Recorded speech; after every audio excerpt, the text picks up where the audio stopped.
This is the payoff. Oh!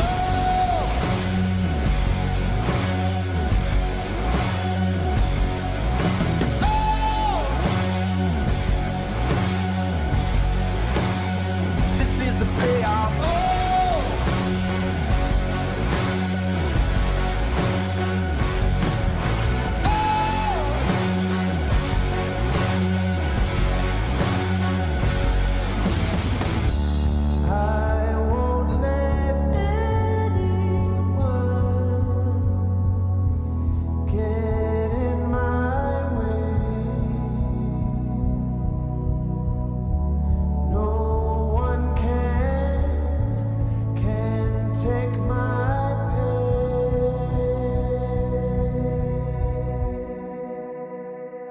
The payoff!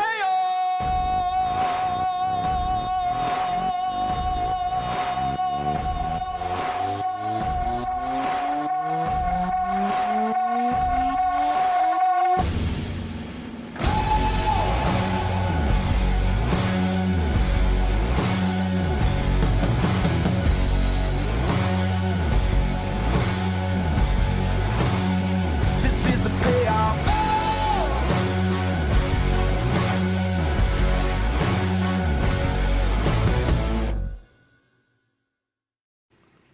Well, hello, good morning, and welcome. And you are watching live pictures of this beautiful Sunset Lakes facility just outside Groveland, which is in Lake County in Central Florida. And this is day 2 of action coming right your way for this, the 2025 edition of the Travers Grand Prix. My name's Tony Lyford, and glad to have the pleasure of your company once again as we get ready to rock the roost here in Central Florida. And there is your schedule for today. Amateurs round 2, pro women round 2, pro men round 2. Pretty simple, isn't it? And so far as the pros are concerned, they're all trying to battle for those coveted 8 spots in each of their disciplines to go into the third round final. It's the best score out of 2 rounds. And so far, so good for the likes of Regina Jaquist and Whitney Reaney, who have both posted scores beyond 10.75 meters into 10.25 meters, and it's going to be extremely hard for the remaining skiers to get anywhere close to those scores, much less unseat them from the coveted 8 spots in the women's final. And let's have a look at that slalom leaderboard, as a matter of fact, in the pros.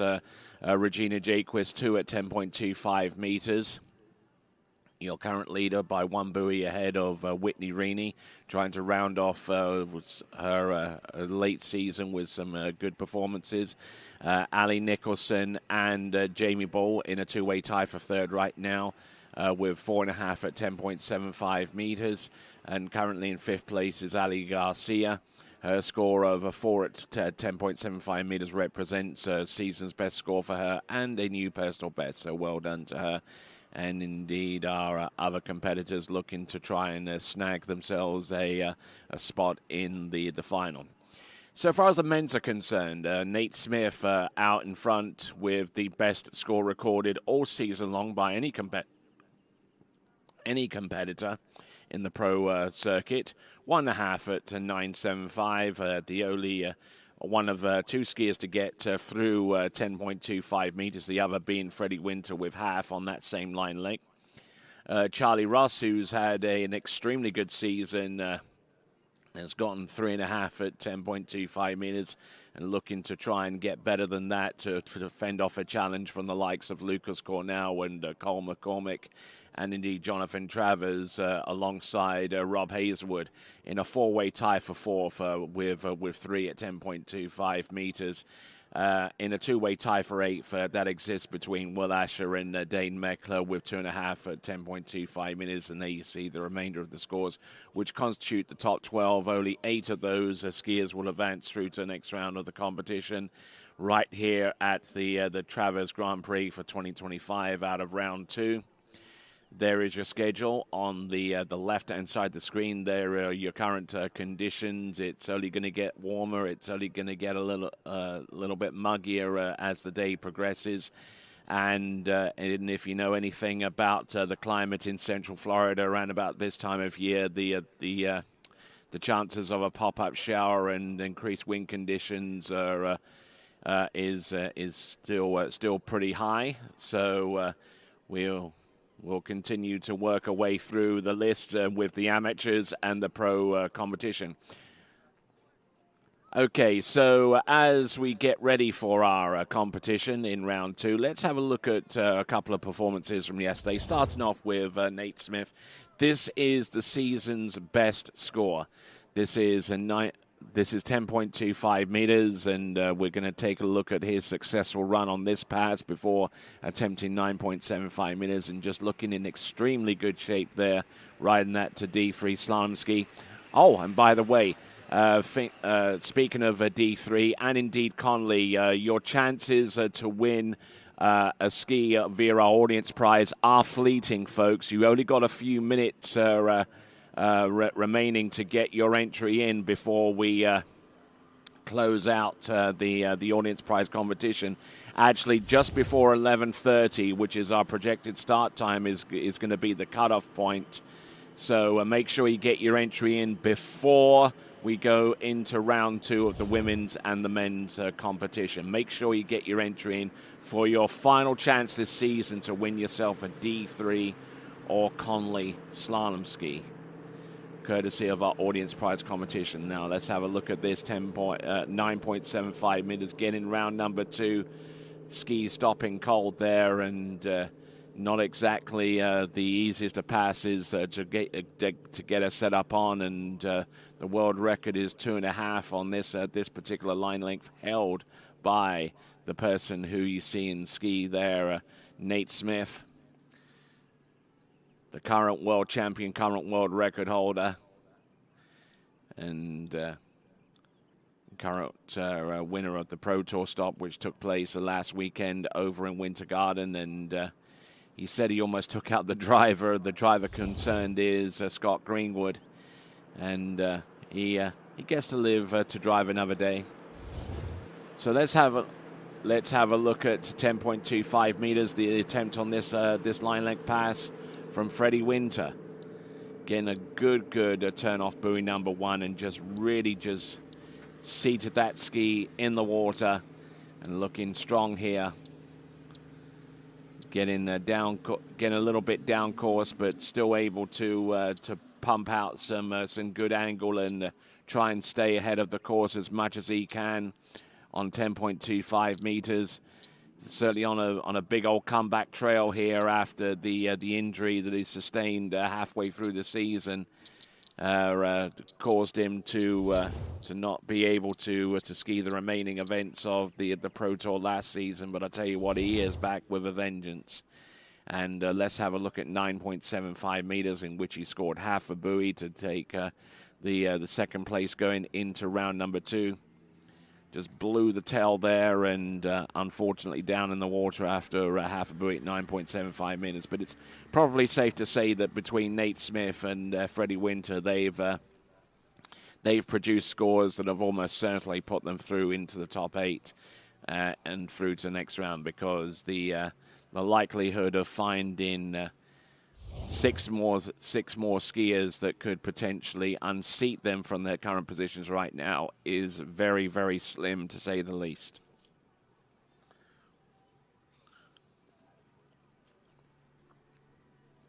So as we will look through some of the action from yesterday, let me tell you that we project the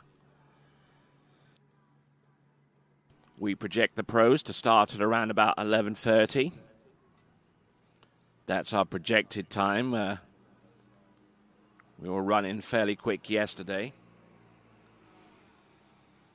but even so, we managed to get the pro event around about noon. Oh, and just got absolutely just pitted out of that slalom ski as he tried to get across the wake, and that fall looked a lot harder than it actually was, so far as giving him any sort of pain or or anything similar to that. Round number 2, and looking at this number 3, getting pulled off his edge, and boom. And it's a good thing those releasable bindings release the way that they do. And I tell you what, Scott Greenwood was Mr. Johnny on the spot, already on his way to Cole before most of us had even realized that he fell the way that he did. So it looks like the first of our amateur skiers are at dockside getting ready to go. We've got Turner Brandau, our first skier to take to the water, but we've got a few minutes, so we're going to step aside for a few moments, and in that time, enough time for you to grab yourself your favorite chair, grab yourself your favorite beverage, and get ready to throw down. Yes, the round 2 of amateurs in the Travers Grand Prix for 2025. There's your schedule. That's going to be our agenda for the day. And when we return, we'll have the amateurs in round 2 to take to the water next.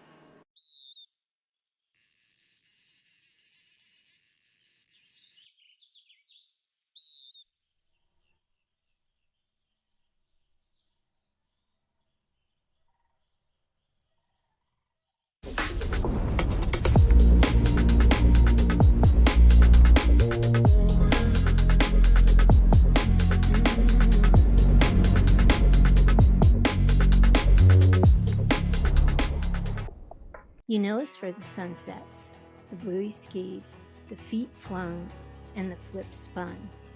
But when you visit, you'll also know us for the memories by the lake.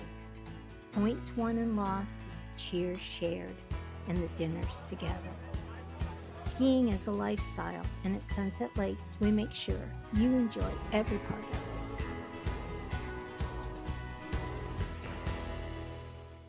it. Wherever you're going, we'll make it easy. Travel like a VIP every time you book with us.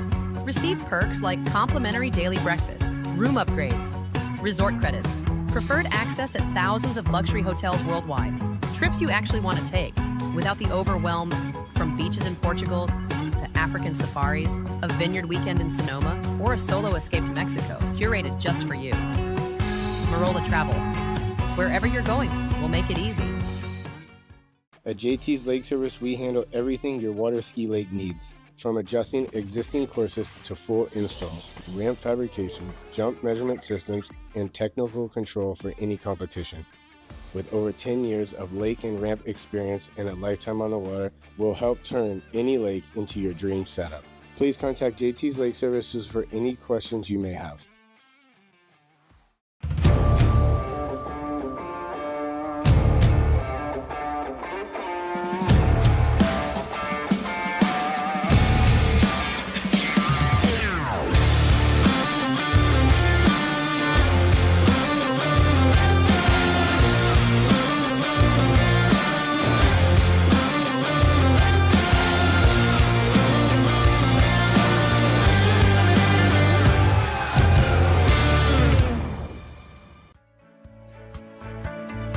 Welcome to Sunset Lakes, home of Jack Travers and the Show Ski School. We can hit whatever disciplines we really want to, really. Anything show ski wise, we're willing to help with and coach. Come join the family and experience it yourself at the Show Ski School.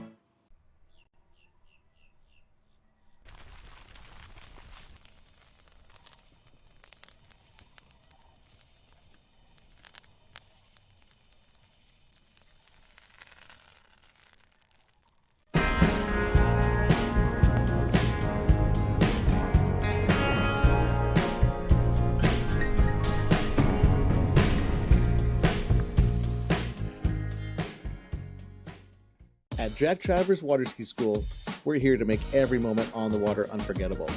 From first-time learners to dialing in 41 off, our world-class coaches offer training for every level. With kids camps running all summer long, there's something for everyone. So if you're ready to get better on the water and have fun doing it, come join us at Sunset Lakes. Wherever you're going, we'll make it easy. Travel like a VIP every time you book with us. Receive perks like complimentary daily breakfast, room upgrades, resort credits, preferred access at thousands of luxury hotels worldwide, trips you actually want to take without the overwhelm From beaches in Portugal to African safaris, a vineyard weekend in Sonoma, or a solo escape to Mexico, curated just for you.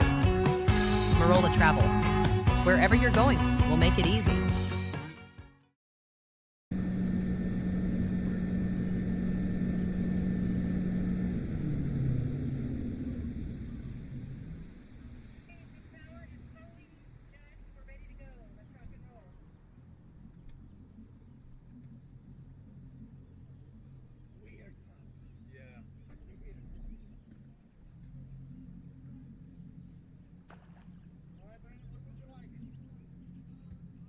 All right.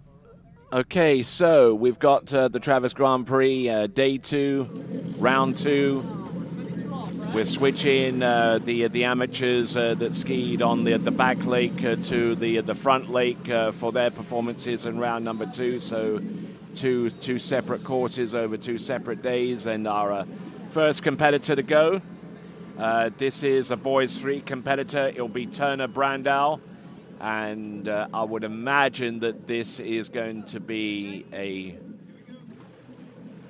16-meter at 32 kilometers an hour, unless I'm very, very much mistaken. 49.16. Yeah, okay, so we got Turner Brandau coming into the course. 49K, 16 meters or 30 miles an hour, 22 off. And of course, for those folks that are watching across the United States, I'll endeavor to keep you informed using speed and line shortening terminology as well as the metric system as well. So with that one, that was 22 off at 32 miles an hour or 49K 16 meters. That is Turner Brandau.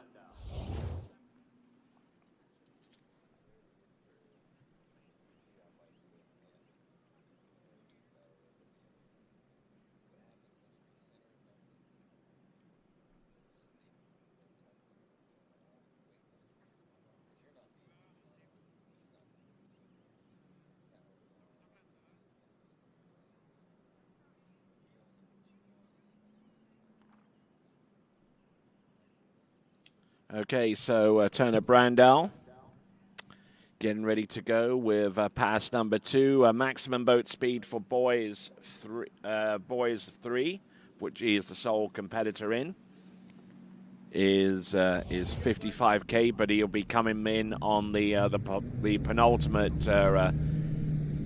penultimate speed at 52K for pass number 2. This is Turner Brandau. Got Skip Hormel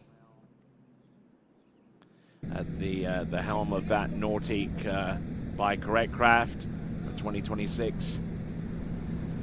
A little bit straight path into number 1 and indeed number 2. He's got to think less about slowing down and more about staying wide. 52K, come on Turner, come on, get up it. There you go, 6 buoys, 52K. Now he's going to take on the challenge. This 55K, 16 meters. Not a bad effort there.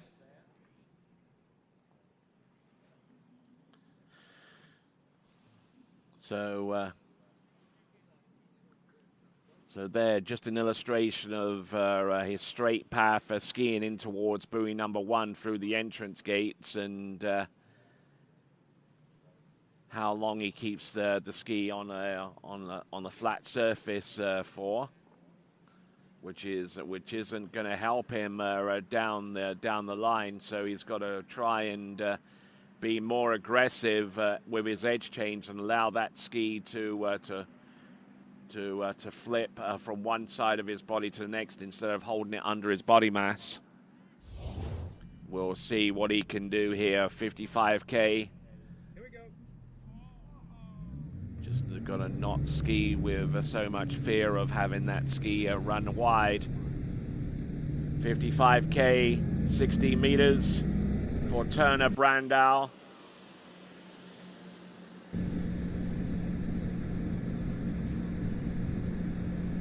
Looking all right on number 1. This is at 55K at 60 meters. Now he's starting to put a little bit more pressure. There's number 3 and inside number 4. So it's going to be 3 on the 16-meter line because he achieved that at maximum speed for his division, which is 55K for boys 3. It's 3 at 55K 60 meters or 34 miles an hour, 22 off. And that is our first skier to take to the water, Turner Brandau. Taking a bit of a hit there off number 2 and causing him to run narrow in towards number 4. Unfortunately, unable to get round that. And he'll be transported to the dock, and we await to see our next competitor. It's going to be Ainsley Arnold. Ainsley Arnold's skiing in boys 4. And transitioning from boys 3 to boys 4 means that the boat speed, the max boat speed, is 58K. So that's the major challenge going forward as we get ready to bring on Ainsley Arnold out onto the water here. 36 miles an hour, 8-3, 22 up. 36 miles an hour, 8-3.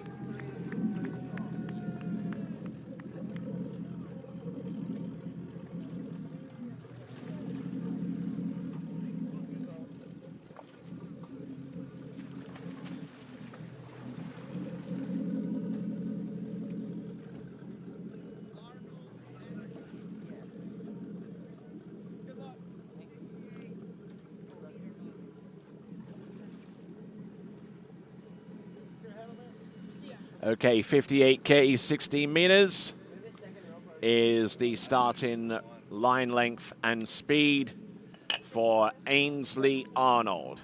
So going in at max speed, and will be shortening the line upon the successful completion of his opening run. As the Nautique towboat brings him up on top of the water and accelerates up to speed. This is Ainsley Arnold.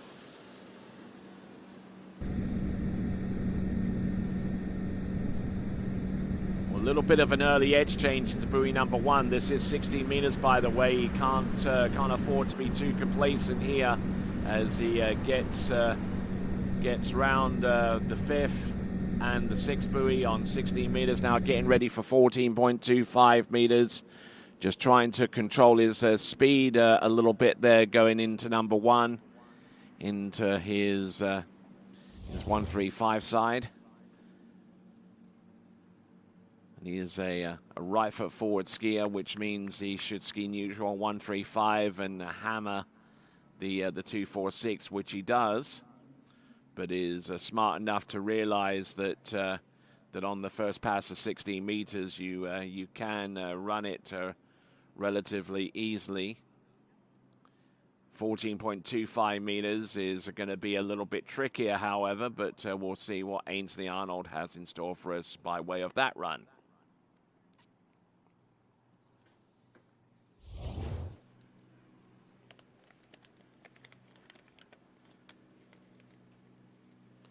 All right, next skier around the starting dock area, it's Ryan Irvin. Just trying to take in the whole atmosphere here at the Travers Grand Prix.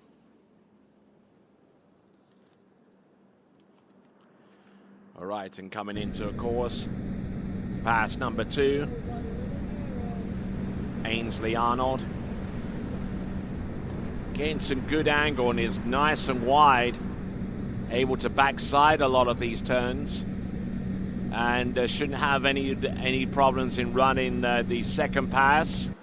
That second pass being 14.25 meters as he works his way through with the boat maxed out in speed at 58K or 36 miles an hour. The line length was 14.25 meters or 28 off. 28 feet off the standard 75-foot line gives him 47 feet to work with, and looking pretty good. 9.5 feet of width. He still has to spare in that ski line in comparison to where the buoys are located width-wise.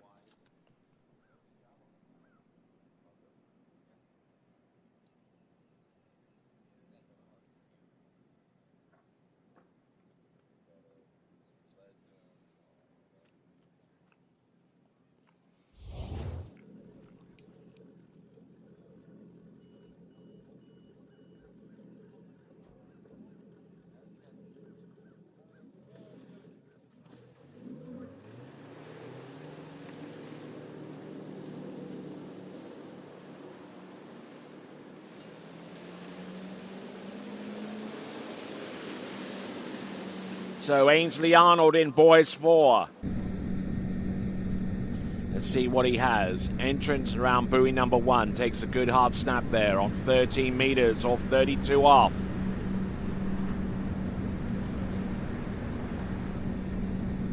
Oh, getting a little bit jumpy into buoy number 5, but managing to sneak that ski on the outside and make a decent play round number 6. 30 meters or 32 off for Ainsley Arnold.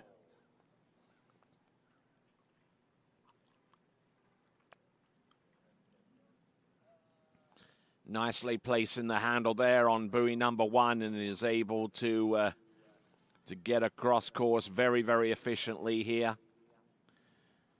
Taken a little bit of a minor hit there on number 3, but still managing to keep his water speed up. Is able to do likewise into buoy number 5, but yeah, very, very close to actually missing buoy number 5 there on that pass coming back at 32 off or 13 meters. But I've been rest assured he did actually make it round that turn. He was just very close to it. Getting ready for 12 meters now or 35 off. 40 feet of line now to work with on a course that's 37.5 feet wide.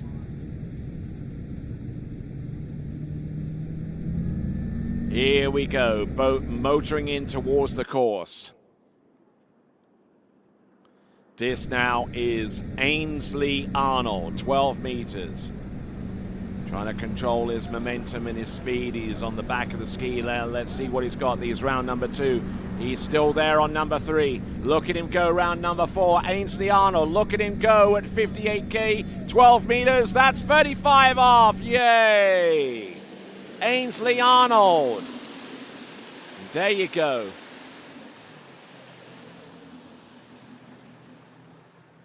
Slipping into the water and having run 12 meters.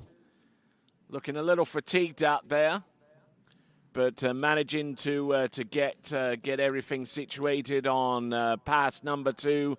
This the second round in the amateur competition here at the Travers Grand Prix for 2025. Ainsley Arnold is your athlete on the water in the amateurs, our second competitor out of the morning.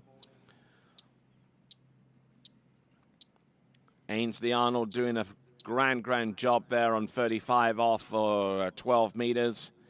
Taking a bit of a hit off number 5, but still had enough room to spare to make the pass a reality. So there we go, Ainsley Arnold. Now getting ready for 11.25 meters.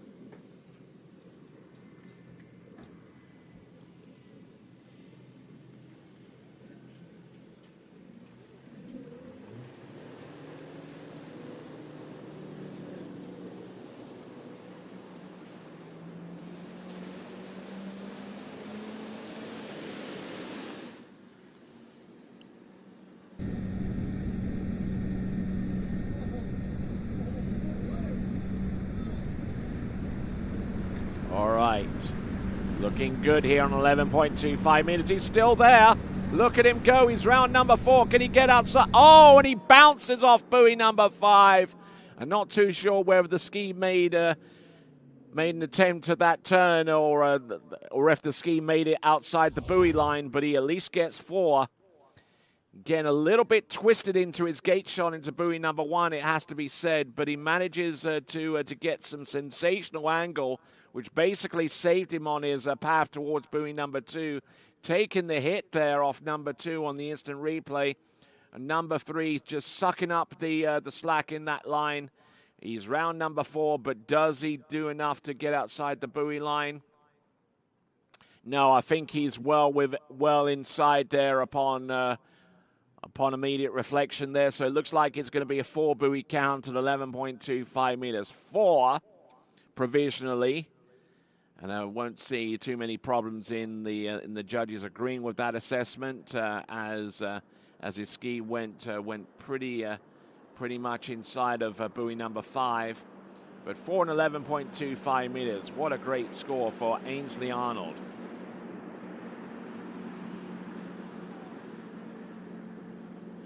A little late there off number 4 into number 5, and he takes a big spill there. So Ainsley Arnold, 4 at 11.25 meters, or 4 at 38 off. All right, moving on up. Next competitor to take to the water is going to be Jacob Nelson. Hey, what is that? Actually, Ryan Irvin is our next competitor. I beg your pardon. There he is at the end of the dock.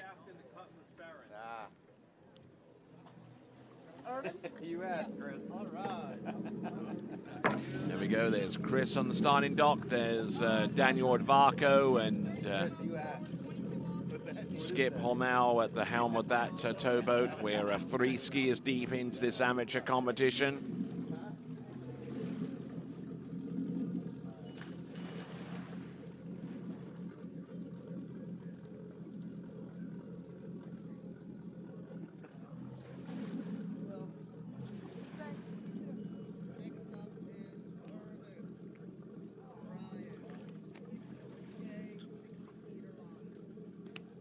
.52K, 16-meter line.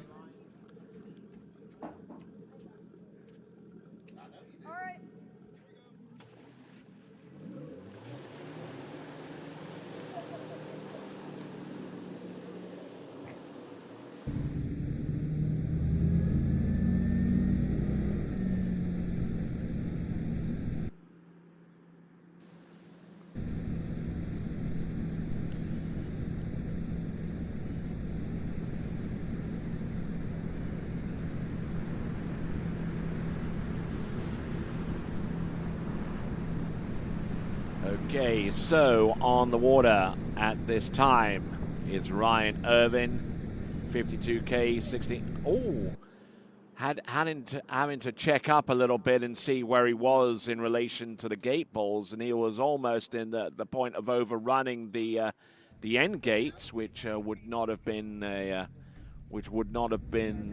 a desired result for him going forwards. 55K. 16 meters coming up next. And obviously trying to control the speed rather than trying to control his direction. He's all over the back of the ski, which is probably not the best way to go as he continues on to the next pass. It's going to be 58K. Or actually 55K. It's 55K coming up next there for Ryan Irvin.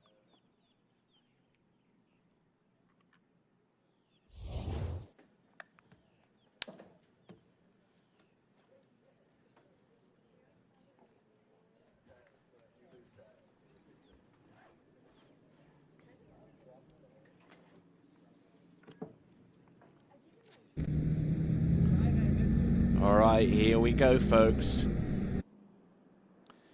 Coming into the course right here on pass number 2. It's 55K or 34 miles an hour.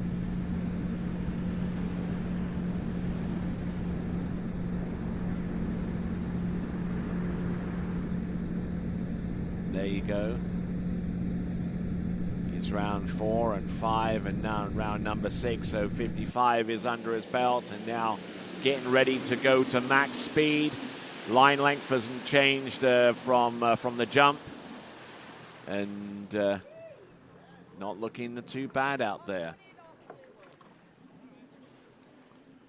Okay, it looks like he selected 28 off. He's going the zero-based scoring route if that is the case.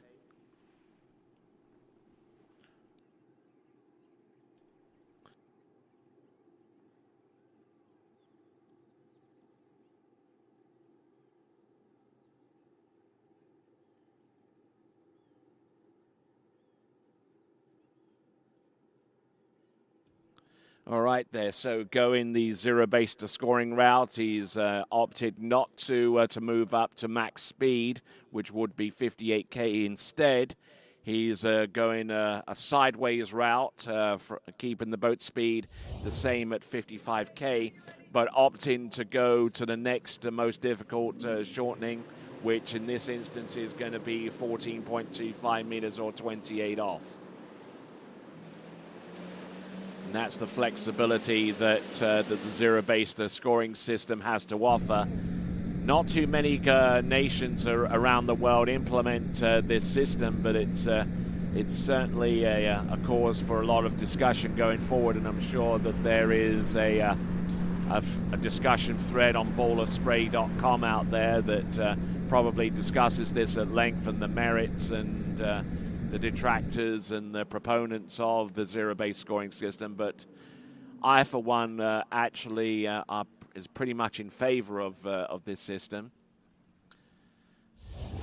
Certainly, as slalom techniques and equipment and everything has changed dramatically over the last few seasons, the way that slalomers conduct their business out on the water in relation to speed and line length shortenings has to change in accordance to that, and I, for one, am a pretty strong proponent of the zero-based. 58.14 now, so now he's going the upwards route. You can maybe think of it as going east and west, north and south, you know. So now he's keeping the line length the same, so he's accustomed to that, and now the boat speed is going up, which means that should he run this next pass, which is 58K, 14.25 meters, or 36 miles an hour, 28 off, then he'll go to the next shortening, which would be 30 meters or 32 off. For those of you joining us across the world, you are most certainly welcome. This is the amateur round of skiing in round number 2 here at the Travers Grand Prix. Oh, this is 14.25 meters. Look at him go. And there you go. The good skiing there from Ryan Irvin. Getting ready for 32 feet off the standard 75-foot line, or 13 meters. So that's certainly a different way of doing it. He went with the zero-based scoring system on the previous run and implemented the same thing again, except going a different route instead of shortening the line. He went up in boat speed and is now back to pretty much almost where he started in relation to that.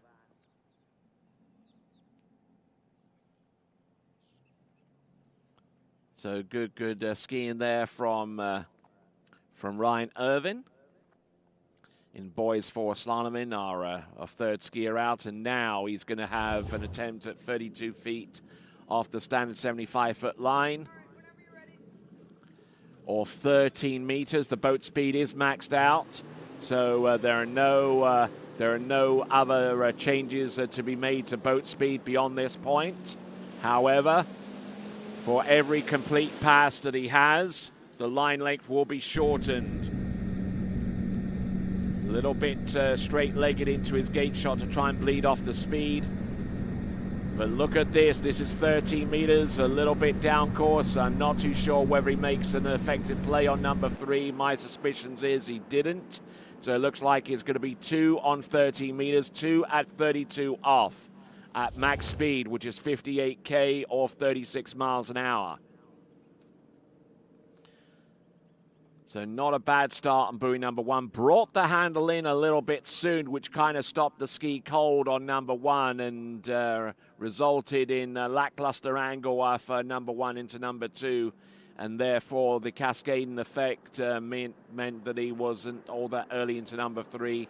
So has to settle for number 2 on the 30 meters. But well done to him, though, and providing us at the same time a very, very good illustration of how the zero-based scoring works in the real world. So there we go. That is a 2-buoy count, 13 meters, 2 at 32 off for Ryan Irvin. All right, moving on up. Our next competitor to take to the water, also in boys 4, it is going to be Jacob Nelson.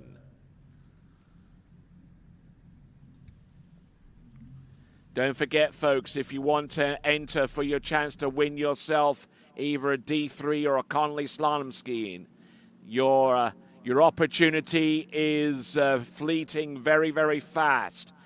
The cutoff point for that competition is just before we go into the second round of women's pro skiing. So if you haven't entered yet, well, no matter where you happen to be around the world, whether you are somewhere in continental Europe or whether you're in the United Kingdom or whether you're right here, make sure you get your entry in.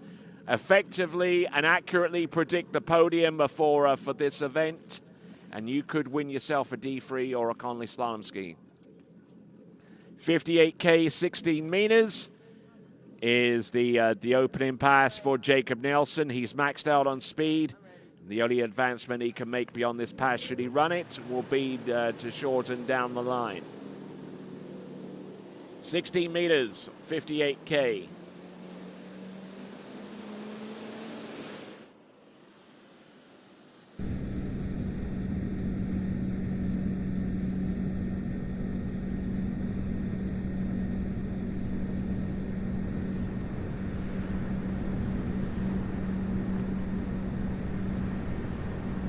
Looking good.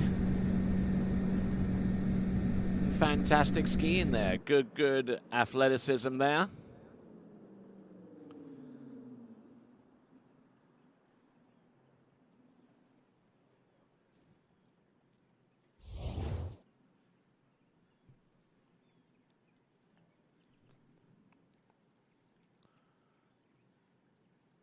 So good skiing there for Jacob Nelson.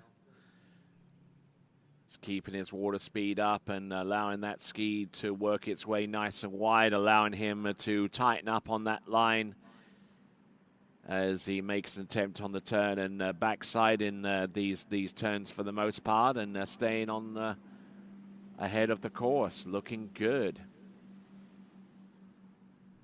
So that's Jacob Nelson, our fourth skier out on the water. We've still got a good amount of competitors to go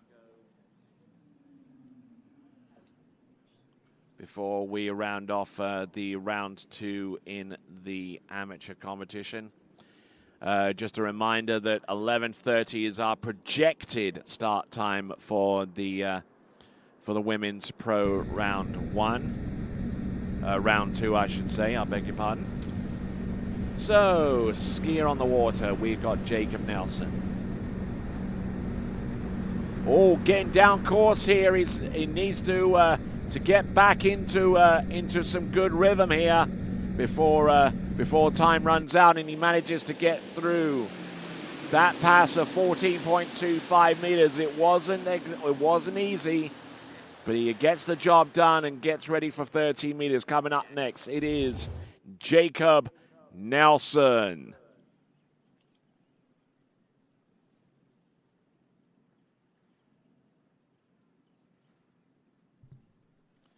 So getting some viewers from across the world as those folks settle in to their lunchtime routines during the weekends. 1 or 2 messages already in the live chat. We got someone viewing this webcast all the way from the Republic of Cyprus. Kyriakos, don't ask me to pronounce that last name. It's I struggle at the best of times.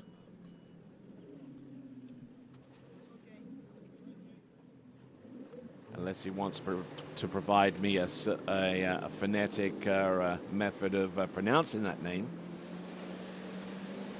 Certainly the English names are a lot easier to pronounce, in which case we have Jacob Nelson coming into the course in boys 4. This is 30 meters for Jacob. All letting it go and getting inside buoy number 4, so it's going to be a 3 buoy count on 30 meters as we continue to work our way down this list. 3 on 30 meters or 3 at 32 feet off the standard 75-foot line is the final score for Jacob Nelson. Looking good and looking strong off number 1, which is remarkable, really, considering he's right foot forward and taking a bit of a head dip in round number 3, and that delayed his entrance in towards buoy number 3. So he gets 2 buoys from what I understand. It looked like he managed to make it round 3, but we'll have a look and see his approach into number 3, which led to the score. He rounded number 2. Does he get outside 3? No, he actually goes inside. And 2 buoys is going to be all it for Jacob Nelson. All right there, Landon Arnold is our skier at the end of the starting dock, and he will be next.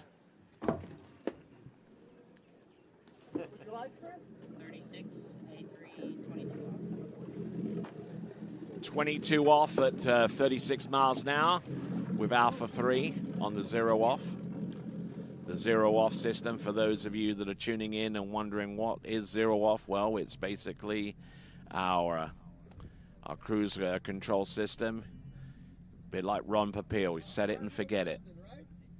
And set the speed, and you set the numbers and the letters to how you want it to feel, whether you want the boat to come on with a little bit of delay, and how hard you want that boat to hit you at the end of the turn. That is what our skiers can control. For those of you that are confused with the letters and the numbers, A equals the amount of delay being the most. C has a little bit less of a delay when the skier comes around the turn, and obviously 1, 2, 3 is the level of intensity by which that pull does come on when it does. Landon Arnold, 16 meters at 58K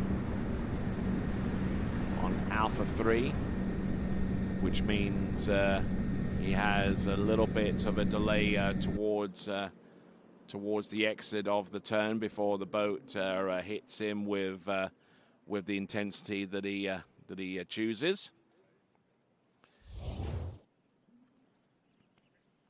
So there we go. We got Landon Arnold on the opening pass of 16 meters. And one thing you find, irrespective of what boaties are pulling our skier, is a little bit of a rooster hump, which kind of launches the skier a little bit for those that are unawares of the impact of what that rooster can do to you if you're not prepared. But so far as Landon Arnold is concerned, he was prepared. He was ready to act quickly in each instance, and continued on to run that pass. So there we go. That is Landon Arnold. At the end of the starting dock, we have got Samson Clooney, who comes to us from Canada.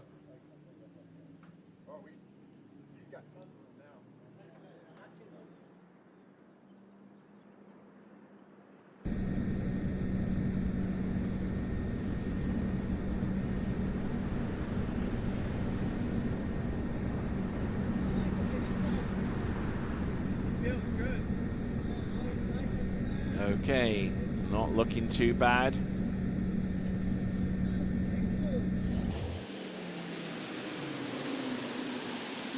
Looking good on pass number 2. That was 14.25 meters. Again, in that one to go. Just waiting on the gate shot here with the instant replay.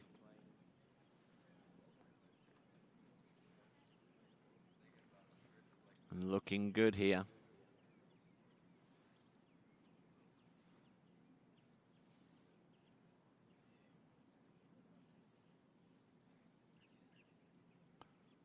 And not looking too bad here. This is Landon Arnold.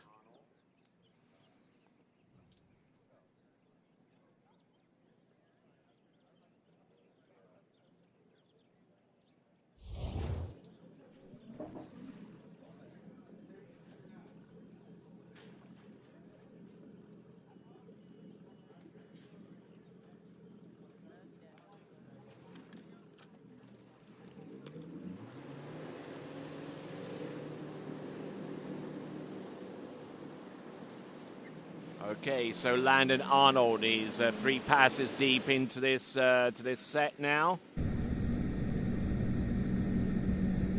Let's see what he can do to extend his stay out here on the Travers Grand Prix round 2 of amateurs. Landon Arnold looking good here. Good extension around number 4, around number 5, and he is all over this pass. He seems to be skiing with a lot greater intensity now than when he started at. And he needed that intensity to run that pass, and he does so with great style and technique. So fantastic skiing there from Landon Arnold. As he gets ready for his next run. Just enough time for me to tell you that the TWBC podcast will have brand new episodes scheduled every Friday between now and the end of the year. You'll be able to listen to folks such as Corey Vaughn and Charlie Ross and Ali Garcia, along with Joel Poland, Tim Tornquist, Whitney Reaney, Brooke Baldwin, and many, many more between now and the end of the season. And all that for you to listen on your favorite podcasting platform. The TWBC podcast, available on Spotify, iHeart Music, YouTube Music, and wherever you choose to listen to your favorite podcasts.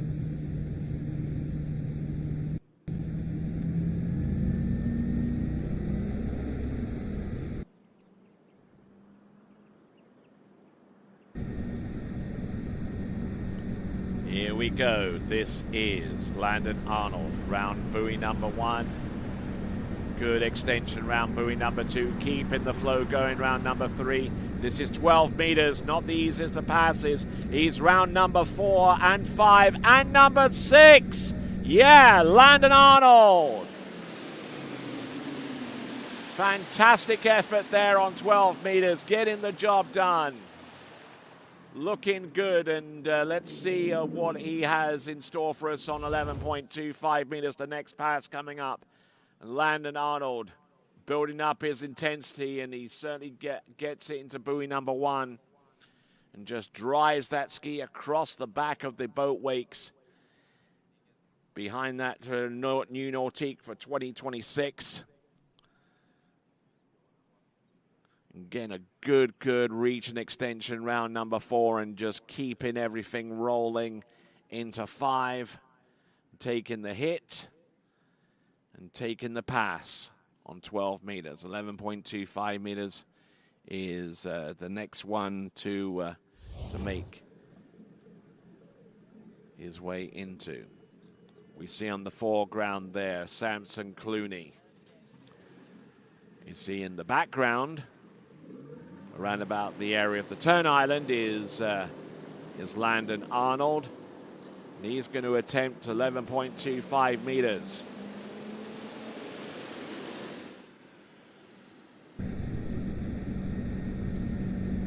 Leads off some speed into the entrance there. There's number 1. Look at him go. There's round number 2 on 11.25 meters at 58K. losing his balance and composure round number 3.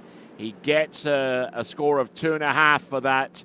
It's going to be 2.5 on 11.25 meters, but a stout effort there from Landon Arnold, getting 2.5 on 11.25 meters, and setting a pretty high bar in the boys 5 slaloming competition. Just a reminder that boys 5, their max speed is 58k. But obviously, with the zero-based scoring system, being able to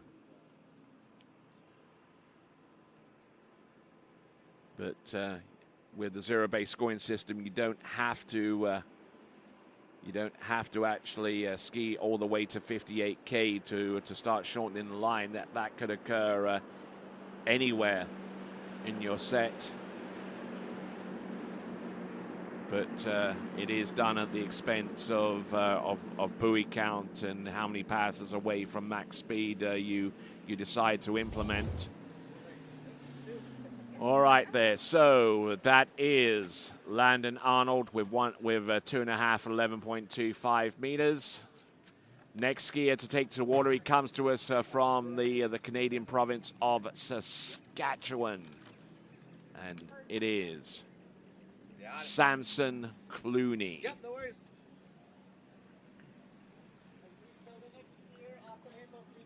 Yeah, and then no phantom. No phantom. Yeah, Okay. go. I'll go 58K. B2. Okay, 16 meters. Okay, 58K, 16 meters. Getting some folks coming in from all over the world and giving us some messages. Even got 1 or 2 folks watching us from the United States Virgin Islands in the middle of the Caribbean. Robert Swanbaum is the person taking a vacation there, I would imagine, and but still just can't help himself. He had to tune in and watch. So fair play to you, sir, watching us from USVI. Van Bogen watching as well, complimenting Skip Hormel for his effort in the driving seat. And on the water right now, this is Samson Clooney. This is 16 meters, the orange loop, boat speed at max at 58k or 36 miles an hour, 22 off. All getting a little bit buffeted off number 4 into 5, but still has enough room to work his way through that pass. 14.25 meters coming up next for Samson Clooney.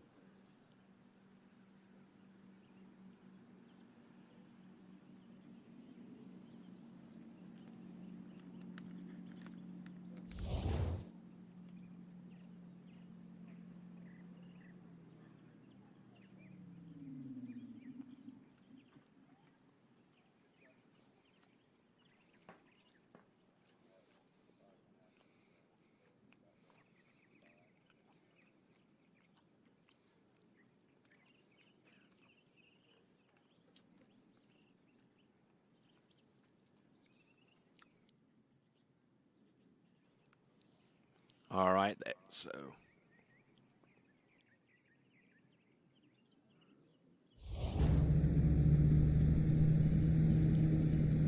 all right then, continuing right along, and just to tell us a little bit more about his circumstances right now, Robert Swanbaum says that he's watching this webcast from a catamaran somewhere in the middle of the Caribbean. It's all right for some, huh? Looking good. There we go. That is Samson Clooney doing a good job out there and managing to get through 14.25 meters. Probably not as skillfully as he would have liked, but he manages to get everything working in the right direction.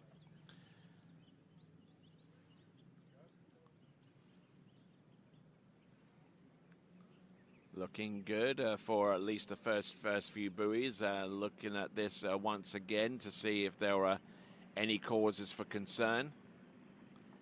Not really, unless he really dumped it on buoy number 5, which he didn't do. But so obviously getting a little bit worried about nothing as far as I'm concerned. He got through 16 and 14, now getting ready for 13 meters.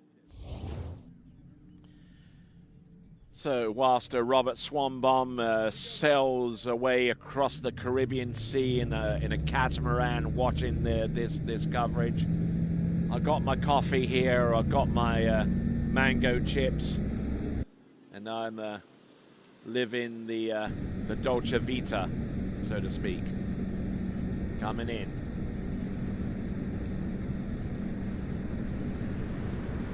Round buoy number 1 and number 2 and number 3 on 13. Oh, and getting in a little bit deep on 13 meters and trying to press that ski into to a quicker turn, and unfortunately it didn't quite work out for him, and he's not best pleased with his run out there on 13 meters. We'll have a look at it once again.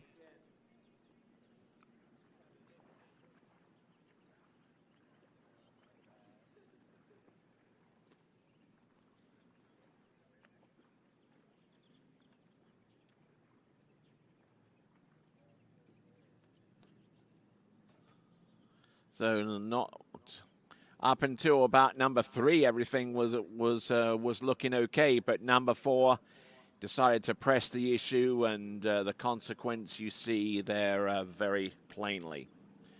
So Samson Clooney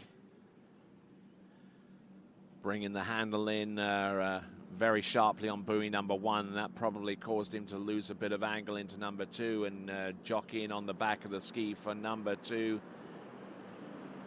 Left foot forward skier, which meant his 1-3-5 side was a better option for him to make up some time down course. Instead, he decided to try and do it on number 4, and unfortunately paid the price. So,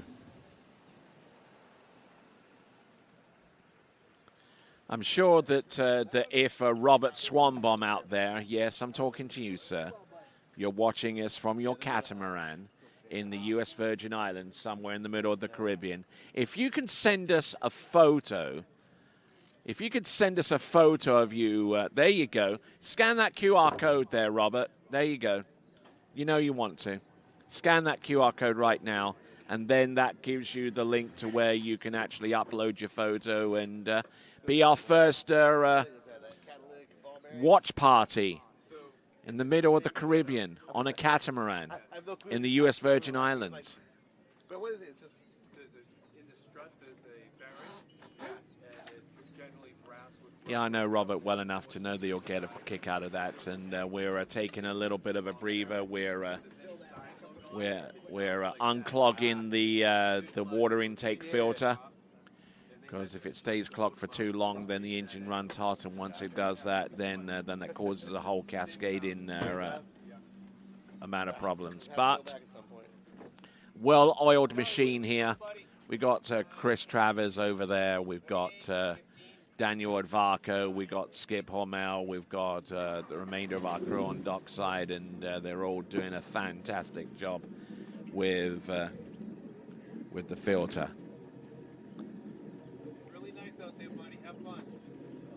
All right, the next competitor to take to the water is Charlie Decker.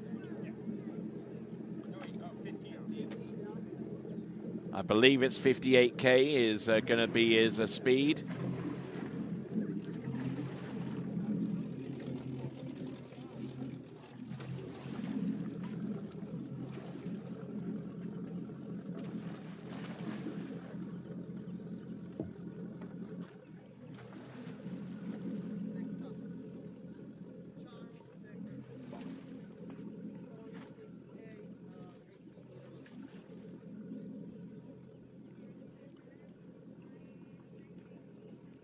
So going in, 28 miles an hour or 46K, 18.25 meters or 15 off. All right, let's see how far he can get. We're all behind him.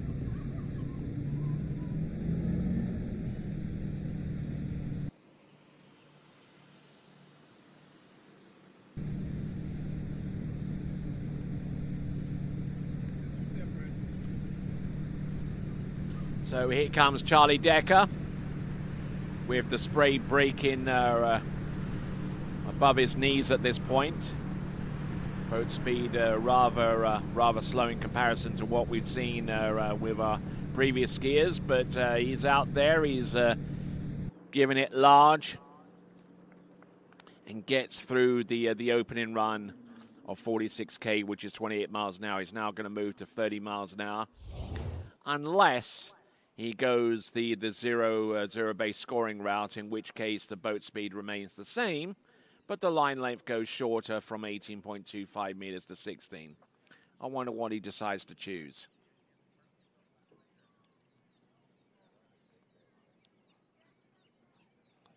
And for my money, so far as zero base scoring is concerned, me being a definitely enthusiastic proponent of this, the question shouldn't be if he implements zero base scoring on his effort. It's a case of when he does it. When does he decide to not up the boat speed, to keep it the same in favor of having a shorter line length at that said boat speed? As we see Brett Ellis, one of our crew here on TWBC, we thank him for his efforts, and he's a pretty decent photographer himself in his own right. So we'll see what he can do, and he'll get some sage advice there from Hall of Famer Scott Ellis. 49 kilometers an hour or 30 miles an hour. Oh, nice turn on buoy number one. He's all low. Oh, look at that. He is backsiding these turns on 18.25 meters. Not exactly the easiest thing to do on this line length. He has a lot of rope to spare, and sometimes it's a little bit too much for some people, but he manages to get through 46 and 49 on the same line length of 18.25 meters, and that is our skier on the water, Charlie Decker.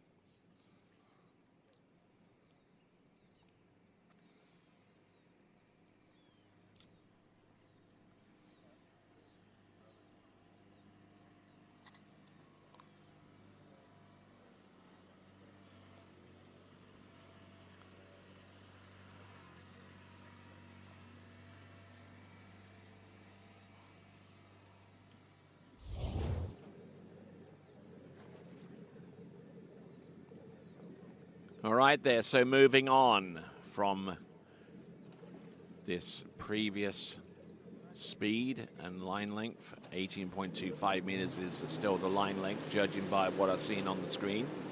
So it's now going to be 52K. 52 kilometers an hour, or 32 miles an hour. Line length 18.25 meters or 15 off. This is Charlie Decker. Oh, he's down course off ready off buoy number one, but he whacks off a pretty good turn there off a number two and number three. He's still there. He's good to go around number 4, 5, and manages to just slip that ski on the outside of buoy number 6. So getting ready now for 55K, 18.25 meters. Or could it be 16 meters at the same boat speed of 52? Whole bundle of slack in the water as he made his gate shot. That line was dipping into the water, managing to keep it out of the water off number 1 into number 2. Almost to taking too much of a hit there off of number 2 to be sustainable, but he's still there. He's still on top of the water. He's still skiing strong out there. An 18.25 meters at 52K. We'll continue to monitor his progress, but he's not looking too bad out there. And that is a pass of 55. 55K, 18.25 meters, if he decides to go the speed route.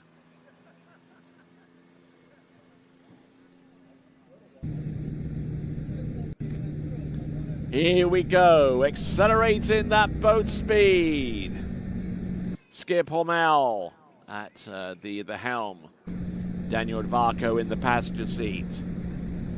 Here comes Charlie Decker, 18.25 meters. This is 55. Could this be too much for him to handle? Not so far. He's getting the job done up until a certain point. He gets 2.5, and he's looking around and wondering where his slalom ski is. It's drifting over towards the dock.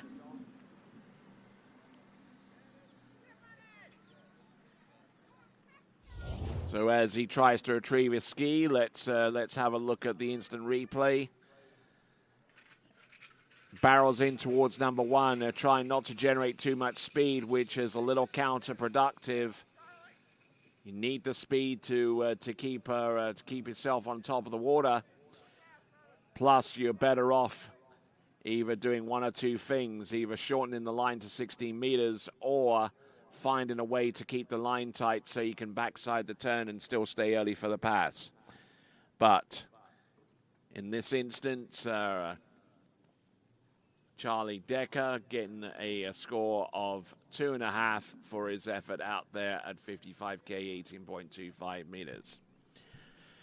All right, then, moving along this boys 5 division. Our next competitor up is going to be Brett Ellis. 58K, 16 meters.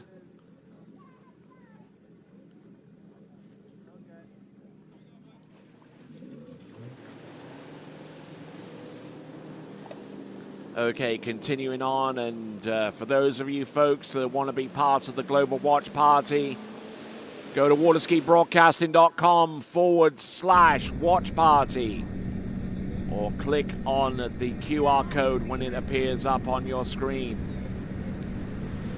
Upload your photo. Show us and prove to us that you're watching the amateur competition round 2 here at the Travers Grand Prix for 2025. Brett Ellis getting the job done with the opening pass of 16 meters at 58K. And he'll now shorten, I would imagine, to 14.25 meters for the next run.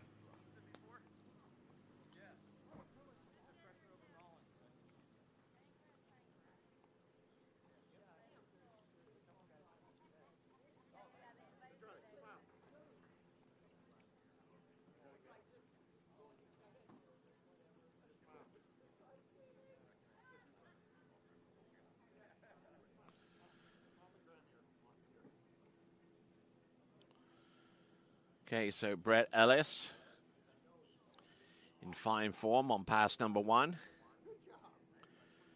Not too sure what ski he's riding on. It looks like maybe an experimental prototype. Find that a lot of skiers at this point of the season,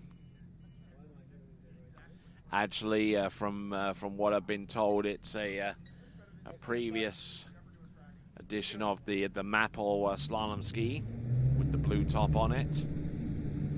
But to my point, a few of the pro skiers are tweaking some things and just trying to get an advance and doing some even more tweaking in the off season to get ready for the 2026 season. I'm sure that's paramount in the minds of Jonathan Travers and Will Asher, who are both riding red top syndicate slalom skis, working on some stuff and working on getting through pass number 2. That is Brett Ellis getting the job done on 14.25 meters.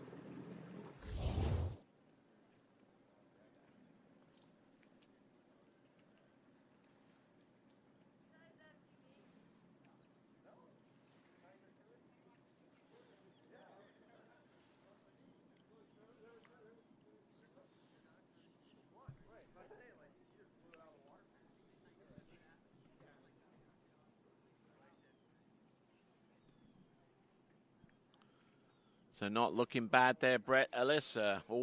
Taking a big hard snap off buoy number 5 upon reflection there. Is able to get that that pass run. A few of our skiers getting prepared and ready.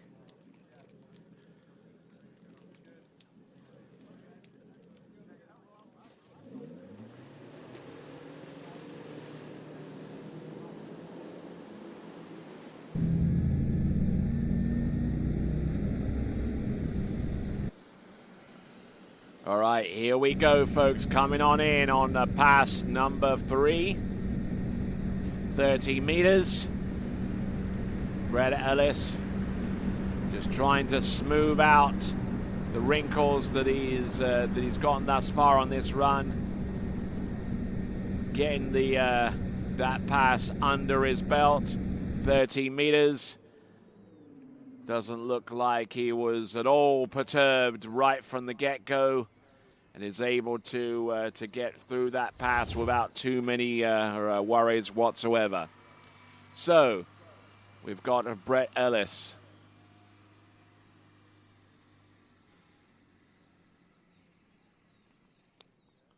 Taking a good hard snap off the first couple of buoys and setting himself up into a sustainable rhythm. And that's half of the battle out there on the slalom course.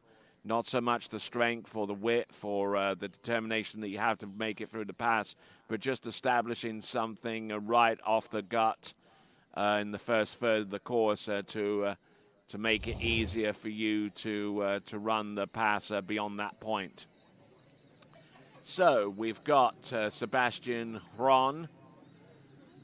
Hopefully I've pronounced that correctly. He was one of our top drivers last night in the go-karting over at Bushnell Motorsports Park.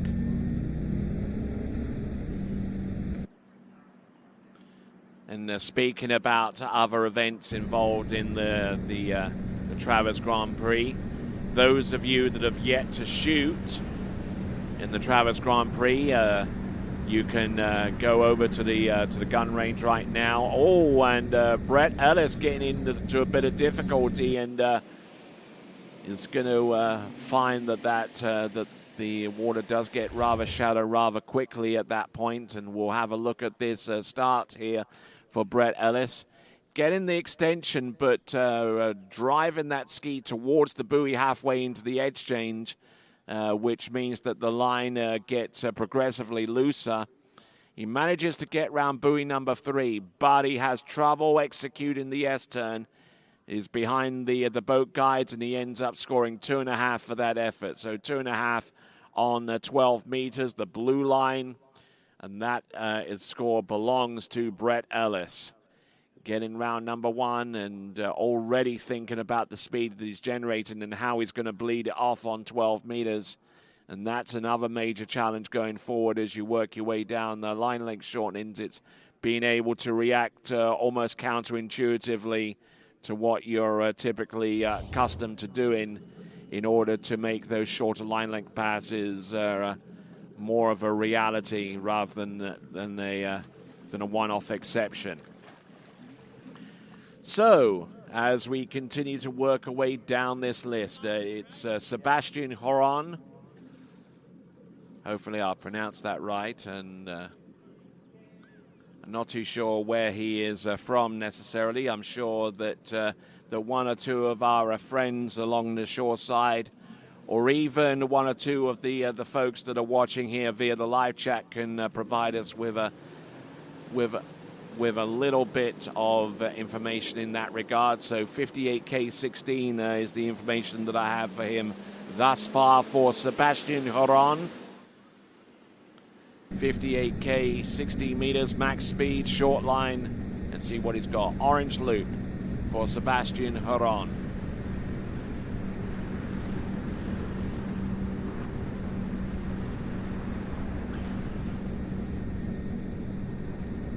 Yeah, getting the job done, opening up with 16 meters. Not bad at all. So we work our way down this list.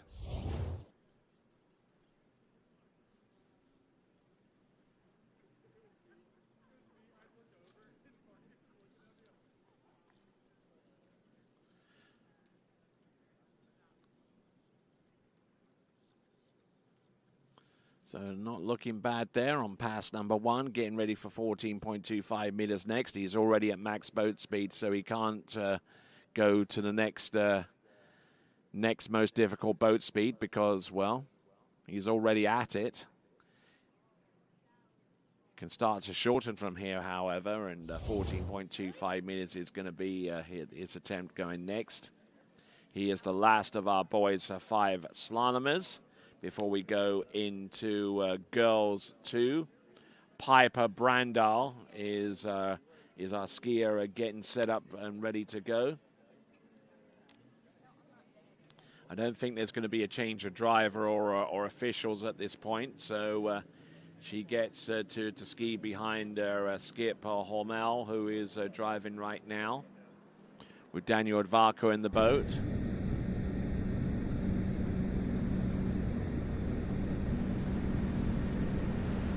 Sebastian Huron.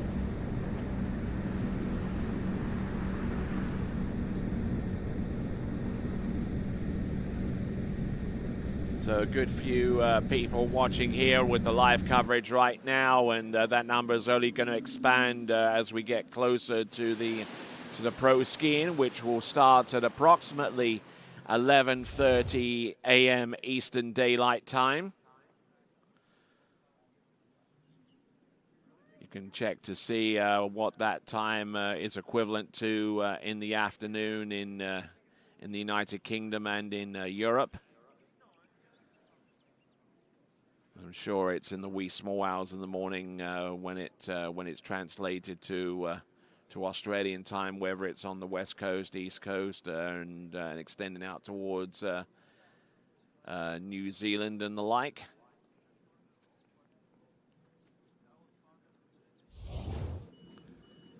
So, getting ready now.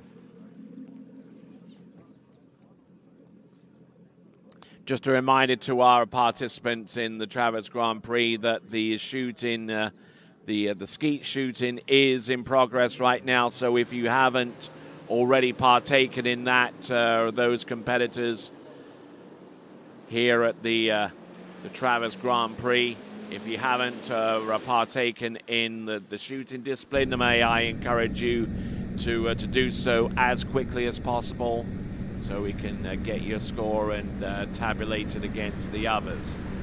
This is Sebastian Huron. This is 13 meters.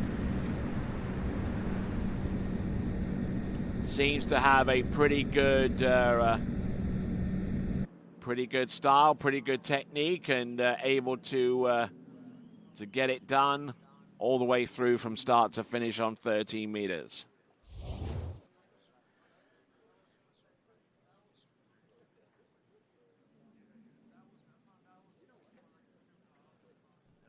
So Sebastian Huron is Canadian, and he trains with J Mac and Bergs. Getting some good information here, and ends off by saying, "Go Seb." This is from Larry Marion. Thanks a lot, Larry. And Dale Bloodgood, he's watching the coverage as well. He's watching from Virginia. Pulling for everyone else to have a great day on the water, and most importantly, don't forget to have fun. Yes, indeed. My sentiments exactly.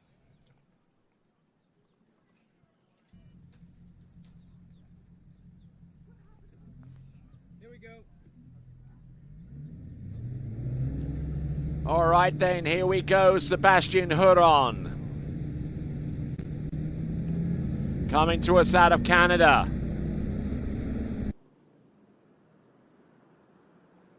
Let's see what he's got here. This is 12 meters. Blue loop, round number 1.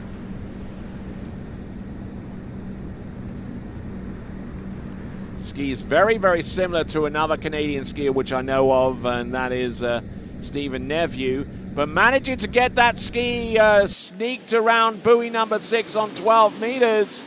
Looking good and looking strong. Our Canadian with a 6 buoy count on 12 meters.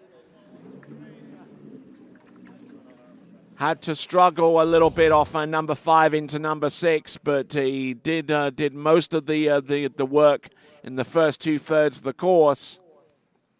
Sebastian Huron. Hopefully I pronounced that name right, and I'm sure he's going to help me with the pronunciation after he gets off the water. But for right now, he's still taking care of business out on the course, having run through 12 meters and getting ready for 11.25 meters. He's run through 35 off, getting ready for 38 off. Continuing to inform you as to the line length and speed shortenings in both measurement methods, whether it's imperial units or metric.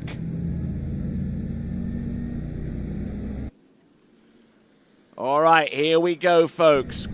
Pushing out.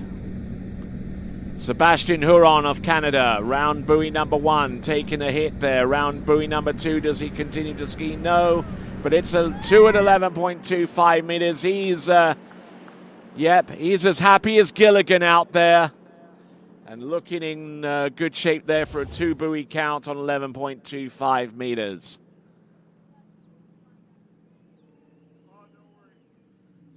And for those of you of a certain vintage, you will know exactly what I mean but when I said that he's as happy as Gilligan.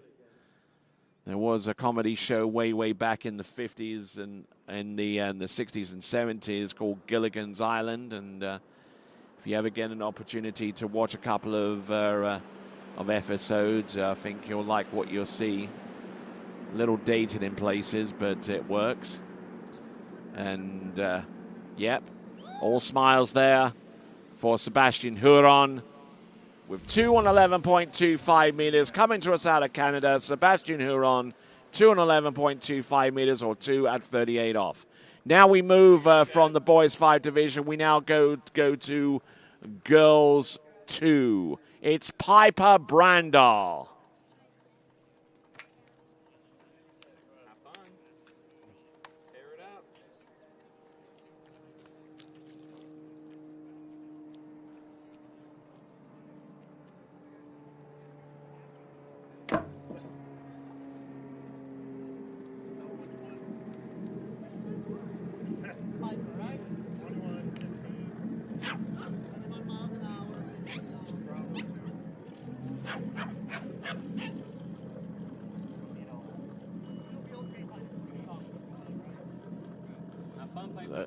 So just waiting on the particulars. I believe it's going to be 21 miles an hour, which is 37 kilometers an hour.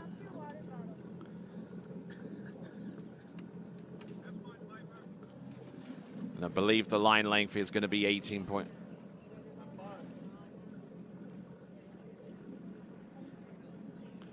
$21 miles an hour, 15 off.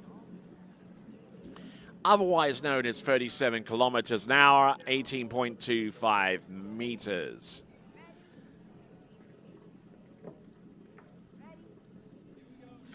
Actually corrected to 34 kilometers an hour, which is a 21 mile an hour. So, let's see what she does. Yep. All right there, so let's have a look and see what we've got here. This is Piper Brandar at 34 kilometers an hour or 21 miles an hour. Boat's going slow enough to where it produces 2 wakes instead of 1. 1 bounce, 2 bounce. Flip the ski, make the turn. Repeat 5 more times.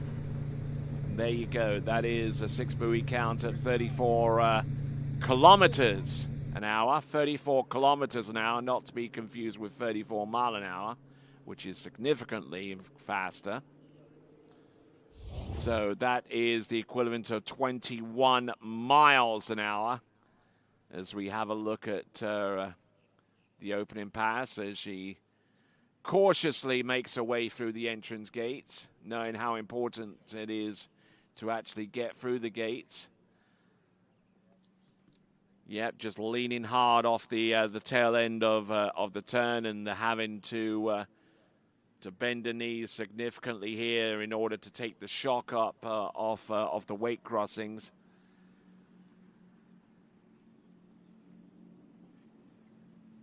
Now getting ready for 37 kilometers an hour, which I believe is going to be 23 mile an hour.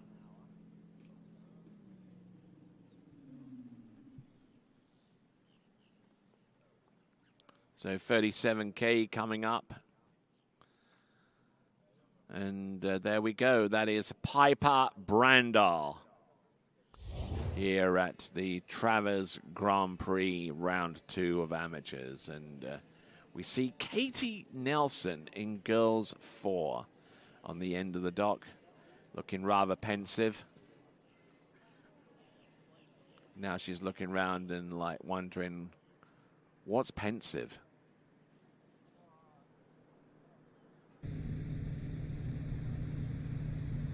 Here we go, Piper Brandar. This is 37 kilometers an hour, 23 miles an hour. Come on, Piper. Go on, give it. There you go. Round number 2. Go on, get after it. Go on. 37K, 23 miles an hour. Come on, go for it. Oh, come on, get it. Get for number 6. Go, go, go, go, go. Oh, does she get round number 6? There you go, 6 and 6, and no matter how late she was determined to get round that turn. 23 mile an hour on pass number 2, or 37K. That is Piper Brandar.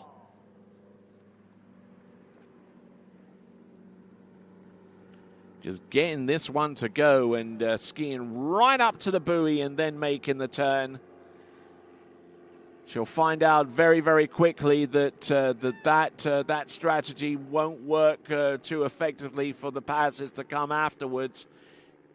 She needs to get on. She needs to get wide and get the majority of the turn executed long before she gets level with the buoy. But managing to get her determination to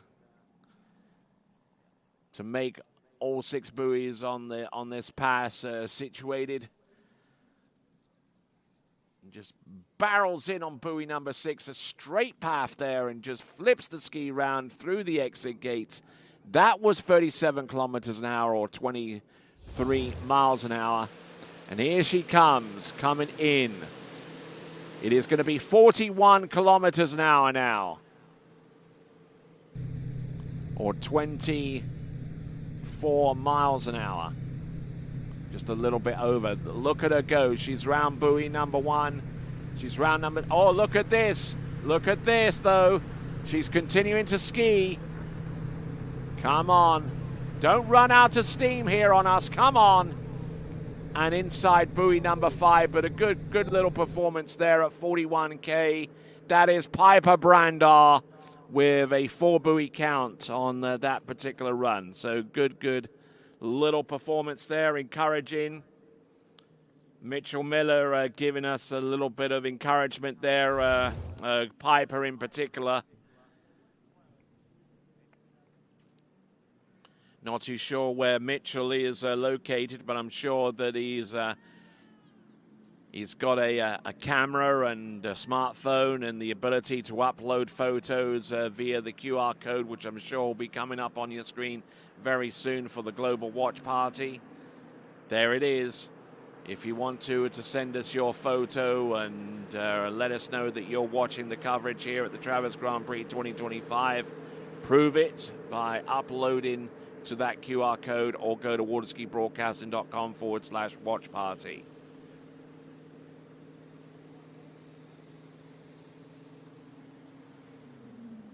So there we go.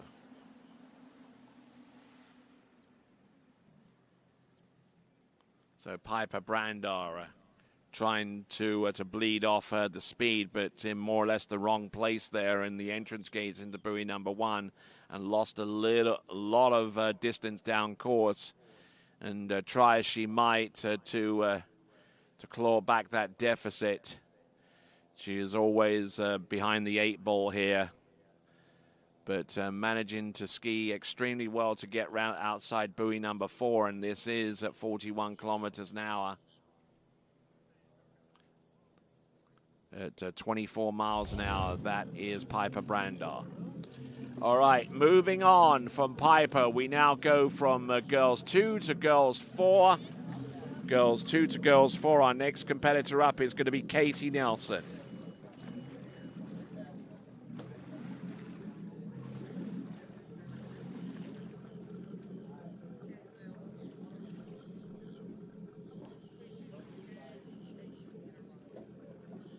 .25 meter line, 52K. That's the equivalent of 32 miles an hour, 15 off for our next competitor.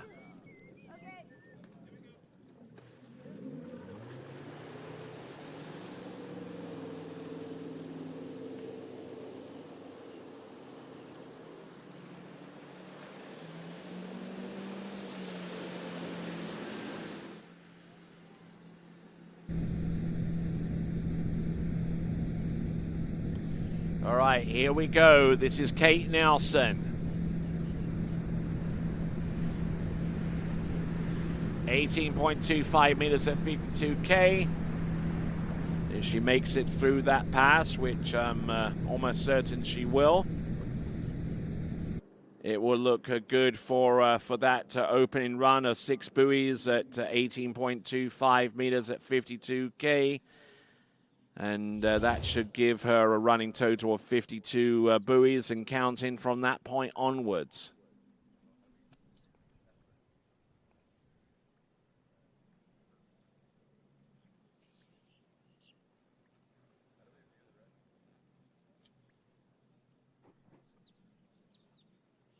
So let's see what she does coming back in at 55K. Or if she indeed decides to go back in on 60 meters with the same boat speed of 52.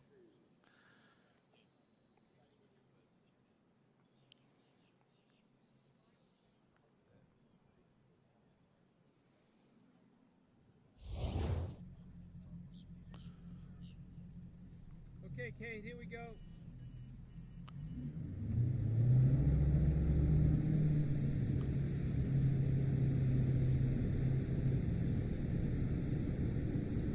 Okay, here comes Katie. Sounds like the boat is roaring its way towards 55 kilometers an hour. The same line length, 18.25 meters. That rope is definitely long enough to illustrate here. She still has a lot of rope to work against. 4, 5, a nice backsided turn. And yes, good skiing there from Katie Nelson. Now she's through 55K. That gives her a grand total of 72 buoys and will continue to ski beyond that point. 60 meters comes up next.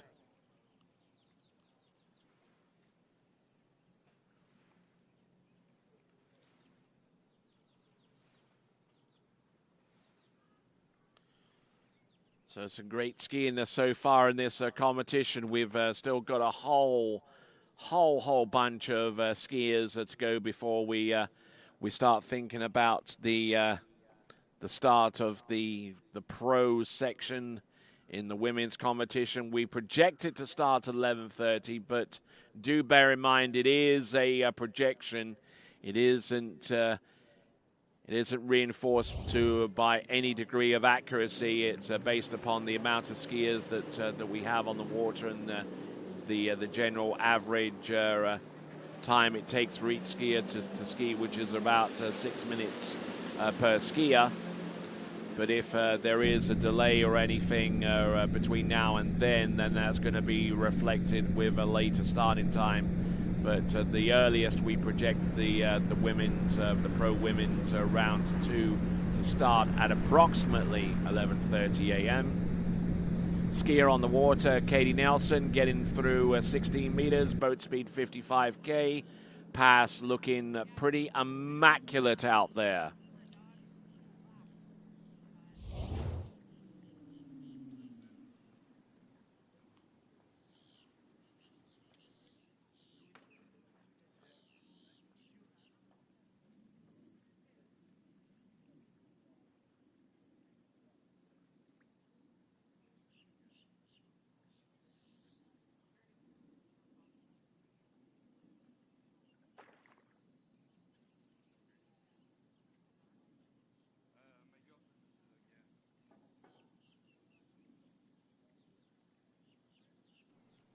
All right there, so continuing on.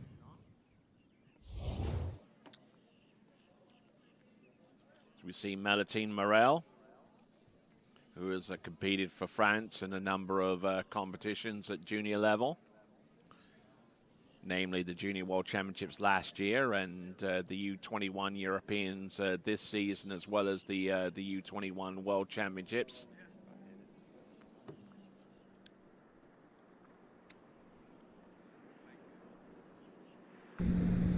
Here we go.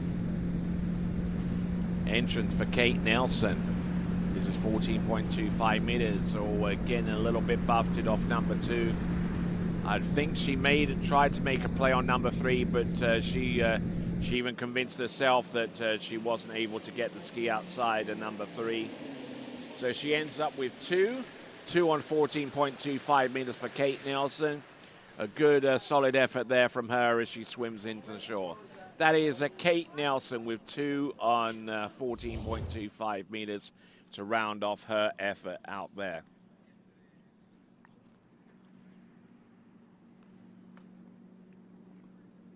So not looking bad at all. The start was okay, but she got into difficulties early into her pass into number 2. I'm not even too sure whether the ski actually made it on the outside. If it did, then it would be 2.5 instead of 2. And having looked at that again, I think would be leaning towards 2.5 instead of 2.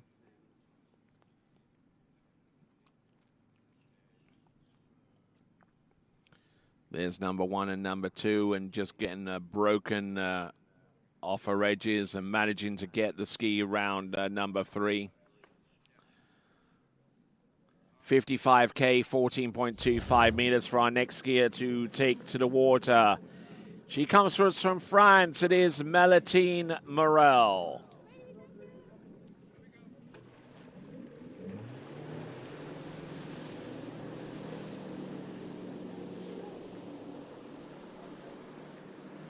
All right, so continuing on. We're actually getting very close to the halfway mark of our amateur skiers in round number 2.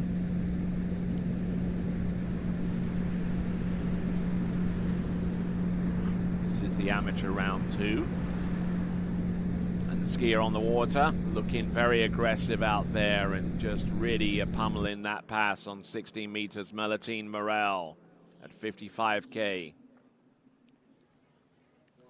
Skier about to take to the water very, very soon is Cameron Massey. She's at the end of our dock, and on the water right now is Melitine Morel.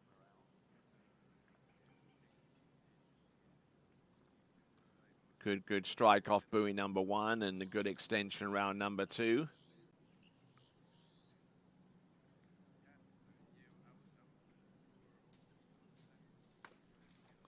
Don't see too much wrong with this effort so far. Just trying to keep her head on top of her shoulders and not do anything too dramatic to affect the run on pass number 1. That's 16 meters, and that was at 55K. Actually, that was 14.25 meters. I beg your pardon. So she'll be coming back in on 13 meters to continue her effort. And let's see what Melitine Morel can conjure up here.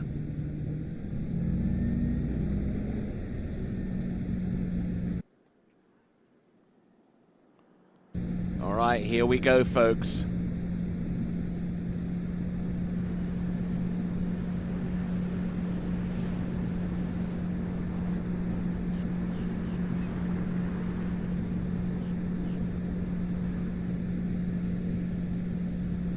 Looking good and looking strong out there. That is Melitine Morel getting through 14 and now 13 meters for our French skier, Melitine. Yep, she's run through 13. 12 meters comes up next.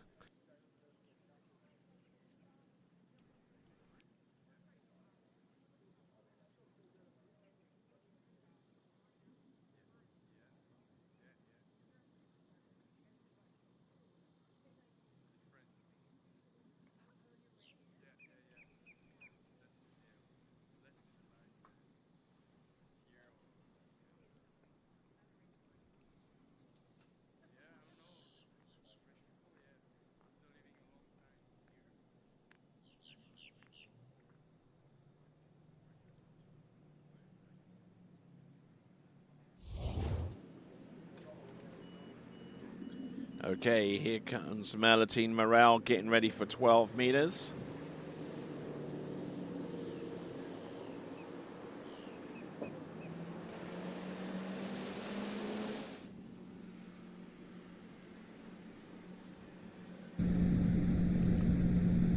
Trying to bleed off some speed here.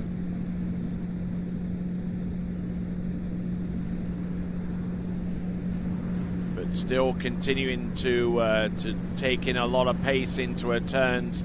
There's number 4, there's number 5. Does she make it round number 6? All right. So 14, 13, and now 12 meters, a run in successive runs. Excellent skiing there for Melitine Morel.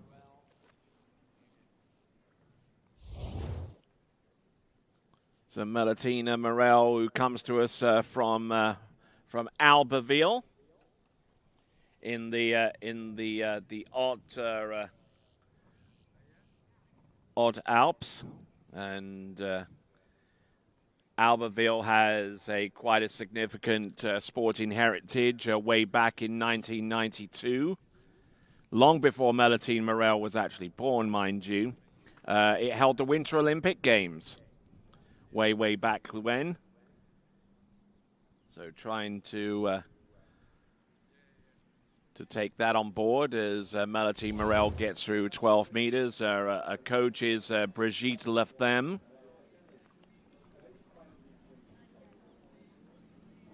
So I'm sure that she's watching and probably celebrating quite vigorously, as it were, as we see Catherine Massey at the end of the starting dock just trying to take on board the increased wind that is starting to blow in to this venue here. We'll see what Melitine Morel can do with the tailwind of 38 off, 11.25 meters.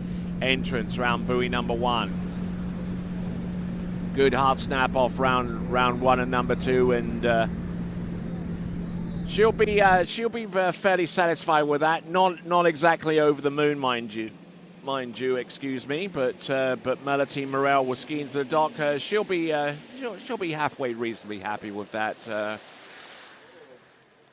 She skis in towards the dock and gets 2 for her effort on 11. Skier who ordinarily represents France at international level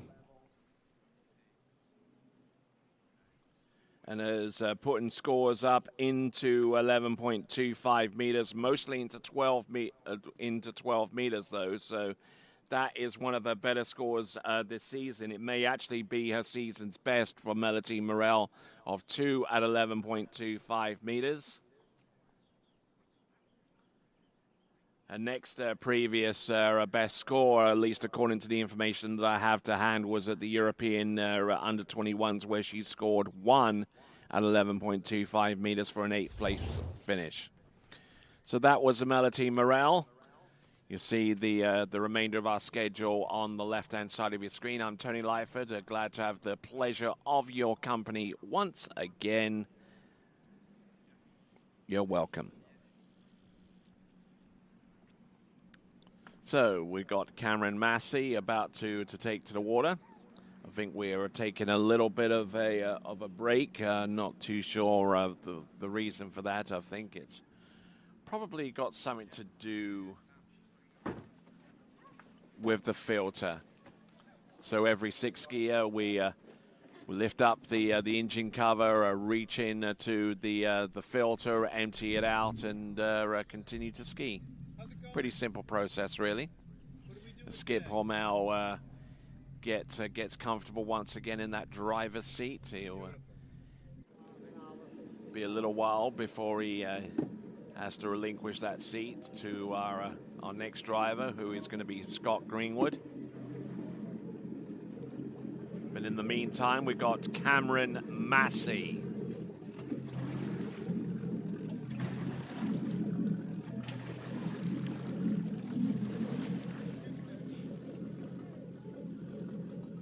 Looks like that line is going to be extended out to at least 16 meters, maybe even 18.25 meters. We'll find out the particulars.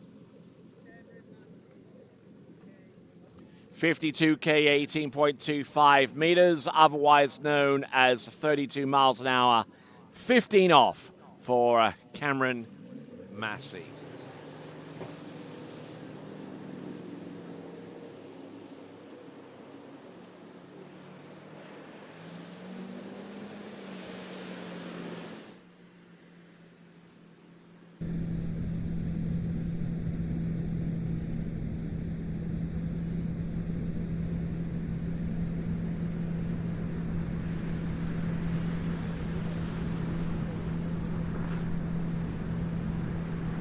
On 18.25 meters. Line control very, very critical here. And Cameron Massey, whose best performance this season as a girls 5 slalom competitor was 2 at 13 meters at 55K. But doing a fine job with the opening pass. We'll see how far she gets. For the most part, Cameron Massey has been pretty good with getting into 16 meters. Just suffering a little bit with inconsistency, and all the way up, all the way to girls 4 slalom, which he competed for the last time about 2 seasons ago. She was able to get halfway down 30 meters with the boat speed of 55. So we're seeing on the starting dock Jake Abelson, the world men's trick record holder, who's competed in a number of title events during the course of the season, and even expanded his competitiveness to competing on the overall tour on a couple of occasions. Will no doubt be trying to try his luck with the remaining 2 events on their schedule over at Fluid and also here at Travers. Okay, so looking good. That's Cameron Massey. She gets through 55K, 18.25 meters. 16 meters comes up next for Cameron Massey, otherwise known as 22 off, 34 miles an hour.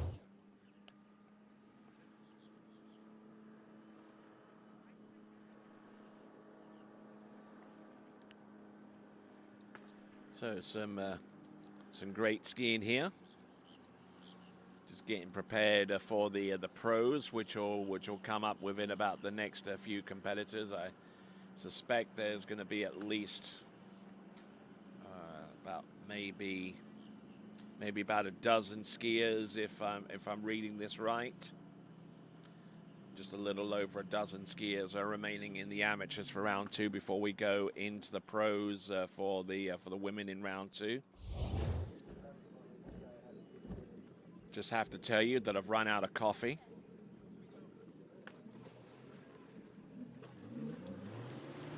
And now I'm switching from missiles and switching to guns, and the guns being Red Bull. Gives you wings, apparently. Hasn't worked for me at all.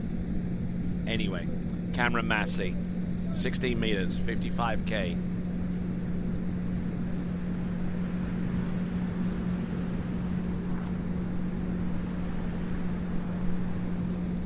Yeah, and gets the job done. Just keeping some good water speed up and cruising out there to beyond the buoy's width to keep that line tight. So Cameron Massey getting ready for 14.25 meters or 28 feet off the standard 75-foot line, leaving her with 47 feet to get round the slalom course on the next pass, with the course width being 37.5 feet wide.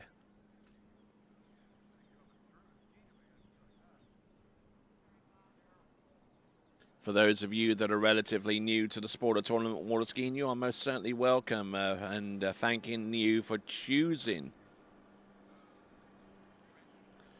this YouTube channel to watch another great event on TWBC, celebrating 15 years of water ski broadcasting excellence.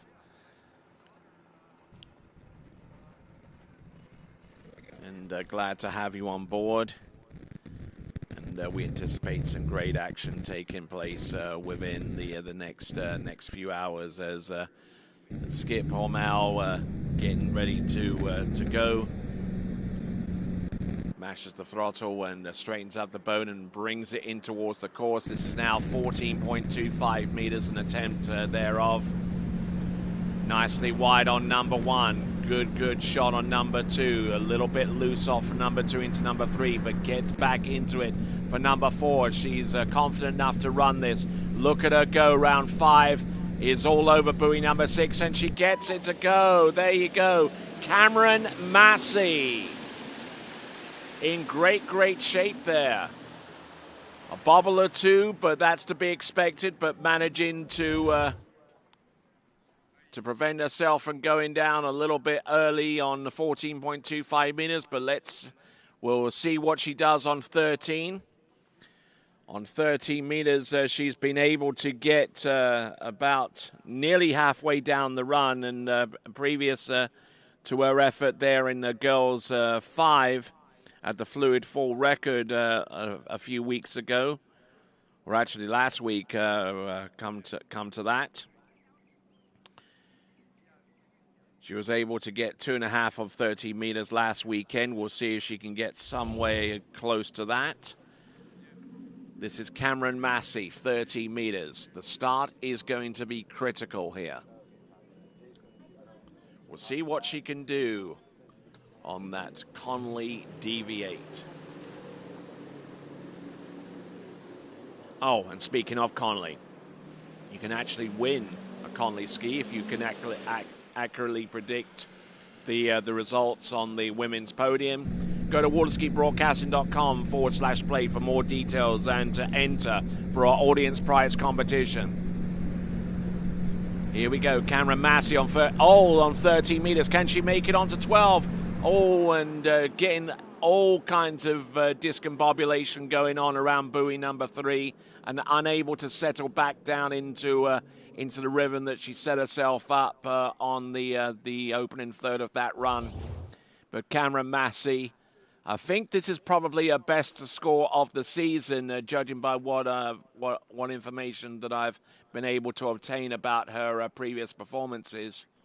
Cameron Massey round buoy number 2 taking the hit, and it looked from this point that she would actually have a good shot at running this pass, but getting a little bit loose off number 3, and from that point onward, that single mistake costing her the remaining buoys on that pass. So it looks like it's going to be 3.5, 3 1/2 for Cameron Massey on 13 meters or 32 off, 3.5 at 32 off, 34 miles an hour. All right there, so we've just seen Cameron Massey there. Our next competitor up is going to be Jake Abelson.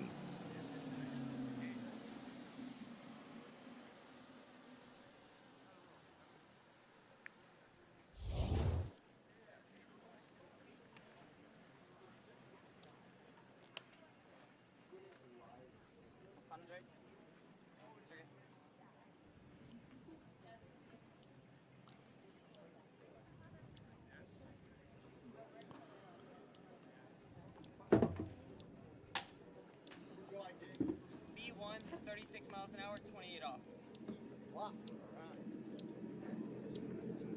Okay, 58K, 14.25 meters, otherwise known as 36 miles an hour, 28 off. For our next competitor to take to the water, it is going to be Jake Abelson.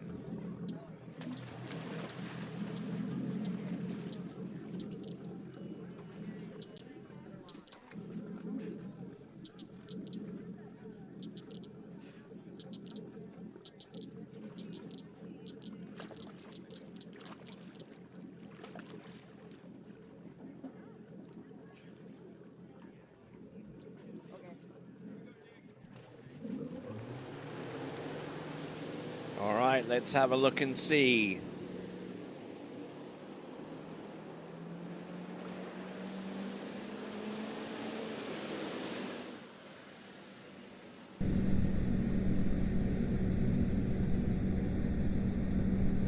Here comes Jake Abelson.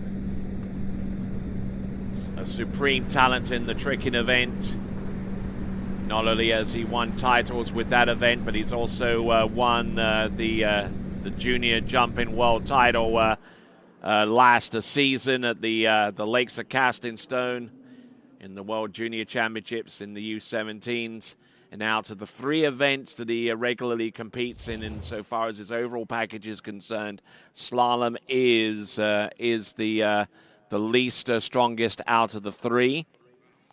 But he's still a pretty good talent out there. He's been able to produce scores into 12 meters at the very least for majority of the time that he's competed in this event over the last couple of seasons. Just to give you a little bit of the tail of the tape here for Jake Abelson, as he has skied extensively. 18th spot in the U21 World Championships this season.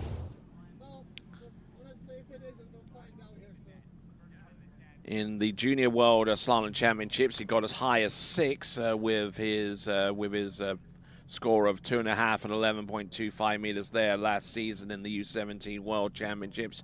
Competed in the World Elite Championships. Although I'm not too sure whether he actually competed in the slalom event. He was a selection for the U.S. Team based upon his tricking skill rather than whatever he had to contribute to the team total so far as the slaloming was concerned. But let's see what Jake Abelson can bring to the fore here.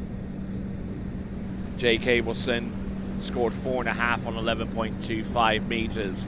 And just to give you an idea of how competitive that field was, a score of 4.5 on 11.25 meters, which ended up being one of his best scores of this season, was only good enough for a 50th spot in the men's slalom competition in those world championships, in the elite world championships, I should say.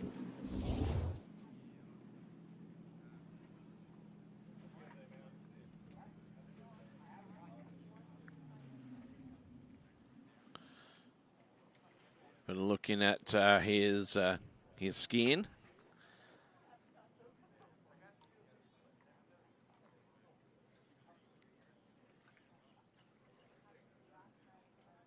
So Jake Abelson, multiple-time world champion in both the U17 and the U21s in events other than slaloming.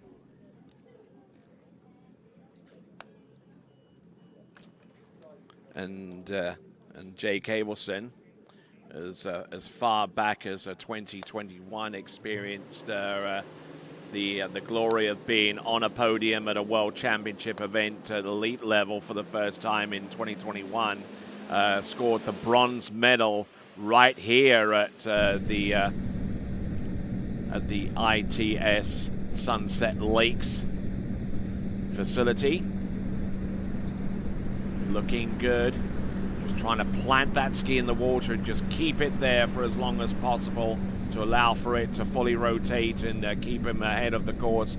Getting round all 6 on 12 meters. So now he has a genuine chance of maybe putting a score, if not deep into 11.25 meters, maybe running it for the first time. We'll see if we can pick out the particulars so far as his competitiveness in the slalom in a little bit deeper so far as his best scores are concerned. But doing a fine job at this point in the proceedings. Jake Abelson.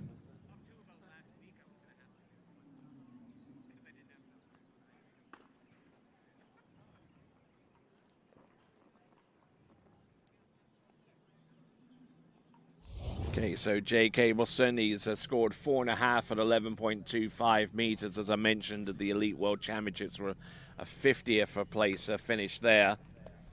Scored 3.5 at the Junior Pan American Games, which took place in Paraguay just before those World Championships. He scored 3.5 at 11.25 meters, and he's backed that up with scores of 1.5 at 11, 3 at 11.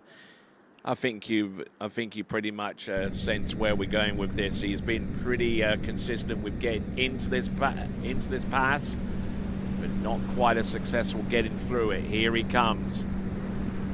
Oh, getting in a little bit deep there on 11.25 meters, but managing to get round 2 and number 3, trying to get the handle back in to his hip, but unfortunately not able to make much of a play beyond buoy number 3. So it looks like it is going to be 3. It's going to be 3 on 11.25 meters, which would be about average so far as his slaloming performances are concerned. Bringing the handle in and just crushing through the wakes a little bit there, and just not getting into a stacked position to where he can make a genuine attempt on getting the good turn off number 3 to keep him going on 11.25 minutes. It was actually a rather hard turn through the entrance gates, which kind of set the whole ball in motion, and getting late off number 1, even later off number 2, and round number 3, and just getting the ski round and scoring 3. But admirable effort, though, in order for him to keep the handle.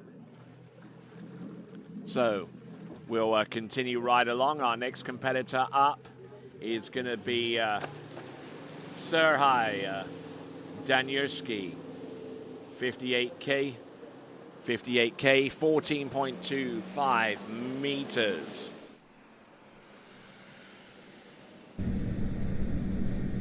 So Sergei.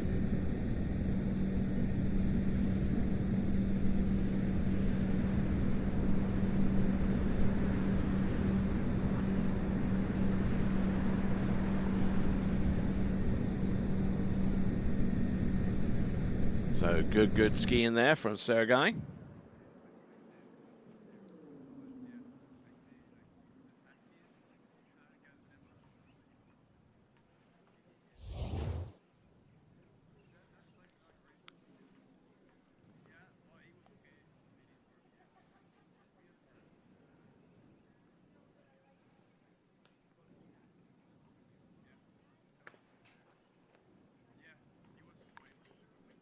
So Sergei Danielski, a skier that skis under the white flag of the IWWF in international competition. Scored at 6 at 11.25 meters in the previous competition, which was the pro event in Winter Garden. The Fluid Full Record Tournament was the next more recent time where he slalomed. He scored 2 at 11 there.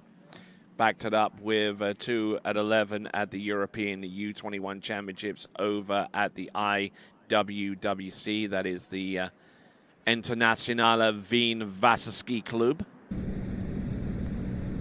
Always like pronouncing that name. And he's backed it up with the Polk City Open score with 3 at 11.25 meters. This is 13 meters. He's a good ways away from attempting that run. And keeping a pretty good upright position into the turn, allowing the ski to do what it's designed to do, and that is to whip around and keep the skier on top of the water as the skier goes cross course on each instance. So Sergei Danielski looking good so far off the opening 2 passes of 14 and 13, now getting ready for 12.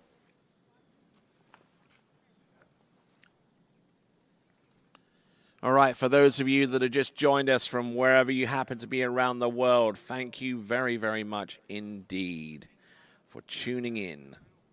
I'm Tony Lyford, and I'm glad to have the pleasure of your company once again. Great to have you on board. And feel free to engage in the live chat that is situated next to this webcast player on the YouTube channel.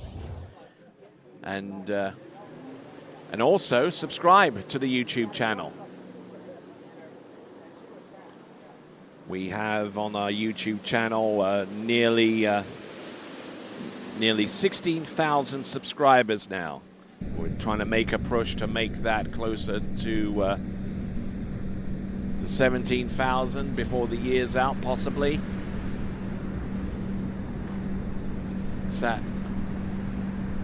Sergei Danielski, this is 12 meters. Oh, and looking at that. He is out there, he is aggressive, and he is with style out there.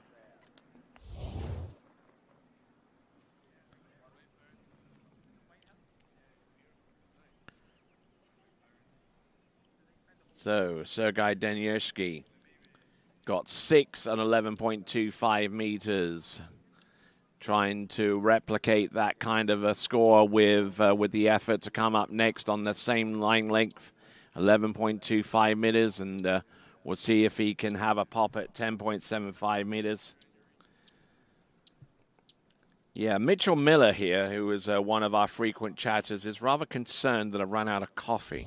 Well, I've actually got Red Bull here, and that's what's keeping my head above water, which is always good.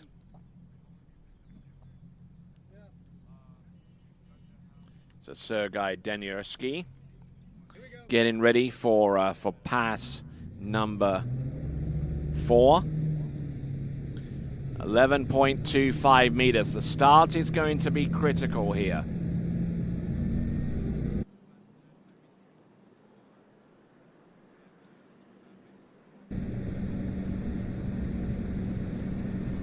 Here we go, Sergei Danielski. There's number 1, gets a good hook up. Round number 2, he's still there, you know.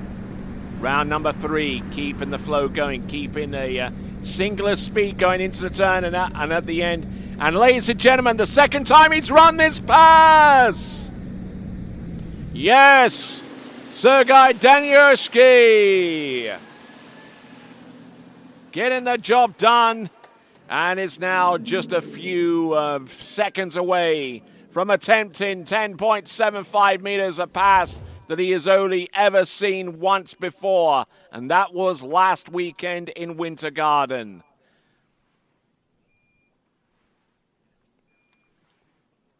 And provided that he makes it through the entrance gates and puts the ski outside of number 1, this could be a personal best performance, and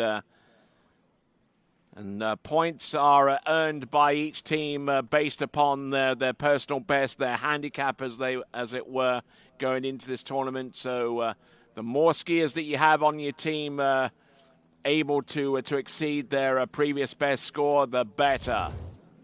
Speaking of the teams, for those teams who have yet to have members go onto the shooting range, the time to do that is now. Those teams that have still have members that have yet to shoot, get that done as soon as possible. In the meantime, here comes Sergei Danielski rolling into number 1. That's a PB right there. Let's see what he's got round buoy number 2 to the wakes, and there you go. It's a 2 buoy count for Sergei Danielski. Good skiing there from him. 2 at 39.5 off. At 36 miles an hour. That's 2 at 10.75 meters at 58K. Stands up round buoy number 1. Skis all the way to number 2. Gets the ski up.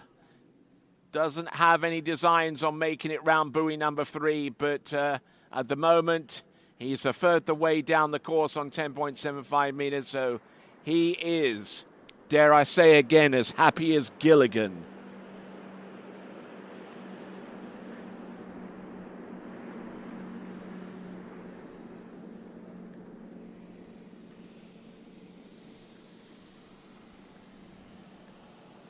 So, coming into the dock. He isn't stranded on a desert island, but he's as happy as that man called Gilligan. That is Sergei Danielski with a 2 buoy count at 10.75 meters.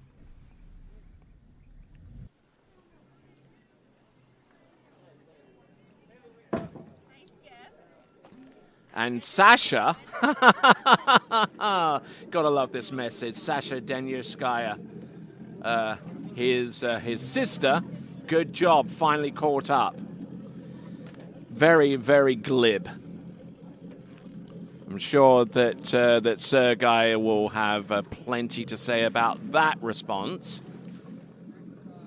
Maybe he can come up here to the announcing point and tell us a little bit more about that new PB. 49K, 18.25 meters for our next skier, Louisa Baena. Louisa Baena, 49K.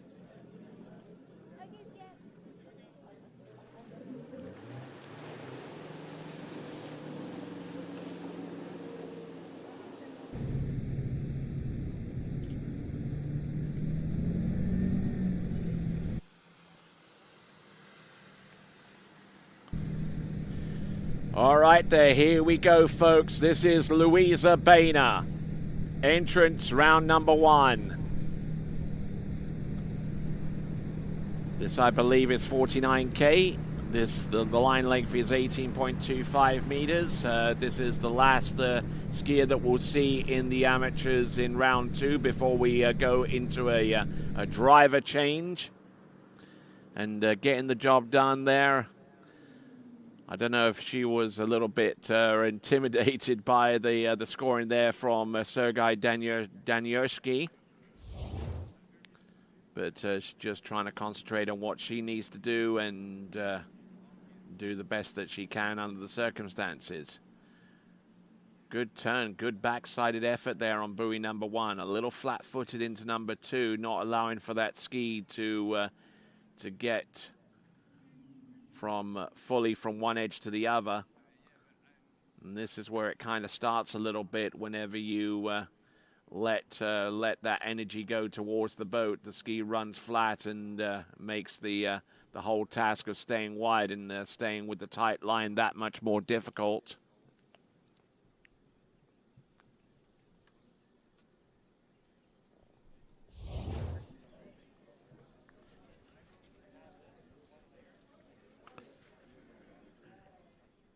So Chris Richter is on the dock right now, getting ready. And after him will be Todd Kuykendall.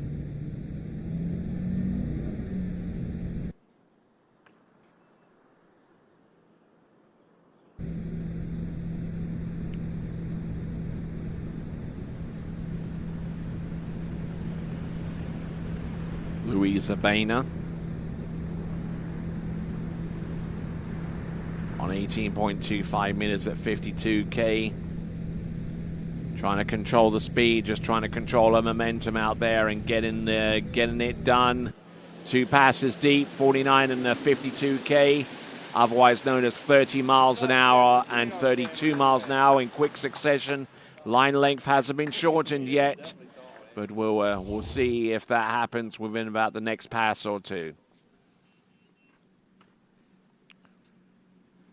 16. Oh, she's deciding to go with 16 meters and running at a sub-max boat speed. Now, just to give you an idea of how that affects scoring with the zero-based scoring system, I'm sure that a few of you around the world are wondering what that's all about. It's a system of scoring which allows for skiers to actually move to a shorter line instead of to a higher boat speed to achieve the same score.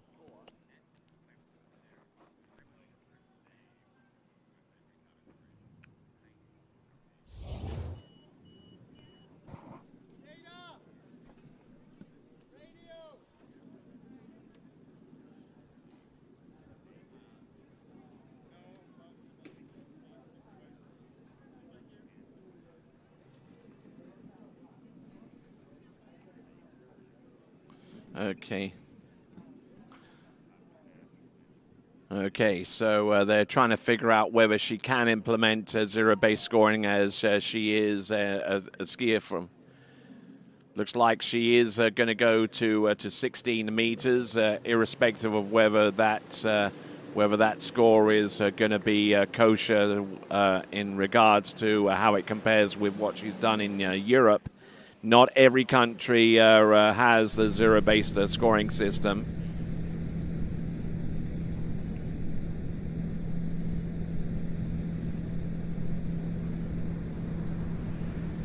All right, so here we go. This is Louisa Boehner.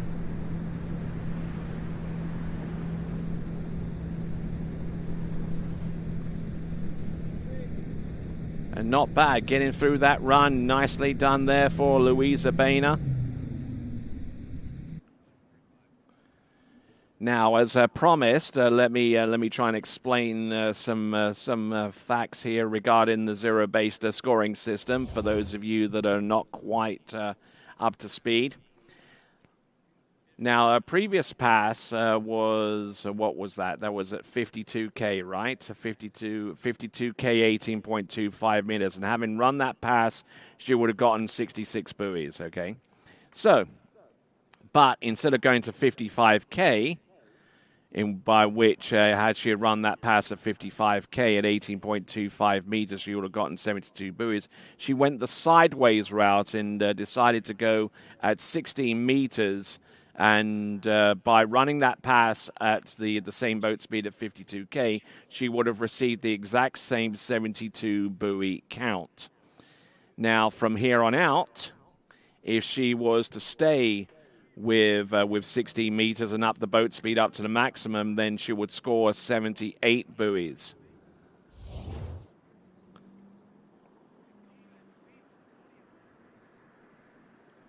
All right, then. So coming in.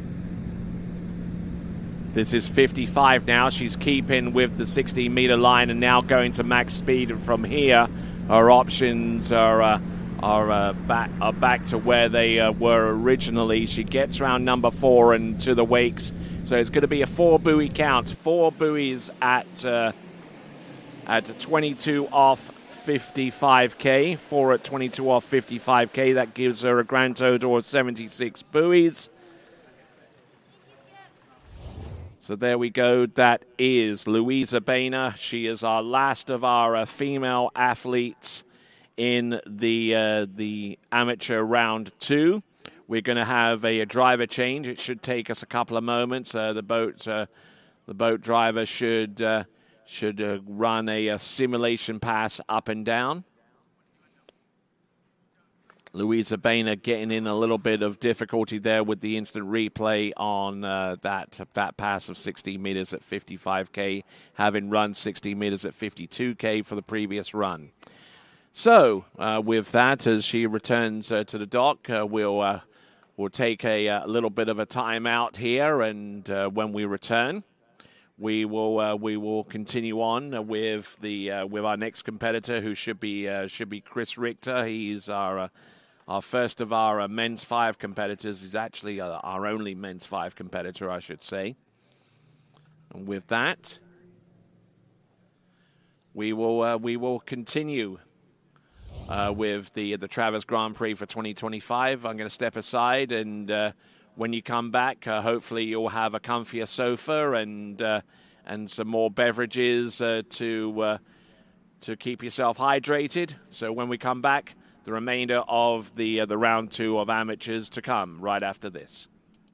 At JT's Lake Service, we handle everything your water ski lake needs. From adjusting existing courses to full installs, ramp fabrication, jump measurement systems, and technical control for any competition. With over 10 years of lake and ramp experience and a lifetime on the water, we'll help turn any lake into your dream setup. Please contact JT's Lake Services for any questions you may have.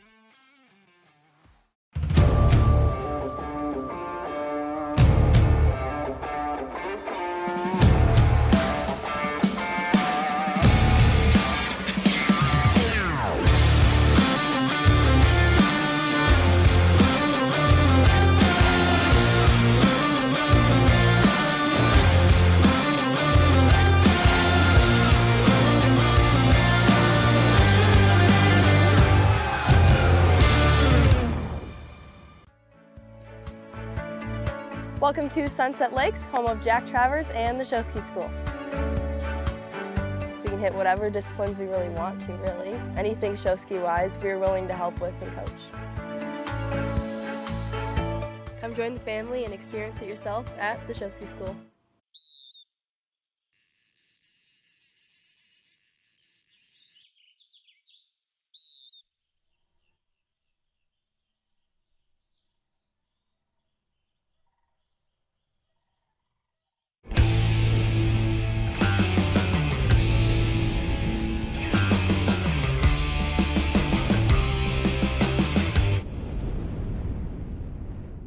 You know us for the sunsets, the buoy ski, the feet flown, and the flip spun.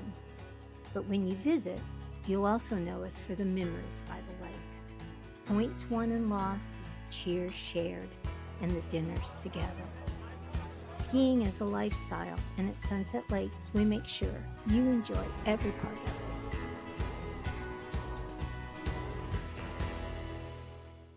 it. Wherever you're going, we'll make it easy.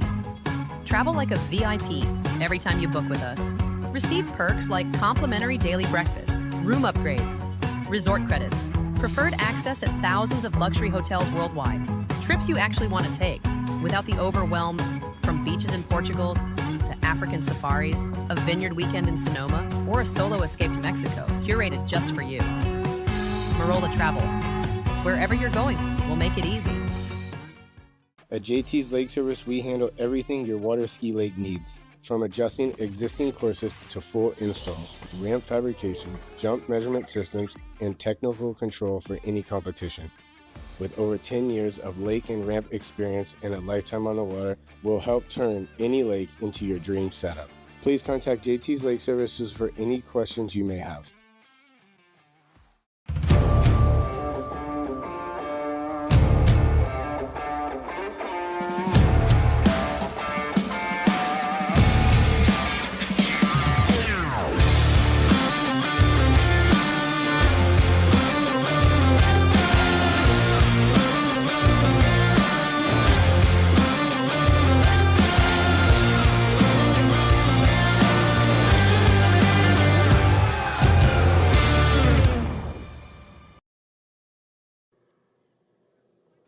All right there, welcome back to live and continuing coverage of the 2025 Travers Grand Prix. Coming to you live from Sunset Lakes in beautiful Lake County in Florida. I'm Tony Leifert, and glad to have the pleasure of your company.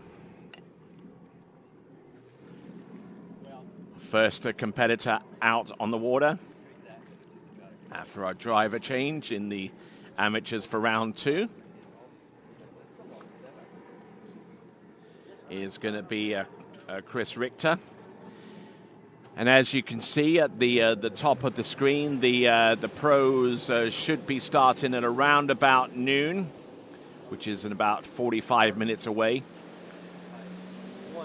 A little optimistic as far as I'm concerned, but we may have to start a little bit later than that. But at the earliest, we would have the women pros taken to the water at 12 noon.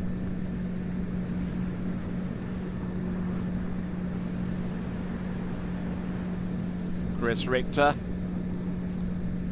I believe that was either 16 or 14.25 meters.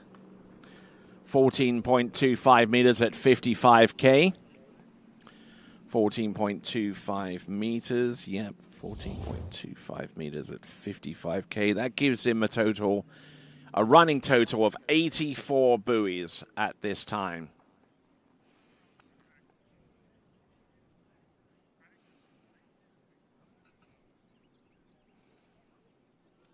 Looking good behind that Correct Craft Nautique towboat. The first time that towboat has been used in a pro water ski tournament east of the Mississippi. Of course, I make that distinction because the first time that boat premiered in a pro event was at the California Pro-Am, which took place earlier on this summer, just a few weeks before the World Championships. And at the World Championships, they used the previous incarnation of the Nautique towboat, and no, it still provided an excellent pull and provided an extremely strong pull for a good many of our jumping competitors. You only had to look to see the likes of Brandon Shipner, who jumped a lifetime personal best behind that boat a few weeks ago in the elimination round of the jumping championships. As we see Chris Richter going down a little bit hard on 13 meters. Is he okay?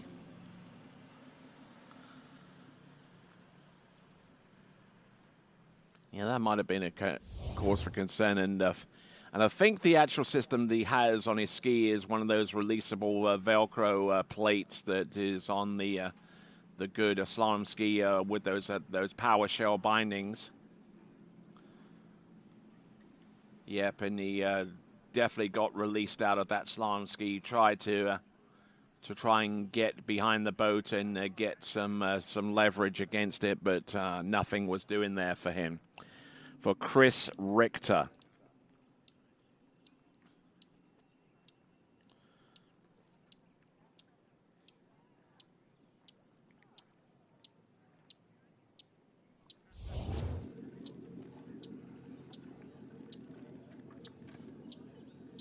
All right, our next competitor up is going to be Todd Kuykendall.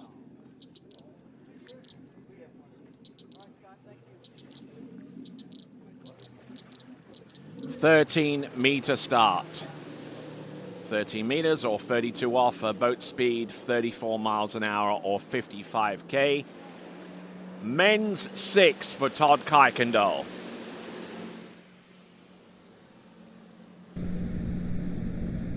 Men's 6, the last division among our seniors to ski at 34 miles an hour as maximum speed. And unless he moves to men's masters, his boat speed will drop to 52 kilometers an hour once he ages out of men's 6 and goes to men's 7. But once again, unless he decides to pursue the route of skiing in the masters men's division, of which we see the likes of Mike Morgan, who we will see towards the end of this list in round 2 of amateurs. Now, for those of you who are querying men's masters. It is a merit-based division to where the senior skiers, in this instance, faced with the notion of either skiing at 52K or 49K as their maximum boat speed, feel that their performances are best served with skiing at the max speed of 55K from one of the original senior divisions.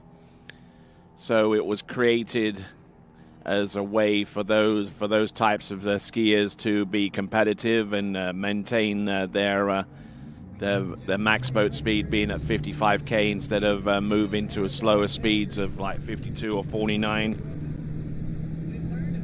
And it's been quite successful over the last few seasons. It's been around since the early part of the 2Ks. So here we go, Todd Kuykendall at 12 meters. Now he is a skier who's certainly skilled enough to compete in men's masters, but he'll just wait his time and wait for him to age out of men's 6 before he's forced to make that decision.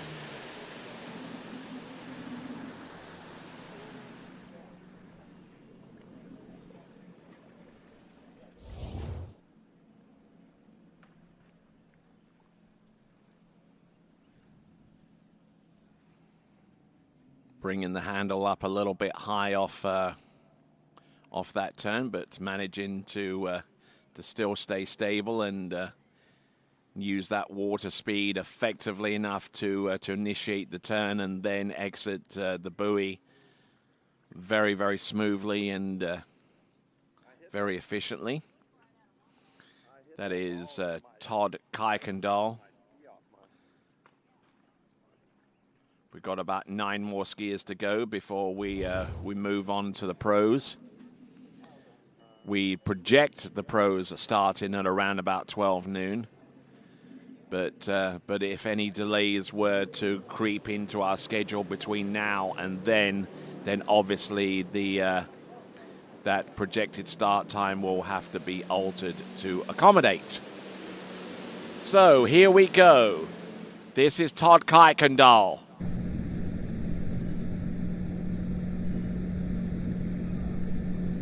There's 1, there's number 2. This is 11.25. Oh, look at him go at 11.25 meters. He's still there. He's still up right on top of the water. He gets it to go off number 5. He gets round number 6, and Todd Kuykendall getting ready for 10.75 meters coming up next. Fantastic skiing there from him.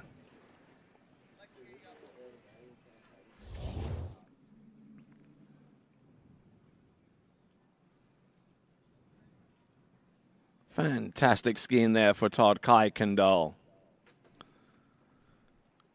Got a good extension round buoy number 2 and just let the ski just whip round.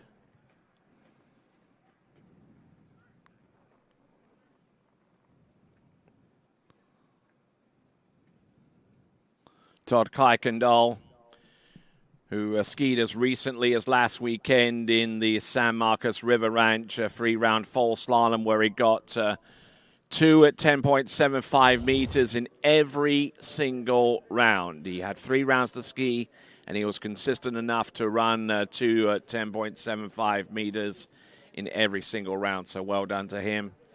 Competed in the 55K West event, and scored as high as 1 at 10.75 meters in that head-to-head format. 2 at 10.75 meters there again as well in the warm-up for that event. So let's see if he can get past number 2. He's been bogged down with that score. There's 1. There's number 2. Can he make it outside buoy number 3? Oh, no, he tries to make a play on number 3, but I don't think he manages to do so. But he's happy. He's good. Happier than a kid in the candy store. There you go. That is a Todd Kuykendall. A 2 buoy count at least at 10.75 meters. Good skiing there from him.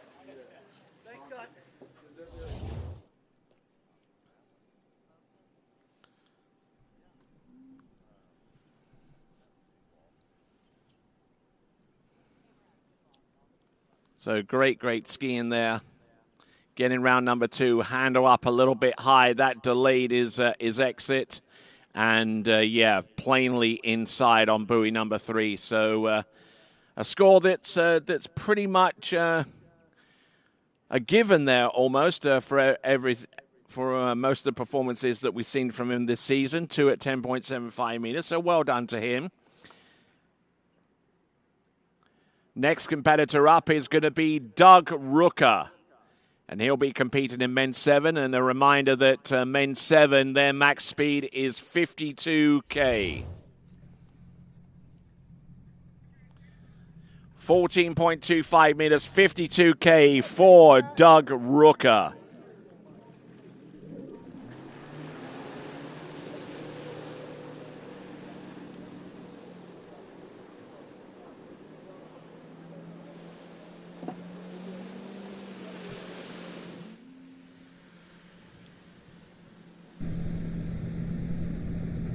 So let's see what we have in store.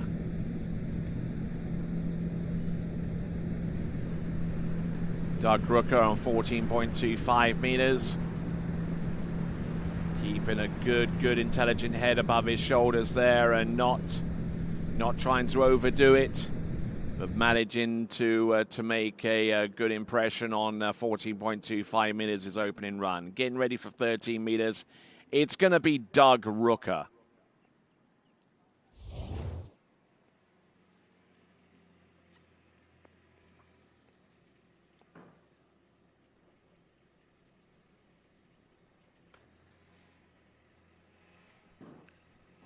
All right, so looking here and seeing the performance here from Doug Rooker on 14.25 meters. As he goes through that pass, just enough time to tell you about the TWBC podcast. There are new episodes that will be uploaded and able to hit your podcasting platform, your favorite one, every Friday between now and the end of the season, extended into the festive season. So every Friday, look out for a new episode on the TWBC podcast. Had the privilege of interviewing personalities such as the likes of Charlie Ross and Ali Garcia, Joel Poland, Corey Vaughan, Tim Tornquist, Joel Poland, Whitney Reaney, and Brooke Baldwin, all of those to come, and all on the TWBC podcast, available where you choose to listen to your favorite podcast. Doug Rooker on 13 meters, pass number 2. A little bit stiff there on number 4, but still managing to make a strong enough play onto 5 and getting the job done. Round number 6, that is Doug Rooker.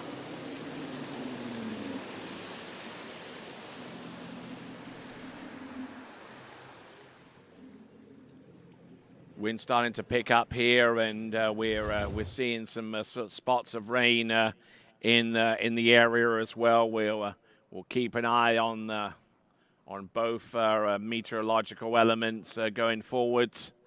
But Doug Rooker, for his part, wants nothing to do with any of that. He just wants to continue skiing, and he's doing just that with 2 passes under his belt and getting ready for the next pass, which is going to be 12 meters. Just a reminder that men's 7, the max speed is 52K or 32 miles an hour.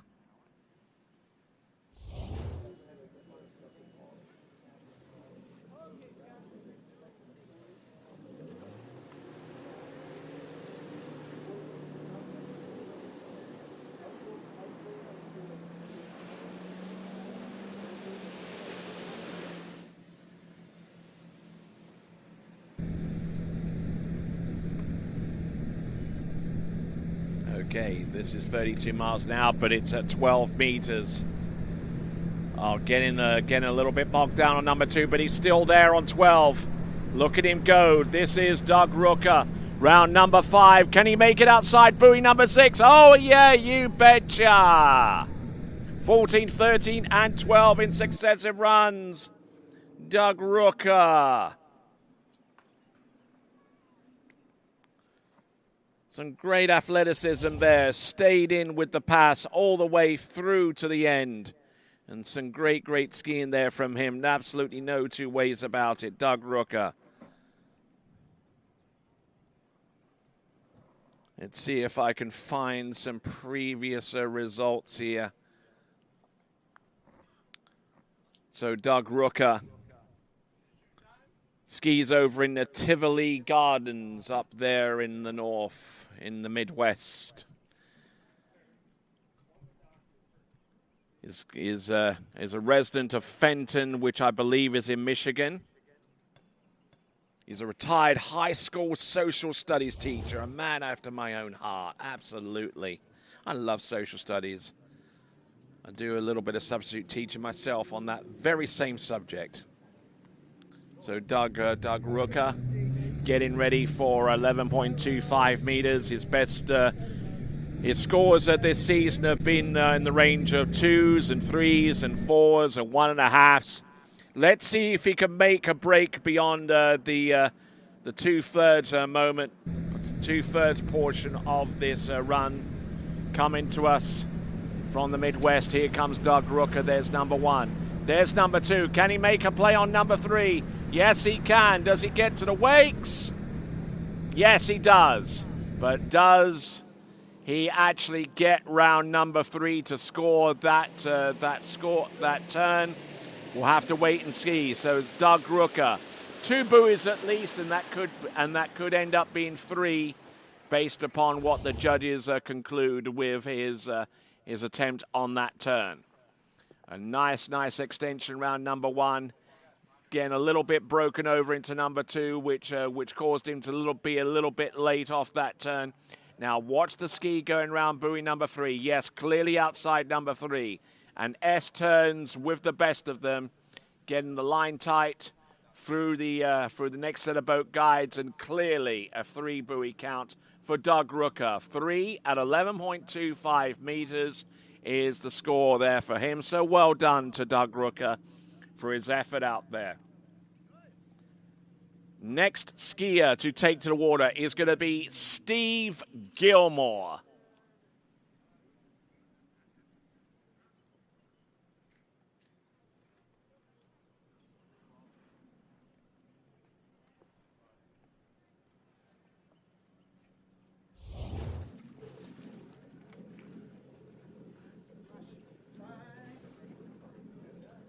.32 mile an hour, 15 off.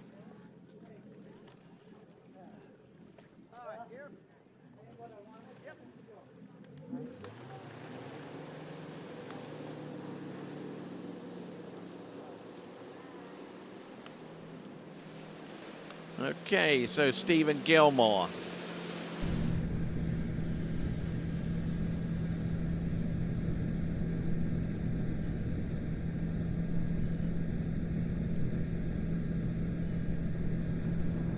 .32 miles an hour, 15 off. Oh, and getting in a little bit deep here into number 3, and unfortunately doesn't quite have that big enough shovel to dig himself out of. So this is 32 miles now. This is his 15 off attempt.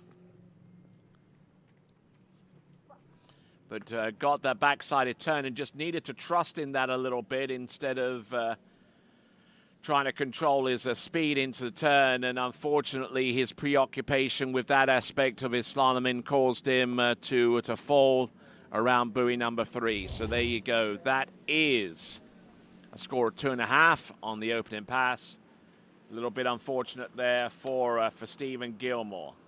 All right, now turning our attention to our next competitor. It's going to be Tim Houston.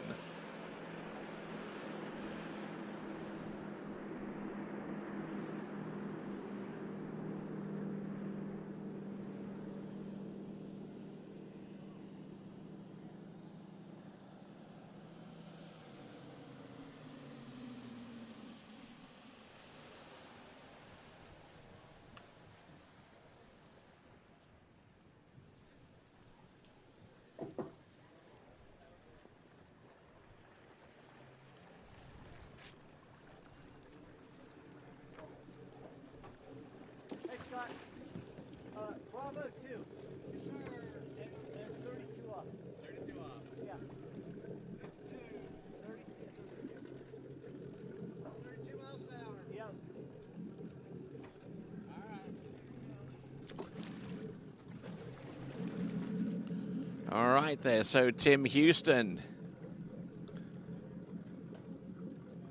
32 miles an hour, which is max speed for his division, of course. And we will see what he can do with what he has selected. 13-meter start for his opening pass. It is going to be Tim Houston.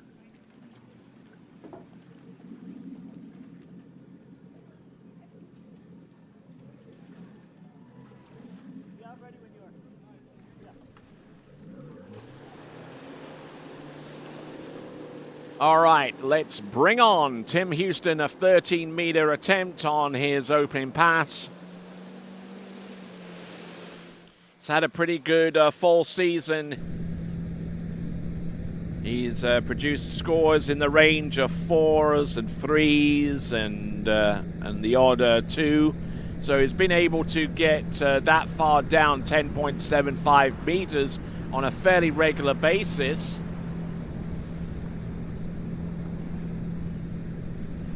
So Tim Houston, who up until a few weeks ago competed in men's 6, to where the boat speed maxes out at 55 k's, now moved to men's 7, where the boat speed maxes out at 52 k.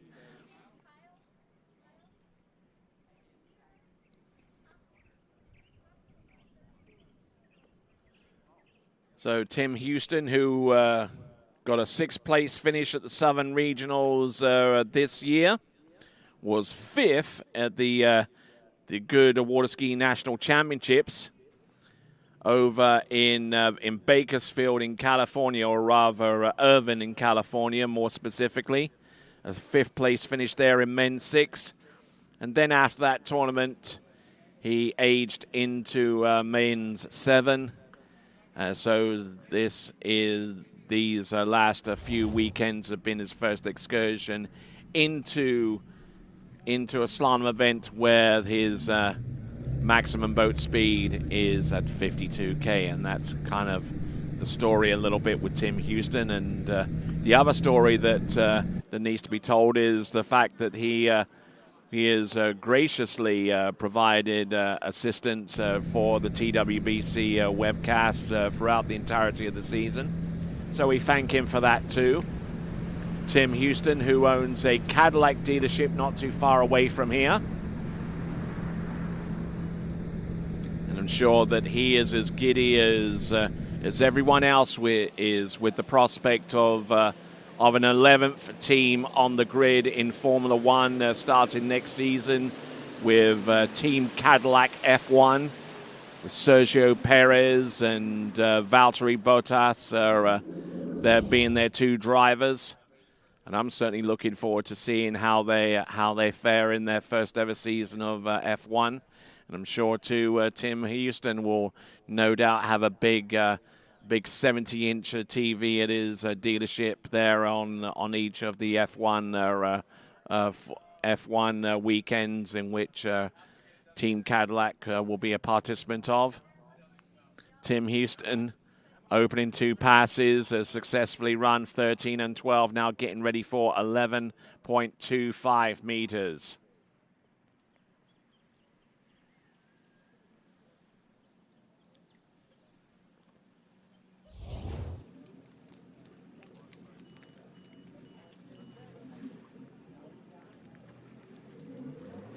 All right, just a reminder to you good folks, the watch party is still going on. When that QR code hits your screen, you can scan that and upload your photo. There you see it. Scan that QR code, upload your photo, and show us that you are watching this, the Travers Grand Prix for 2025. Tim Houston at 11.25 meters, settling in nice and well here off the first couple. He's round buoy number 3. He's halfway down the course, piling on the pressure. Round number 4. Not an easy pass in any sense of the word. And there we go, round all 6 buoys. That is Tim Houston. At maximum boat speed for men 7, on a line length where the handle doesn't reach outside the buoy line. That is Tim Houston on 11.25 meters. That is at 52 kilometers an hour. It's the equivalent of 32 miles an hour, with the line length being at 38 off.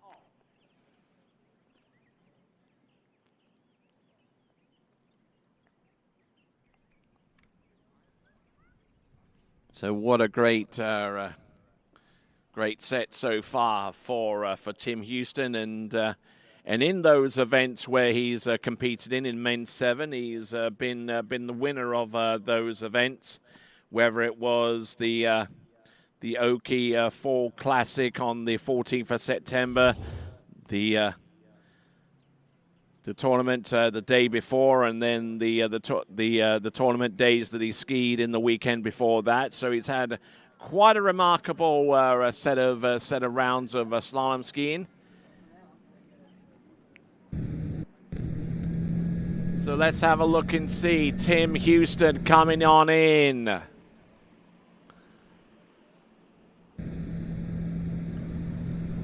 Let's see Tim Houston, entrance number 1, looking good, hooking up well.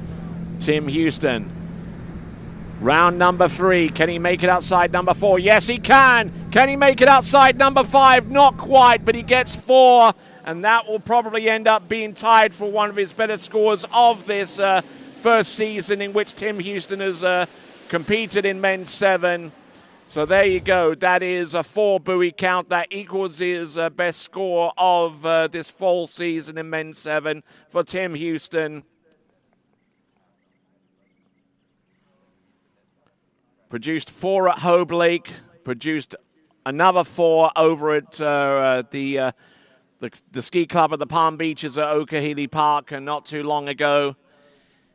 But just couldn't quite get the rhythm and timing necessarily to make a full and complete impact upon 10.75 minutes. But he'll be happy anyway. No two ways about that. That is Tim Houston, and that is a score of 4 at 10.75 meters. That is 4 at 39.5 off at 32 miles an hour.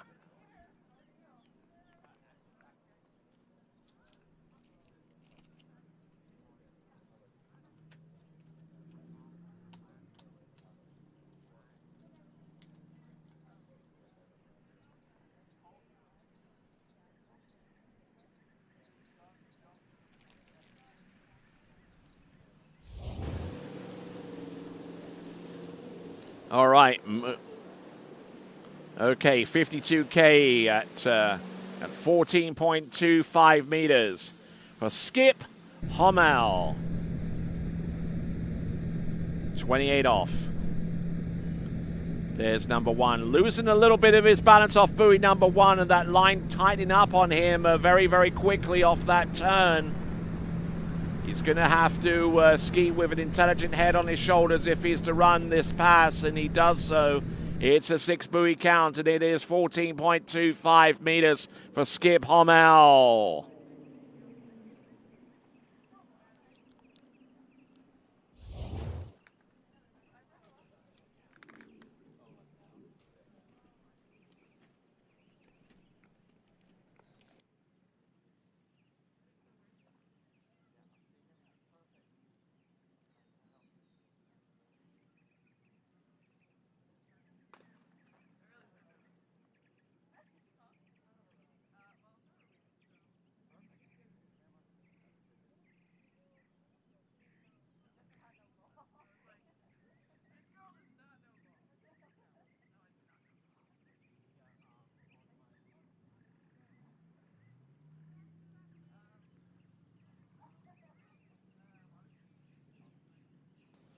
All right, so continuing right along with our current skier, Skip Hommel, who is also driven this competition as well in the amateur section.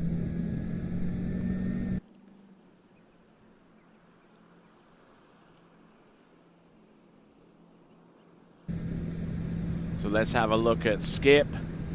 Entrance Number 1 on 30 meters. Oh, it's a better start on this run than he had on the previous run, allowing for the ski to actually carry more of its speed into the turn, and thus keeping him higher up on top of the buoy, and gets the job done. Nicely executed there from Skip Hormel. 14 and 13 meters cleared. That is 28 and 32 off in successive runs as he gets ready for the next pass, which is going to be at the 12-meter line.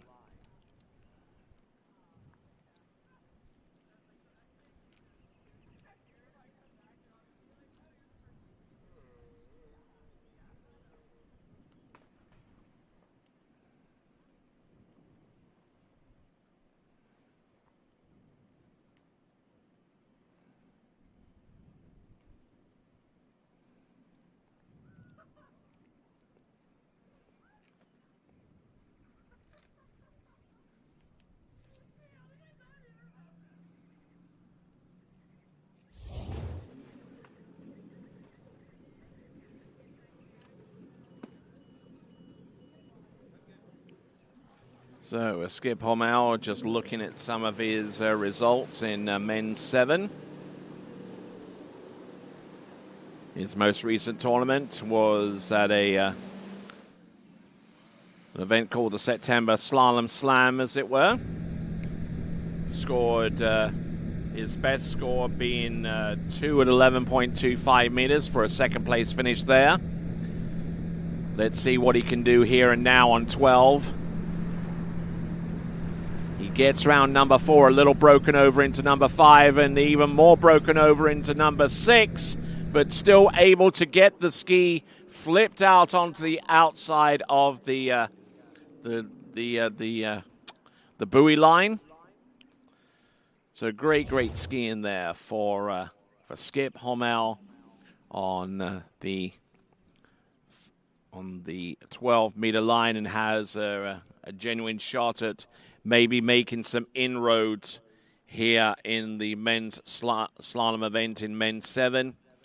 Scored 4th in the Eastern Regional Championship in men's 7 with a score of half at 11.25 meters. Those Eastern Region Championships.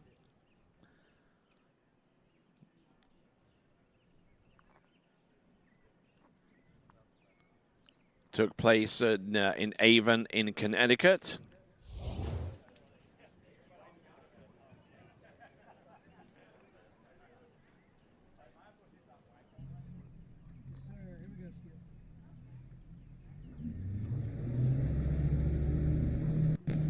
So Skip Hormel, who does train here on the regular, is actually part of the crew that's organising the skeet shooting, and for those folks that are on their respective teams and hasn't done so quite yet, your opportunity to shoot may be fleeting.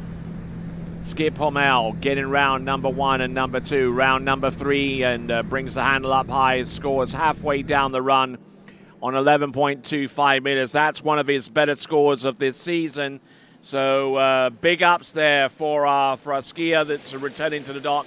Skip Hormel with a 3-buoy count at 11.25 meters.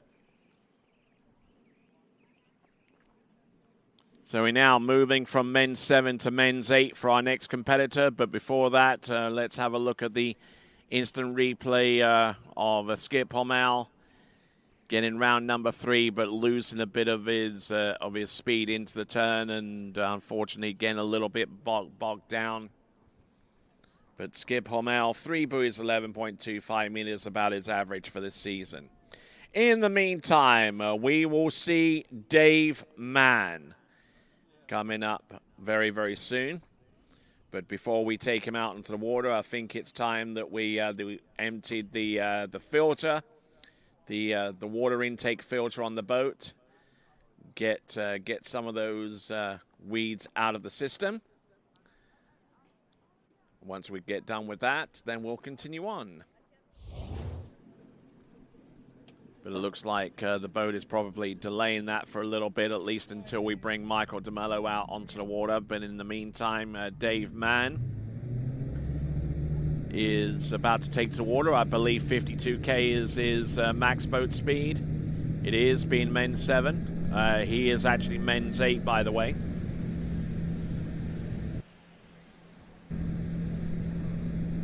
$16 at 52K.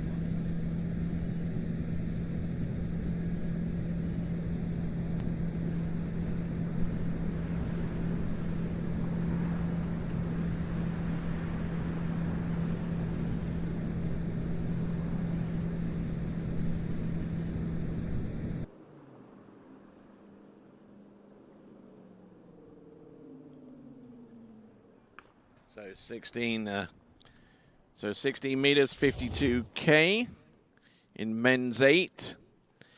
Men's 8 still has a maximum boat speed of 52K, one of 2 divisions where that exists. The other being men's 7s, and we're in men's 8 right now. And because he ran through on the 16 meters, he gets a current running total of 72 buoys. Can't increase his boat speed. He can only shorten the line from here. So he's going to come back in on 14.25 meters with the potential of running as high as a 78 total buoys upon successful completion of this next run.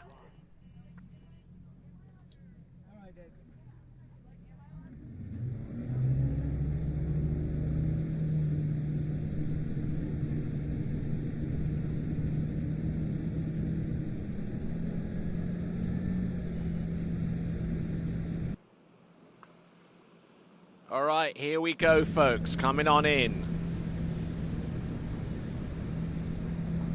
This is Dave Mann in men's 8. Oh, nicely done there into number 2, but managing to still stay on top of the water. Leaving that ski in to complete its turn and slicing and dicing. Nicely done there for Dave Mann. That was at 52K, and that was at 14.25 meters. 32 miles an hour, 28 off for Dave Mann.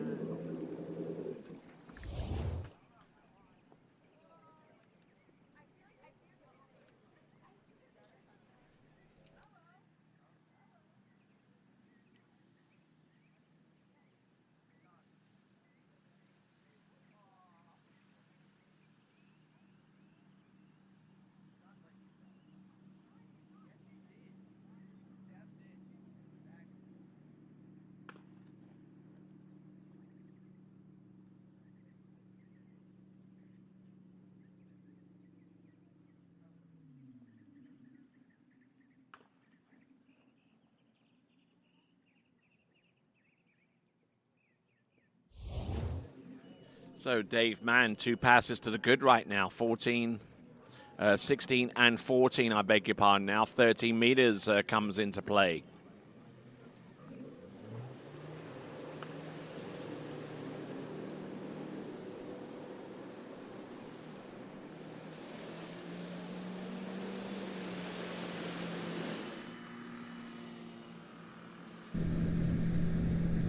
All right, good skiing there so far.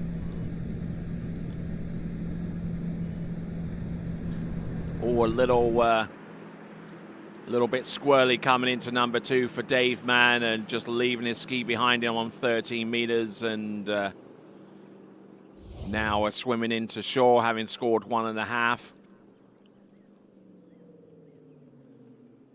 Looked good off number 1, but then came into the turn, and that ski started to wobble on him, and wasn't able to control that ski enough to bring it underneath the line and establish a good stack position off number 2 into number 3. But there you go. That is the effort there from Dave Mann. We're down to 4 last skiers to go before we go into the pro competition.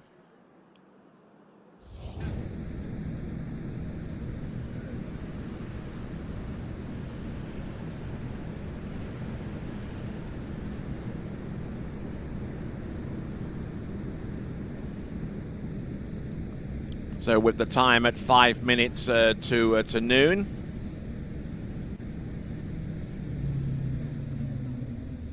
Looks like the prospective time has changed from 12 noon to 12:30 p.m. Might actually end up being a little bit later than that if more delays creep into the schedule. But we've got plenty of time to work with.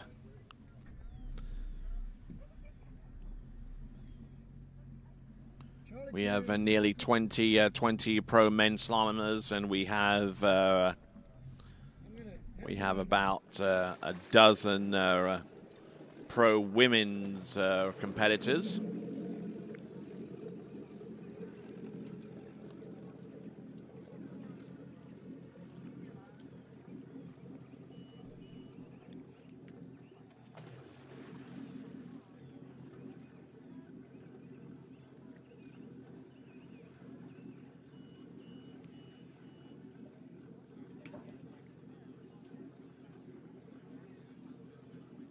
Okay, at 22 off at 32 miles an hour or 52K at 16 meters. Our next competitor is about to take to the water. It is Michael DeMello.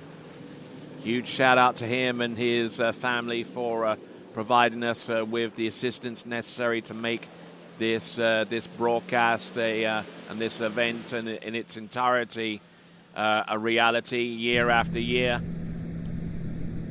Great to have such staunch supporters involved in an endeavor like this, and one of staunchest advocates for having this event is skiing on the water right now. Michael DeMello, third 16 meters at 52K, and gets the job done with that opening run. There we go. That is Michael DeMello, 14.25 meters.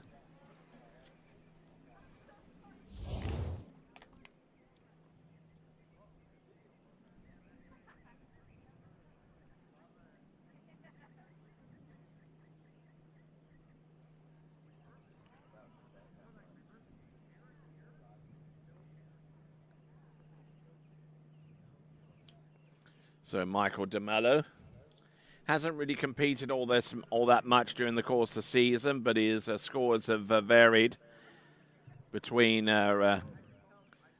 getting halfway down 14.25 meters all the way to producing a score into 13 meters. Skis in men's 7. In the Sunset Cup, he scored 4 at 14.25 meters. That was in May of this year. And in the Florida Southern fundraiser, which took place in April, he was good enough to get halfway down 14.25 meters. And speaking of 14.25 meters, that's his attempt coming up right now with the yellow loop. There's number 1. There's number 2. He's getting down course, though. He was round number 3. Can he maintain his posture here? He gets round number 4 to the wake, and he ends up scoring a 4-buoy total on 14.25 meters, which is about average there for Michael DeMello as he skis into the shore. Michael DeMello with a 4-buoy count on 14.25 meters. As we now work our way down to our last 3 competitors in the amateur round of slalom, round 2. For those folks, we anticipate a start at 12:30. We are at 12 noon right now. So hopefully within about the next 30 minutes, we will have our pro women take to the water.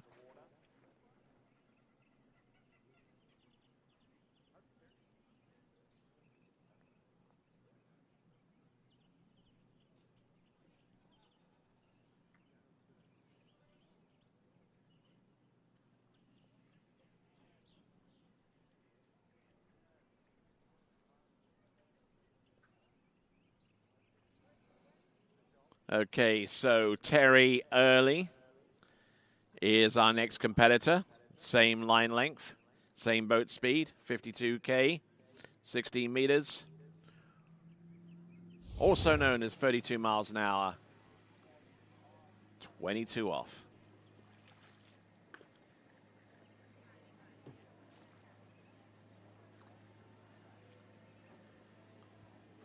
And I think they spent just a little bit of time getting the weeds out of the water intake system. And now that that is done, we will bring in Terry Early.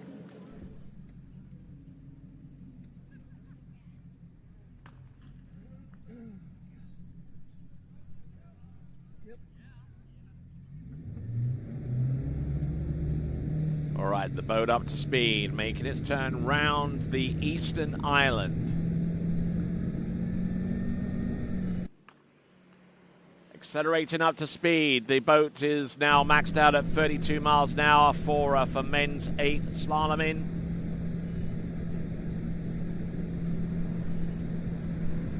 Oh, nicely performed turn on buoy number 2, and continuing to rock here. Losing a bit of his stack position off 4 into 5, but still giving himself enough room to make an impression on running that pass of 16 meters at 52K.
All right, here we go, folks. We've got Terry Early coming back into the course now. 32 miles an hour or 52K. The line length is 14.25 meters. Not exactly what one would call an early start. He's through the halfway mark here. He's good to go around number 4. Let's see if he can maintain this rhythm. Can he get round buoy number 6? Oh, yeah, there we go. Terry Early. Getting round all 6 buoys on 14.25 meters. He's now going to get a crack at 13 meters or 32 off for Terry Early.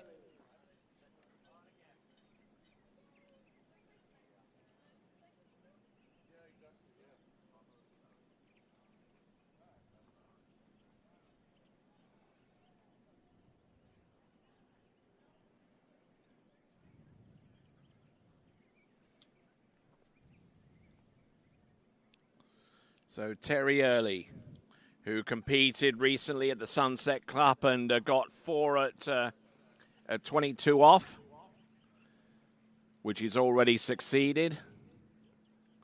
Got 5.5 at 22 off in the Fall Classic around about this time last season, and scored 3.5 on 14.25 meters. In that same tournament this time last year. Well, he's already exceeded those tournaments. As a matter of fact, if we go back as far as last season's tournament in 2024 at the Travers Grand Prix, he scored a 4 on 18.25 meters there. So he's already improved a whole bunch since then. This is 13 meters. This is men's 8 slalom. He gets round 1 and number 2. So I think he'll be pretty chuffed with that, I would say. It's a 2 buoy count there on 30 meters. Probably his personal best, and if that is the case, then it'll be a big, big boost for his team here in the Travers Grand Prix. That is Terry Early with a score of 2 at 13 meters. Just didn't quite get the hook up off number 2, but by that point he could care less. 2 buoys on 13 meters is probably his lifetime personal best, and we'll see how that transpires as being a worthwhile score for his team's cause.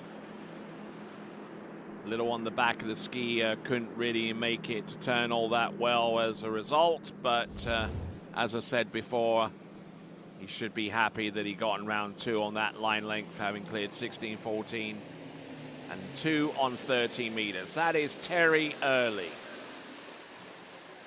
Now we're down to our final 2 competitors in this amateur round 2.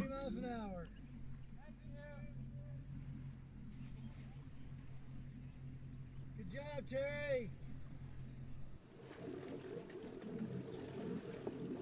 I'll be at 15 off. 15 off,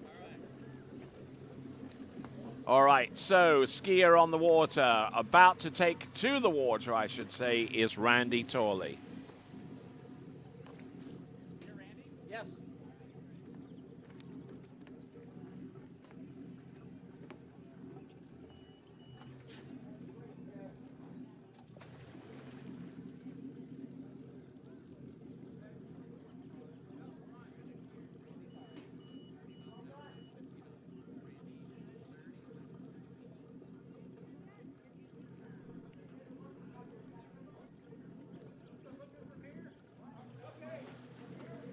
So coming in at 30 miles an hour on, I believe, 18.25 meters. This is going to be Randy Torley. Okay.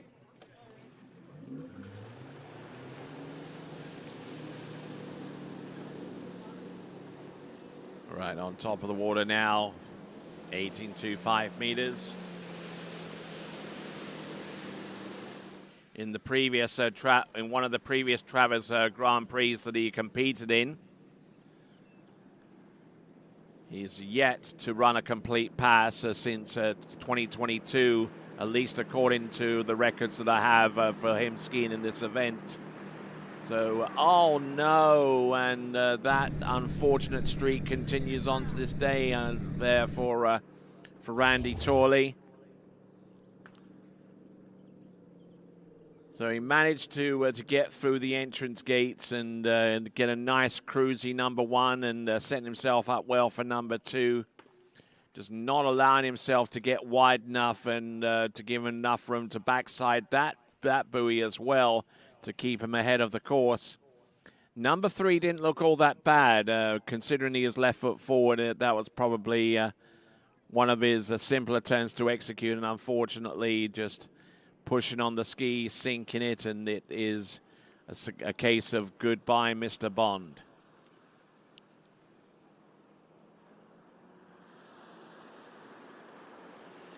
So Randy Torley, he will score 3.5 for his effort here. So now we're down to our final amateur skier. It is going to be Dr. Mike Morgan.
All right, coming into the course on 13 meters.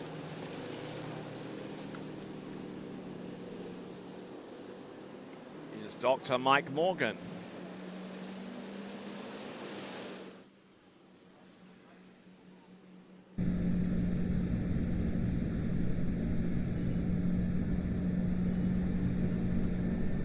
see what he has here.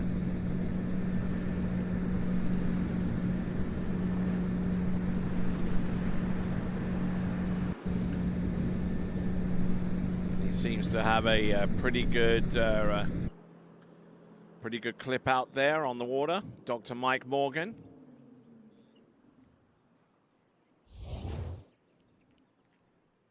Let's see what information I can gather from him. He competed in the Florida State Championship, where he placed in first in Masters Men's Slalom, scoring 3.5 at 11.25 meters at 55K.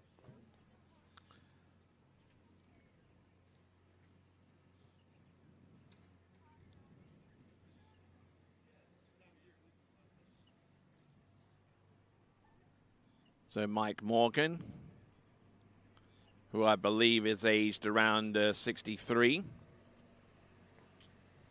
competed for many occasions for the United States elite world team, and competed in a number of pro tournaments far and wide. As the wind starts to bellow and the rain comes in, Dr. Mike Morgan, let's see what he has in store for us. Competed at the Regina Jaquis record tournament in men's 6 slalom, which has still required him to ski up to a maximum of 55 kilometers an hour in order for him to shorten the line. Of course, with zero-based scoring, that's not always necessary. But Mike Morgan getting through 13 and 12 meters and setting himself up for a decent score in this tournament, the Travers Grand Prix. Now, last year in the Travers Grand Prix, he scored a 4.5 at 11.25 meters, and he's already getting himself set up for a score of that sort. But he would ideally love to be able to run through 11.25 meters.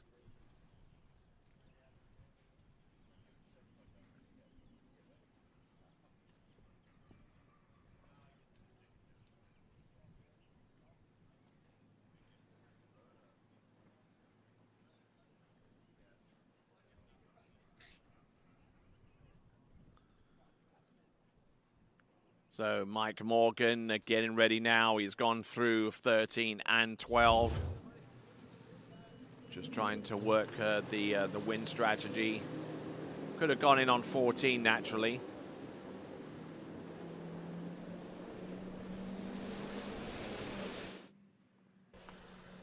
All right, here we go. This now is Mike Morgan entrance.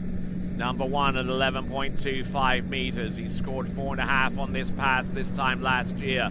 Let's have a look and see what he's got. 2, 3, 4. And number 5, he's going down course off number 5, but he manages to make it round number 6, and he will have a shot at 10.75 meters. What a performance there from Dr. Mike Morgan.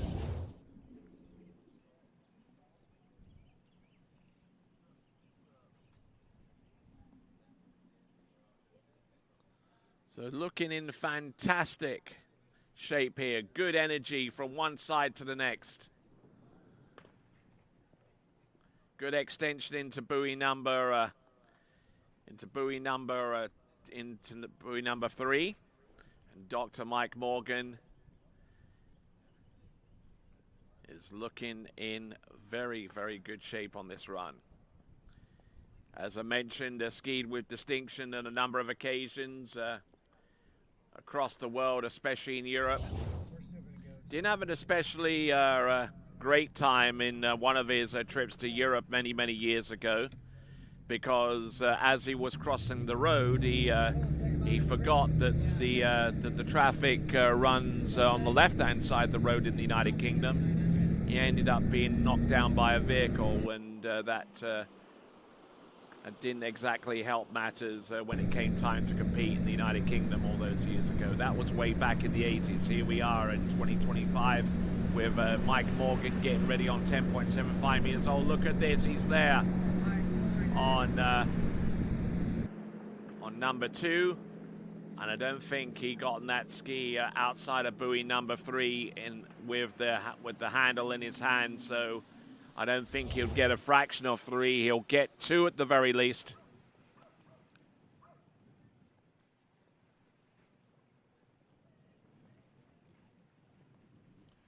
So looking at this from Mike Morgan, getting a little bit down course and just couldn't really pull his way out of this position.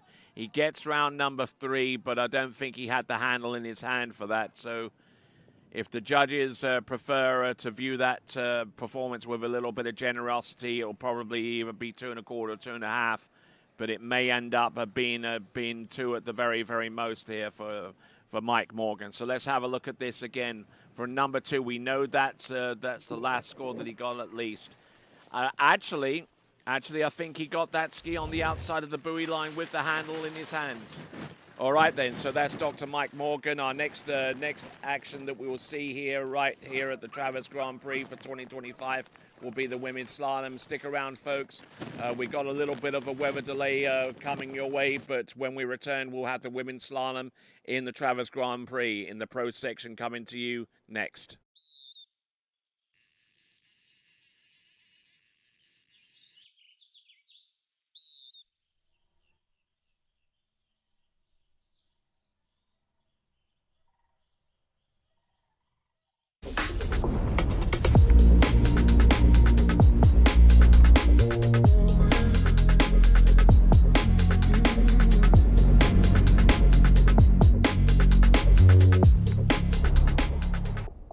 You know us for the sunsets, the buoy skied, the feet flown, and the flip spun.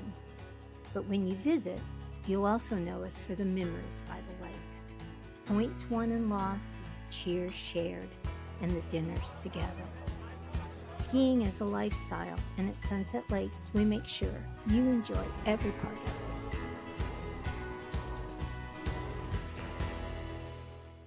it. Wherever you're going, we'll make it easy. Travel like a VIP every time you book with us. Receive perks like complimentary daily breakfast, room upgrades, resort credits, preferred access at thousands of luxury hotels worldwide, trips you actually want to take without the overwhelm from beaches in Portugal to African safaris, a vineyard weekend in Sonoma, or a solo escape to Mexico, curated just for you. Marola Travel. Wherever you're going, we'll make it easy. At JT's Lake Service, we handle everything your water ski lake needs, from adjusting existing courses to full installs, ramp fabrication, jump measurement systems, and technical control for any competition. With over 10 years of lake and ramp experience and a lifetime on the water, we'll help turn any lake into your dream setup. Please contact JT's Lake Services for any questions you may have.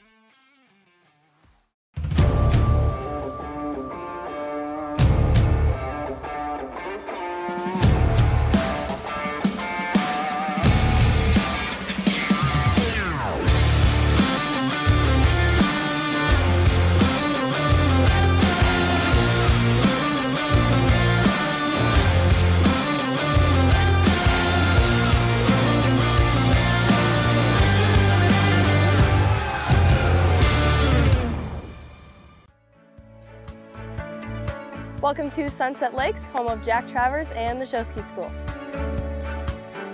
We can hit whatever disciplines we really want to, really. Anything show ski wise, we're willing to help with and coach. Come join the family and experience it yourself at the Show Ski School.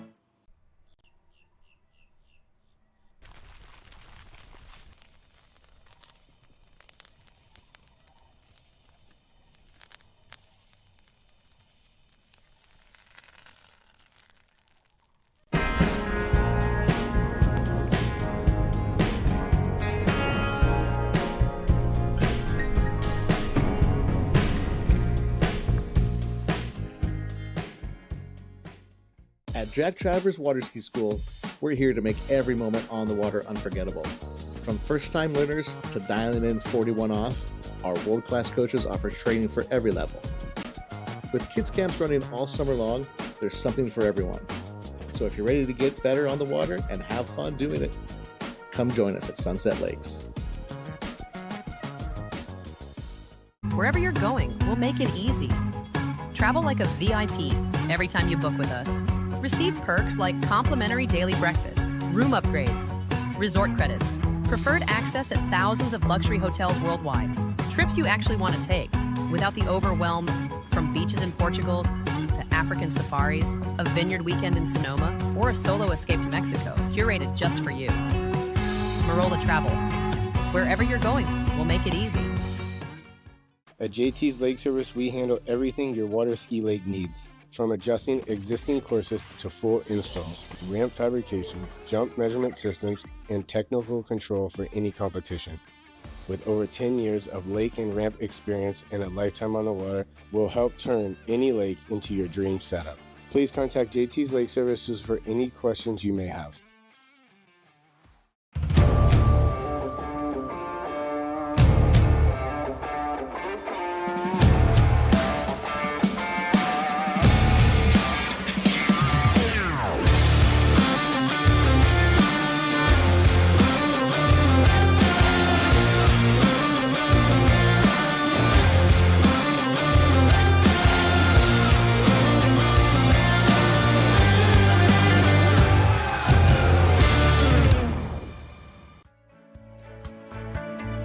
Welcome to Sunset Lakes, home of Jack Travers and the Show Ski School.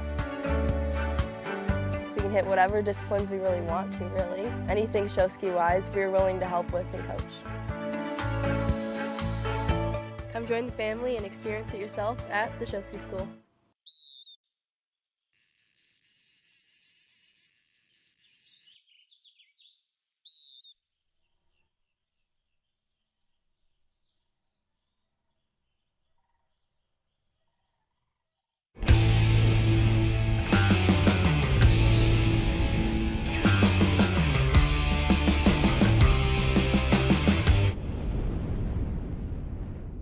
You know us for the sunsets, the bluey sea, the feet flown, and the flip spun.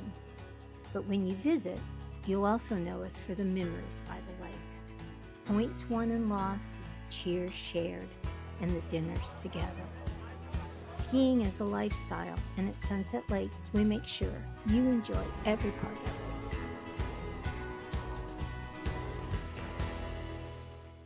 it. Wherever you're going, we'll make it easy. Travel like a VIP every time you book with us. Receive perks like complimentary daily breakfast, room upgrades, resort credits, preferred access at thousands of luxury hotels worldwide, trips you actually want to take without the overwhelm from beaches in Portugal to African safaris, a vineyard weekend in Sonoma, or a solo escape to Mexico, curated just for you. Marola Travel. Wherever you're going, we'll make it easy. At JT's Lake Service, we handle everything your water ski lake needs. From adjusting existing courses to full installs, ramp fabrication, jump measurement systems, and technical control for any competition. With over 10 years of lake and ramp experience and a lifetime on the water, we'll help turn any lake into your dream setup. Please contact JT's Lake Services for any questions you may have.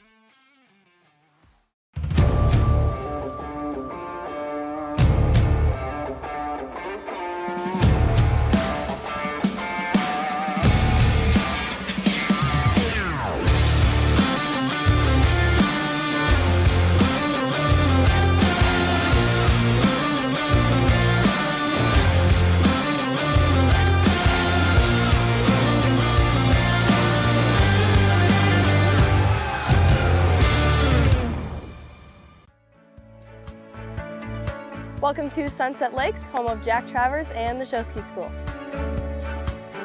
We can hit whatever disciplines we really want to, really. Anything show ski wise, we're willing to help with and coach. Come join the family and experience it yourself at the Show Ski School.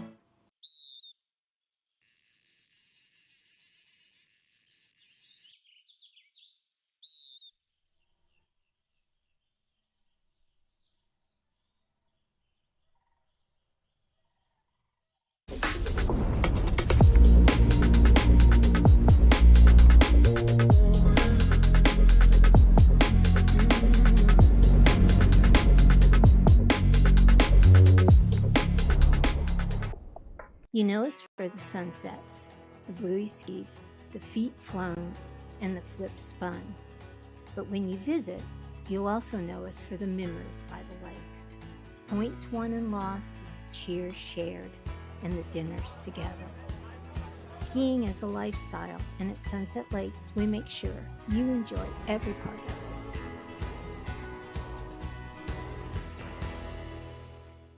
Wherever you're going, we'll make it easy. Travel like a VIP every time you book with us. Receive perks like complimentary daily breakfast, room upgrades, resort credits, preferred access at thousands of luxury hotels worldwide, trips you actually want to take without the overwhelm from beaches in Portugal to African safaris, a vineyard weekend in Sonoma, or a solo escape to Mexico, curated just for you. Marola Travel. Wherever you're going, we'll make it easy.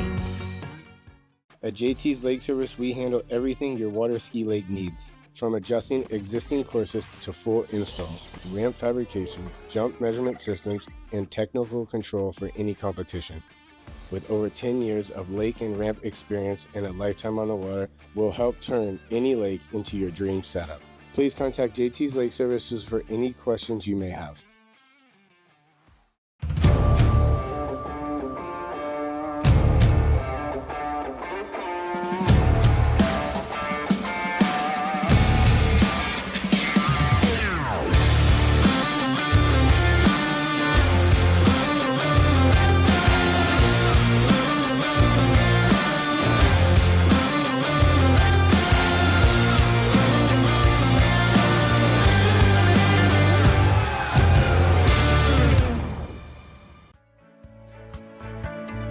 Welcome to Sunset Lakes, home of Jack Travers and the Show Ski School.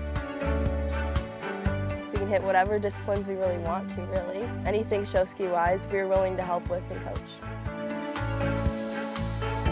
Come join the family and experience it yourself at the Show Ski School.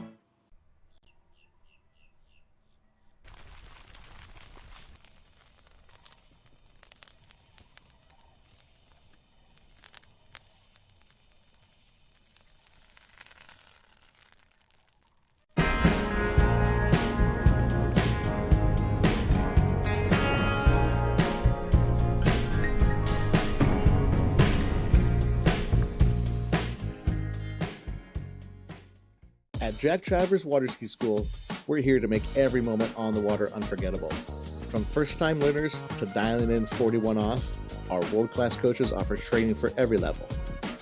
With kids camps running all summer long, there's something for everyone. So if you're ready to get better on the water and have fun doing it, come join us at Sunset Lakes. Wherever you're going, we'll make it easy. Travel like a VIP every time you book with us.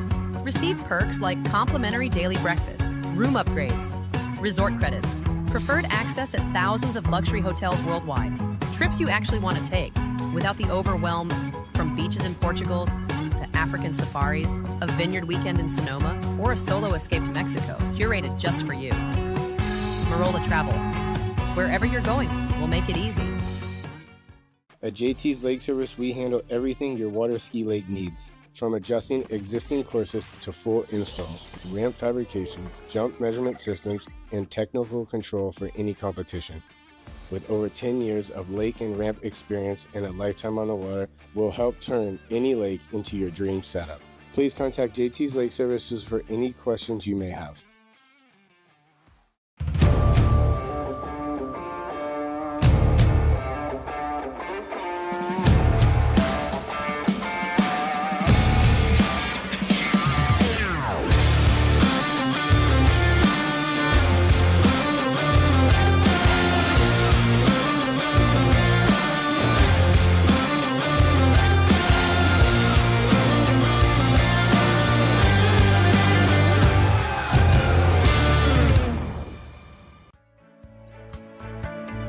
Welcome to Sunset Lakes, home of Jack Travers and the Show Ski School.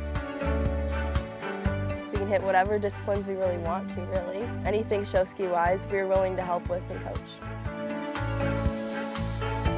Come join the family and experience it yourself at the Show Ski School.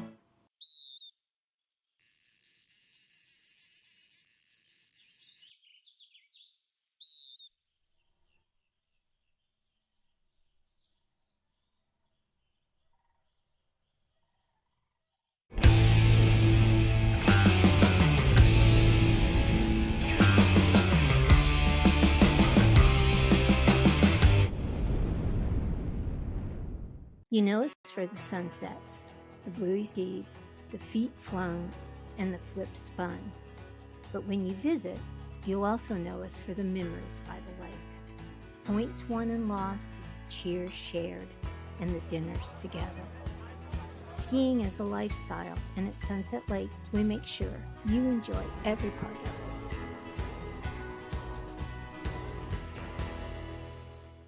it. Wherever you're going, we'll make it easy. Travel like a VIP every time you book with us. Receive perks like complimentary daily breakfast, room upgrades, resort credits, preferred access at thousands of luxury hotels worldwide, trips you actually want to take without the overwhelm from beaches in Portugal to African safaris, a vineyard weekend in Sonoma, or a solo escape to Mexico, curated just for you. Marola Travel. Wherever you're going, we'll make it easy. At JT's Lake Service, we handle everything your water ski lake needs. From adjusting existing courses to full installs, ramp fabrication, jump measurement systems, and technical control for any competition. With over 10 years of lake and ramp experience and a lifetime on the water, we'll help turn any lake into your dream setup. Please contact JT's Lake Services for any questions you may have.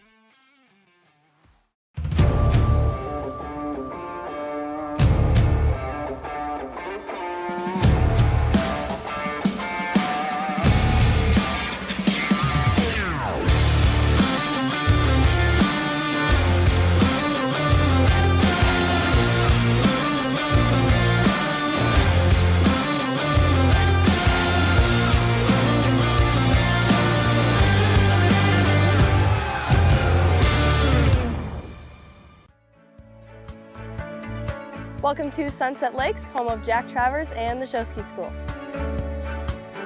We can hit whatever disciplines we really want to, really. Anything show ski wise, we're willing to help with and coach. Come join the family and experience it yourself at the Show Ski School.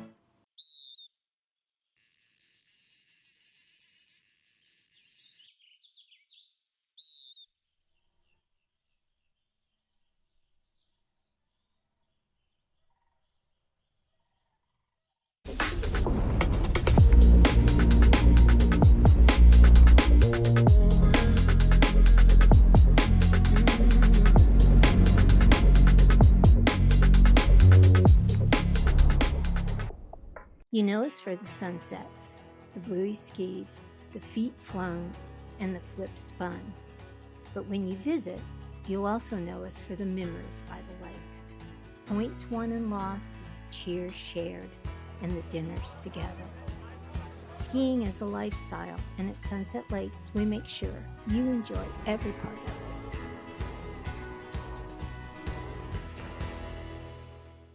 it. Wherever you're going, we'll make it easy. Travel like a VIP every time you book with us. Receive perks like complimentary daily breakfast, room upgrades, resort credits, preferred access at thousands of luxury hotels worldwide, trips you actually want to take without the overwhelm from beaches in Portugal to African safaris, a vineyard weekend in Sonoma, or a solo escape to Mexico, curated just for you. Marola Travel. Wherever you're going, we'll make it easy. At JT's Lake Service, we handle everything your water ski lake needs. From adjusting existing courses to full installs, ramp fabrication, jump measurement systems, and technical control for any competition. With over 10 years of lake and ramp experience and a lifetime on the water, we'll help turn any lake into your dream setup. Please contact JT's Lake Services for any questions you may have.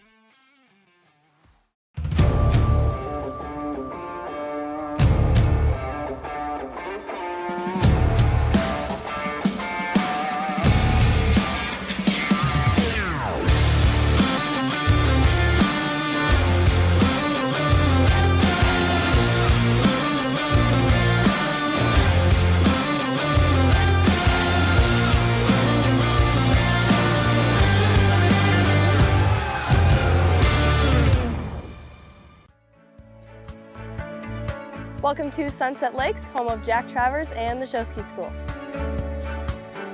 We can hit whatever disciplines we really want to, really. Anything show ski wise, we're willing to help with and coach. Come join the family and experience it yourself at the Show Ski School.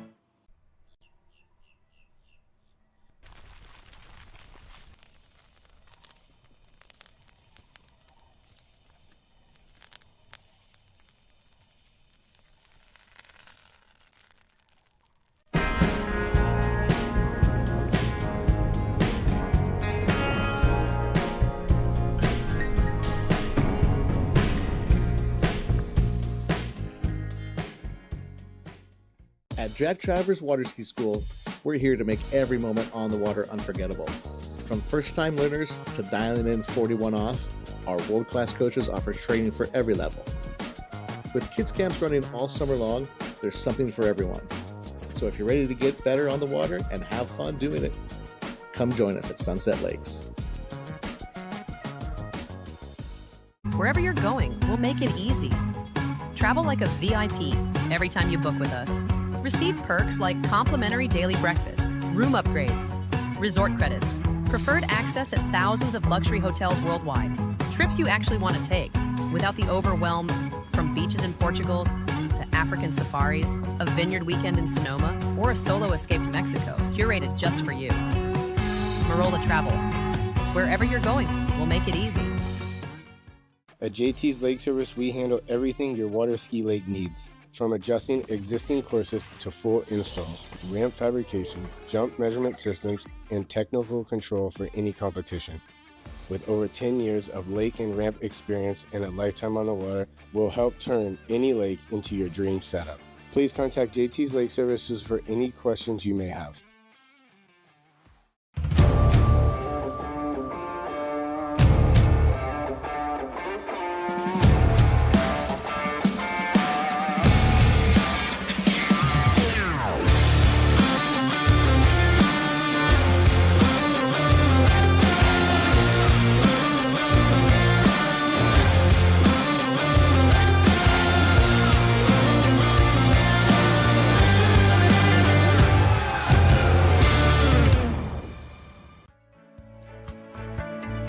Welcome to Sunset Lakes, home of Jack Travers and the Show Ski School. We can hit whatever disciplines we really want to, really. Anything show ski wise, we're willing to help with and coach. Come join the family and experience it yourself at the Show Ski School.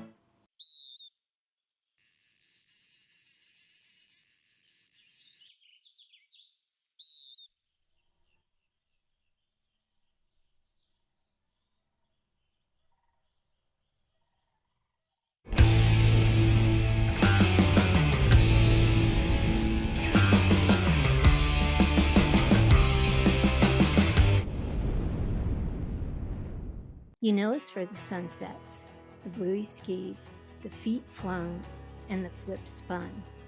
But when you visit, you'll also know us for the memories by the lake. Points won and lost, cheers shared, and the dinners together. Skiing is a lifestyle, and at Sunset Lakes, we make sure you enjoy every part of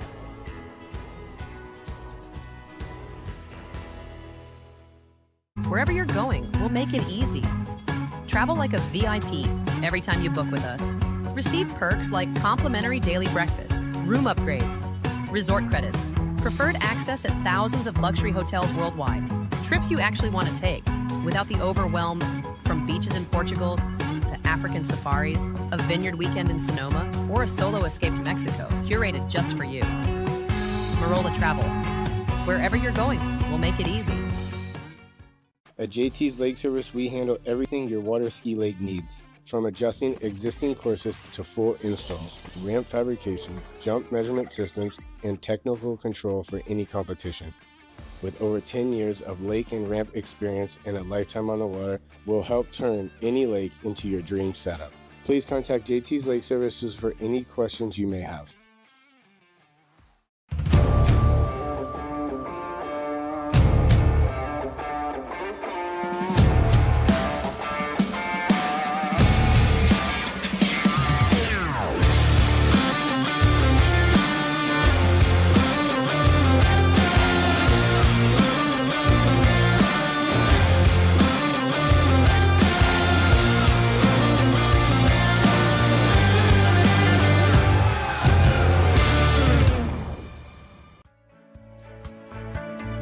Welcome to Sunset Lakes, home of Jack Travers and the Show Ski School. We can hit whatever disciplines we really want to, really. Anything show ski wise, we're willing to help with and coach. Come join the family and experience it yourself at the Show Ski School.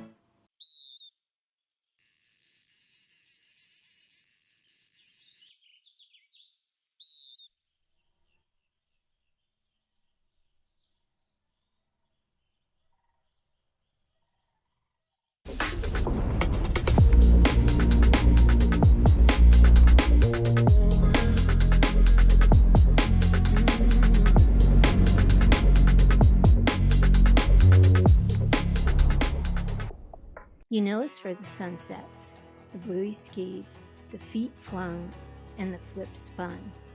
But when you visit, you'll also know us for the memories by the lake. Points won and lost, cheers shared, and the dinners together. Skiing is a lifestyle, and at Sunset Lakes, we make sure you enjoy every part of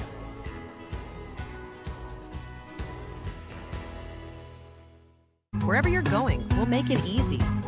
Travel like a VIP every time you book with us. Receive perks like complimentary daily breakfast, room upgrades, resort credits, preferred access at thousands of luxury hotels worldwide, trips you actually want to take without the overwhelm from beaches in Portugal to African safaris, a vineyard weekend in Sonoma, or a solo escape to Mexico, curated just for you. Marola Travel. Wherever you're going, we'll make it easy. At JT's Lake Service, we handle everything your water ski lake needs. From adjusting existing courses to full installs, ramp fabrication, jump measurement systems, and technical control for any competition. With over 10 years of lake and ramp experience and a lifetime on the water, we'll help turn any lake into your dream setup. Please contact JT's Lake Services for any questions you may have.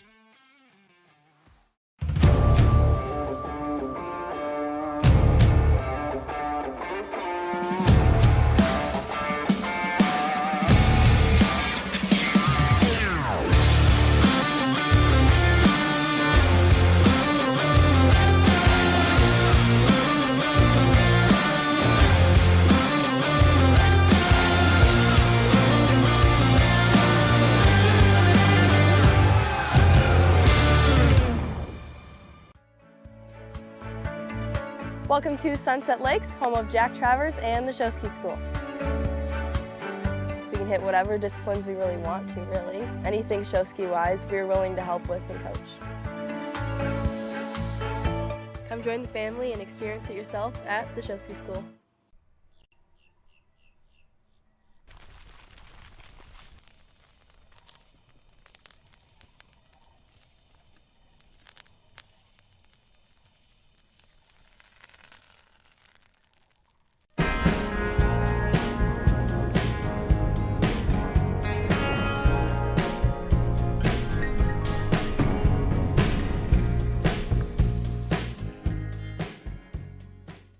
At Jack Travers Water Ski School, we're here to make every moment on the water unforgettable.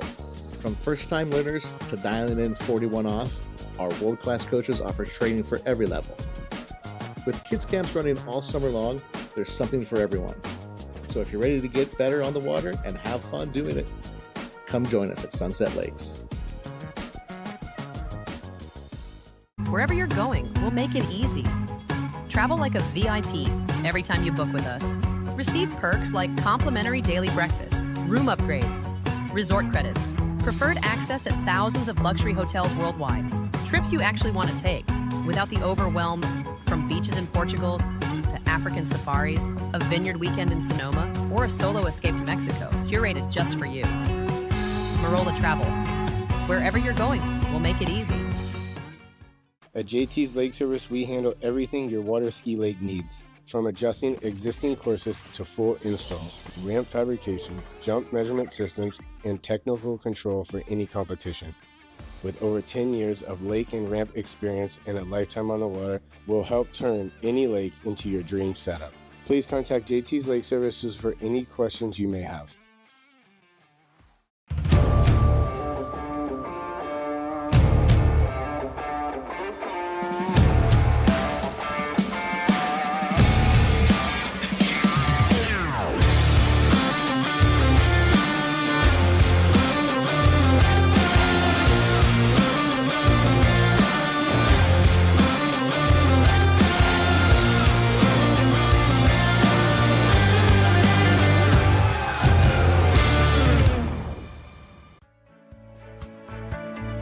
Welcome to Sunset Lakes, home of Jack Travers and the Show Ski School.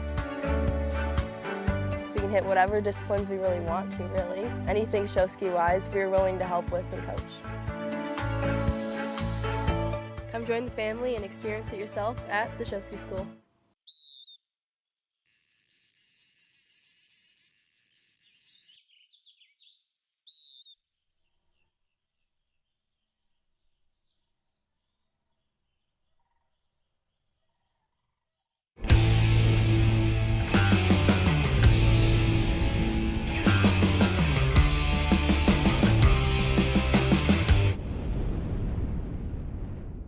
You know us for the sunsets, the bluey skied, the feet flown, and the flip spun. But when you visit, you'll also know us for the memories by the lake. Points won and lost, cheers shared, and the dinners together. Skiing is a lifestyle, and at Sunset Lakes, we make sure you enjoy every part of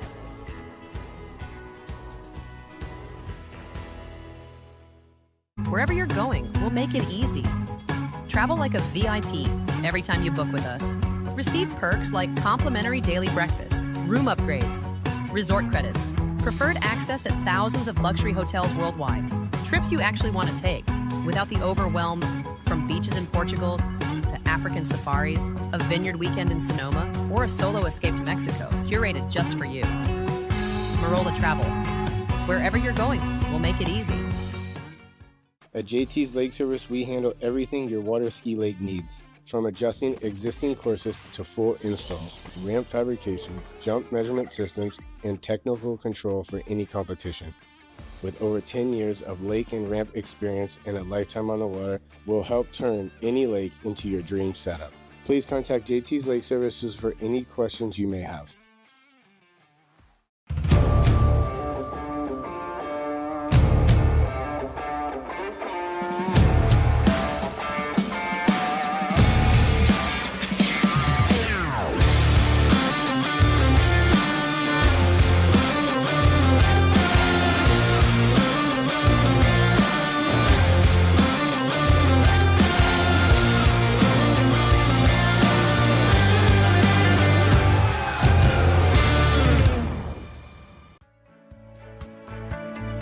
Welcome to Sunset Lakes, home of Jack Travers and the Show Ski School.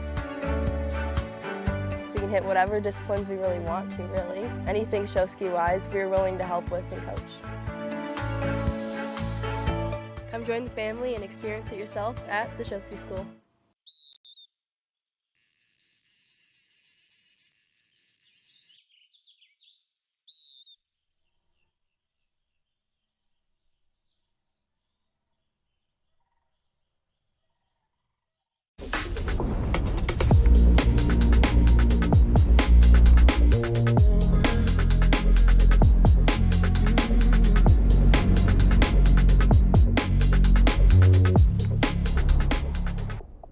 You know us for the sunsets, the bluey skied, the feet flown, and the flip spun.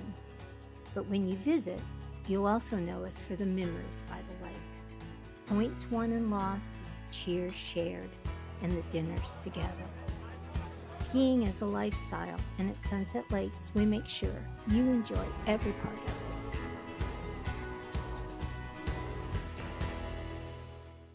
it. Wherever you're going, we'll make it easy. Travel like a VIP every time you book with us. Receive perks like complimentary daily breakfast, room upgrades, resort credits, preferred access at thousands of luxury hotels worldwide, trips you actually want to take without the overwhelm from beaches in Portugal to African safaris, a vineyard weekend in Sonoma, or a solo escape to Mexico, curated just for you. Marola Travel. Wherever you're going, we'll make it easy. At JT's Lake Service, we handle everything your water ski lake needs. From adjusting existing courses to full installs, ramp fabrication, jump measurement systems, and technical control for any competition. With over 10 years of lake and ramp experience and a lifetime on the water, we'll help turn any lake into your dream setup. Please contact JT's Lake Services for any questions you may have.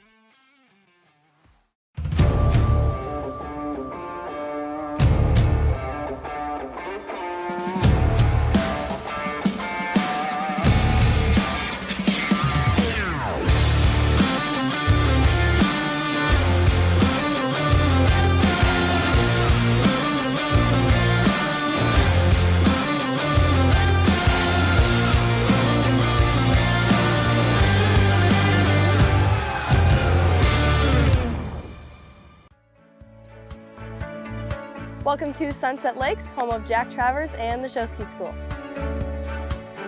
We can hit whatever disciplines we really want to, really. Anything show ski wise, we're willing to help with and coach.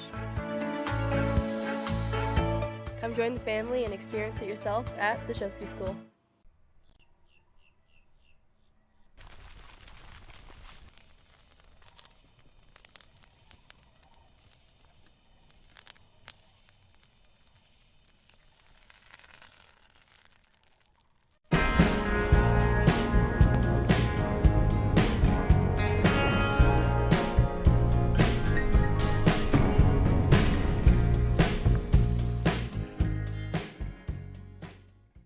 Jack Travers Water Ski School, we're here to make every moment on the water unforgettable. From first-time learners to dialing in 41 off, our world-class coaches offer training for every level. With kids camps running all summer long, there's something for everyone. So if you're ready to get better on the water and have fun doing it, come join us at Sunset Lakes. Wherever you're going, we'll make it easy. Travel like a VIP every time you book with us. Receive perks like complimentary daily breakfast, room upgrades, resort credits, preferred access at thousands of luxury hotels worldwide, trips you actually want to take without the overwhelm from beaches in Portugal to African safaris, a vineyard weekend in Sonoma, or a solo escape to Mexico, curated just for you. Marola Travel. Wherever you're going, we'll make it easy. At JT's Lake Service, we handle everything your water ski lake needs.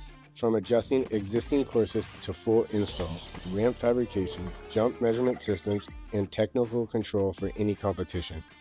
With over 10 years of lake and ramp experience and a lifetime on the water, we'll help turn any lake into your dream setup. Please contact JT's Lake Services for any questions you may have.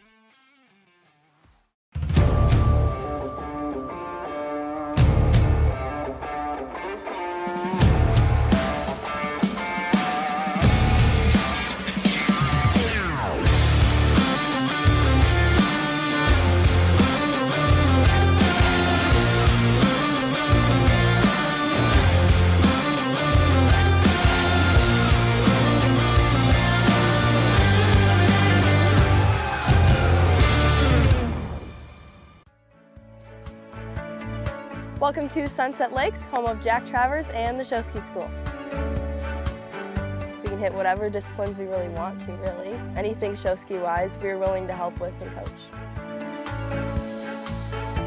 Come join the family and experience it yourself at the Show Ski School.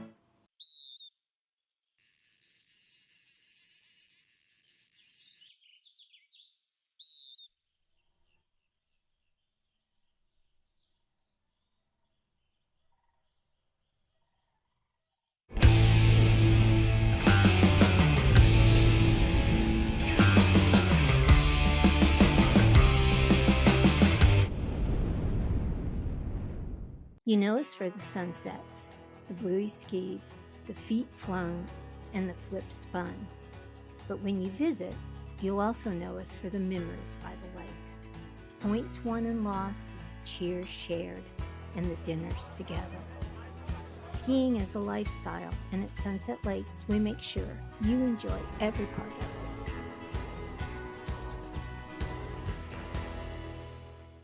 it. Wherever you're going, we'll make it easy. Travel like a VIP every time you book with us.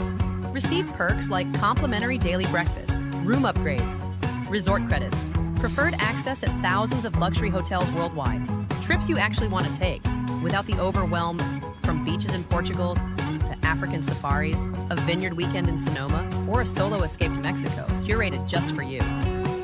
Marola Travel. Wherever you're going, we'll make it easy. At JT's Lake Service, we handle everything your water ski lake needs. From adjusting existing courses to full installs, ramp fabrication, jump measurement systems, and technical control for any competition.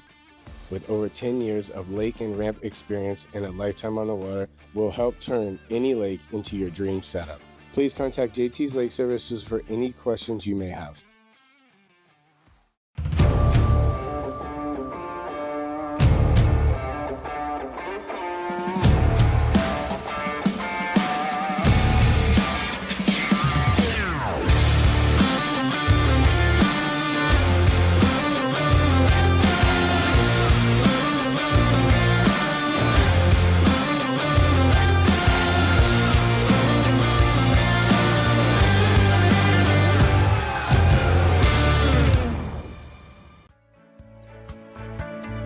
Welcome to Sunset Lakes, home of Jack Travers and the Show Ski School. We can hit whatever disciplines we really want to, really. Anything show ski wise, we're willing to help with and coach. Come join the family and experience it yourself at the Show Ski School.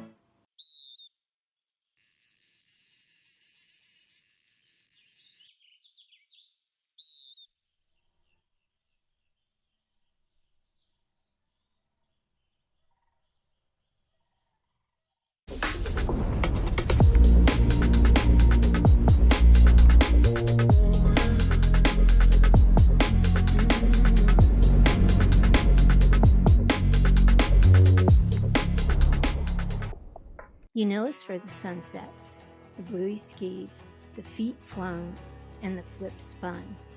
But when you visit, you'll also know us for the memories by the lake. Points won and lost, cheers shared, and the dinners together. Skiing is a lifestyle, and at Sunset Lakes, we make sure you enjoy every part of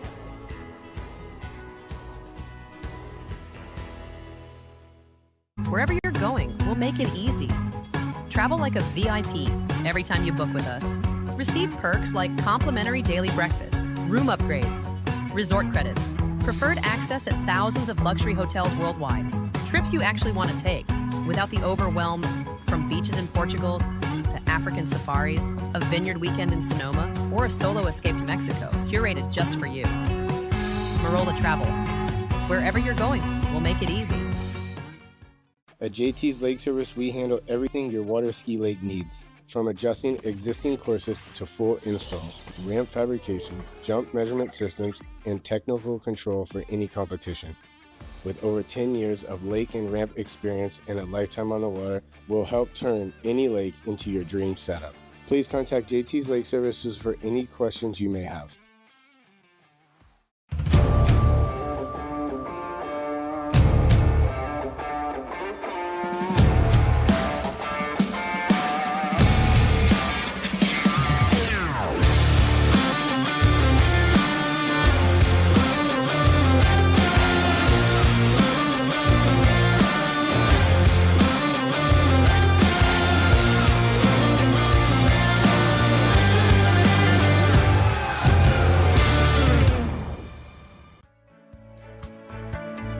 Welcome to Sunset Lakes, home of Jack Travers and the Show Ski School. We can hit whatever disciplines we really want to, really. Anything show ski wise, we're willing to help with and coach. Come join the family and experience it yourself at the Show Ski School.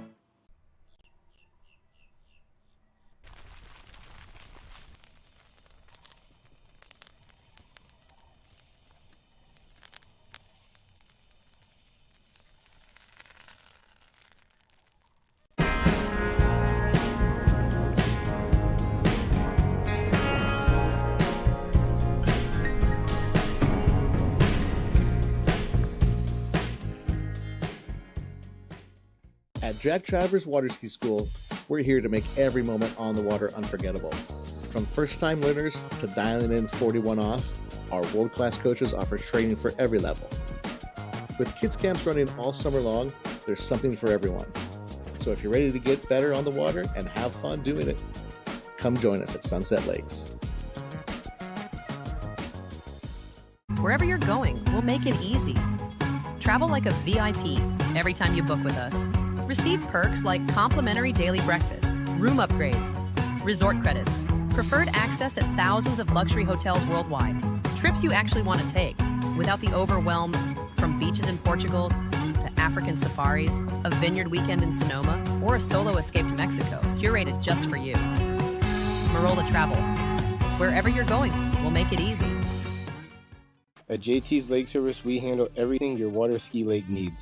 From adjusting existing courses to full installs, ramp fabrication, jump measurement systems, and technical control for any competition.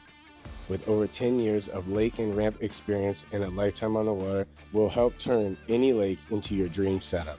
Please contact JT's Lake Services for any questions you may have.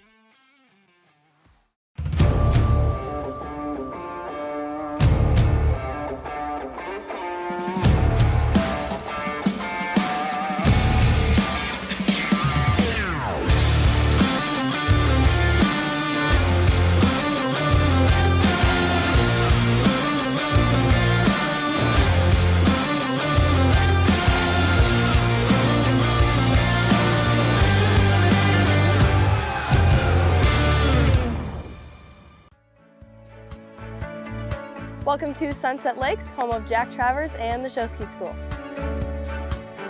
We can hit whatever disciplines we really want to, really. Anything show ski wise, we're willing to help with and coach. Come join the family and experience it yourself at the Show Ski School.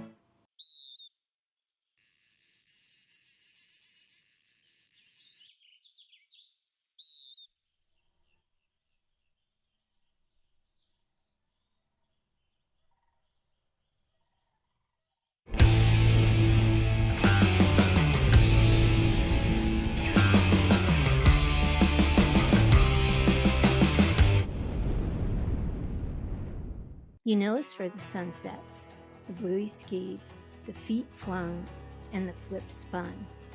But when you visit, you'll also know us for the memories by the lake.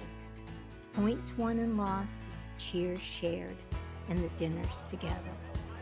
Skiing is a lifestyle, and at Sunset Lakes, we make sure you enjoy every part of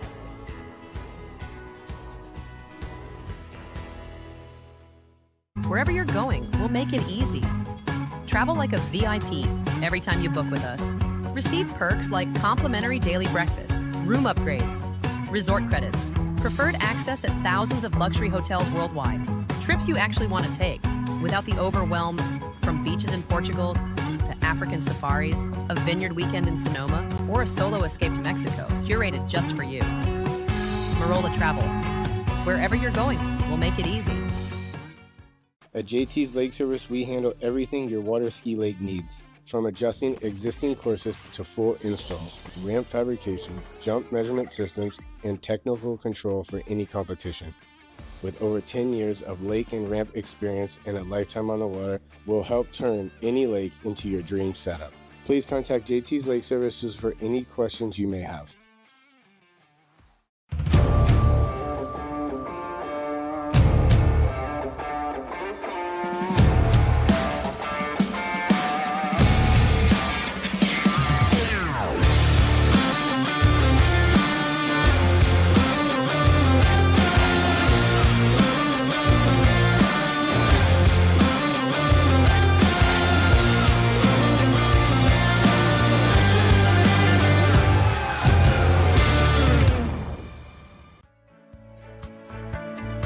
Welcome to Sunset Lakes, home of Jack Travers and the Show Ski School.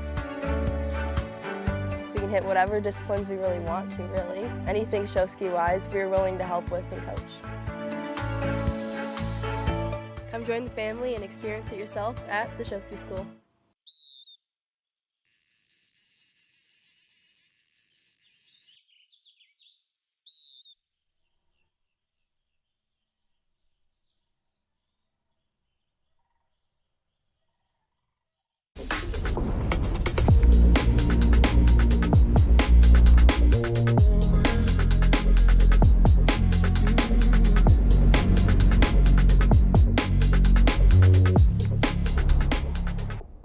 You know us for the sunsets, the buoy skied, the feet flown, and the flip spun.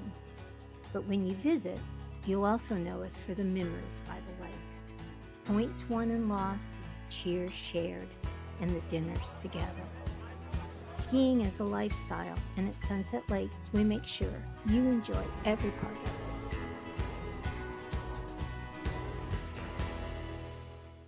it. Wherever you're going, we'll make it easy.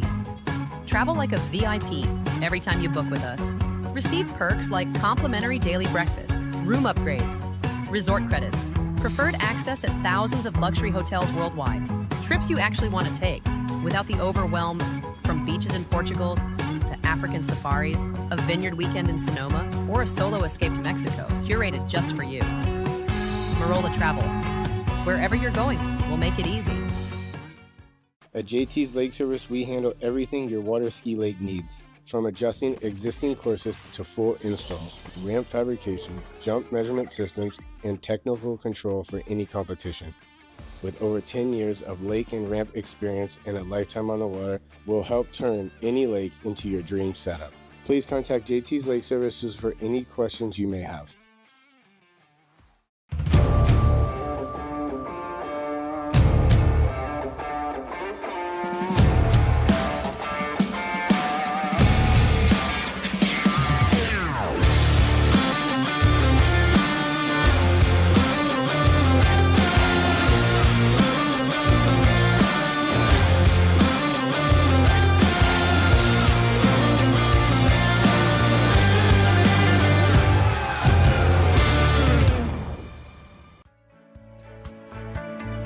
Welcome to Sunset Lakes, home of Jack Travers and the Show Ski School. We can hit whatever disciplines we really want to, really. Anything show ski wise, we're willing to help with and coach. Come join the family and experience it yourself at the Show Ski School.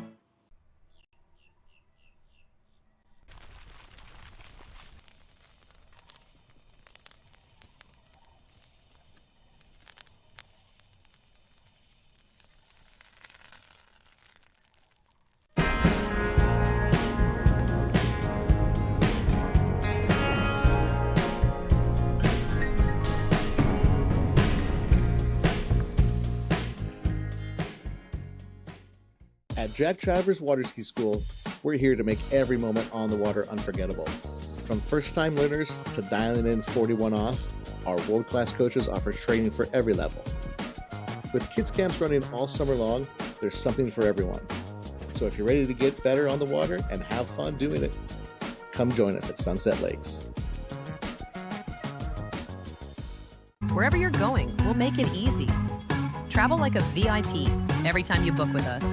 Receive perks like complimentary daily breakfast, room upgrades, resort credits, preferred access at thousands of luxury hotels worldwide, trips you actually want to take without the overwhelm from beaches in Portugal to African safaris, a vineyard weekend in Sonoma, or a solo escape to Mexico, curated just for you. Marola Travel. Wherever you're going, we'll make it easy.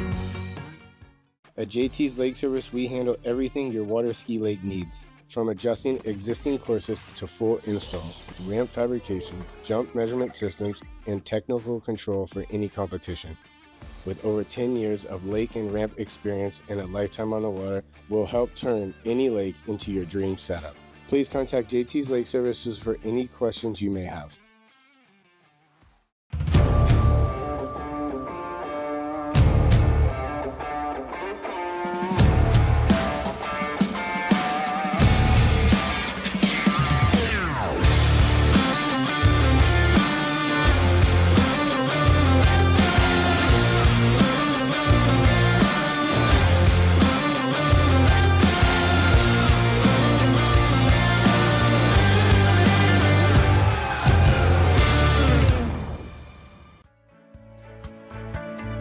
Welcome to Sunset Lakes, home of Jack Travers and the Show Ski School.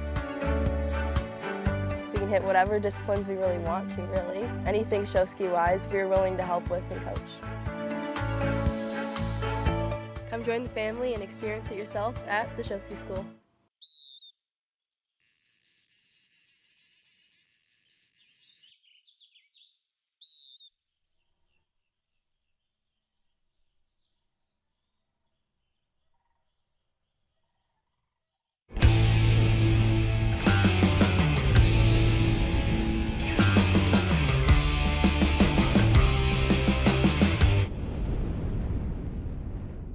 You know us for the sunsets, the bluey sea, the feet flown, and the flip spun. But when you visit, you'll also know us for the memories by the lake. Points won and lost, cheers shared, and the dinners together. Skiing is a lifestyle, and at Sunset Lakes, we make sure you enjoy every part of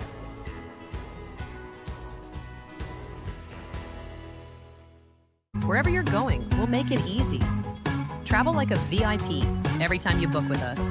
Receive perks like complimentary daily breakfast, room upgrades, resort credits, preferred access at thousands of luxury hotels worldwide, trips you actually want to take without the overwhelm from beaches in Portugal to African safaris, a vineyard weekend in Sonoma, or a solo escape to Mexico, curated just for you. Marola Travel. Wherever you're going, we'll make it easy. At JT's Lake Service, we handle everything your water ski lake needs. From adjusting existing courses to full installs, ramp fabrication, jump measurement systems, and technical control for any competition. With over 10 years of lake and ramp experience and a lifetime on the water, we'll help turn any lake into your dream setup. Please contact JT's Lake Services for any questions you may have.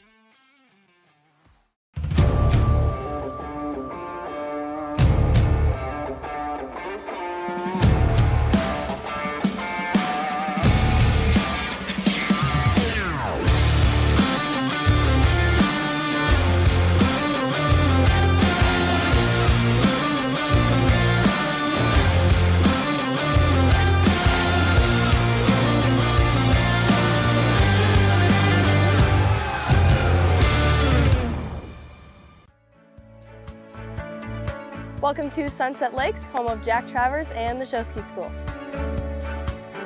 We can hit whatever disciplines we really want to, really. Anything show ski wise, we're willing to help with and coach. Come join the family and experience it yourself at the Show Ski School.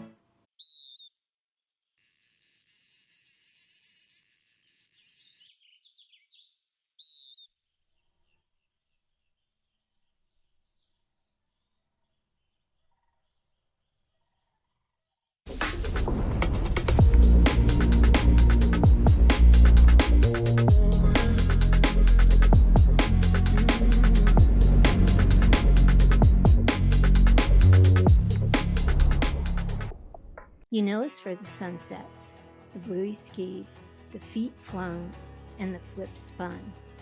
But when you visit, you'll also know us for the memories by the lake. Points won and lost, cheers shared, and the dinners together. Skiing is a lifestyle, and at Sunset Lakes, we make sure you enjoy every part of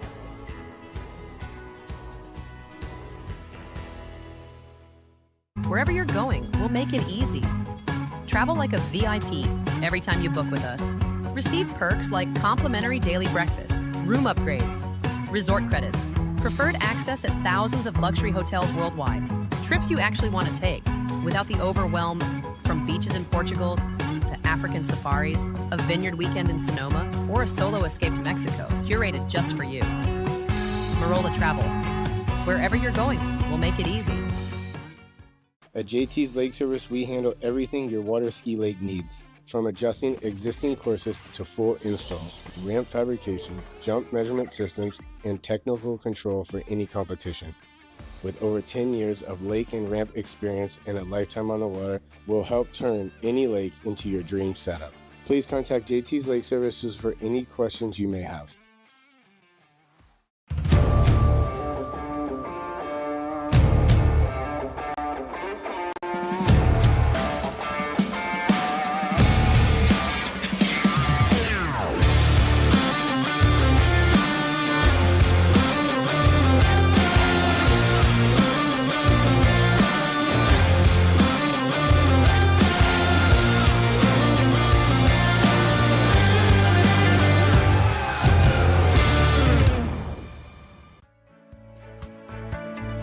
Welcome to Sunset Lakes, home of Jack Travers and the Show Ski School. We can hit whatever disciplines we really want to, really. Anything show ski wise, we're willing to help with and coach. Come join the family and experience it yourself at the Show Ski School.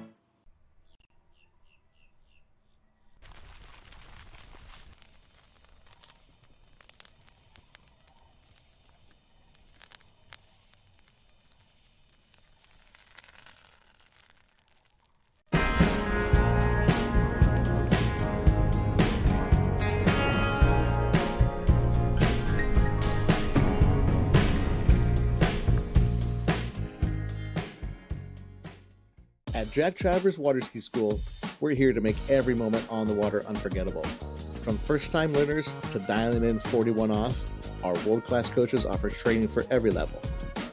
With kids camps running all summer long, there's something for everyone. So if you're ready to get better on the water and have fun doing it, come join us at Sunset Lakes. Wherever you're going, we'll make it easy. Travel like a VIP every time you book with us.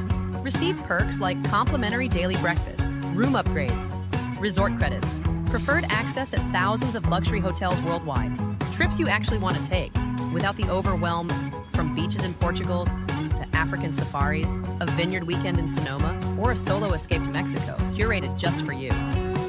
Marola Travel. Wherever you're going, we'll make it easy. At JT's Lake Service, we handle everything your water ski lake needs. From adjusting existing courses to full installs, ramp fabrication, jump measurement systems, and technical control for any competition. With over 10 years of lake and ramp experience and a lifetime on the water, we'll help turn any lake into your dream setup. Please contact JT's Lake Services for any questions you may have.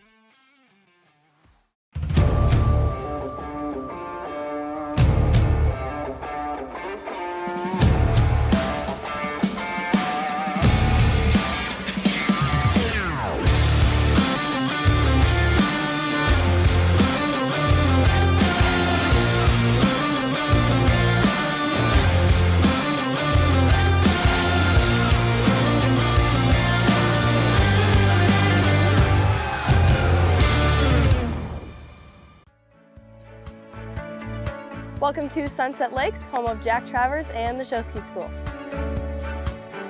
We can hit whatever disciplines we really want to, really. Anything show ski wise, we're willing to help with and coach. Come join the family and experience it yourself at the Show Ski School.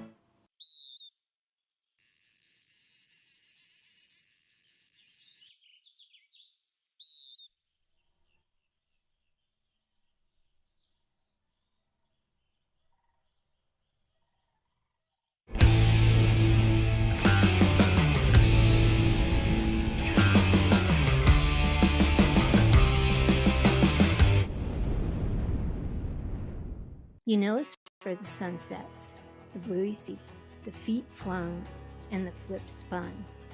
But when you visit, you'll also know us for the memories by the lake. Points won and lost, cheers shared, and the dinners together. Skiing is a lifestyle, and at Sunset Lakes, we make sure you enjoy every part of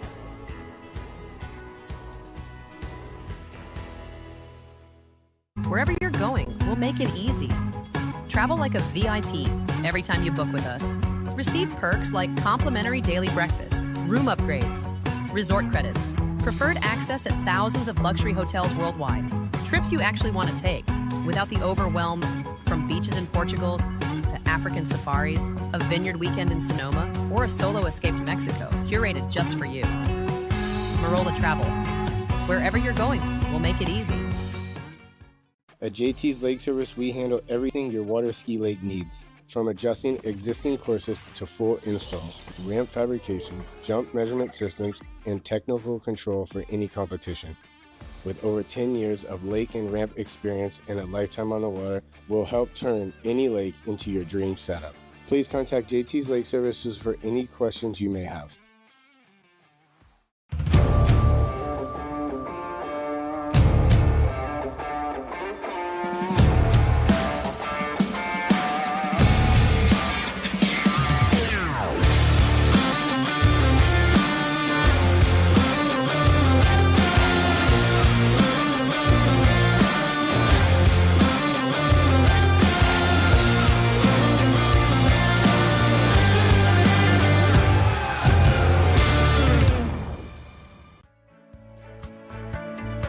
Welcome to Sunset Lakes, home of Jack Travers and the Show Ski School.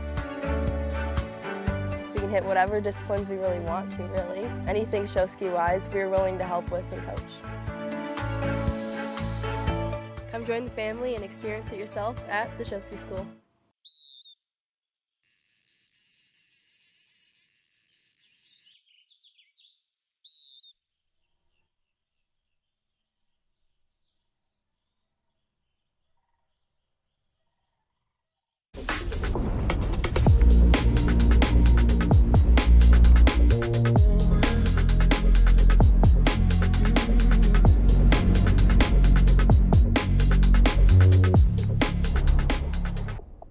You know us for the sunsets, the bluey sea, the feet flown, and the flips spun. But when you visit, you'll also know us for the memories by the lake. Points won and lost, cheers shared, and the dinners together. Skiing is a lifestyle, and at Sunset Lakes, we make sure you enjoy every part of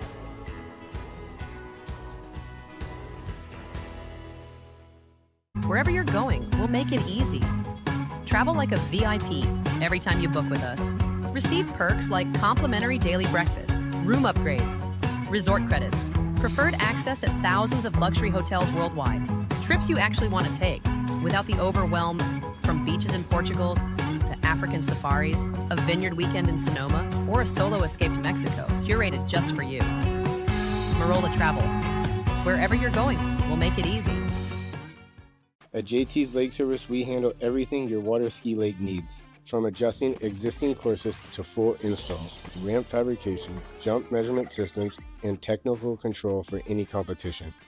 With over 10 years of lake and ramp experience and a lifetime on the water, we'll help turn any lake into your dream setup. Please contact JT's Lake Services for any questions you may have.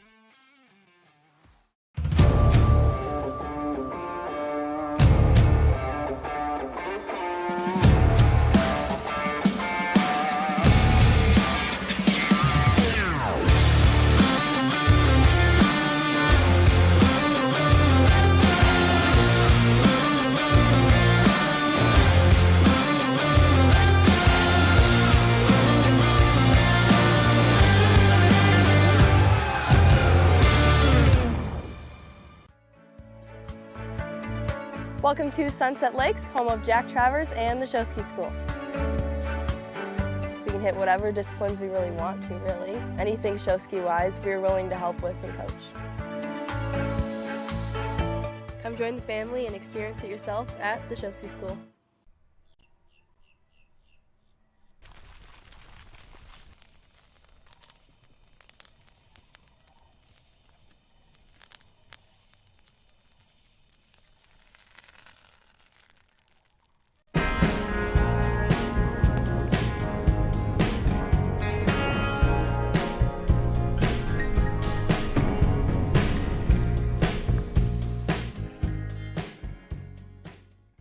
At Jack Travers Water Ski School, we're here to make every moment on the water unforgettable.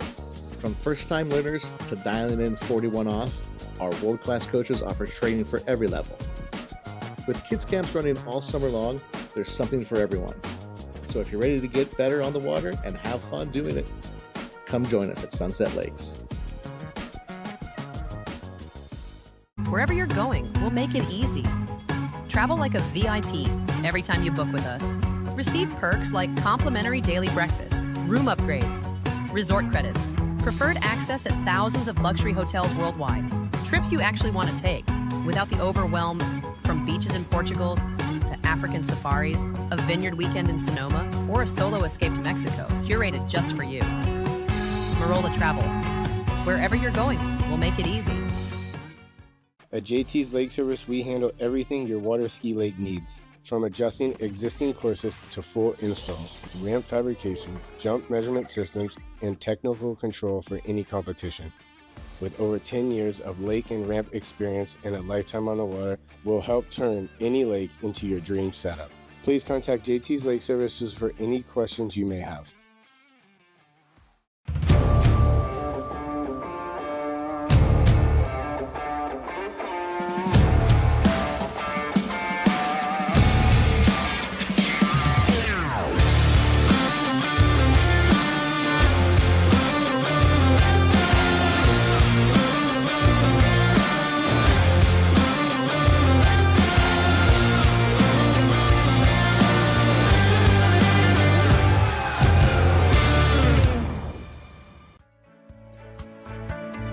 Welcome to Sunset Lakes, home of Jack Travers and the Show Ski School. We can hit whatever disciplines we really want to, really. Anything show ski wise, we're willing to help with and coach. Come join the family and experience it yourself at the Show Ski School. All right then, folks. Welcome back to live and continuing coverage of this, the Travers Grand Prix 2025, coming to you live from the Sunset Lakes facility right outside Groveland in Lake County, Central Florida. I'm Tony Lightfoot, and sitting next to me here in the announcing booth is Kylie. So how's your day gone so far? Yeah, doing well, thanks, Tony. Looking forward to the second day, second round. Kicking it off here with the Open Women's coming up very shortly. Obviously, a little bit of a weather delay. Yesterday, we trucked through the most of the day, and then we hit a bit of weather later in the afternoon. Today, it's coming a bit earlier. It's come through. The conditions are perfect now, and we're ready to go. All right, here is our current leaderboard as it stands right now. Bear in mind that the top 8 to make it through to the next round of the competition, and Regina Jaquist and Whitney Reaney seem to be far enough ahead of the rest of the field to virtually guarantee those respective competitors a spot through to the next round of the competition. And there we saw the remaining skiers in the running the leaderboard in the women's slalom competition. Ali Nicholson, Jamie Ball currently in a two-way tie for third. We've got Ali Garcia in fifth spot right now with 4:10.75. Anne-Marie Wroblewski there as well with sixth place. Brooke Baldwin seventh, and Jenna Morgan in eighth. There is your running order of the 12 skiers that are present and ready to go. 12 skiers, the top 8 advance. Yeah, well, you got to think that Regina and Whitney, they've done their job. They're into 41. They're through to the final. You got to think too that the 4s at 39. They're pretty high scores. They'll probably sneak in, I guess. It's the next one's down. The 3 at 39, the 2 at 39 from Anne-Marie Wroblewski and Brooke Baldwin. That's the good scores, but maybe not quite enough. Definitely Jenna Morgan sitting on that 8th bubble. There's quite a few girls that'll be gunning for her score today. Okay, so as we get ready to go, we've got 12 skiers on this list. Your leaderboard is there on the left side of your screen, and our first skier to take to the water will be Carly Burmaster.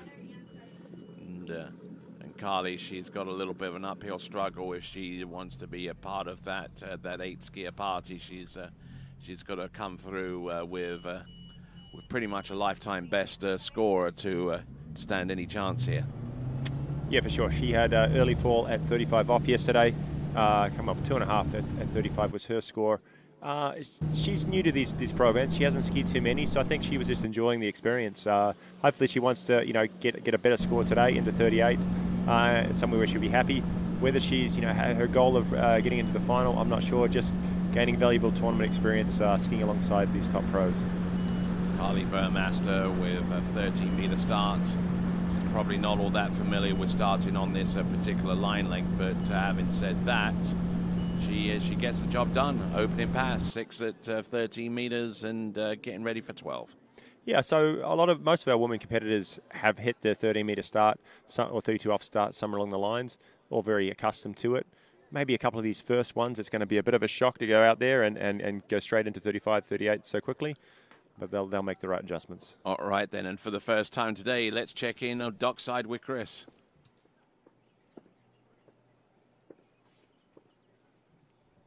Where is Chris today? There he is. What's going on, guys? Back here at the dock. A little bit of rain delay, but it's clearing up. The sun's coming out. It's looking beautiful for the second round of the pros. I'm here with the original Allie G. What's going on, girl? Not very much. We're just hanging out. Took the extra time to study, which I did not do much of yesterday. We were just having so much fun with the go-karting and all the skiing. So trying to wake up now, get out of the books, and get ready to ski. Excellent, excellent. So how did you do last night? I had a stand-in, but he crushed it, so we're good. Oh, nice, nice, nice. What about the shooting? Have you done that yet? I also had a stand-in. He crushed it, so we're doing good. Oh, man, well, that's good. I'm glad you had someone to stand in for you, and I guess they're quick on the draw and quick on the track as well. Oh, yeah, for sure. I make good choices for my substitutes. Excellent, excellent. So are you feeling ready for the second round? You mentally prepared in the zone? I think I've got a little time to get there, so go try and do that. Right now, no, but I think in 30 minutes, yes. Excellent. Well, we're all excited to see what you're going to do out there. Lay down a big score, make those girls chase you. Thank you. I'll do my best. Sounds good. Back to you guys. All right, and with 4.5 on 12 meters, that scorer ends Carly Burmaster's effort here out there on the slalom course on round 2 of the Travers pro women's competition round 2, but. She was in it for the first third of the course, but just didn't quite have the kind of turn necessary on number 3 and indeed number 4 to continue on and maybe run this fast. Yeah, she got in trouble yesterday around 3, went in the water. 2.5 was her score. She's picked up a couple of buoys from that, valuable points for her team. Probably still a little disappointed she didn't get that full pass, but like I said, valuable tournament experience. And starting at 32 off, probably a little more difficult. One of the few times she would have done that.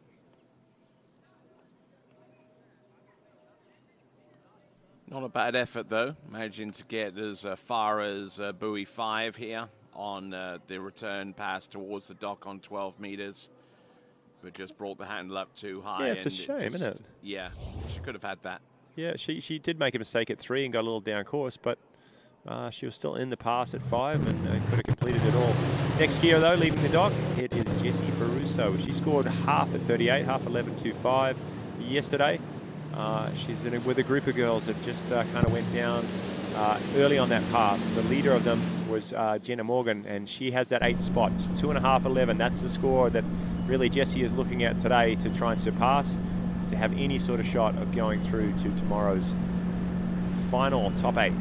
Not a bad opening pass for 13 meters, minimum starting line length for all of our competitors at this stage of the competition, and managing to get it done. Yeah, well, Jessie has skied quite a few pro events in the past. This is her first one of this season, and probably was a little bit nervous.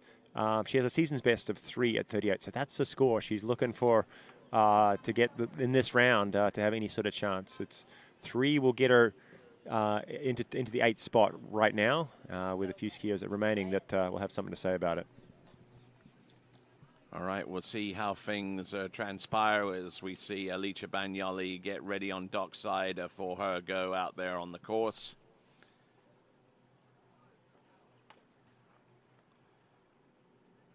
So a lot of moving parts here with the pro women's slalom competition. We see Jessie Baruso. So, just to let you know that the audience prize competition deadline to bring in your entries is closed. We have about 500 entries locked in now, and one of them's mine. I got it in. Yep, I'm winning this time. I got it figured out. I watched the prelims yesterday. Watched that first round. I know what's going to happen.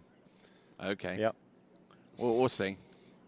All right, let's get behind Jessie as she comes in. This is 35 off. A bit of pressure on her shoulders. Only second pass. Not much of a warm up. It's not a bad 1 ball. 2. She was a little slow yesterday. It's still strong here. And too much at number 3. Yeah, she was in it for a good few buoys on that run, but just got stalled up there on number 3 and just couldn't get much of anything going on beyond that point. It's unfortunate stuff. Our first 2 skiers, both of them going down a little shy through the 35 off pass. She had a decent start, but that's really a result of just not quite being warmed up yet. You're not used to starting at 32, I think. This pass is not hard for Jessie. She ran it pretty easy yesterday.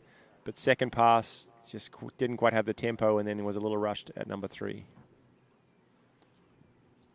Yeah, just trying to get back into decent shape there off number 3, and unfortunately didn't quite occur for her there. That's Jessie Baruso. So now our next skier with a season's best score as of last weekend, with half at 10.75 meters, currently sitting in 18th spot in the Water Ski Pro Tour. It's been largely absent this summer on the Water Ski Pro Tour. Coming to us from Milano in Italia, it is Alicia Bagnoli.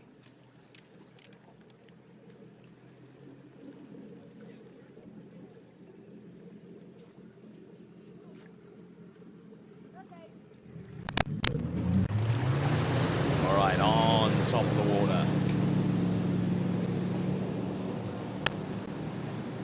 All right, let's see what she's got in this round.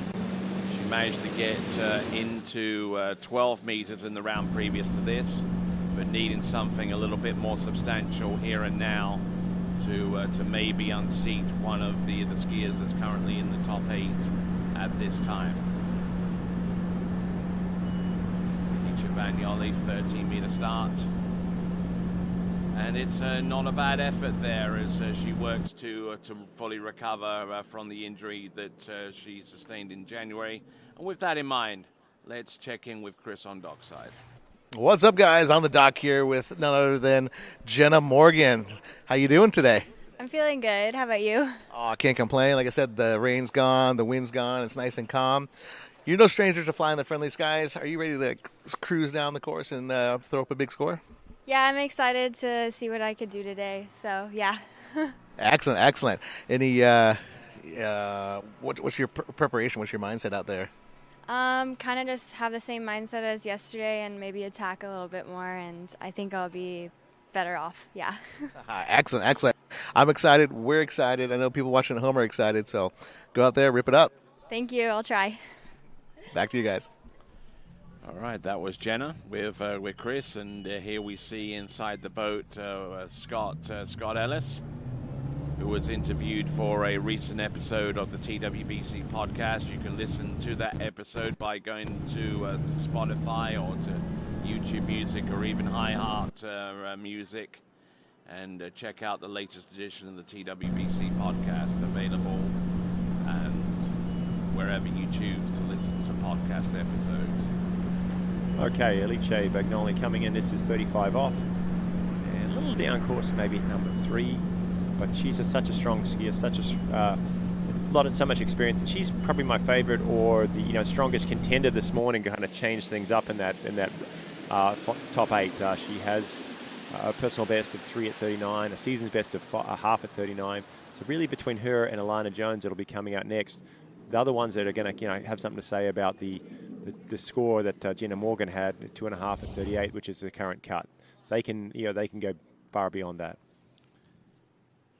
All right, Alicia Bagnoli with 13 meters and now 12 under her belt. Let's see what kind of shape she continues to ski in, with 11.25 meters coming up next. But that 12-meter run looking pretty good, and good to see Alicia Bagnoli ski into the into the kind of position that we know of her.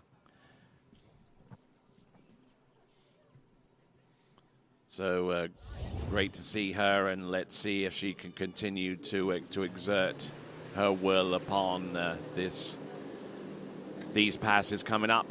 11.25 meters coming up next for Alicia Bagnoli. First goal here is to get past 3 buoys, a full 3 buoys, and she's slotted herself ahead of Jenna Morgan. She went down round 1 yesterday, aimed for a little bit too much. Not the mistake today. Still a little narrow at number 2. Can she scramble around number 3? She's hit it. Oh, my word. And that's going to be a judge's decision there. And if that is 2.5, then that will put her in. We might want to get someone back to her. She's not looking. She's like she maybe took the wind out of her on that. She's raised her hand. She's okay. But if that's 2.5, then that will put her in a two-way tie with Jenna Morgan. But it could come down to a backup score to determine whether it looks like it's going to be 2. So that becomes a moot point. And Alicia Bagnoli with 2 at 11.25 meters at this stage in the proceedings, eliminating herself from future contention here. I'm just hoping she's okay, because I know she didn't jump up too quickly. She waved her hand, but she was breathing deep. Maybe took the wind out of her with that fall. Hit the buoy. So yeah, that's obviously ski's got to get around the buoy. You can't displace it. We'll watch on this replay here. Maybe a bit more of a defensive number 1 than she had yesterday. She didn't want to end up in the water, but it put her a little bit down course and definitely narrow. She extra reach there at number 2. Dropped the shoulder, and now she's just going, hey, I just got to get over there. And she gave it a valiant effort, but yeah, whacking that buoy, it didn't pan out either. It's all in vain, because the score is going to be just 2. She's moved up to 9th so far. Not going to be enough. So really, one skier is going to have a chance of changing the order into our final, and that's our next competitor, Alana Jones. The season's best is personal best is 5 at 38. She's doing it double duty. She's skiing collegiate tournaments and professional events this fall. But yeah, 2 at 38 she achieved in round number 1. And about to leave the dock. It's a 13-meter start. She may have done this before. I'm not sure. Hasn't skied that many pro events. This may in fact be her first one. But she has skied quite a few big championship events, like world titles, under 17, under 21. Mm-hmm. Yeah, she's been involved in some of those competitions. And as you rightly mentioned, skiing the collegiate circuit and skiing for the same team that her grandfather managed for many years, and after that her parents also managed the team as well.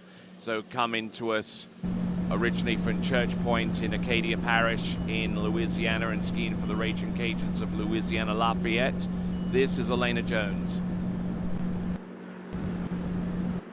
Yeah, she's a sophomore at ULL. I spoke with her yesterday after a slalom, and she said she's been struggling a little bit of late, just trying to find some form, and she did look a little bit nervous kind of on the water on her first couple of passes. I have seen her ski very, very strongly through 35 and into 38. Hopefully she can calm down. It's a 32 start. It was a pretty good pass. Maybe had 1 or 2 buoys that were a bit bigger than maybe that 4-ball was a little bit abrupt, but getting things started, getting after it. Okay, so with that, let's send it over to Chris on dockside.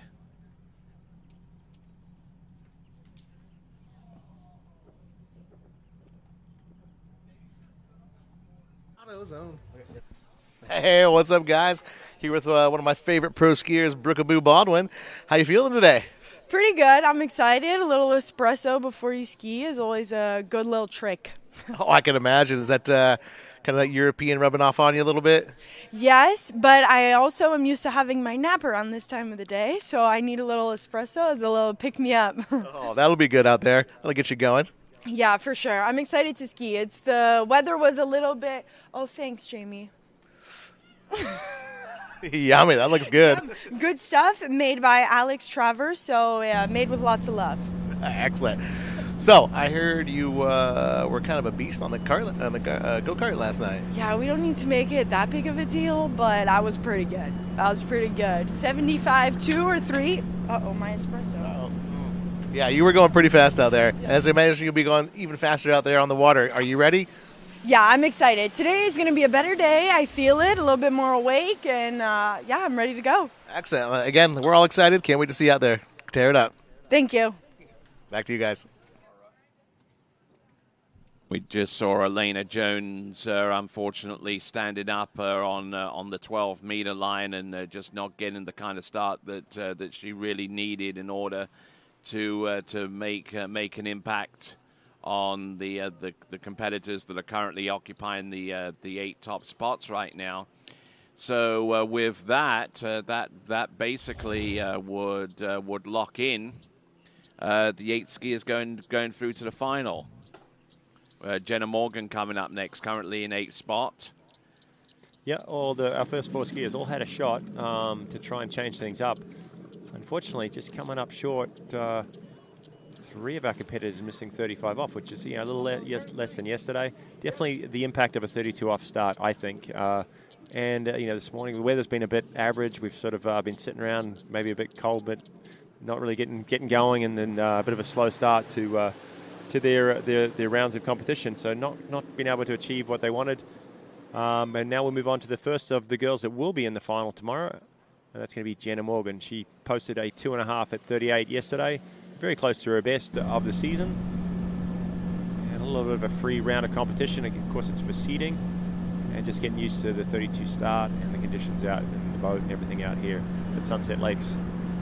So skiing with house money, as it were, already assured of herself a spot through to the top 8 finalists, and getting through the opening pass of 13 meters, which shouldn't present too much difficulty for her. Indeed, it does not.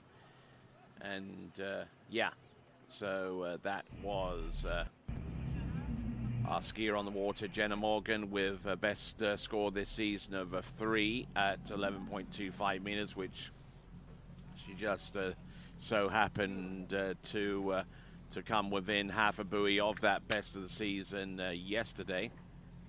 Well, she's done it at the right time, and I'm going to stick my neck out and say I don't know if she's been in a pro slalom final before. Not too sure, but in the meantime, find out. Yeah, we'll check in with Chris. Hey, what's going on out there, Ski World? Here with Alicia Bagnoli, or have you officially changed the last name yet? No, actually, it's a law in Italy that I cannot change my last name, so I'm going to keep my Bagnoli name. Oh, that's cool. I did not know that. Interesting. So tell us, how was it out there today? Honestly, I was feeling good. I wasn't feeling my best. Everything was quite tight, starting at 13 for me. This year, at least, I wasn't used to it. But I was running through my pass, and then 11. I knew I had to do more than 2.5, and then I didn't fully know the score to advance. So I was going for that. I think I was a little bit passive, and then I tried to pull all the way until 3. Felt a little bit pulled in, so I think I hit the buoy and then kind of rolled my way. Just kind of steamrolled through the rest of it. I'm glad my back is fine. I took a little bit of a rip shot, but I'm very happy for Jenna, because I think last year, a couple of years ago, I took her spot. And this year she took mine, so I'm really happy for her. She's skiing great, I think, also in practice. So excellent. I love that. Helping each other out and rooting for your competitors and whatnot. It's great. Yes, and we're a good team here, so everyone is supporting each other. I think the girls are skiing so good, so that's going to be the next level for next year. Definitely, the girls are skiing unbelievable. We're all excited and loving it. And thanks. Thank you. Back to you guys. All right, then moving right along, Jenna Morgan, 2 passes deep.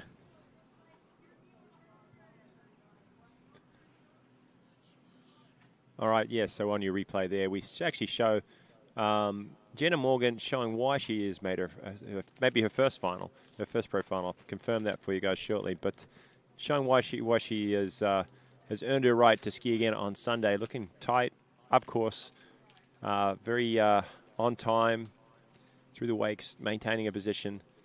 Very strong. Round number 6. Yeah, great skiing. And I'm hoping she can surpass the season's best here on her. It's free money, but she's looking to improve.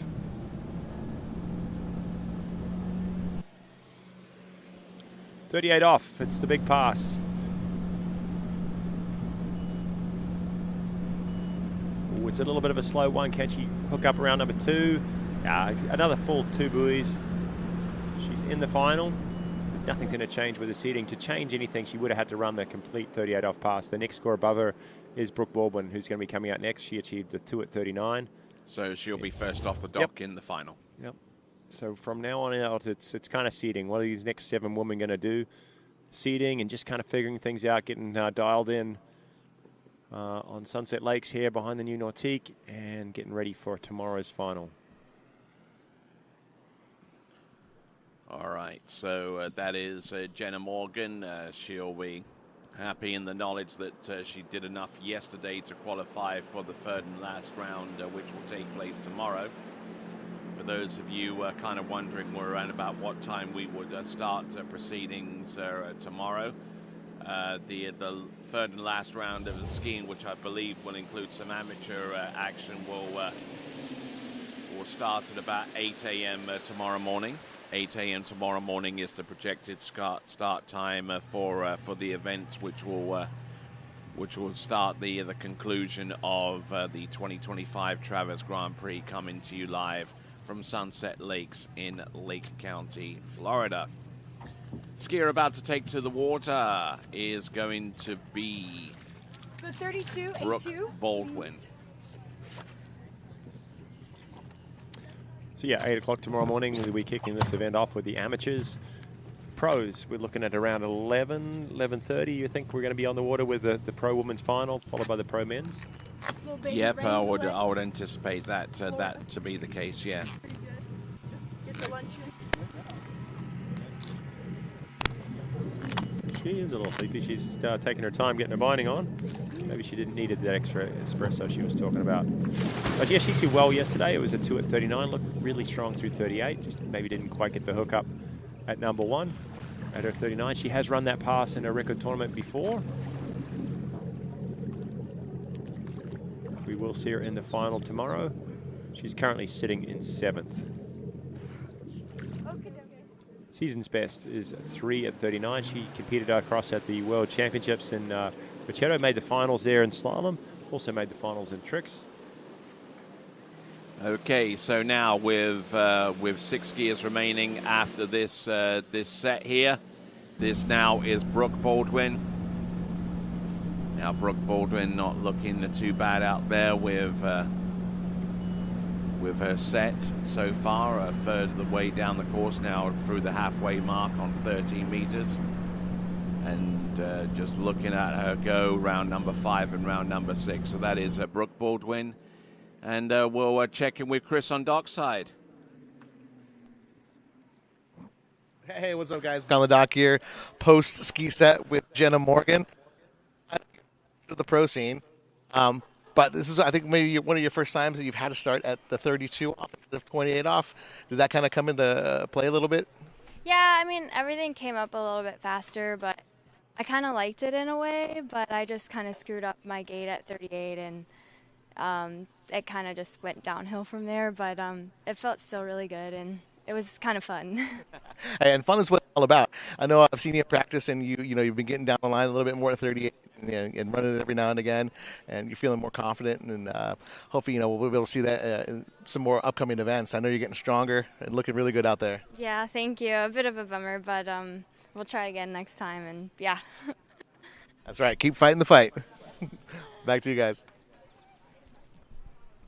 All right, Brooke Baldwin getting ready for pass number 2, making a turn around the Western Island, and Brooke Baldwin, who's only really been competing this season since May. She started getting back into the full swing of things again right after watching the Masters tournament towards the tail end of May, and so she hasn't had that long of a season compared to a lot of other competitors.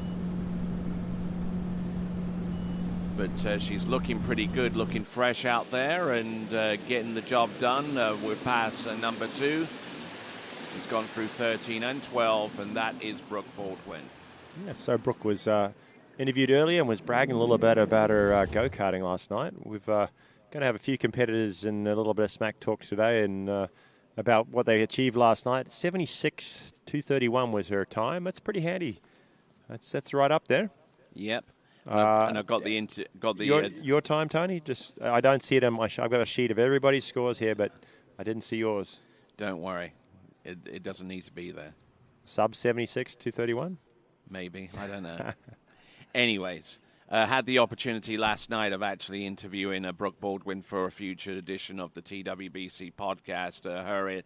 Her interview should be dropping around about the first Friday of November. And if you want to check out the previous episode and episodes, you can listen to those as well. But between now and the end of the year, you should be able to find some fresh podcast episodes, courtesy of the TWBC podcast, but every Friday between now and the end of the year. All right, as we see Brooke Baldwin coming in, this is when it gets a little more challenging for Brooke. She's run this pass a lot, but still extremely short, 38 off pass. The rope does not reach out to the buoy width, but she is still on time. It's a big five. Just slips that ski around a little too hard for her to handle.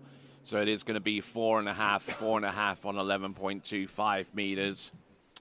Again, no changes with the running order so far going to the final. No one's improved yet. Gina Morgan came up half a buoy short.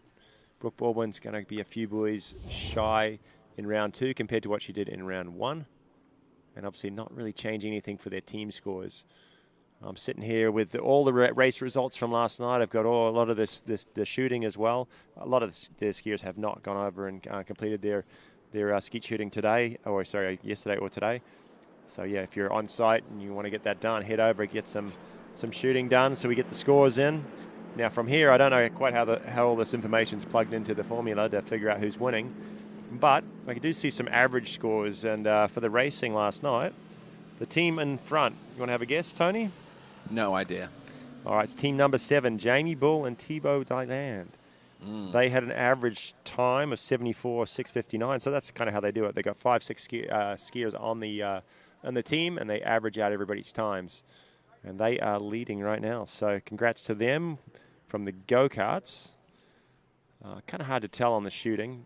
They did fairly well in the shooting too, an average of 6 so far, but a couple of guys haven't taken their turn. And obviously we're going to factor the skiing side of things in too. Yeah, which is still ongoing. Yep. Thibaut did fairly well yesterday, I think. I know his wife's on his team as well, and she's still getting started in the sport a little bit later and improving a lot. So. And there we go. See along the shoreline, typical Australian over there, finding more than one use for a Fiodolite tripod. Balance his drink on it.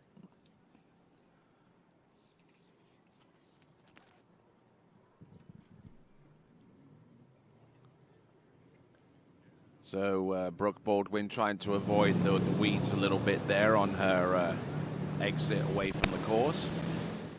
As we now bring on our next competitor, this is Anne-Marie Robleski, coming to us originally from Ohio, but trains during the summer over in North Carolina for the most part, and also a current member of Louisiana's Raging Cajuns. And a former under-21 world champion, 2023. That's right. Season's best 3 at 39. Another competitor that was at the Worlds in Italy a couple of weeks ago, made the finals. Skied strong there, actually. Probably finished up middle of the pack in that final, I believe. No strangers are starting at 13 metre. Probably does it, elects to start it a lot of times in tournaments. Yep, to be really competitive in the women's competition, it calls upon you to go in on 13 meters rather than 14, and obviously having the ability to do that fairly easily is a good strategy to have in your possession, because you've got options rather than having to resort to an opt-up, which carries a great degree of risk. Starting one pass later is shown to be a little less risky, I would fancy. All right, so Anne-Marie coming back around the turn island. This is second pass, and we're already at 35 off. Things rolling along pretty quickly here in this second round. Obviously, we had a bit of a weather delay, so the decision was made to decrease the start length, I guess you'd call it. Making sure you have to start on a shorter rope length. And she is looking a little bit shaky here. Yeah, still waking up, I think. But gets back in sync. And going to be a full 6 buoys here. Not bad at all.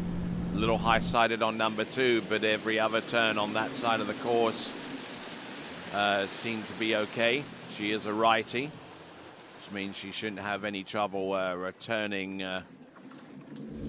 the left-hand side buoys here, as we can plainly see a nice entrance gate into number 1. Maybe a little casual, Tony, with the start of the pass. Kind of forgot it was 35, and yeah, she's a bit sort of slow out of 2 there, and then thought, hey, I got to get things going. Obviously, got the talent, got the technique to pick things back up. You can make mistakes at 35 and still get back into it. So a bit of a wake-up call, maybe round 2, and got skiing, and now she's going to get going at 38 off. Ran yesterday, it was a score of 3 full buoys. That was her season's best, or tied. So great skiing from her. It put her into 6th spot. She wants to climb the ladder a little bit. She needs a piece of 4 to go further, or a full 4 buoys. Ali Garcia will be the next one above her. Anything further than that, and she's tracking down Ali Nicholson and Jamie Bull, who are currently sitting in 3rd, tied with 4.5 at 39.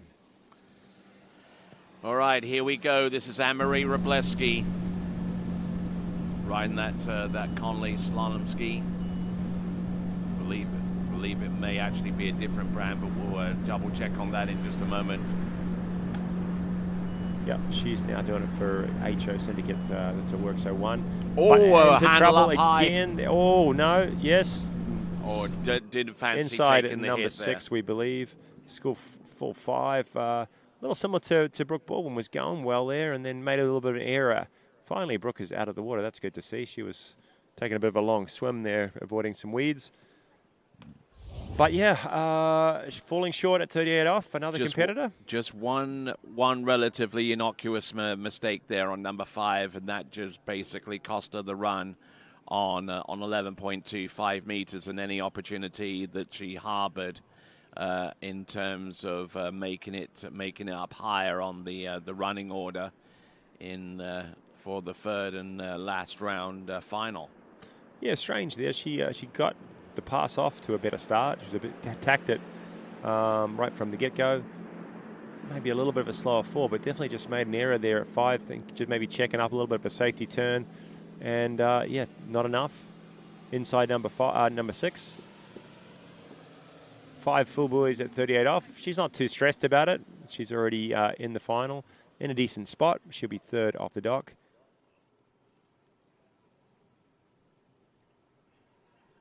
Yeah, but looked pretty good for the majority of the pass, and then she kind of got a little high-sided on number 4, nothing that she couldn't have handled, and then got really high-sided on number 5 and inside number 6. And with that, let's send it over to dockside with Chris. What's up, guys? Back here with legendary French pro skier and real estate diva, Thibaut Dylon. What's up, buddy? All good. Thank you. Yeah, I see you out here early. It's awesome. Checking in with your teammates, watching these girls slalom. What do you think about the level of competition out there today between these girls? For everyone, it's been amazing. I've seen and watched some amateur skiing. A lot of people improve the score. The pro skis very well. It's a good atmosphere. Yeah, I think that adds to that, right? People are having fun, enjoying it. Like we were talking about cutting loose a little bit yesterday, and like the scores are improving. And I was talking with some of the judges, and we're like, "Why we're running smooth? What's taking so long?" But everyone's just skiing so good. Yeah, I think it's a whole part of a team spirit. Like it's different than showing up to the dock and ski for yourself. Now there's a team behind you and say, "Come on, guys, let's do it together," and supporting each other. So it's awesome. Yeah, we love that about the ski community, the camaraderie, the companionship, and that support. It adds to it and helps out a lot. Yeah, of course. And go-kart was amazing last night. I heard you were putting some people in the wall. Well, that's part of the game. Huh? That's right. So are you ready for your round? You getting prepared? Yeah. I hope to get a few more buoys and hoping to squeeze into the final. Yeah, get to that final. Show me the money, baby. Oh, yeah, I hope so. Awesome, man. Can't wait to see you. Good luck. Thank you. Back to you guys. So now moving on from Anne-Marie Robleski, a former NCWSA National Women's Slalom Champion, to another National Collegiate Women's Slalom Champion in a past incarnation of that event. It is Ali Garcia. Tony, what year did she pick up the title? She picked that up about 2 seasons ago. 2 seasons ago, yeah. Yeah, Luisa Jaramillo skied out last year of eligibility last season and won that title. Yep. With a score of something around 2 at 39. Maybe it was even a runoff that Ali Garcia was when she took her title. Starting off at 13 metre, and we've talked a lot about her rise to the top of professional water skiing and really making gains in 2025. And a free round. She had a personal best yesterday, a season's best. It was 4 at 39. She's sitting in 5th so far. And a little free opportunity to have a shot at that 39.5 pass. Has never cleared it in the competition before. I've heard she's been running it in practice, as with most of these girls probably do. But to do it in a tournament, whole different ball game. All right, catching up on our watch party photos. Ethan Kuntz with. Ethan Kuntz, he's up in Canada. Yeah, I believe so. Thanks for sending the photo in. Anybody else checking in, watching, let us know. Yes, absolutely. Share with us. waterskibroadcasting.com/watch party. We had a whole flood of them a little bit earlier on before we got into the women's slalom second round event in the pros, so we'll catch up on those, but we've got the QR code. We got the QR code for you to scan, so make sure you do, and that way you can go directly to the place where you upload the photos for the watch party. Here we go. We've got Ali Garcia looking pretty smooth at this time, past number 2, 12 meters, and that really is a good, solid-looking 12-meter run, full of aggression, full of confidence there. No, it's one of the best 35s I've seen out of the girls so far this weekend. Definitely this morning, she really attacked 2.4, and she's getting after it, getting a tempo set. That's what these early passes are for. Not just a warm-up. They're really kind of so the skier can make sure they're in the right spot in their ski, figure out kind of where they want their tempo, how they want to move through the backside of each turn, and really can't improve on much from that pass.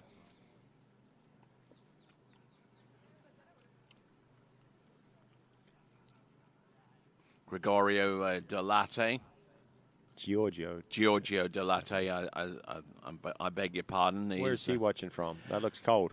Yeah, probably Canada somewhere. I don't know. Could be anywhere. Norway, Sweden.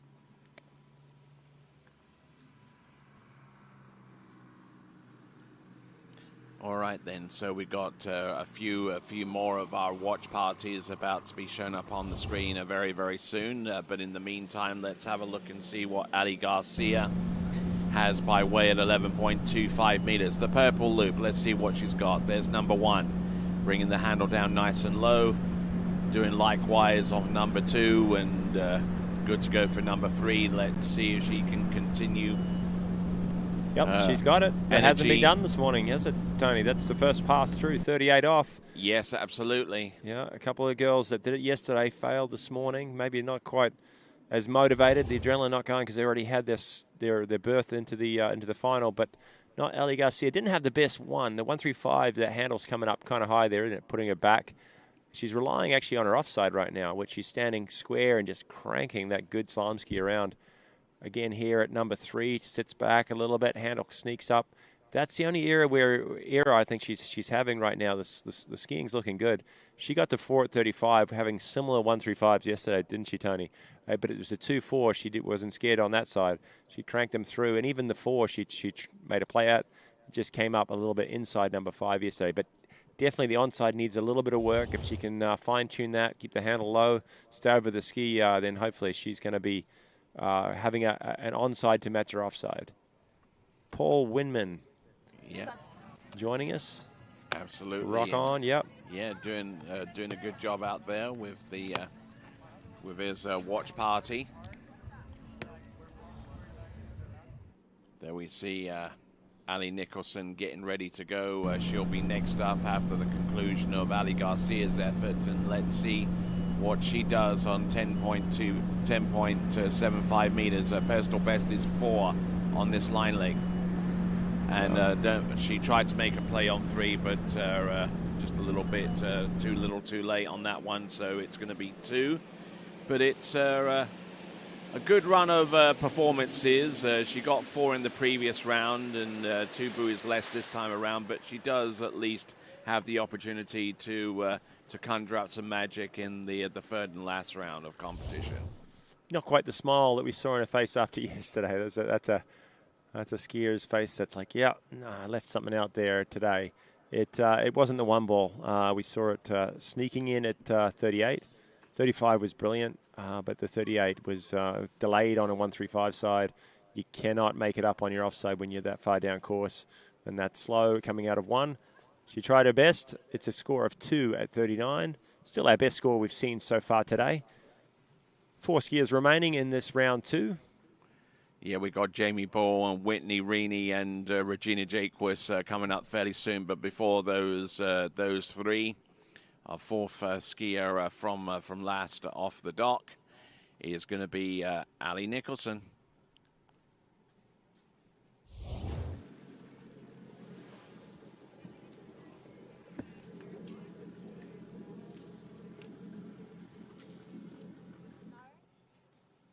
And Ali Nicholson in a 2-way tie with Jamie Ball for the 3rd place position with 3.5 at 10.75 meters.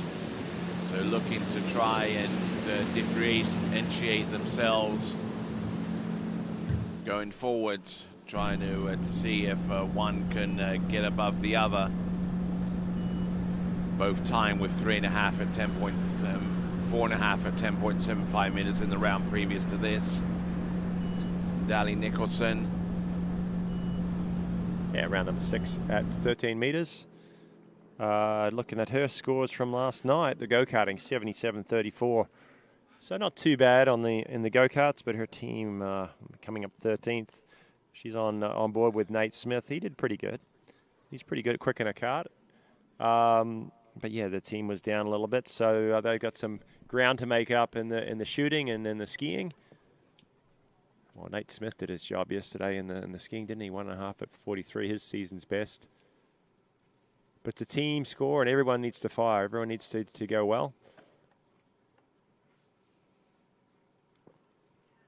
All right, I'm Tony Lightfoot. He is Kyle Lead, and we're still in the midst of the second round of a pro competition in the women's category.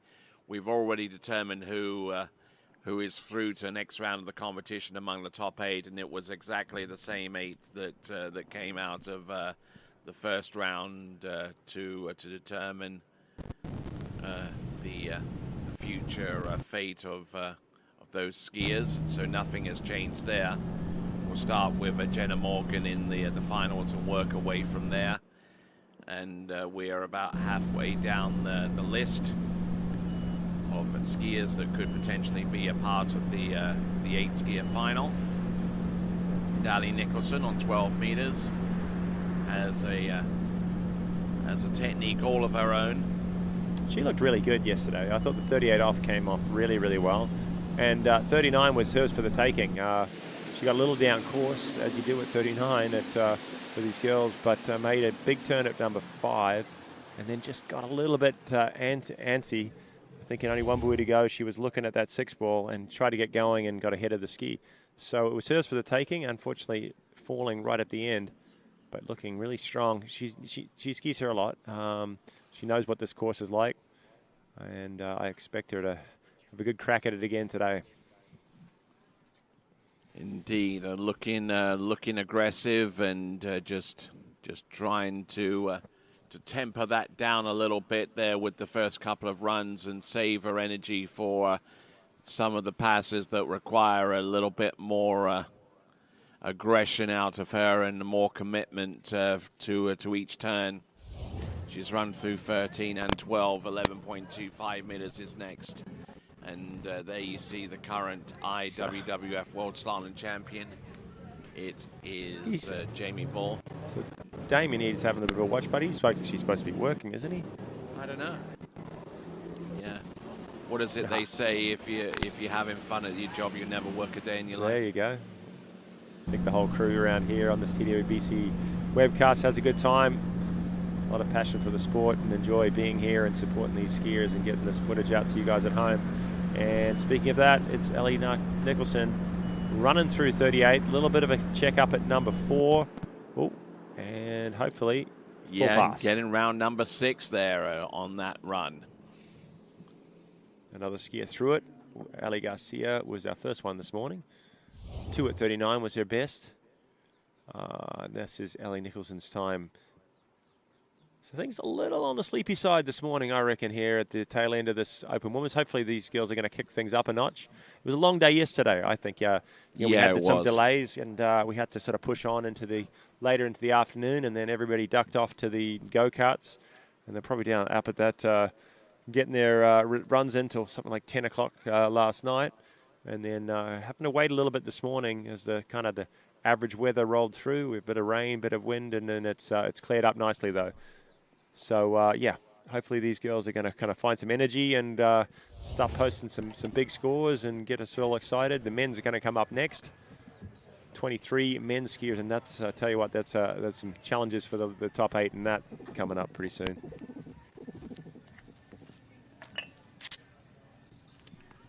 All right, there's Jamie Bull on dockside, and she'll be our third from last off the dock. She is in that... currently in that two-way tie for third with Ali Nicholson on 4.5 at 10.75 meters. Now, this 10.75 meter pass. Look at this for Ali Nicholson. She gets round number 1 and number 2 and 3. You're looking to go for number 4. Let's see what she can do. Come on, go for this. Look at her go. 10.75 meters. One of the rare instances that she's actually run that pass this season, and that is Ali Nicholson, and some major points for her team going forwards. Yeah, that's huge for Ali Nicholson. Well done. As you can see her dropping into the water, big smile on her face, breathes a sigh of relief. That was late. She was down the lake at number 3. Well, I didn't back her to run it, but somehow, some way, she got that ski to stick in at number 4 and a big number 5. Made no errors. 5 will let her down yesterday, but today, a full 6 buoys. I'm seeing her season's best is half at 41, so she has run it at least once this year. But here's her opportunity to get her best score for the season, maybe her best score ever. I believe it's at least 1. Has she got around 2 in the past? We'll do a little research, figure out what her personal best is. But now, let's kick things up a notch. Everyone's a little bit more awake now as Ali Nicholson kind of steps things up a little bit, gets the ball rolling in this round 2. 3 more skiers remaining, and they're like, okay, now we got to step things up. She's shaking up the leaderboard a little bit. All right, let's have a look and see what Ali Nicholson can do. Round buoy number 1, gets the 1, gets to the wake, gets the full count. And that's one of her better scores this season, 1 at 10.25 meters. That, for the time being, leapfrogs her above Whitney Reaney and Jamie Bull, but both of those competitors have yet to ski. So their ultimate fate is in each respective skier's hands. But so far as Ali Nicholson is concerned, that is definitely a big old shot in the arm. No, for sure. She's jumped up several spots on the leaderboard so far going into the final. You're right, though. Jamie Bull and Whitney Reaney have another chance to get back ahead of her. Whitney has a score of 1 at 41 from the first round. I don't know if that ends up a tie. They'll go to their backup score to figure out who's going to be the higher seed. So a lot to play for here with seeding. These girls all want to be towards the tail end of the final round. Regina Jaquist so far has that spot. It's 2 at 41. So to the best of my understanding, if it does end up being a perfect tie between Ali Nicholson or Whitney Reaney with one and whatever their second score is, I believe that their seeding coming into this event is going to be the determining factor. We'll check that out, and but obviously any discussion that we have in that vein is a moot point at the moment, because we've yet to see Whitney Reaney about to take to the water after Jamie Bull. And right now we've got the boat docked, and we're lifting the engine cover. For the simple reason is we've got to empty the water intake filter and just get the weed out of it. Yeah, I think every once in a while here a little bit of algae gets into that strainer and can cause an issue, and we don't want that to happen for any of our competitors. Obviously if something happened with the boat, there'd be a reride, but it does mess up your rhythm if something like that happens during your run. So they're kind of getting on top of things, making sure there's no problems. All right, then, with that in mind, let's send it over to Chris. What's up, guys? Here by the TV on the big screen with none other than Ali Nicholson. Ali, that was an amazing set there. Kind of gave me some of those junior skier vibes where you can pull along all the way to the buoy and still run the pass. That was incredible. Yeah, I mean, the new boat, I think I'm being able to get away with pulling along, kind of. I don't know, when it first came out, Nate was like, this boat's going to be great for the people that pull along. I was like, I'm going to love it. So hopefully this is the start of, loving it. So, I mean, I'm happy. That's my best score for 2 full seasons. Last year I got a half. Earlier this year I got a half. So happy to get the full one. I was going to try to go for a little bit more. Felt a little narrow there coming into it. It was like, just get one. Don't get a half again. So, yeah, we don't like the halves. No, we don't like the halves. And I've been really good at getting, if I get to 41, I'm like, I did all the work to get there, and then I get a half. It's like, oh. So, I mean, I'm happy to run 39 today. Yesterday, I think, was definitely a better pass, and I'm kind of upset that I didn't run the one yesterday, but, I mean, always happy to get 6 at 39. Oh, that's right. Hey, there's no style points, right? 6 buoys is 6 buoys, and the smile on your face when you came out the exit gates was priceless. So awesome. Love it. Yeah, I mean, I was happy. Like I said, that's always the goal, is to run 39, so yesterday I definitely think the one was better, so I kind of would have liked to have had that one, but I'm happy today. I didn't think I was going to come out of 3-ball. I ended up running the whole thing, so I'm happy for sure. That's awesome, and we're excited, and hopefully you'll do it tomorrow in the finals and get to that second buoy. That's right. Yeah. So tomorrow it'll be going all out. So no playing it safe. Perfect. Love it. Thanks. Back to you guys. All right, there we're on the water now with Jamie Bull. Opening pass, 13 meters, and not too much to worry about there, Kyle. No, nothing at all. Only a quick delay there as we just cleared the filter out. The boat's back up and running, and Jamie Bull behind it with a full pass at 32 off. Scoring 4.5 at 39 yesterday. She's seen Ali Nicholson go out and improve her scores. She saw Whitney into 41 and Regina into 41 yesterday. She's our Pro Tour champion for 2025, regardless of what happens at this event. But she wants to finish the year on a win. She's had a number this year, especially over in Europe. The world champs 3 times in a row. So really unstoppable so far this season. Picked up a second last weekend. Still scored into 41 off. And admittedly, she said she had a bit of an off weekend. Couldn't quite find some motivation after the Worlds. But this is her home site. She's had a lot to do with the organisation of this event, and I can tell you what, yeah, she's definitely going to want to win on home ground. I don't think she's picked up a title here. I have seen some names. Ali Nicholson has won one back in 2019. Whitney's picked one up, and Regina the last couple of years. Jamie's going to want this one to go with all the rest of the titles she's earned over the past few years. All right, here we go. This is Jamie Bull on 12 meters.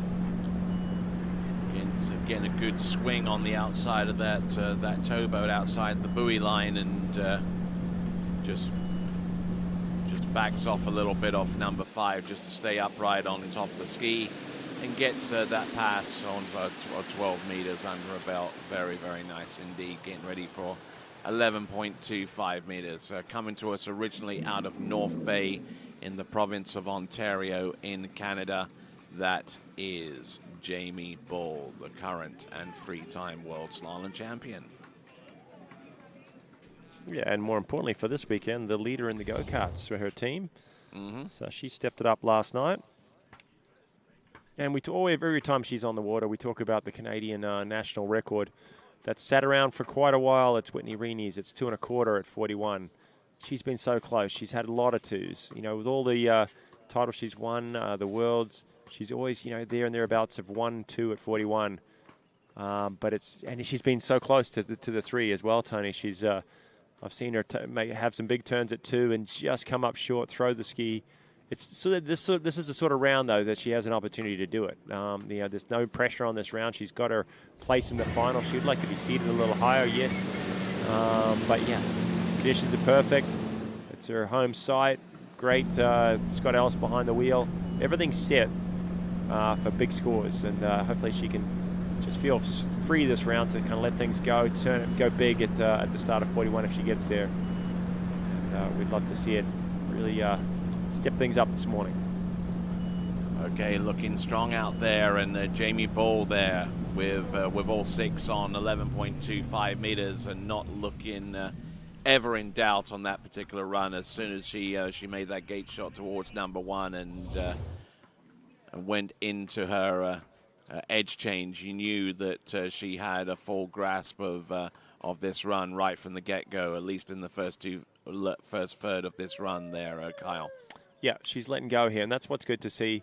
Just kind of swinging on the boat, really kind of relaxing into this round. When you have this free round, basically, you can treat it like that. You can kind of get after things on your early passes, set things up. When you're always skiing for titles or making the cut, everything's a little tighter. You ski a little more defensive, even on your early passes. You know, you don't want to make an error. So, but you know, you take that with you maybe in through your 39 and into 41. Say, because there's a big difference in kind of the attitude and the approach you take when you're trying to make a cut or trying to get a score to win. When this is a free round like a record tournament, there's no consequences. You can ski a little bit more relaxed, and hopefully she's doing just that. Through the 38, this is the 39. Really kind of opening the door here for a big score. All right, here she comes, 10.75 meters. A target beyond this pass would be anything more than 1, and unfortunately will not get to that point. Getting round number 3, skiing to the wake, so she will be 4 from last off the dock. And getting 2 buoys at 10.75 meters. Yeah, really surprising there. The start was definitely slow at number 1. Usually, Jamie, you know, the 135, we saw it yesterday, had a brilliant 1-ball turn, brilliant 2. But let's watch this gate and see what happened here. Just didn't really hook up, had a bit of a delay, had to pull long. Really kind of, she's so strong when she gets back down, but pulled long into number 2. And then had another delay, and not getting the ski, just kind of hitting number 3. A bit of a weird round there for Jamie Bull. So not the results what she's looking for, and definitely not what the crowd here on the banks and you guys at home are looking for from Jamie. She's maybe saving it for the final. A reminder, that will be going on tomorrow, starting around 11:30. She will be coming off the dock. She's dropped a place as Ellie Nicholson has gone ahead. She'll be 5th off the dock tomorrow. All right. 2 more skiers remaining. It's Whitney Reaney. It's Regina Jaquist.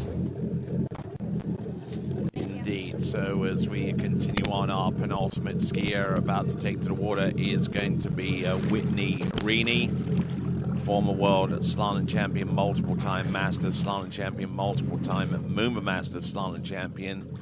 Certainly one of the greatest skiers to emerge out of Canada for the entirety of their history within the sport of tournament water skiing.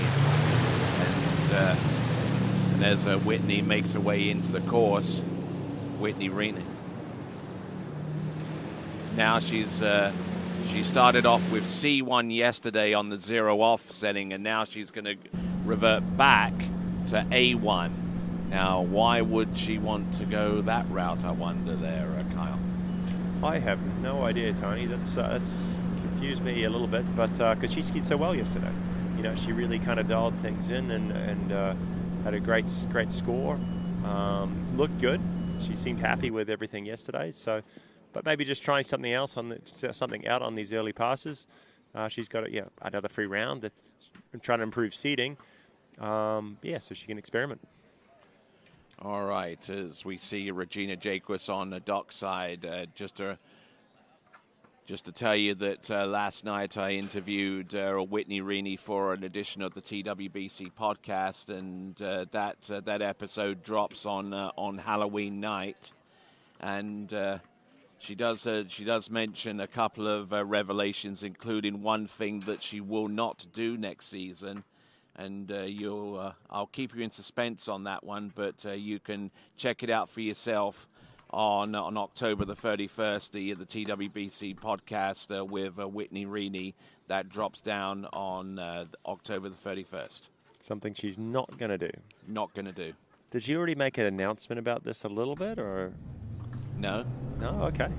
So she's not talking about Moomba then? No. All right, good. Although she did mention that she claims she's not going back to Moomba, but after winning it something like 10 times, I wouldn't know why you wouldn't want to go back there. Great place to ski.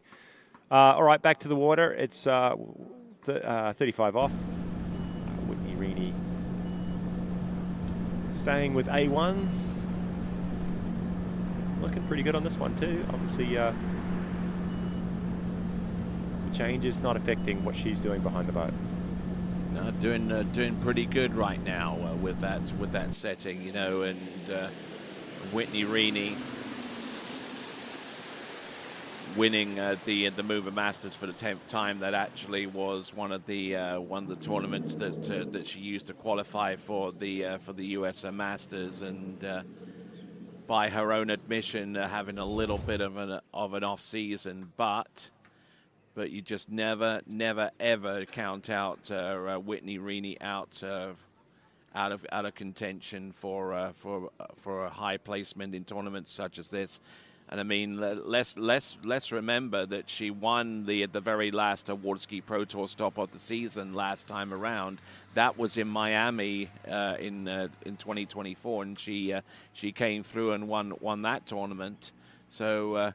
Let's see if she has a similar performance here in the very last Water Ski Pro Tour event for the 2025 season. Yep, she'd love to finish off well. She started well with Moomba, and then, you're right, she sort of had a bit of a dip in her usual standard. I know the Masters didn't go that well for her. I don't believe she made it through to the final. It's a tough cut to make there. And then she didn't obviously go to quite a few of the events over in Europe. But this is some late season form from Whitney Reaney. A big number 3 ball, gets the shoulder kind of close to the water there. Some spray coming off. Really attacking this 38 off pass. And scoring another 6 buoys. Not bad at all. Good skiing there. Good attacking and aggressive skiing out there from Whitney Reaney. First goal here probably on this next pass is to surpass Ellie Nicholson's first round score, which was 4.5 at 39. If she doesn't, she's going to be coming out in the seedings a little bit before. It goes back to the tour standings, doesn't it? If they tied it up with 1 at 41, which it currently is. But yeah, that's putting Ellie coming out after her. Her immediate target is in terms of scores on a particular pass, 10.75 meters coming up. Anything more than Jamie Ball will keep her ahead of Jamie Ball at the very least. But if she can get past 1 on the pass to come afterwards, then it will definitely open up options going forwards. And if she can get more than 2, then that would take the lead going into the final. But ABCs, we got to get through this pass first at 10.75 meters. All right, guys. Well, she got it through it yesterday. Full 6 buoys. Let's see if she can do it in round number 2. She's changed up some settings. Has she changed up anything else of the way she's going to attack this? It's a nice, strong number 1. Makes a play for 2. Snaps it around. She's still on time here at 3. A little bit narrow. Another big turn on her onside. Late at number 4. And 3.5. No, she's still got that score from yesterday. That's going to be her best of the 2 rounds. And she is in 3rd seed right now. 6th off the dock. Tomorrow, 6 off the dock, 3rd from last off the dock. So she will get to set a target for the remaining skiers to take to the water, which in this case will be Ali Nicholson. She'll be our penultimate skier off the dock in the pro women's final, and the last skier off the dock will be the last skier off the dock right now. And that is going to be Regina Jaquist, who had a score of 2 at 10.25 meters to lead the field, and that's not going to change. Nope. So free round for Regina. Doesn't need to worry about seeding. She doesn't need to be worried about getting into the final. Interesting to see what happens with Whitney going into with her settings tomorrow, though, right? Mm-hmm. She's it was C something you said first round, and then A1. A1's Yeah. a big change. Yeah, that's a Maybe huge she'll change. revert back. Still look good. You know, she just got down the course there at number 3. Trying something different. Maybe somewhere in the middle, like Yep. B1. Well, we have seen a number of skiers just bouncing all over the place. But that's okay. Oh, and the calls come in. This is what I like to see. We're going to see Regina Jaquist leave the dock. It's 55 kilometers per hour, but it is 12 meters, 35 off. Right after it, past number 1. Yeah, I was kind of expecting this a little bit, you know, because Regina Jaquist, typically goes in on 13 meters, you know, anyway. But why not try something a little bit different, especially if the wind conditions and the weather would call for something like this to be enacted. There's that. Yeah, that's waking her up a little bit. That's going in at B2, and it's a big 2-ball turn. Settled down now at number 5 and 6. Ooh. But yeah, the wind absolutely just nothing going on right now. Conditions really calmed down, and we're looking for a good afternoon of slalom skiing. We've still got the men's to come after this. We'll probably have a quick break, bit of a refueling. But 23 men's skiers, and they'll all be starting at this 12-meter pass. So things will get interesting here very shortly. But Regina's going to round out the open woman round number 2. And, getting a little bit deep on number 2. Yeah. All right, so let's send it over to Chris on dockside. Looking fierce out there. What's up, guys? Back on the dock and again in front of the big screen with none other than the Maple herself, Jamie Bull. What's going on, girl? Oh, not much. What's going on with you, Chris? Yeah, just hanging out. I don't know a lot of people know, but you've been kind of helping us out in a little administrative role, besides it being on your game out there on the water, helping us with set up the go-karts and whatnot. Yeah, hopefully my organization is better than my skiing, which it is, so that's good for everyone else involved. I'm sure they all appreciate it. Walk us through what happened out there today. Yeah, it just was pretty bad. That's all. Hey, that happens, but you know what? Tomorrow's another day. Everyone knows you're going to come out bigger and stronger and, throw up a big score, and we're all excited to see that. Me too. Thanks, JB. Back to you guys. Yeah, no sugarcoating that one, because just not happy with the way she was standing on the ski today, but still in our final. Another chance tomorrow. Regina looking good. This is 38 off, second pass. Really have to get your heart rate going and get warmed up before you compete when you're starting at the 12-meter pass. Yeah, I think her heart rate was skipped a beat there with the previous pass of 12 meters. We don't get to see her start on something that short very often, but she doesn't even really have to ski to ensure that she's last off the dock in tomorrow's third round final. But she is here. She's gotten through 12. She's gotten through 11, and let's see if she can conjure up something on 10.75 meters. And bear in mind, of course, if she can get down to 10.25 meters to get to that pass, then she'll have another shot at potentially a world record. behind a boat that is also a sponsor.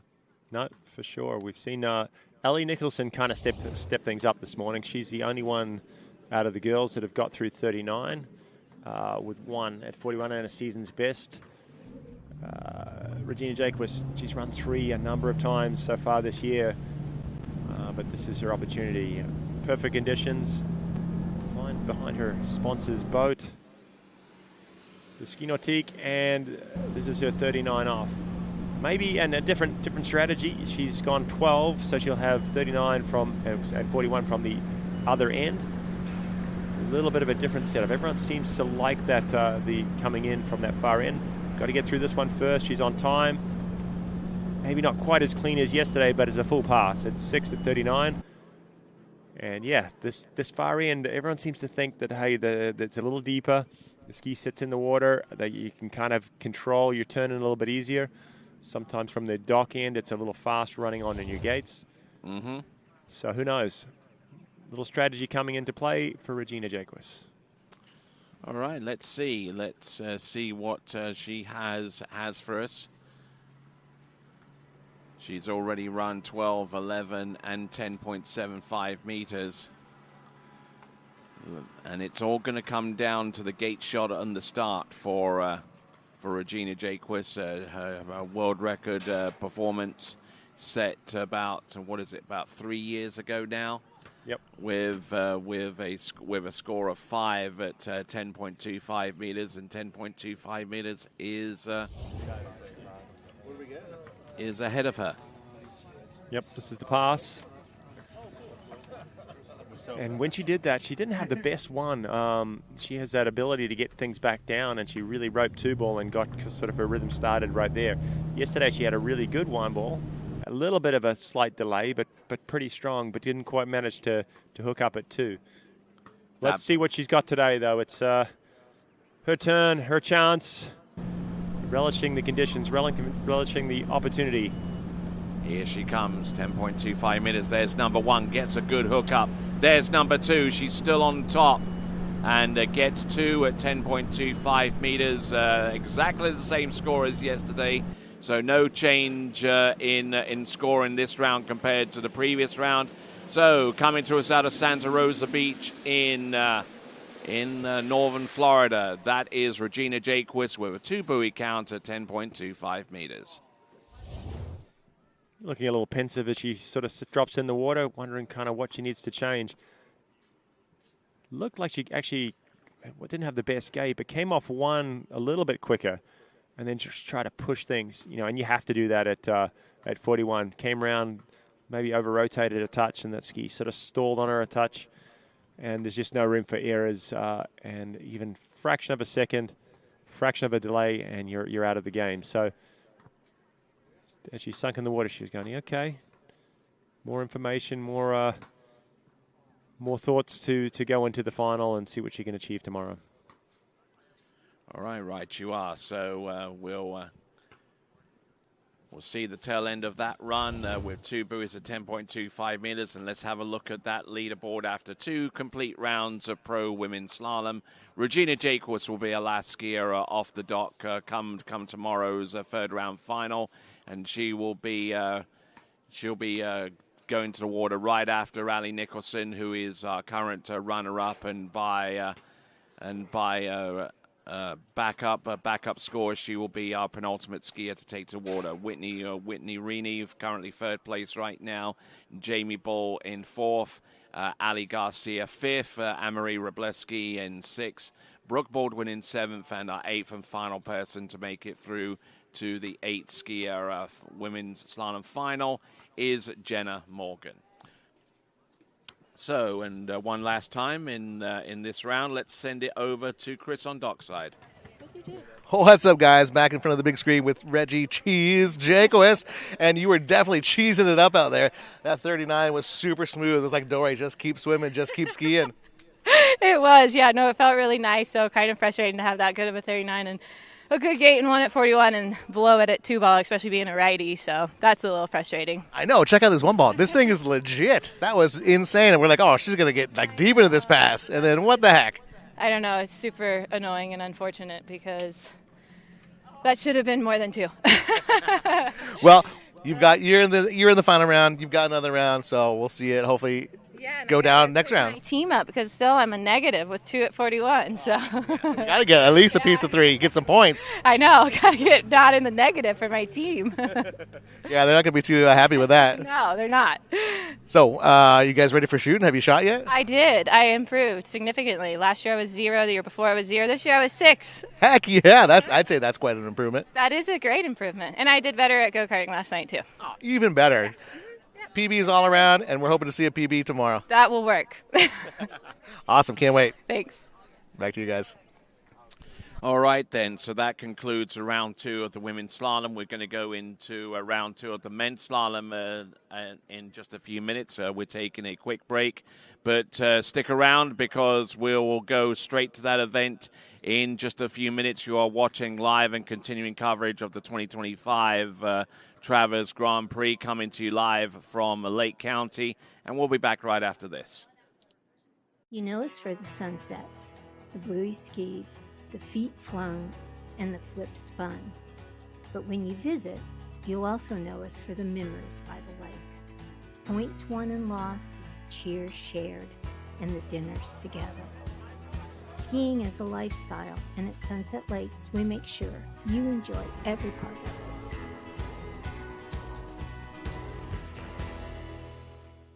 Wherever you're going, we'll make it easy. Travel like a VIP every time you book with us. Receive perks like complimentary daily breakfast, room upgrades, resort credits, preferred access at thousands of luxury hotels worldwide, trips you actually want to take without the overwhelm from beaches in Portugal to African safaris, a vineyard weekend in Sonoma, or a solo escape to Mexico, curated just for you. Marola Travel. Wherever you're going, we'll make it easy. At JT's Lake Service, we handle everything your water ski lake needs. From adjusting existing courses to full installs, ramp fabrication, jump measurement systems, and technical control for any competition. With over 10 years of lake and ramp experience and a lifetime on the water, we'll help turn any lake into your dream setup. Please contact JT's Lake Services for any questions you may have.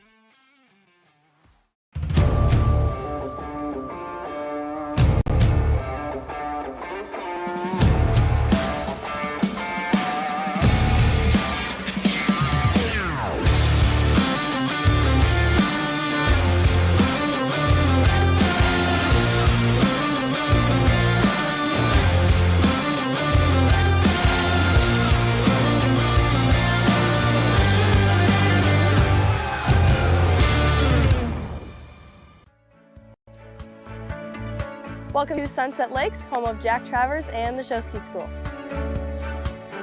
We can hit whatever disciplines we really want to, really. Anything show ski wise, we're willing to help with and coach. Come join the family and experience it yourself at the Show Ski School.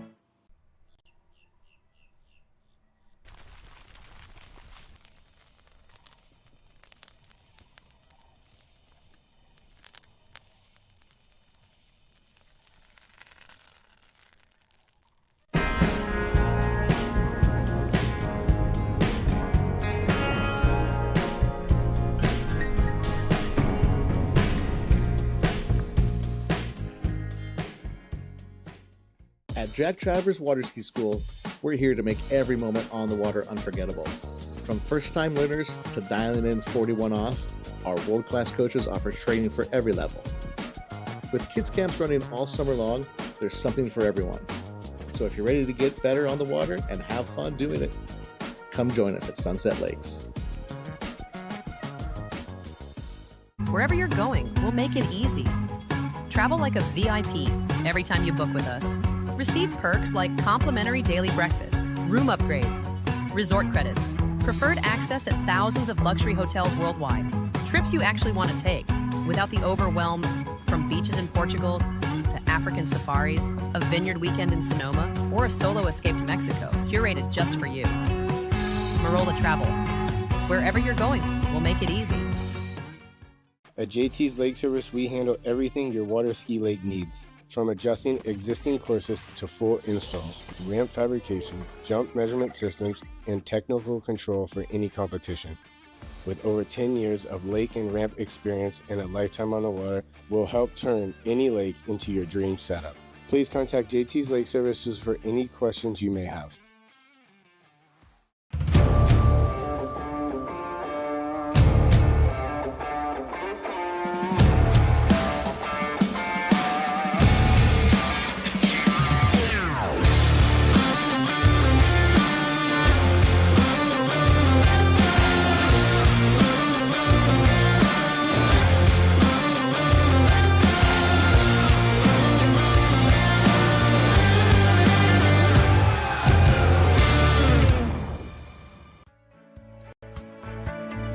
Welcome to Sunset Lakes, home of Jack Travers and the Showski School.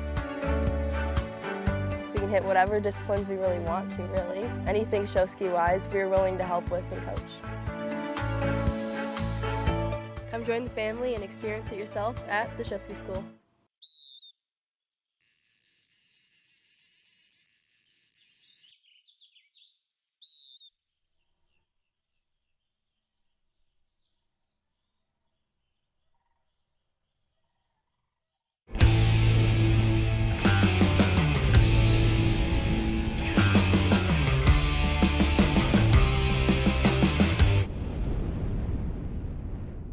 You know us for the sunsets, the bluey skied, the feet flown, and the flip spun.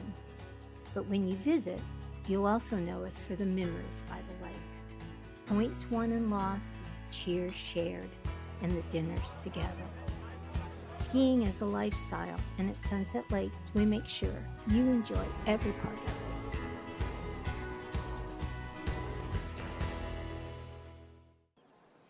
All right there, continuing on with coverage of the 2025 Travers Grand Prix, coming to you from Groveland in Lake County in Central Florida.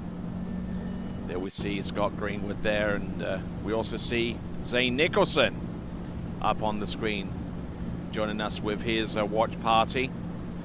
Although I'm not too sure whether that is much of a watch party. I think he's taken a train ride home from somewhere. Top three currently in the men's slalom leaderboard. Nate Smith out ahead with the best score of the season, with 1.5 at 9.75. Freddie Winter with half at 9.75. And let's have a look at the starting order. Charlie Emmett will take to the water first, followed by Dorian Llewellyn, Jaden Eade, Carter Eaton, Louis Dupont Freiburg, Jamie Calhoun, Thomas De Gasperi, Martin Bartowski, Adam Saddlemeyer, Tim Tornquist, Camille Bamra, and Edo Morenzi. That's page one. And then from there, I believe it's Thibaut Dayon, followed by Joel Poland, Will Asher, Dane Meckler, Lucas Cornell, Cole McCormick, Jonathan Travers, Rob Hazelwood, Charlie Ross, Freddie Winter, and finally, Nate Smith. So we've got a whole heap of skiers, and to get things up and running, it's a 12-meter start, and it is going to be Charlie Emmett to lead things off in the men's slalom second round.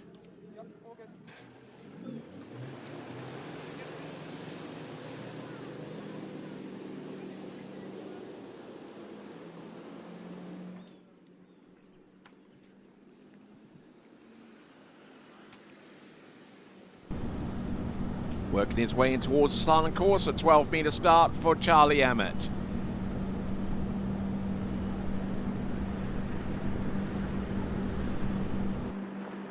There you go, looking at him. There's number 5, and he should have no problems getting around number 6. Charlie Emmett starting things off in this slalom, pro men's slalom second round. And let's go to Chris on dockside.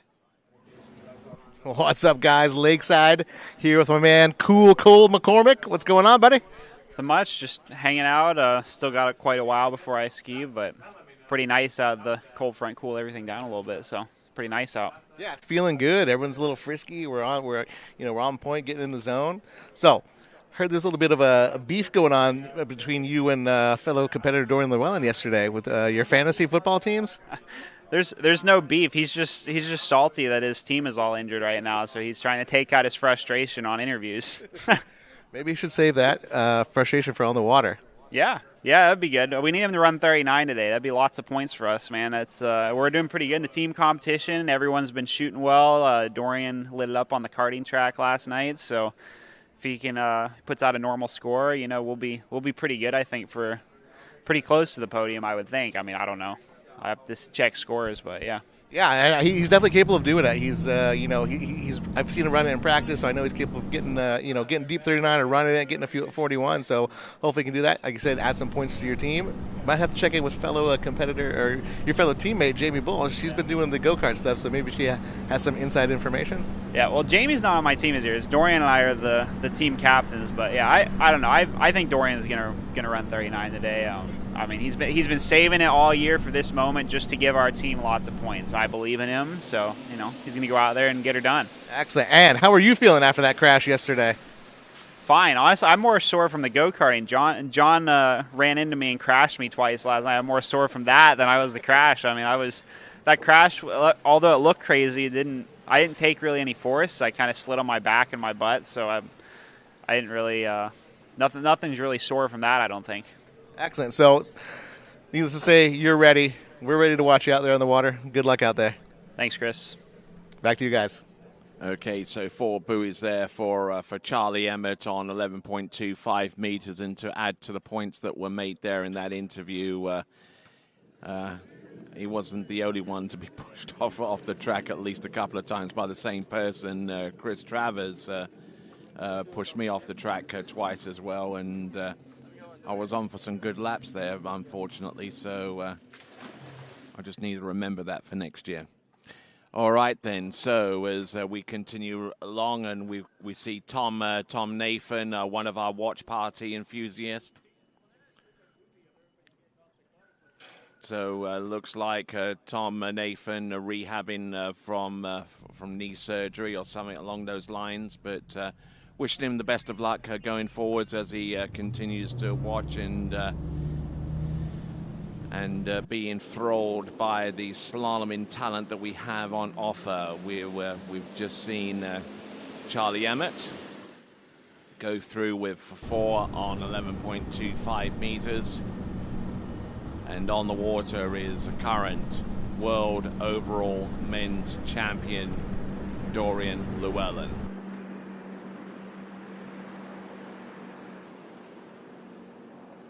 Not looking bad for the most part, and just really slicing and dicing his way through that effort there. Dorian Llewellyn looking in good shape for the most part, as I said.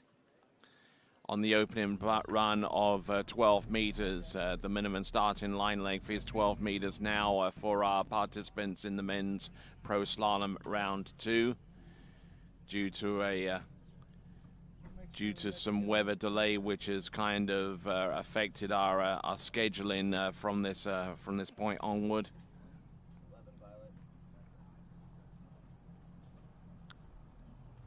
All right, then. With that, let's send it over to Chris on dockside.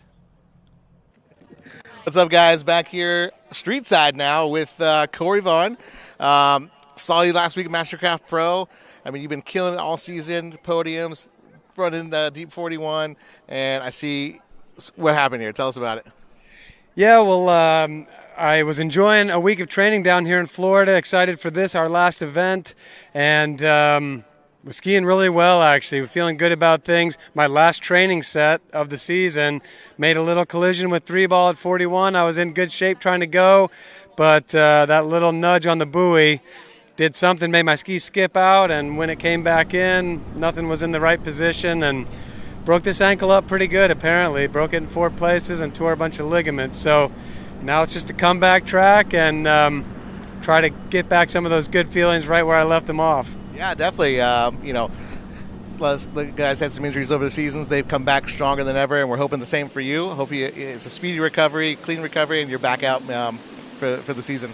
Yeah, well, thanks, Chris. I mean, next season was probably going to look a little different for me anyway. My wife's having a baby in February, so I'll have some time to heal, and I guess in my mind, my goal would be by next fall, the later U.S. Tour stuff, I hope to be back in the mix. Maybe not as much earlier in the summer, but I feel like this chapter came to a close just a little bit sooner than I expected, so that means the story can't be over. Yeah, it's never over. It's never fully written, and we're excited to see what the next chapter brings.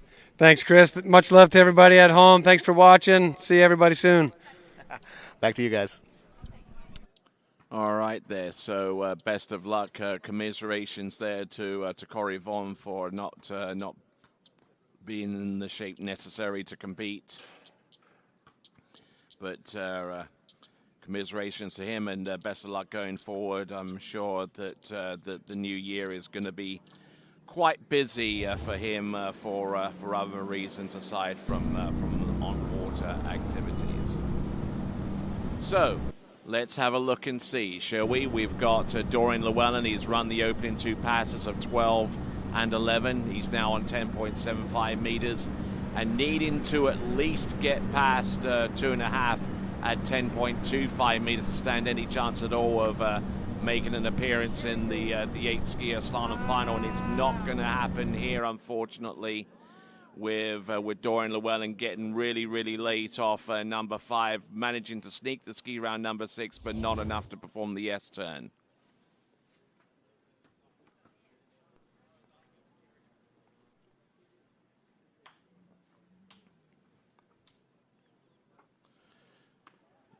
So 5 at 10.75 meters ends up being his best score of the season. So it might have been an uphill struggle for him to get anywhere close to making it through to the slalom final right from the get-go. But he should be reasonably happy with that. Maybe not too happy about the end result, but the score certainly is something he would probably reflect back and say, hey, that's not too bad. All right then. So joining me here in the announcing point is Marcus Brown. And good afternoon to you, sir. Hey, Tony. Good to be here, man.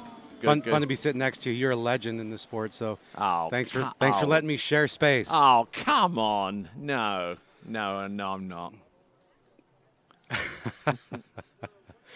Hey, anyway, this is a great event, huh? You've been charging it. TWBC is bringing coverage like, we don't see ever in this sport except with TWBC. So stoked to be here. And men's slalom, we got round 2. The women just lit it up. Regina had to start at 41, and now we've got the next. How many skiers do we have left?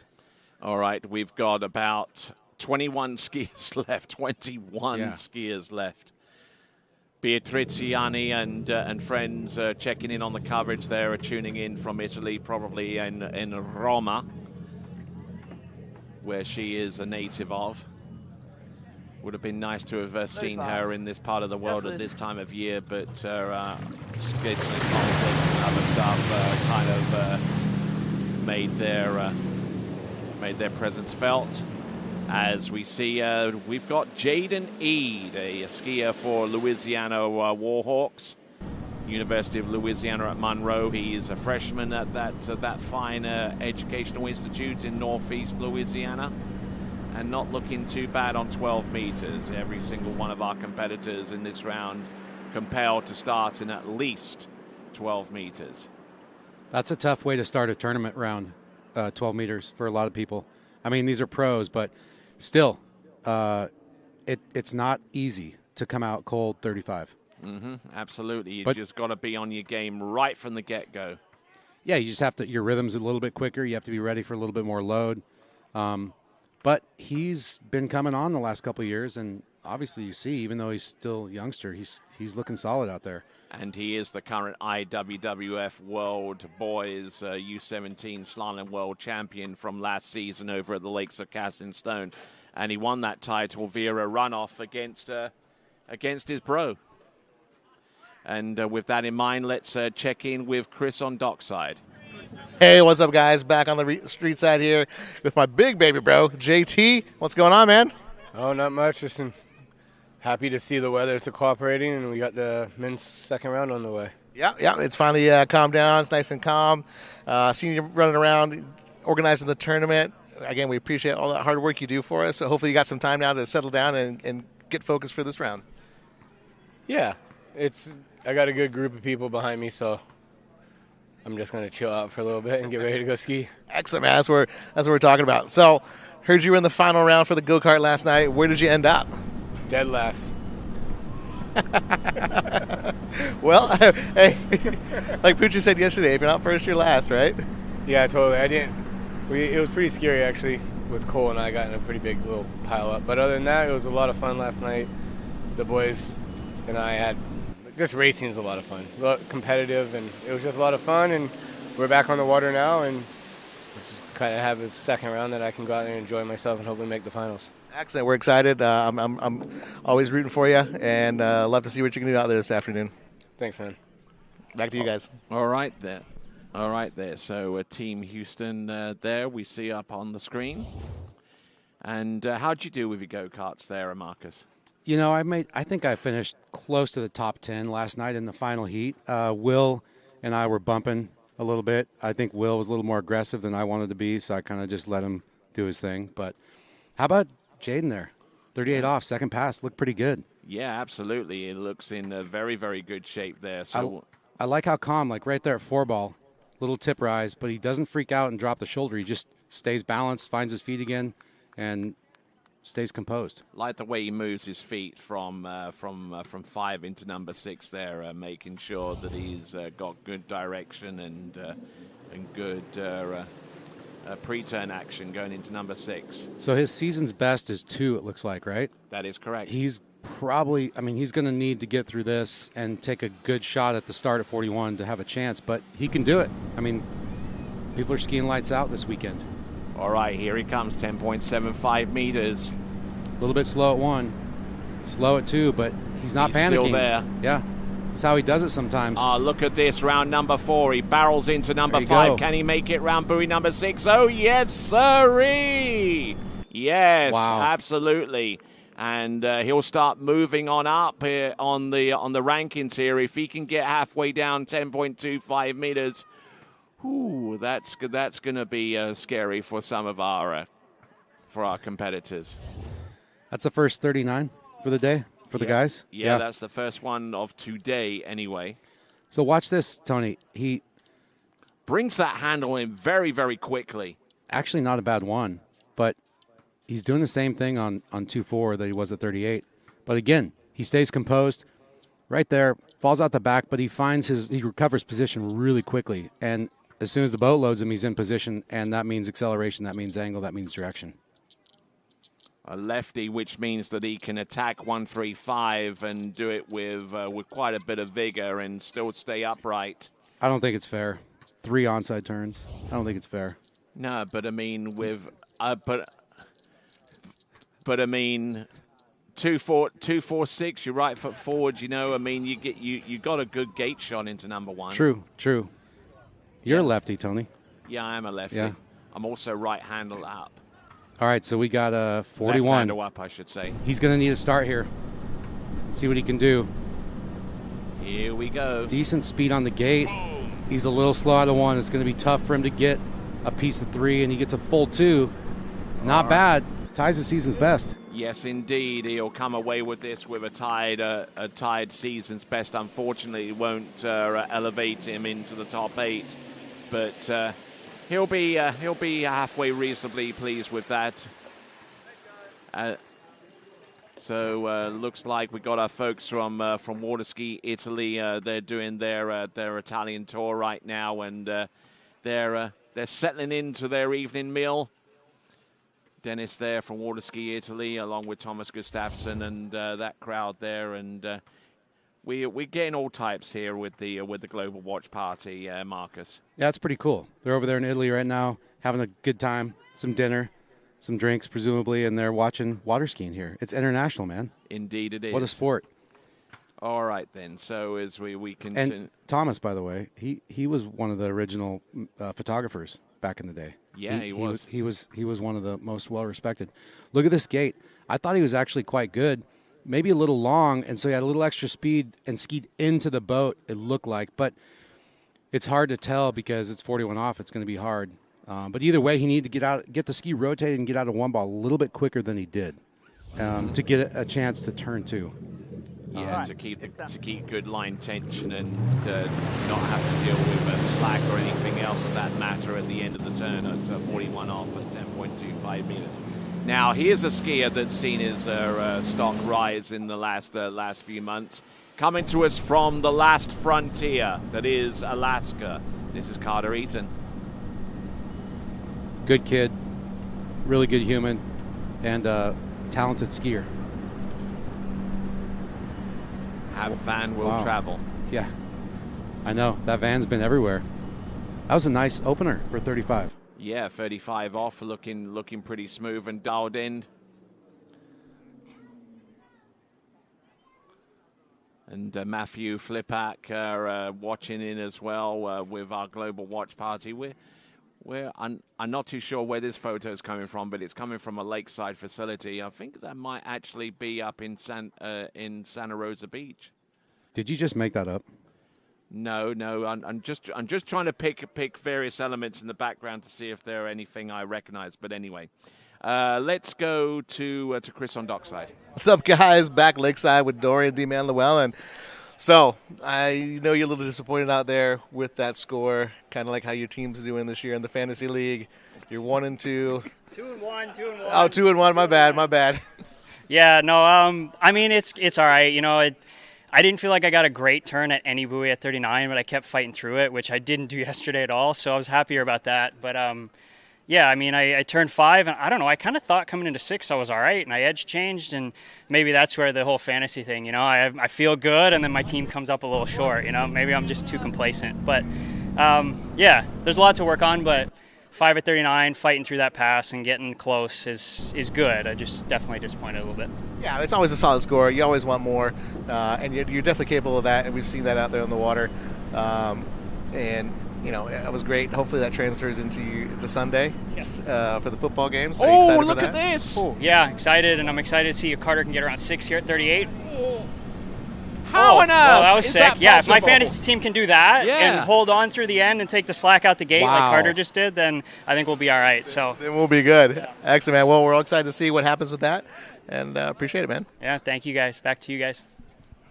Tony? My apologies for interrupting there, but I mean, what you just saw was akin to what we were seeing from Patrice Martin back in the day. I've never seen an offside tail. The ski jumped out of the water at 4-ball, and he still composed himself and got around 6 and hung on to some slack. Leaping out of the water like an Alaskan salmon. Exactly. That was a good one. Watch this. Full ski. Oh, look at that. Committed. Stayed committed. What a boss. Now he's just got to take a couple deep breaths and refocus. Put that one in the highlight reel. Oh, man. That's a moment right there. All right, what a then. guy. That was 11.25 meters. Now, I was thinking 38 yesterday this looked way cleaner than yesterday, and now we've got that 4-ball. all right, then we got another watch party from about 20 feet away. Alex Travers with Damo and Jason.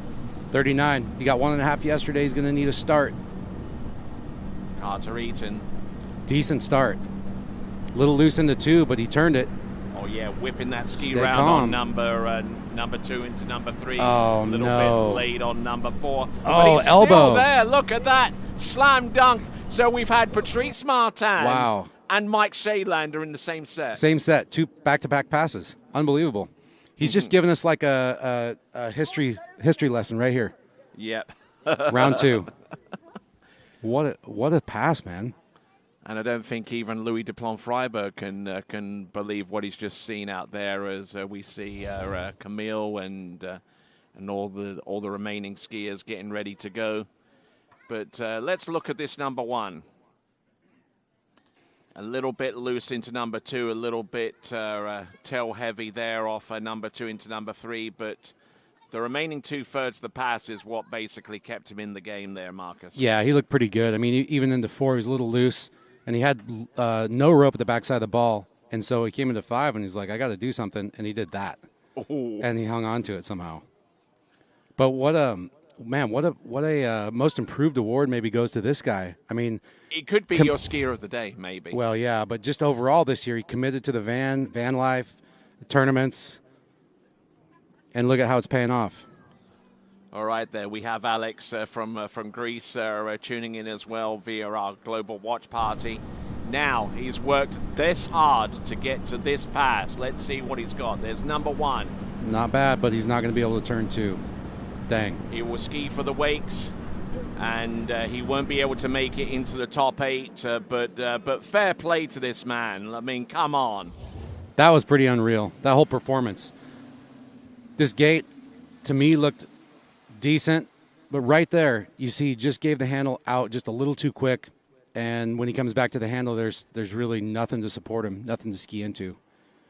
So he just takes the full 2. Now this that S-turn, that was a clinic right there. Absolutely, and I'll be curious to check out the interview that Chris will no doubt be conducting with him against the big screen and find out what his comments were on the pass previous to this one.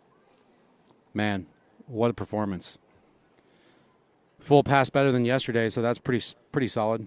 Yeah, good skiing there. Just hung on for dear life for the most part, and was still able to prevail at least far enough down to keep him in contention for a good portion of his effort. But now we've got Louis Duplan-Fribourg, Melissa Nicholson. Now that's someone I know of. Hey, what do you know about? I saw a stat: guys that have ran 39, tricked 10,000, and jumped 200 feet. There aren't that many of them. This is one of them, right? Yeah, exactly. Absolutely. He's certainly one of those overall talents, and no doubt we'll get to see some of that talent within about the next few weeks as the overall tour wraps up with its remaining 2 stops. But for the moment, we're concentrating solely on slalom, and here we go with Louis Duplan-Fribourg. A little narrow, almost went inside or ran 2 over. Looking good, looking strong, and for the most part, that's Louis Duplan-Fribourg, and we'll send it over to Chris on dockside. What's up, guys? Back in front of the big screen with my buddy Jaden Need. What's going on, man? It's been a while. I haven't seen you. Yeah, I've been at school at ULM, but made the trip down to compete with some of the best in the world, and pretty stoked to how my second round went. So, yeah. Yeah, excellent. Having a good time up there in Fun Row. Looks like you're having a great time on the water. Walk us through this pass here. This was my 41, I believe. It was almost a good one, and then, I don't know, I just overcommitted. Just dug a little too deep to 2 instead of using that swing out. It was close, though, and it's going to come one day. It's going to click, and hopefully can get a good turn at 2. Oh, definitely, man. Like I said, you're a young ripper, up and coming. I've seen you do great things out there. I know the guys are, you're a force to be reckoned with out there. They know you're there chasing, pushing them as well, and it's been fun to watch. Thank you, guys. Thanks, Chris. Thanks, Travers. Thanks to all the organizers. It's a great event, and can't wait to be back next year. Excellent. Can't wait to have you back. Thank you, Chris. Back to you guys. All right, then, continuing on. I really like his offside here, 2-4, toe side. Hopefully he doesn't make a fool of me, but just really, really balanced coming into that side, making this 38 look pretty good. And seems to be following a rather similar mold to his slaloming technique as exhibited by Thibaut Dayon. I mean, their techniques out there on the slalom course are almost a mirror image of each other. Yeah, and I'd say when I think of Thibaut and I think of him, I think of style. They've got really good style, and it looks really rhythmic and fun. Looks like you want to go ski like that, They're also about the same height as well, which makes it even more spooky. Yeah, well, obviously both overall skiers, and we often talk about the overall skiers when it comes to slalom. A little bit more movement, have that balance, especially on their offside, to climb up over the front of the ski and be able to kind of tippy-toe their way through it and not blow. And that's one of the strong points from our overall skiers, just to balance the instincts when they're on the water. Yeah, I would agree. It's a kind of a noted difference in overall skiers throughout history like that. Yep. Even way back, the famous Carl Roberge, he used to dance around on a slalom ski and we was tipped to tail. Yeah, and got the job done, and just insane talent on the water. What about that guy? His nickname was Kiwi. Wasn't he pretty good on the slalom ski as well? I've no idea what you're talking about. Yeah. All right there, Louis Duplan Freiburg coming in past number 3. This is 10.75 meters. Uh-oh. A handle up high. That boat doesn't bode well, and unfortunately unable to get his direction situated, and unfortunately has to make do with 1.5, and that eliminates him from contention. Well, what have we had so far? They've had 5 skiers in this second round, and aside from the first skier tied what they did the first day, and then everyone's picked things up a notch, right? Dorian almost ran 39. He was up quite a ways from round number 1. Jaden came out. He picked up a full course. And same with Carter Eaton. I missed that exciting run. I was down kind of watching Jaden down on the side of the lake. But Carter Eaton, geez, that was some insane skiing.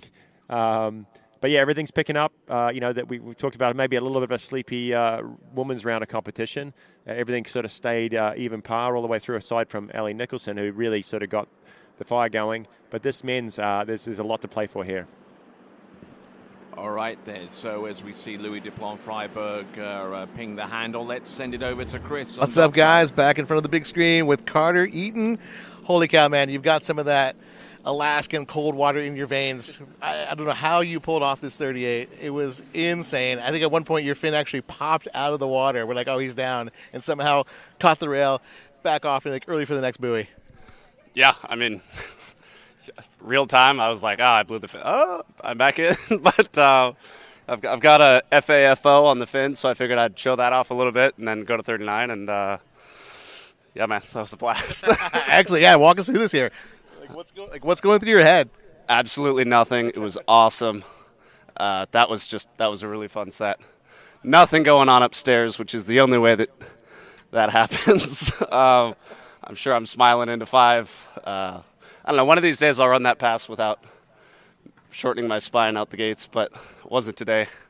Oh, and takes the slack. Look at that. Oh my gosh, definitely working out. You're strong, and man, that was just so much fun to watch. Thanks, man. Yeah, that was a blast. Fun way to wrap the season up. Had a tough couple of rounds lately, but man, that was great, and can't wait to do this again next year. Excellent, man. We'd love to have you back. The way you're skiing, it's going to happen. You're going to be up there. See you on the podium one day. Thanks, man. Yeah. Back to you guys. All right, there. So great to hear from Carter Eaton, who has attended most of the Pro Tour events on the 2025 season. We certainly look forward to seeing him return for the 2026 season. In the meantime, coming in on 12 meters or 35 off, this is Jamie Calhoun. Number of skiers picking up their level in round number 2, and I tell you what, Jamie Calhoun will do the same. Very uncharacteristic exit at 39 yesterday. Only scoring 2 buoys. Didn't figure out that start down that far end. Having to start at 12 meter. Everything's from a different end this round, Marcus. They seem to prefer the far end, but they weren't getting starts here yesterday, these early seeds. Yeah, I noticed that. I mean, you saw T-Gas go down early yesterday from the far end, and a few others like Jamie, and I think, I don't know, there's a bunch of factors. Yesterday we had some weather and stuff, but Jamie, man, what a force. I think his season's best is 4 at 10.25. So he's well capable of getting himself into the finals. And, yeah, I don't know. I'd love to see him come out here and just put the hammer down. Although it's we don't like seeing the upsets in the round 1, it definitely makes it interesting in round 2 when you see some of these higher seeds like Jamie, like DeGaspery coming out early and kind of going for it. They have to. They don't know what the score's going to take, and it sort of makes things interesting right away. Yeah, and Settlemeyer too. Sledge, the same thing. It's cool to see how people do under pressure. And I think that's what you have these next couple skiers. It's going to be fun to kind of watch. Well, these guys are usually down the list. Adam was 3rd to last. He's doing really well in the tour standings. DeGaspery is always towards the end. And they know what they have to do in these sort of these second rounds, and they sort of take it pretty easy, make sure they get the score to make it in. This time they're going to go for it, which is going to be cool for us to see. So hopefully some big scores right away. Yep, for sure. 38 off for Jamie Calhoun. All right, and getting the good approach into number 1 and nice extension on number 2, allowing for that ski to whip round underneath the line and just hooking up and going cross-course wise early as you like into number 6, and that is how you run 11.25 meters with the second run. To be honest, I had heard Jamie's name, but I don't even know if I knew what he looked like. And a couple years ago at Collegiate Nationals, he ran like 2 or 3 at 39, comes off the water, and I was like, hey, man, great skiing. And he was like, no. He's like, that's like, he was pissed. He was bummed. He's like, I didn't get any of that. And then I figured out that was Jamie. I had no idea that was Jamie at first. So super humble kid, great skier. Obviously, he's well capable of coming out here and doing what he needs to do. And that 38 off second pass shows it. That 2-ball, a little deep.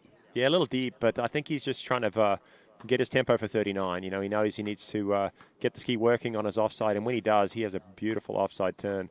We've all talked about it, the technique when he comes in over top of his ski and just that patience, and as that ski comes through nice and long, and that's what's got him down to 4 at 41. Obviously, you're not getting to 4 without a killer 2-ball, and you know, he's done it. I think that's his season best, but definitely his personal best. You know, he's been hitting round 2s and 3s for a long time, but to get to 4 shows he's in it. He's been training hard. Yep. Well, this is it. 39. He's going to have to get through this today to have a shot.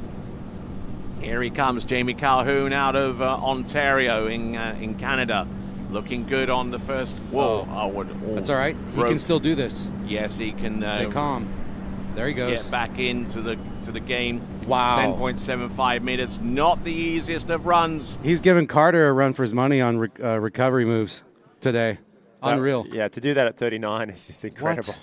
Yeah, the ski just sort of catching there, bouncing. I don't know if it came out of the water, but it definitely tripped him up. He kept his cool and calm and got to his onside, got a consistent turn, and that was that next 4-ball. I thought that was going to be the problem area, but no. He handled patience, experience gets him through. Yeah, I don't know what happened here. He looked pretty good. He might have just got pulled a little forward, and then he tried to kind of shift his weight back, and the ski over-rotated, but he stayed calm. I mean, if that's not a testament to how to recover, you can take notes on that. So hard to keep a level head when you have that sort of happen as early as 2-ball as well. For sure, at 39. So, yeah, that far end seems to be the preferable end. So this is a good setup for him. Yep. Conditions look great. Yeah, absolutely. Hardly a breath of wind out there. Well, he's chasing some big scores. We've seen, obviously, a couple of guys into 43 yesterday. But that cut right now is looking around the 3. You know, it's not safe. 3 is probably But going to... he's probably our first skier this morning that has a realistic chance of going to 3. Yep. He's seen it before. And this is his opportunity. A 3 would be great, but he knows a 4 would be a shoo-in, I think, into the final. But a piece of 4 would be unreal. All right, here we go. Jamie Calhoun. Nicely executed on number 1, and another skier that has gotten as far as number 2, but no more beyond that. So the likelihood that Will Asher and Dane Meckler, for example, the likelihood that those competitors would advance through to the next round have just suddenly taken a little bit of an uptick here. Yeah, that's obviously not the 41 start he wanted. But, hey, 41's tough, and Jamie gave it his best. Kiwi, what'd you see here on the gate? Everything was looking okay there. Just maybe released a little bit inside with those arms into 1. Got a bit of a hitch, got pulled out, and at that point he knew, hey, I can try and turn 2, but I'm probably going to blow, and the 1.5 is definitely not going to be doing me any favours. The 2's not either, but yeah, at that point you're just kind of surviving, really. Not even 2.5 at this point. I mean, you'd need to get a solid 3 to put yourself ahead of Will Asher and Dane Meckler and hope that score is high enough to advance you through to the final with the level of skiers that we have remaining on this list.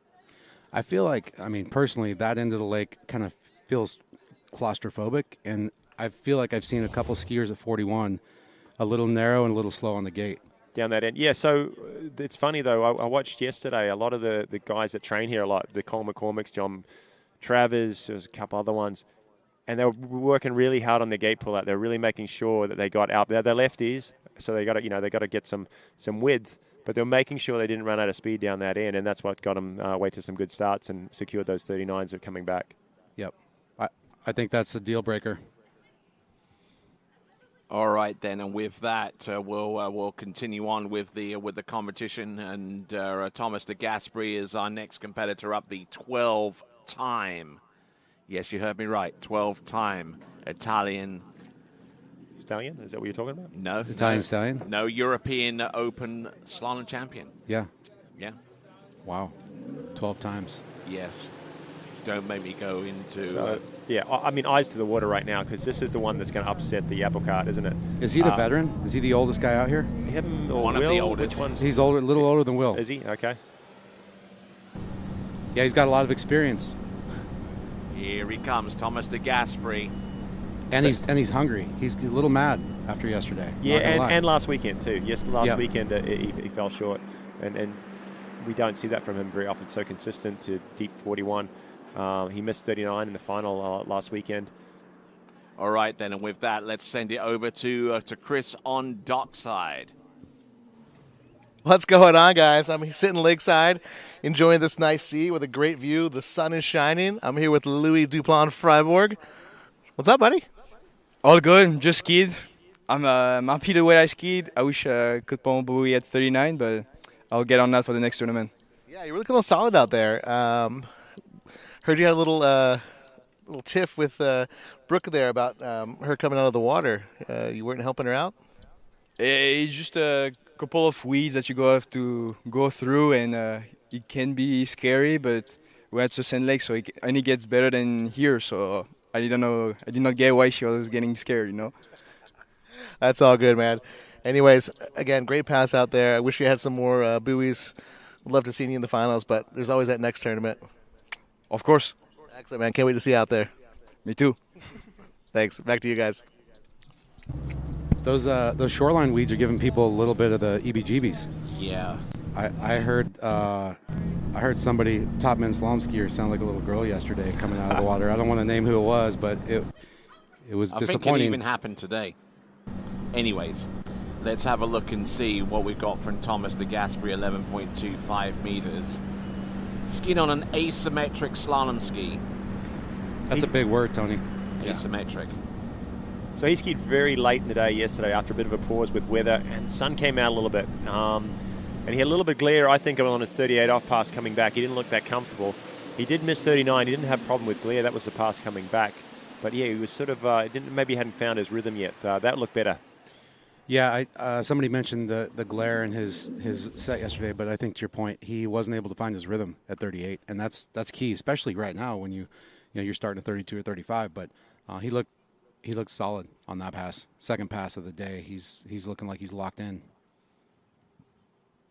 So the guys sitting on threes, the Lucas Cornell, Cole McCormick, John Travers, Rob Hazelwood.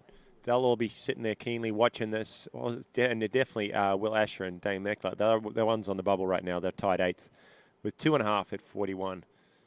Another pass to go. We think it's a formality every time Thomas de Gasperi gets on the water that he runs through this pass. He is human, though. Yes, he is, but he's been doing this a long time, and he's got a lot of experience and a lot of tricks up his sleeve, so... Marcus, you skied the tournament. How did it go for you? Did you ski on this Sunset Lake? Or? No, I skied over on the far lake. It was great. Grace, yeah. Yeah, yesterday I did a PB in the last decade or so that was fun. Cool to see you back, man. Cool to see you back. Fun to be back. 39. Here we go. Coming to us from Trento in northern Italy, this is Thomas de Gasperi. Bringing the handle in and skiing with a lot of grit and determination, trying not to leave anything to chance here on 10.75 meters. Good load off for number 4 into 5 and was almost too narrow into number 6, but managing to load up a little bit harder. It wasn't that narrow. Come on, I don't know. Tony, give him some credit. That's definitely the best 39 we've seen today. Okay, maybe not narrow, but a little down course. It's more like it, too. He's coming off the wake into his offside. A lot smoother and hooking up really clean. This one ball was beautiful. Yeah, it was. Boom. And that's, he's in sync. I think he's gotten better through the years at finding his body position or alignment out of the turn right here and into that first whitewater. I feel like he's better than he has been in a long time. And it's, I mean, we see him getting scores that he hasn't ever gotten before the last couple of years. So he's doing something right, and somehow he's still improving at age 40, whatever. Yep. So it's pretty impressive. His job is not done yet, though, ladies and gentlemen. He's got 6 at 39, 6 at 10.75. He knows there's a bunch of threes. That's all tied up. There's 4 guys on threes. There's a couple at 2.5s. Now, really, to guarantee that, he's got to get at least a piece of 4. Well, I tell you what, that is the most intense watch party we've ever seen.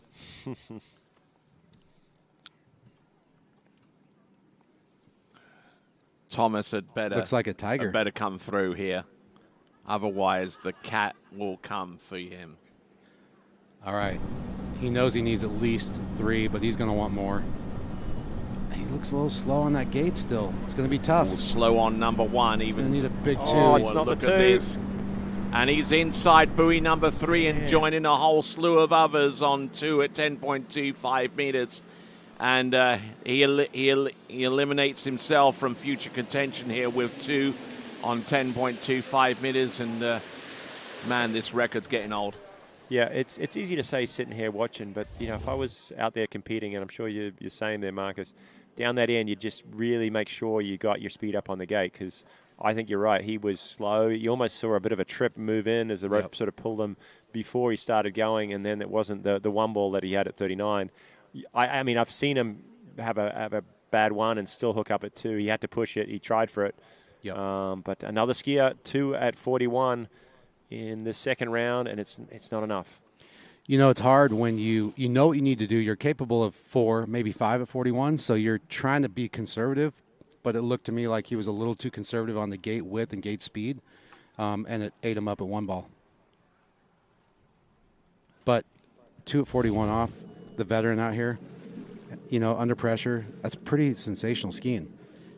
And so we got some folks from the Free Sisters Water Ski Club, the innovators of this particular event.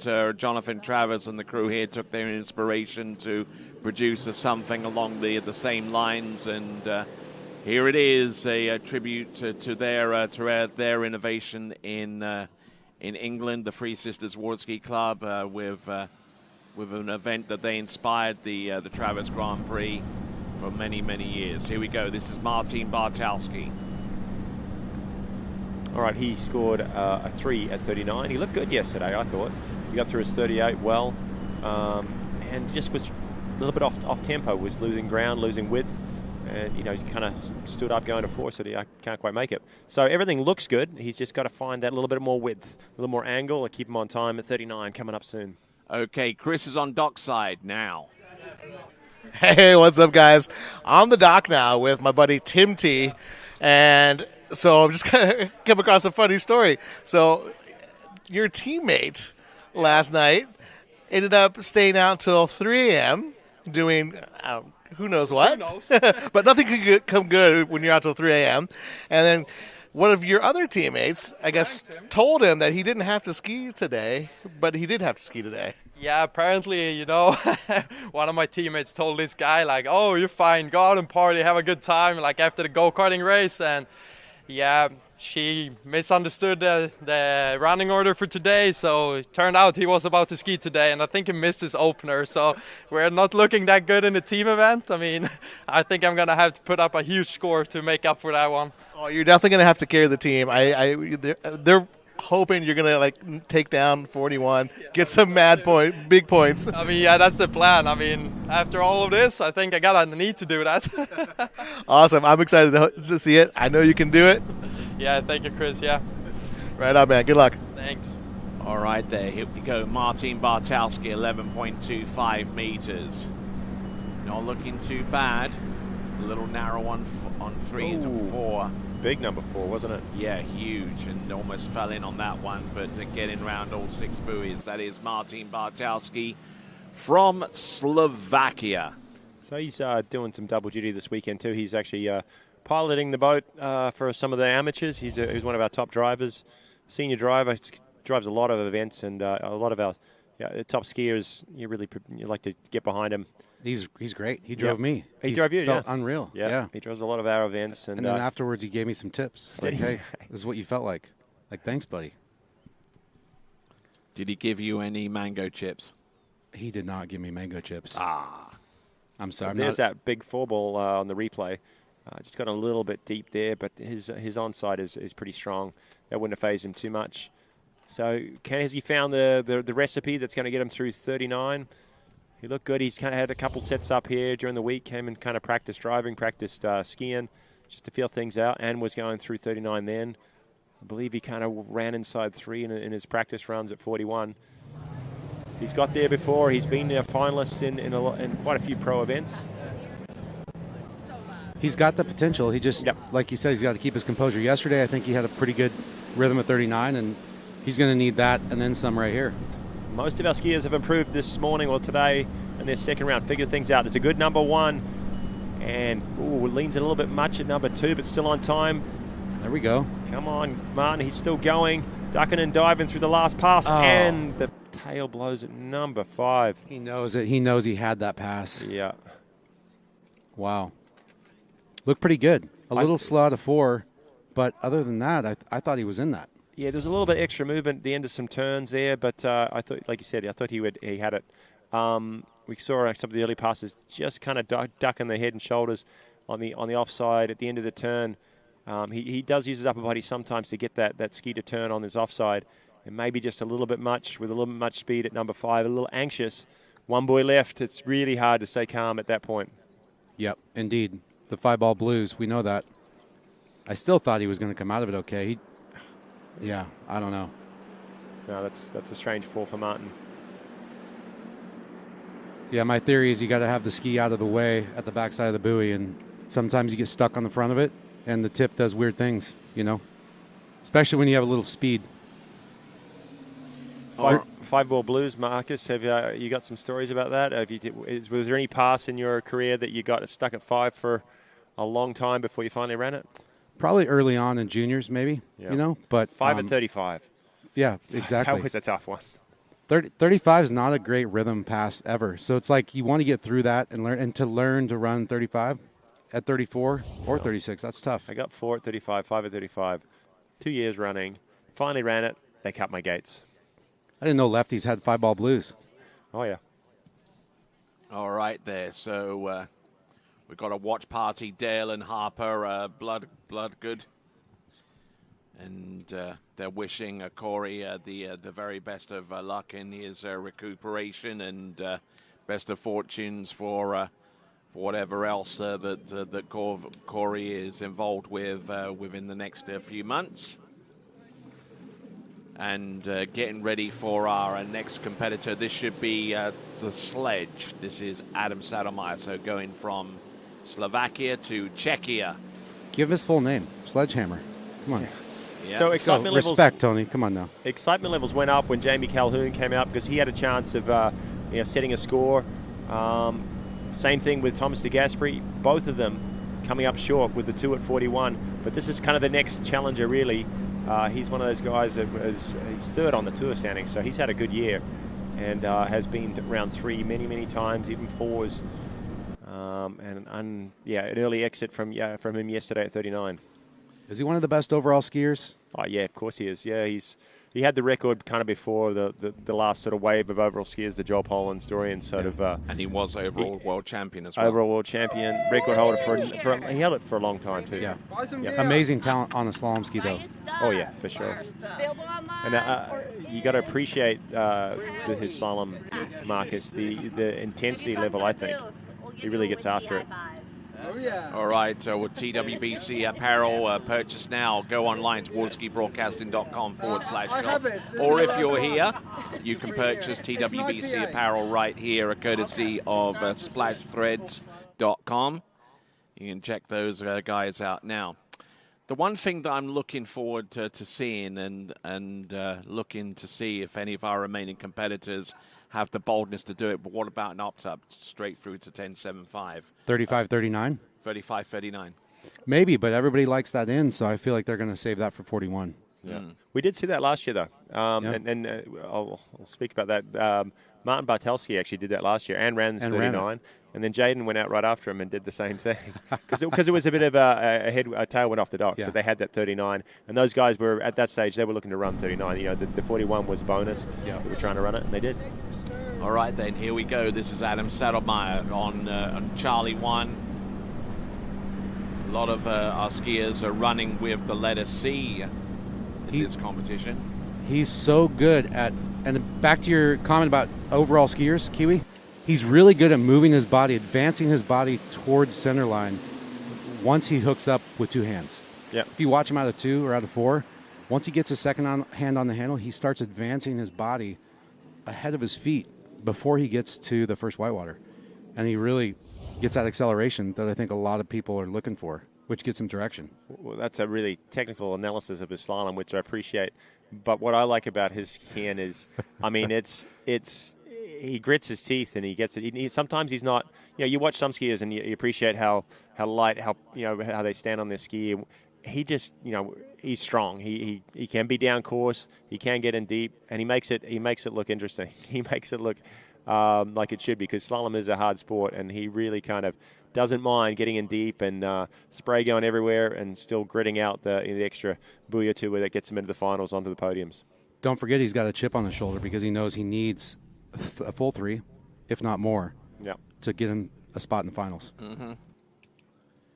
All right, Adam Saddlemeyer season's best total is 3 at 10.25 meters. Currently in 3rd spot on the Water Ski Pro Tour rankings. Looking to try and end the season off in the style. The only other competitors above him on the tour rankings is Thomas de Gasperi in 2nd, and Freddie Winter currently leads the Tour Series coming into the final event. I don't know. He's in trouble, yeah. Right from the start. You saw it, didn't you, Marcus? I saw it through the gates. He pulled a little long into one. Long way past one. And he does tend to go down course a little bit, but that was too much. Yeah. 21. Happy birthday. The big 2 and the big 1. He's 21. All right. Well, wow. Let's see what he's got on his birthday. He's been skiing up the storm, especially last weekend, yeah. So hopefully the excitement level continues with Camille. He'll be up shortly on his birthday. That's pretty cool. Yeah. His shout tonight. Yeah, I feel like he pulled a little long in the one. I saw this at 35, so I feel like he's just not on his game today. He just wasn't feeling it. And you saw down course at 1 as a result. He needed a big 2, and he didn't quite get it. I got to ask the question because he wasn't present last weekend. He didn't ski. I don't know if it was a schedule conflict or maybe it's an injury or just hasn't been on the water that much. Yeah, so maybe he hasn't been getting the training in, and we're seeing it here. He's obviously skied good earlier in the season. I'd like to know which events he did really well at. Morocco, I believe it was. I think he was on a podium there, but maybe another tournament. But yeah, it didn't pan out. Yeah, very, very strange for Adam Saddlemeyer to miss 39 2 days in a row. All right, then let's send it over to the dock with Chris. What's up, Ski World? Back on the dock with my buddy Camille. Man, congratulations. I hear it's a special day today. It is. 21st birthday. I'm very excited. Holy cow. I think we'll have a Venmo QR code up and people can buy Camille beers. Buy me a beer. I mean, it's just going to motivate me to ski better. Excellent. We want to see you ski better. What happened yesterday? So, I still have to be humble at the end. I had a great weekend last weekend, but, I'm still worth what I'm worth. Sometimes it's great. Sometimes it's not as good. So I'm still trying to figure my way through. Excellent. I know you already got the high spirit. It's your birthday, 21, great conditions. Everyone's skiing good. I know you're going to go out there and put a big score up. Yeah, I'm just going to enjoy, honestly. I did the job. I'm just here to have fun. Excellent. And a lot of fun. Man, you almost took me out, or you did take me out in the go-karts last night. Come on, Chris. I feel like we should keep that a secret. Until next time. Yeah, until next time. Back to you guys. Not if I knock him off the road first. All right, there. Here we go. We've got Tim Tornquist coming in on the opening pass of 12 meters. Yep, this guy has skied really, really well this season. Look at that, personal or season's best Swedish record. And there's been some top slalom skiers out of Sweden. It's a 5 at 41. So yeah, he is getting towards the tail end of the pass and a nice looking 12 meters off the dock. Apparently he can run 28 off at 34 opposite foot forward. I heard. That's pretty good. Yeah, that's pretty, I've tried that. It's not easy. No, it's harder than it sounds. Much harder. Wrong foot forward slalom is. I think is Joel very Poland awkward. can do the same as well. Would Joel win, or should we not do it? Because I was going to say we should do a tournament. Wrong foot forward. See how that goes. I think that's special round. He could probably run that on his trick ski. Well, that's 5 at 41. That's an unreal score. I mean, this guy's as nice as they come. Quietly sort of sneaking up, isn't he? Yeah, just out of nowhere. Yeah, he's making some dents. He made some finals. I think he was skier of the day in Miami last year. Is that correct? He was, yes. Yeah, because he just, kind of ran 39, a couple of 41 every round, and made his way into the final, just skied consistently all the way through. And, sneaking up on some of our top seeds. Fresh blood. Okay, so fifth. So he's currently 17th on the Water Ski Pro Tour standings. 5 buoys at 10.25 meters is his best score of the season. And actually, in reference to the Pro Tour standings, I've got a little bit of information on that in just a moment. But let's have a look and see what Tim Tornquist can do with pass number 2, 11.25. His score yesterday was, I believe, 3.5 at 39, 3.5 at 10, 7.5. He was through this one. Things weren't quite gelling, I think, on his 1.35 and then his onside. He was picking things up on 2.4. It looks like today it's the opposite now. Yeah, when I've seen him ski good, he's so tight on that 1.35 1.3, side. yeah. He's just a little soft through transition into 2.4 right now, and you see him kind of taking a more direct line. But it's hard when you're under the gun. And there we see Adam Sattermeyer, who might be seeing his podium position on the Water Ski Pro Tour under serious threat, because on 130 points he's come within striking distance of Nate Smith, who is currently on 114, and a significant rise from Nate Smith between now and the end could see him make it onto the podium at the expense of Adam. Well, interesting. You see there that our second and third spot on the tour standings will not be featured tomorrow's final. We already know that. Yeah. Gaspari, Adam Sedemar, they won't have their chance to score some big points. Shake up. So, yeah, Nate Smith's he can't catch Freddie Winter, but he can definitely catch those guys. Indeed he can. Nate Smith on 114, Adam Sattermeyer on 113, and Thomas de Gasperi on 156. So it's all possible there for Nate Smith going forward, but the big one, he didn't get through it yesterday, guys. It's a better one ball, yep. Can he hook up at 2? Oh, no. But it keeps the ski moving, though. Yep. It might be the Still same. there. Wow. Still there. Look at that. There's been a few of those this afternoon. Some rough starts and still getting the job done. Congratulations, Tim Tornquist, through 39. Fantastic. I think that shows what he's capable of right there. A couple mistakes, Agreed. and you can see how he's still able to recover and keep his composure. Yeah, on your screen. Callum Heath, we'll give him a bit of a shout-out over in England. Does that look like a wedding party to you? Yeah. No, he's actually having a watch party. He's got a few people together, I reckon. That's a big watch party right there. Yeah. Mm-hmm. Committed. Absolutely. Thanks for joining in, guys. And some excitement at Callum Heath's place, but also on the water here as we watch Tim Tornquist. The replay, that was the one ball he's looking. He's been missing that. It was so good, it almost made this 2 ball not so good. Yep. But he recovered.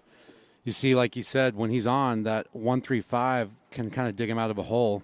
And actually, it was 4 ball, I'd say, that kind of got him back in the game. Yeah, 2 was definitely let him down. He tried to pick things up at 3. It was good, but he was late coming into 4. And you do see that when you have to keep your direction into your offside, as long as you can control the line, control your speed, that the ski goes out, straight back in, and there you go, you're back on. This is the pass, though. He needs a piece of 3 or more to have any sorts of chance. Here we go. Tim Tornquist, 10.25 meters. Pulled out. Getting collapsed off number 1, round number 2, and yet another skier that has scored 2 at 10.25 meters. Won't be a part of the final round proceedings, but some good skiing towards the end there from Tim Tornquist. This is going to become a tricky situation because we've seen how many 2s now. And yeah, there's a bunch there. He's got the highest 2, though, isn't he, because of his backup score of 3.5. He's going to be put ahead of De Gasperi, who also got 2, and maybe Carter Eaton and Jaden Eade. Their backup scores are a little bit further back at 39. So my question though is what's going on, and are we going to see anybody break that? Because you've got a lot of people stacked up at 2 right now this round. Well, there's really about 3-4 skiers before we really know what's going to happen here. It's those 2.5s are tied at 7th. They're going to have to be split, or something's going to have to change before we figure that one out. All right, then. Let's send it over to Chris on dockside. What's up, guys? Back here on the couch with my good bud, Sledgehammer. Man, a little disappointed out there. I know it's not what you were expecting. Yeah, definitely not my weekend. Just not having the best tail end of the year, and things are just not happening. I just feel like my brain is one big jar of marmalade, and nothing works. And it's kind of coming through in the 39s. The confidence not there, and it's just time to kind of end the season here, get back to the drawing board, and hopefully come back stronger next year. Yeah, it's crazy. Seems like these tournaments keep dragging on, and there's more and more of them, which is at the same time it's great to have all these events. But I know you do get kind of burnt out, a little bit tired, and sometimes you just need a little break. And I think that's kind of what you're hitting at. You need a little break, a reset, refresh, get the body right, and come back strong. Yeah, I mean, I love tournaments, right? So I do them all year round. It's just when things are not going right, it's hard to stay positive and keep the things going, right? So, a little bit of a slump. I think that's pretty apparent with the scores. And luckily, it's the end of a season, and I can figure my stuff out and come back stronger. Yeah, definitely. It's like a roller coaster, man. We're a little bit down, but I know you're going to be on that rise up and enjoying the ride. Let's hope so. Let's hope so. I appreciate that. Excellent, man. We'll see you later. Back to you guys. Okay, so the birthday boy on the water, turning 21 today, it's Camille Balmera. And although we were joking about buying him a beer for his 21st, the best birthday present would be a spot in this final, the top 8. His season's best, 2 at 41. He needs to find another buoy over that to have any sorts of chance. But he looked good last weekend. He really did. He ran through 39 both rounds, won in the first round. 2 the second, but his one ball was good enough to go a little bit further. Did you catch that, Marcus? Yeah, so, I mean, the best birthday present would be a PB, right? Yeah. Because that would mean a shot or at then least you have a runoff. After that, you have the beers. Then the beers after, of course. Yep. It's all about timing. Yeah. All right, let's see if he has the timing necessary to make an impact here on this pass of 11.25 meters. I beg your pardon. So let's have a look and see. Here comes Camille Balmera coming to us out of Rabat in Morocco, but currently attending Rollins College in Winter Park in Central Florida. Looking good, looking strong here, and able to whip that ski around all 6 buoys and continuing his charge. 10.75 meters coming up next for Camille Balmera. Yeah, so yesterday he looked a little awkward on his 135. Had a few turns that sort of the ski bit a little bit, popped back up. He was facing the boat and had to get it back down again, and came up short. It was 4.5 or 4 at 39 yesterday, was where he finished up, but looks better at this 38 today. He's been more patient on the 135. Hard to tell there where he is up course or not. Keeping his head up, staying smooth, letting the ski finish on his offside. Got that reach, that extension. He's a tall guy, probably 6'4", 5", I'd say, and nice and light. So he gets back and forth across the wakes pretty quickly, pretty easy. And another complete pass. It's 39 off time.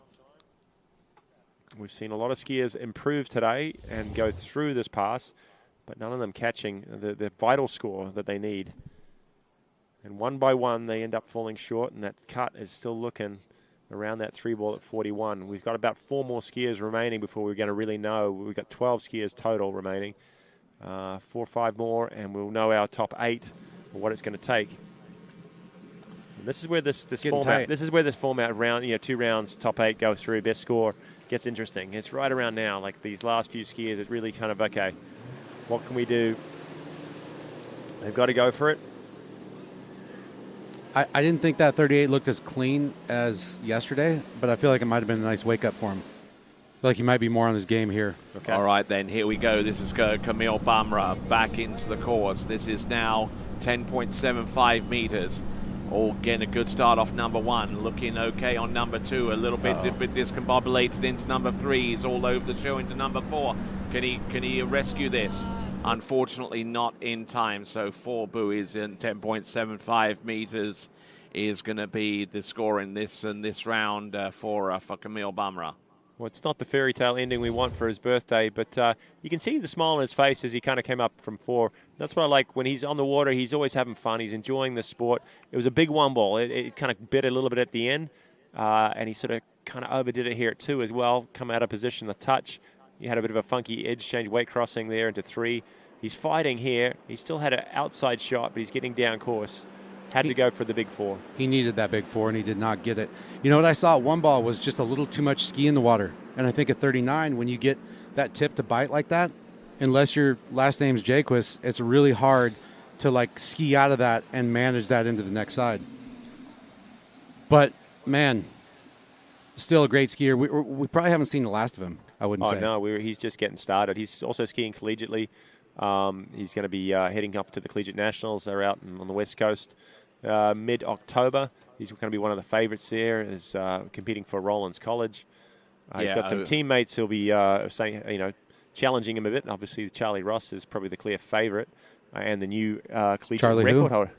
Charlie Ross, I think ROSS something. Yeah. I've heard. But yeah, some great skiing in the collegiate scenes right now. One that's been through that, Eduardo Marenzi. And he had a great round yesterday. He was out first off the dock, 5 at 39, and pushed himself way down the seeding order for round 2. All right, there, a good friend of mine there, Jack Hayes, taking a little bit of break from some day trading there. And is that what that was? He had a lot of monitors. Yeah. He had a lot of stuff going on. Mm-hmm. Yeah, but I think he's looked like Vince in the trailer. I guess markets are closed on the weekend, are they not? Right? Yeah. But the markets may be open stuff elsewhere. All right, there. Here we go. Coming in on the opening pass. Now, Edo Marenzi had been in the lead for quite a while yesterday before we saw a deluge of skiers exceeding with scores into 10.25 meters, including the scores from Will Asher and Dane Meckler with 2.5 at 10.25 meters, and currently in a 2-way tie for 8th. Another talented 3-eventer right here, overall skier. Absolutely, but didn't have the best of seasons. Last season was, for much of this season, was recovering from some of the injuries that plagued him in the previous season, and now starting to get back in. And with that in mind, let's check in with Chris Dockside.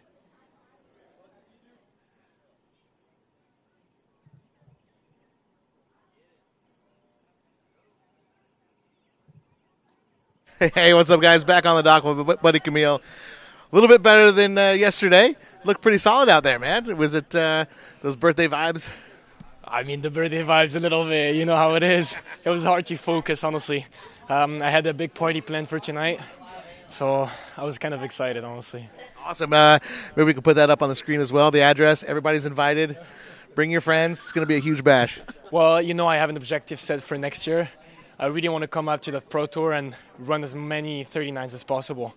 So right now I'm still in the phase where I'm figuring it out. I'm trying new stuff. But next year, just like be ready. I'm coming for those 41s. Oh, I love that. Love the fire. Love the passion. I mean, I've seen you train hard, you work hard, you got a good strong ethic, and it's going to translate into the season for sure. Thank you very much, Chris. Again, happy birthday, man. Go stay. Thank you. All right, back to you guys. Eduardo Marenzi back on the water with his second pass, getting through 12 and 11, and now eyeing up 10.75 meters. That looked pretty clean from what I saw. Yeah, we just got the tail end of the pass there, and it looked pretty good. He looked good yesterday. Had no problems at 38. 39 was close. He had some big 1-3-5 turns. Let's watch the replay. Marcus, to let me know what you see. He's an overall skier, and he's a great tricker. One of those guys that can do every single flip in the book. So talented. Offside is unreal. And his offside, he's balanced through those turns. maybe lacks a little of the height. Can't do anything about that. No. That we want to see from some of our slalom skiers to get that extra reach. Obviously, Camille, a bit of a contrasting figure on the dock, I would think. Yeah, that's funny to see him back-to-back like this. But you saw that out of 4 previously there. Offside turn, a little bit broken forward, but instantly found position. And that's what the best in the world do. And folks at home, if you're watching, just notice they all do that. The best skiers in the world, whether you're the sledgehammer or you're these up-and-coming skiers, they're all finding position no matter what when the load comes. I mean, really, he's an overall skier, but he's probably in a little bit uncomfortable position going out at 12. He doesn't do that often. For sure. He's done his first 2 passes well. Get behind him as he goes through 39. Can he get done? He's got a great number 1. On time at number 2. A little bit slow exiting. Down course now at 3. Goes for the big one. Going Hands down on number 3. Yep. Yeah, that was a nice one. Brilliant. Beautiful one. Yep. Yeah, he knows it too. I think he might have lost it a little bit into 2, like you saw there. Such a great one that he kind of ended up popping inside into 2 just slightly. Who else was it? It was Tim Tornquist, wasn't it? He had a one like that. A lefty, got him swung across to number 2 and didn't quite control the rope. Obviously, Tim, maybe a little more experience on the slalom ski, made it up at 3, and Eduardo went for it and couldn't hold on. But good news for him. He's come back from an injury. It was a big injury. It's an Achilles heel, I believe, wasn't it? Yeah, it was. It wasn't a full rupture, but it was a long time off, a lot of recovery. He came back at the Worlds, didn't go as well as he'd like. But at this tournament, he's slaloming right up there, and I know we're not going to see him at some of the overall tournaments in the next few weeks. All right there. So that is Eduardo Morenzi, and with that, let's send it over to Dockside, and where we'll see Chris. What's up, guys? Back in front of the big screen. Thanks for watching us on the World Wide Web there at the TWBC. Here with Timmy T again. Timmy, you lifted your teams on your shoulders. Yeah. You carried it. You're not negative points. Not negative. All good. Yeah, I'm not negative. That was, especially after yesterday getting 3.5 at 39, I was kind of negative points. And today I got back to the positive side. So I'm satisfied with that. I'm happy to end the season and getting a score into 41. So especially after having a rough 39 out there. So yeah. Yeah, it was a little shaky, but you handled yourself well. You're cool and poised out there. It shows on the water. Well, maybe not right there. It was a little off balance. 41, yeah, that's the 41. It was tricky. Not starting 35 was not hard, but I've never skied this side from the opposite side, the gate-wise. So getting my 41 starts from down there, I think that end is easier, but I've never had it from that end. So that was tricky. I kind of slowed down too much. It's a little deeper down there, so I was running a little bit slow and got deep out of 1. So, yeah, there wasn't much to do at 2-ball after that. Yeah, I think it's kind of throwing some people off starting at that 12-meter line, 35 off. Exactly. Just kind of throwing a little monkey wrench into the system and the thought process. Oh, yeah, look at Manne and Tommy. My Swedish friend is supporting. I love it. I love that. Love to see them watching you. I know it's late over there, but they're cheering you on from the other side. I also got to give a huge shout out to my grandma. She had her birthday today, so I know they're going through some tough times back home, and I'm excited to see them in 2 weeks. I'm going to go back home for a short break. So, yeah. Excellent. Love it. Happy birthday. Happy birthday. Back to you guys. All right there, so moving right along, our next competitor to take the water is Thibaut Dayon, and he's one of maybe 2 competitors remaining that can maybe create a situation for themselves that would put them into the final round of the competition, because if they don't, then the final round 8 competitors will be set from Dane Meckler and Will Asher all the way up to Nate Smith. Well, right now they're tied, aren't they? Will Asher and Dane Meckler. So that's a runoff, I would believe, to get into the final. No, depending on what they do in their in their second round score. Mm-hmm. But you're right. There's a couple skiers that have left, and Thibaut's one of them. Joel Poland's the other one. They both scored 2, and they're in that log jam of 2s at 41. We see a 10th spot. Tim Tornquist is the top seed of the 2s. Thomas de Gaspery's in there. Carter Eaton, Jaden Eade. There's quite a handful of skiers, all with 2s. Joel Poland on the dock, but he's around yet to ski. He was so close to at 3 yesterday, wasn't he? He made a play for it and thought he'd got it. He had a brilliant number 1. So yeah, he's one of the men to watch. Really, these guys, though, Asher and Meckler can't relax. They cannot They know somebody's going to do something here in a second, and their scores are not enough to make it through. As we go through this round, though, all the threes, Lucas Cornell, Cole McCormick, John Travers, and Robert Hazelwood, they're not safe, but they're getting safer. They're starting to relax, maybe just a little bit. All right, let's continue to monitor the future progress of those competitors. In the meantime, this is Thibaut Dayan, tall athlete coming to us originally from Mauritius, but skis under the flag of France in international tournaments.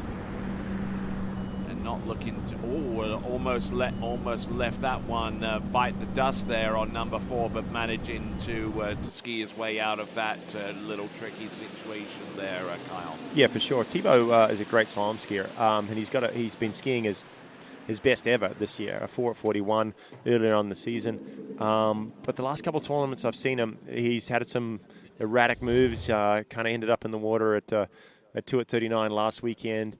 And didn't look as comfortable through 38-39 as we usually see him. Hopefully he can figure things out a little bit. He does a lot of training here at this very site.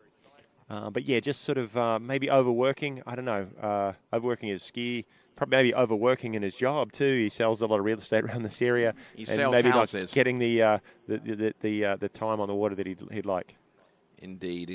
And Thibaut, a member of a team syndicate, and no, there's quite a few skiers in that stable of athletes. We see Will Asher and Rob Hazelwood and Ali Nicholson and Jamie Bull and Tim Tebow. I mean, and I want to ask Tim Tebow. That's great. No, Thibaut again. Yeah. It is Thibaut Dayan. Hey, but we'll get to that. No context water skiing is going to get a laugh out of that one. Yeah, anyway, here we go. We've 39. got Little move, little release and check on the gate turn in. Interesting approach. Nice one, though. Ooh, he's looking good. Big two, number 3. On time, ducks around 4. It's going to be a full pass. Wow. Not bad. The potential's there. He's got a lot of work to do to get to 3, but he knows he needs a full 3 at least. Yep. But that was I thought that was a pretty clean 39 for Tim Tebow. Tim Tebow's skiing well. Yeah, Thibaut Dayan, I should say. Thank you very much, guys, for your support. Anyway, Thibaut Dayan, member of a team syndicate, and I want to ask you, Marcus. He brings quite a few qualities into the team. What specifically do you identify as some of his major positive traits? Well, first off, he's just a great human. He's fun to be around. He's energetic. He's really talented on the ski, but he's also just a talented athlete. So he's phenomenal on a foil, and he's a 3-eventer back in the day, overall skier. So he's just he's very multi-talented, and it's great to have him. We make other stuff as well besides skis on the Hyperlight side, but he's just up for anything. We most of the time we see him on a slalom ski. We do see him on slalom ski mostly. Has he officially announced his retirement from 3-event skiing? I think he'll still trick because he's a great tricker. He does trick. And he'll go out there and trick 11,000 points, I'm sure. Jumping is a little more commitment, though. I don't know if we're going to see him back on the jump skis. We didn't see it at the Worlds, and I don't know. But he was one of the best in his time. Here we go. Thibaut Dayan into the course at 10.2. He's got the start. He's got the good one here. Look at this. He's still making going. a play. Oh, no, what happened? He's inside 3. Oh, I don't think he got around 3 there, No, did he didn't. It was a weird because he actually had there were awkward turn. One was good, awkward turn at 2, but he had speed at the exit of it. And I thought he'd done the job, but then he got sort of weird through the wakes and didn't have the swing out to 3. Like he came off the gas a little into 3. I'm confused. Yeah, I thought that was going to be 3 all day long. And right now the score is under review, but most it can be is 2.5, and he might get in that tie for 8th spot. All right, there are a lot of officials rushing around to get a second look at this to see if that ski actually made it outside of buoy number 3. Either Whether way, it be 2.25 or 2.5. That's the first skier today that we've seen get out of 2 ball. Yeah, Right? across the wakes effectively. Yep. But look at that gate shot. How much he bleeds the speed going into that to that turn. I don't know if he so much bleeds it as he actually uses that speed to create direction early. But look at this 2-ball. He got pulled out just he lost a little his stack, bit. didn't he? It was so close, though, to he being gets just round number 3. Rocketing out. So he did get it to the full round 3. That onside S turn. It's difficult. Very difficult. But a big loss to not get back to the wakes and score the full point. I'm going to go back to it. He skis here a lot, and he knows that end, and he kind of maybe had a little extra speed, but then he used it well. Yep, committed. To get the release at number 1. And that was as good a 1-ball as we've seen from Tebow. For sure. And pretty close to hooking up for a 2 that could get him way down the lake. It just looked like he rushed that S turn at the end right there, but I think he had to because the boat guys were coming. 2.5. That equals the score of Will Asher and Dane Meckler. Almost made another faux pas. But Thibaut Dayon in outright 8th spot because he already has 2 scores to work with. Will Asher and Dane Meckler have yet to ski. But before those competitors, we see Joel Poland. What a talented individual right here. And as you would say, just a great human. Yeah, well, there are a lot of great humans in this sport, Tony. That's why we stick around. We try. Because it's fun to be around them. What's pretty cool with this event is, a lot of the slalom events we go to, there's a lot of just slalom skiers show up. We've got a lot of top overall skiers having a shot. Including 2 in this shot right here. We got Jake Abelson. We've got Lexi Abelson all in there young as well. BG Bickley, he's a good overall skier too. By the way, did you folks see Jake Abelson's slalom ride this morning? Did you see his 3-ball at 11? I saw it. It was unbelievable. Any normal person would have lost their shoulder. And they would. Yeah, he just dug that handle in unreal on 11.25 meters. Kids. Yeah. Well, no, so many overall skiers at this event. 23 total men's slalom skiers, and there's probably about, 10 of them, almost half, were overall skiers or have been overall skiers in their lifetime, and having a shot at this tournament, having some fun too. All right, then. So Joel Poland, 4 at 10.25 meters is his season's best. He's going to have to perform something around about that range to affect any kind of upward movement into the top 8 to make it through to the final. Now, ideally for Joel Poland, he'll need to make his way through the next 2 passes and get that season's best score equaled at least to put him in outright 8th spot, and therefore eliminate Thibaut, Will, and Dane Meckler at this time. Joel Poland going through 38 off, looking good. And as good as he is, though, a score of 3 at 41 is not a given for him. It's a tough score for anybody to get. And there's a lot of times that he'll come up just a little short on width, and hopefully he takes a lesson out of last round. He had the 1-ball to run way down 41, maybe even run it. The 2-ball start, and he just lost a little power as he hooked up from behind the boat. But looking great so far this set. Speaking about behind the boat, the thing that I was talking about with Sledgehammer, the advancing the body into center line, I feel like Joel is one of the best in the world, which gets him that speed and gets him that width. And, we saw him here at the World Championships run that 41 off, and we know he's capable of it. So fantastic in there. Well, he's used to some speed because this guy is undefeated on jump skis this year. We saw him win the Mastercraft Pro last weekend, and that capped a undefeated season, won the World Champs, the Masters, Moomba, pretty much everything there was to win. And an overall too, aside from the World Champs. But today it's all about slalom skiing, left and right, no up and down. And this is his 39 off. A skier who slaloms left foot forward and tricks right foot forward. Just an absolute freak out there. Little slow on that gate, and you see it. Oh, no! Wow. What happened there? I have no idea. He just turned that ski on the inside, hoping to make a turn, and unfortunately didn't quite resolve itself. Well, I was just saying, I thought he was a little slow on that gate, and it was kind of following him down the lake just a little narrow at each buoy, but not that narrow. Not for that him narrow. at And 39. This guy's called the alien for a reason. He's just not human. He can do things on a ski that we just unheard of. But it's obviously he is human because something went wrong there. It was a good start, decent too. The tip pulled through, and he had some angle out of it. Always strong on that side. Looks like he just came up a little, maybe got crushed through the transition and bizarre. Lost his width somehow. So I have heard a comment from quite a few other competitors. You know, we've heard a lot of the changes in settings and trying to figure out kind of the rhythm.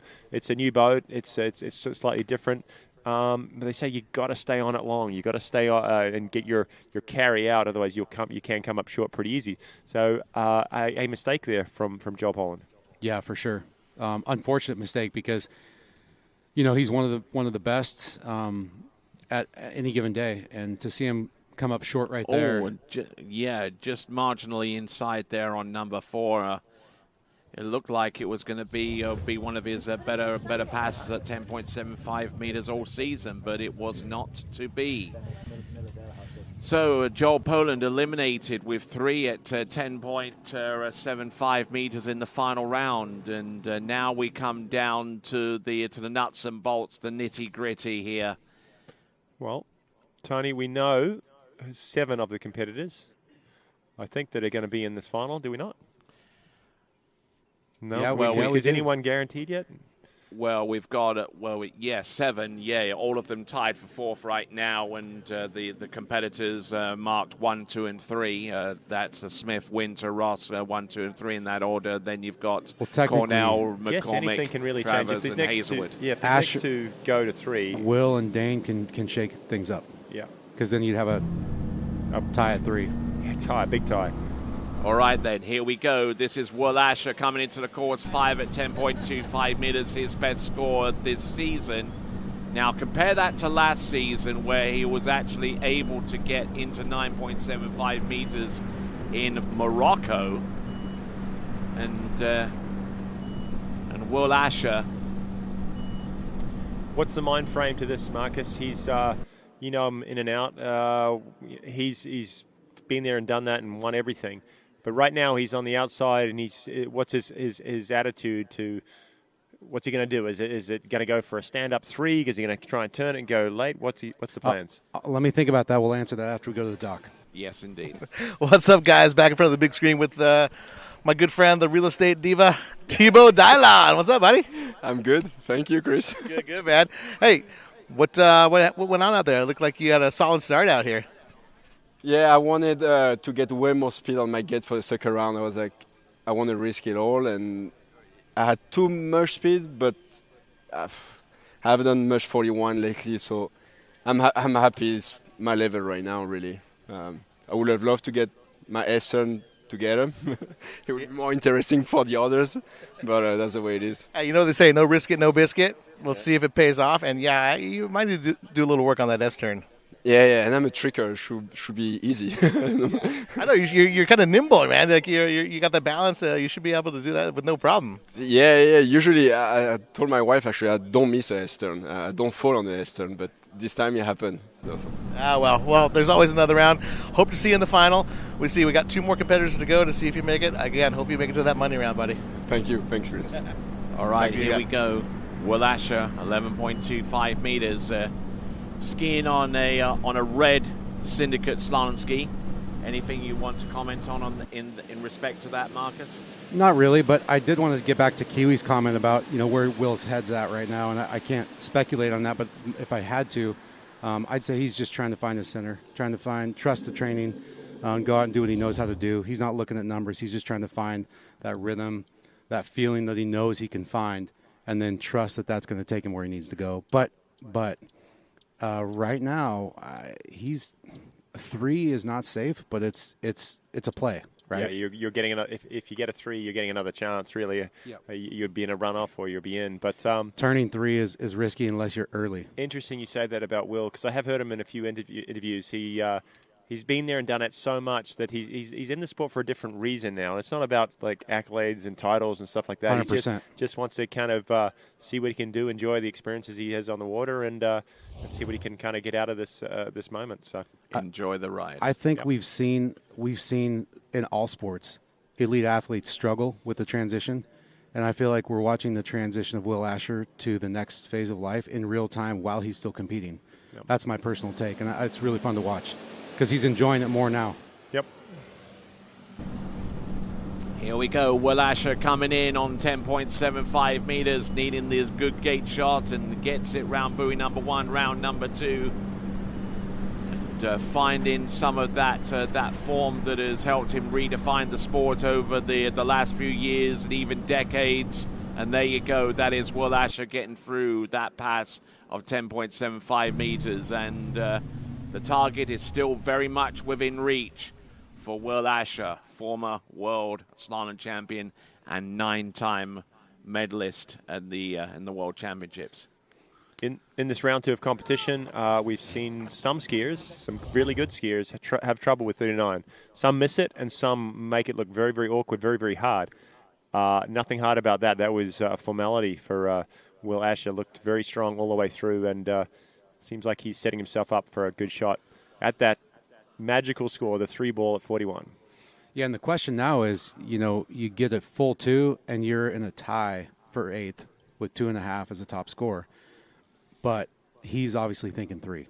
As good as his 2 ball is, he's going to rip it, and then what he does at 3, that's going to be the question. If he's up course, if he gets the solid 1, builds on it at 2, who knows? He could go way down the lake. He's done it here. This is where his European record is held. It's 2 at 43 a couple years ago now. And we saw a couple of skiers wanting that. Fred Winter went through it yesterday. He wants to get it back. This is Will Asher's opportunity, 10.25.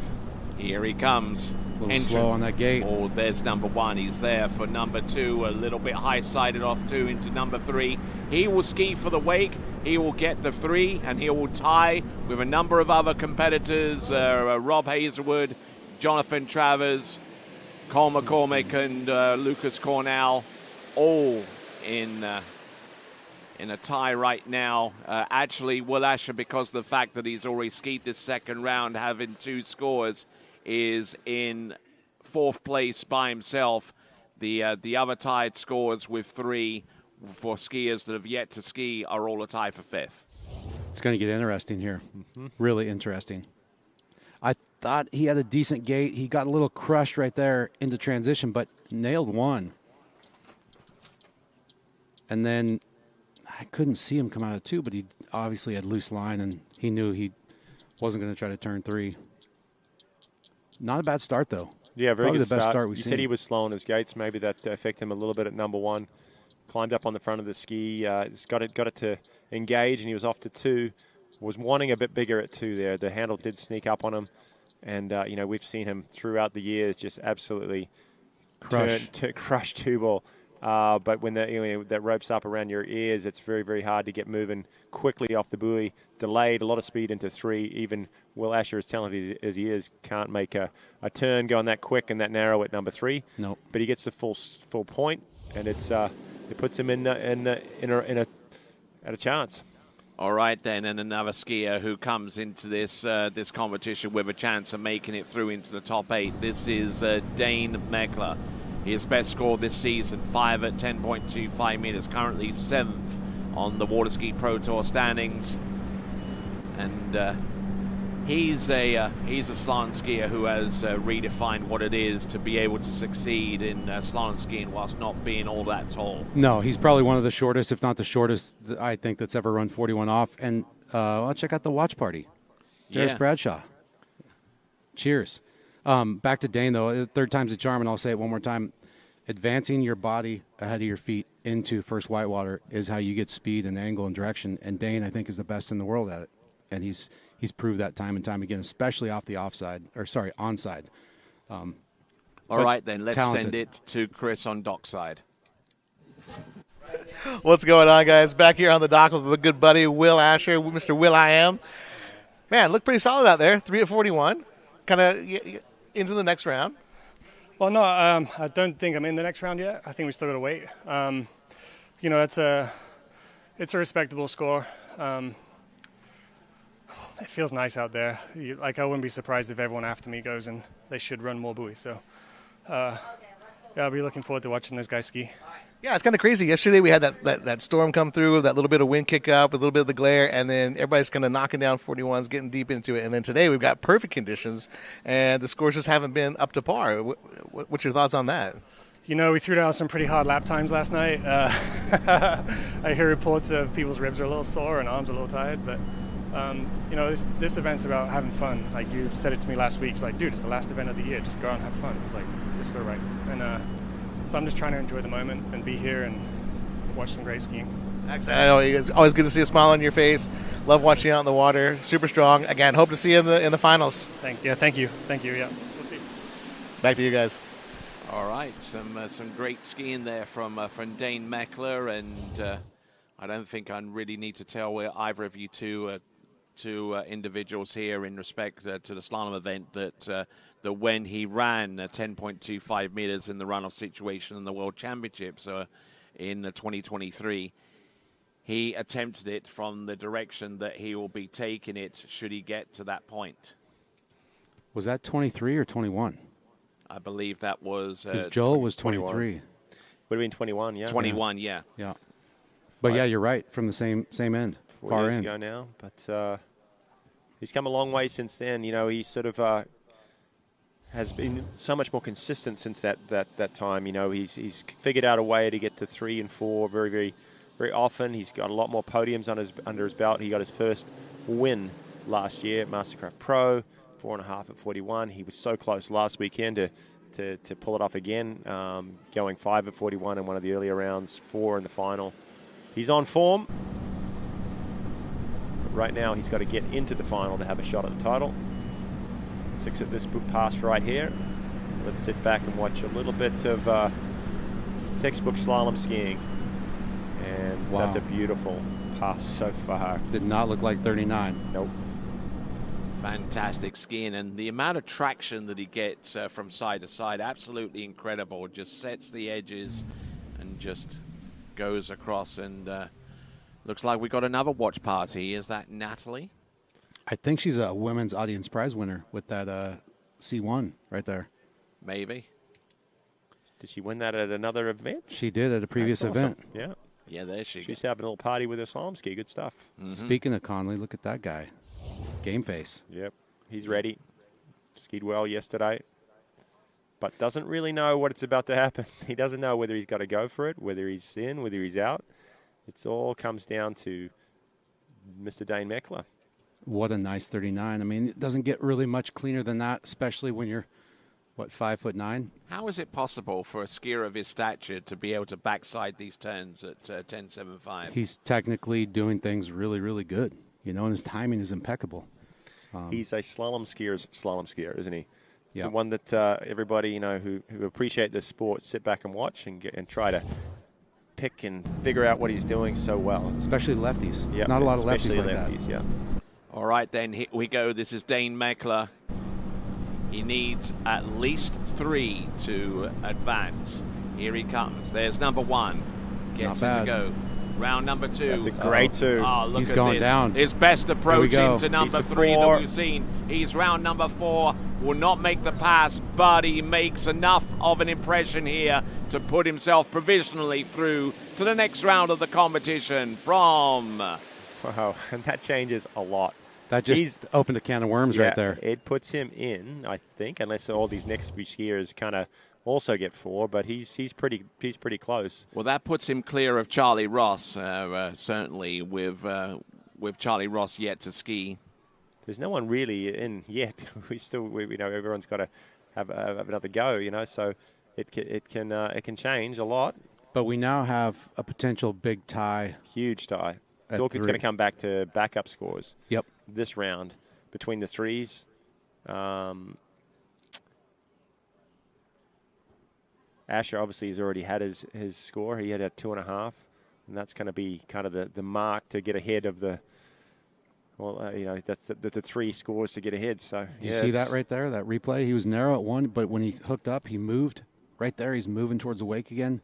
That lean from that movement from 1 to 2 was incredible. Yeah, that one too, right there. And that's what you watch some of the guys that have got experience at 41, and they don't get the best turns, and they still manage to eke out another couple buoys. Mm-hmm. They're able to get that speed going so quickly. Unreal. So that's Nate's done it for years. Charlie's learning how to do it. Obviously, Dane can do it well. But yeah, big shout out to the guys in Australia. It's Peter Cornell and his crew watching his son. It's Lucas Cornell getting on the water. Waving the Southern Cross. The sole Aussie, the sole Southern Hemisphere skier, and didn't he do well yesterday? What a talented skier. Fantastic here from Lucas Cornell, who is medaled at World Championship level in the U21. And a little bit of hand drag inside there hand drag on 12 meters. And with that, let's check in with Chris on dockside. Hey, what's up, guys? I'm here under the tent at the round table in the pit with the Ultimate Pit crew. Got Graham Pfizer, Dana Hinman. What's going on, guys? Good to be here, having a great time. Skiing's incredible, and I beat Graham this morning, so I'm happy. Yeah, man, having an awesome time. My first Grand Prix, shooting was super fun, karts were super fun. Dana did beat me this morning, but I beat him, in total, and at shooting, and at karting. Man, just a clean sweep. I love it. I wasn't gonna bring it up, but he went there. Nice. So, do you guys know how your teams are doing overall?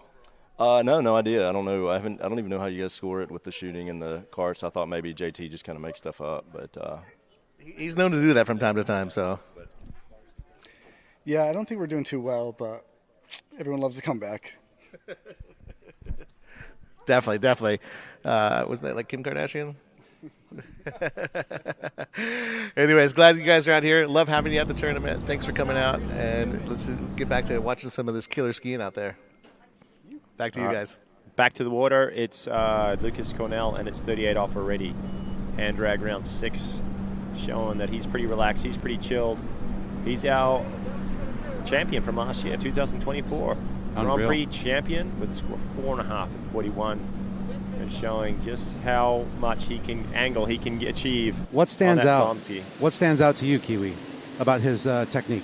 There's a number of things. I've actually had the luxury of him skiing with us the last couple week or two. Insane to watch him kind of behind the boat. Leverage-wise, does it as good as anybody. He just locks in, doesn't move, really, really strong. The angle, he as long as he gets some speed and some width at number 1, then he's off to the races, and he can just crank the absolute crap out of 2.4. Sometimes a little bit too much, but like that right there was an example. He likes to let it rip, and good on him. It's working for him. Yep, it's been working. It worked last year here, and he's had some great success. And you ask what stands out. I think alignment at the end of the turn. At 135, sometimes he gets a little loose rope. It doesn't bother him. It doesn't faze him. He just sits behind it, waits. The pull comes on. There's no movement. Doesn't lose his hips. Well, 95% Most of the time. And then is off. So he has a delay with the line, but then his acceleration is there, his position's there, and he's back on time, and obviously 2.4. Check out this watch party. Marshall Brown, son of my buddy CeCe Brown back in California. Glad you're watching, bud. Okay, so skier on the water, Lucas Cornell, the current bronze medalist in the U21 World Water Ski Championships from the latest incarnation at the Lakes of Castingstone in Canada, with 2 scores of 1 at 10.25 meters in the preliminary and the finals, but needing something well in excess of that to affect his potential position as one of the 8 finalist skiers. Yeah, he's got the 3 from round 1. He needs a backup score. He's really got I think it's a 2.5 really that he needs, more than 2.5. Another 3, and I think he's got his spot, because Will Asher's sitting there with a 3 and a 2.5, and he's looking pretty good after this run. Yeah, for him, it's just going to be that gate. We've seen people not have the right speed down there on that end, so if he can keep that, swing into 1, get out of 1 clean, then we know what he can do at 2. I know he was disappointed after the under-21 Worlds. He was contender for the win, really. And, to get a third is good, but he wasn't, able to match Charlie Ross because he just didn't figure out his gates, didn't figure out number one. And it had the same problem at maybe the Worlds, ended up with a 1.5, and the prelims didn't make it through the finals. So he's found some technique a little bit. His starts got better. He had a 2.5 last weekend. Didn't quite get into the final, but he looked better yesterday, and he's building. This is the one. Here we go. 10.25 meters needs to start here to give himself a decent chance of making it. Oh, look at that. He almost fell completely in off number one, but he's still there on number 3. Oh, man alive. How on earth is he still upright on number 4? He's good to go round number 5. He will skew for the wakes, and he will get the 5. Wow. That's a 5. That's a tied record in the Australia, I believe. 4.5 here last year. Huge scores from Lucas Cornell. That one ball, I thought he was a little slow on the gates again, but got out of one, and then he's away. Got the 2 ball he needed. Are you telling me that's a tie for the Australian national men's slalom record? I believe so, yes. We need to confiscate the rope then, don't we? I think we should. I believe it might be still Joel Howley's. I think he's got a 5 at 41. Looks like Dana's on it. We'd like to, confirm that and make sure everything was legit. He's tied it up. I think he tied it up last year at Lake 38. Is that correct? But it's some issue with the rope, and it didn't go through. So this one looks like it's a full 5 again. He's stoked, man. He's happy under pressure too. That's a big score. He's having a good weekend. He's through to our final, I would guess. It's a huge score. He was looking for a backup score, but he said, no, bugger that. I'm going deep. He is the kid. He's not old enough to know that there's a happy medium between all and nothing. And so what you just saw right there was all. Yep. Throwing everything at that lean across to number 4. Wow. How he even turned that, and then to get to 5 from that position. Unreal. Insane. Talented. And the cool thing is, again, he's a great human. One of those other great humans. If you talk to this kid, he's as good as they come. We're looking for an entertaining interview. He does some good ones. Let's hear. All right, let's send it over to Chris. What's up, guys? Back in front of the big screen here with Dane Meckler. Dane, insane, man. I kind of want to say lackluster, but I don't know if that's the right word. But some of the scores haven't been up to par, and then you come out of the gate. Boom, 441, just nailing it, man. That looks so awesome. Yeah, thanks a lot, Chris. No, I woke up this morning, I knew I needed 4 with these guys. The lake feels so good. Everything feels great. So it's going to be a tough final to make here. I for sure thought Will was going to go get a 5 or a big score, and I just had that in my mind. I need 4. And when he got 3, I had to go and try my best to get 4. So, yeah, really happy to be in the final. Yeah. Excellent. I love it. It's always nice when you can punch your ticket into that next round. Yeah, no, for sure. That's the only thing you can do today, right? You can't win today. You can't do anything today. You just got to get in the final, and we'll see what happens tomorrow. So get in the finals. Hey, it's last big tournament of the season. Can't leave anything on the line, right? That's right. Thanks, guys. Thank you. Back to you guys. All right, a lot of moving parts going on. All right, then a lot of moving parts with the likes of Lucas Cornell making it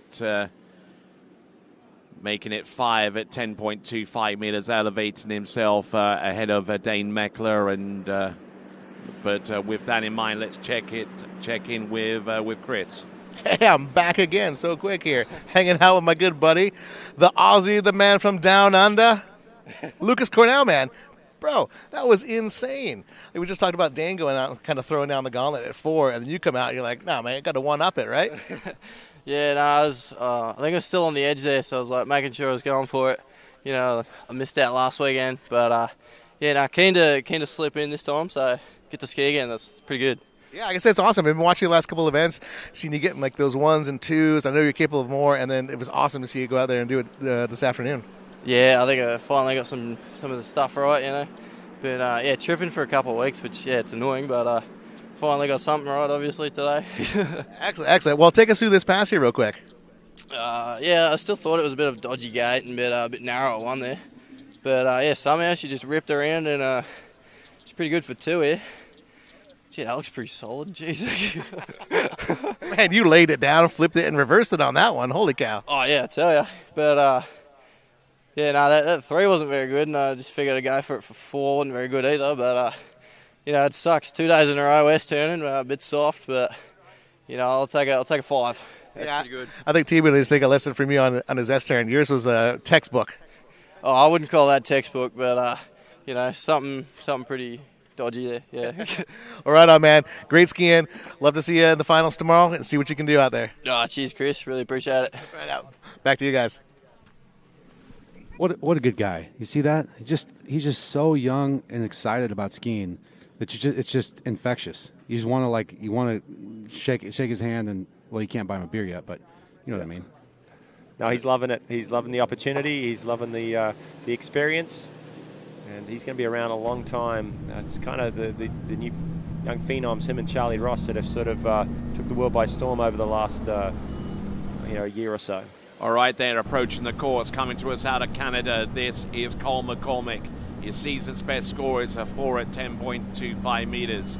And because of his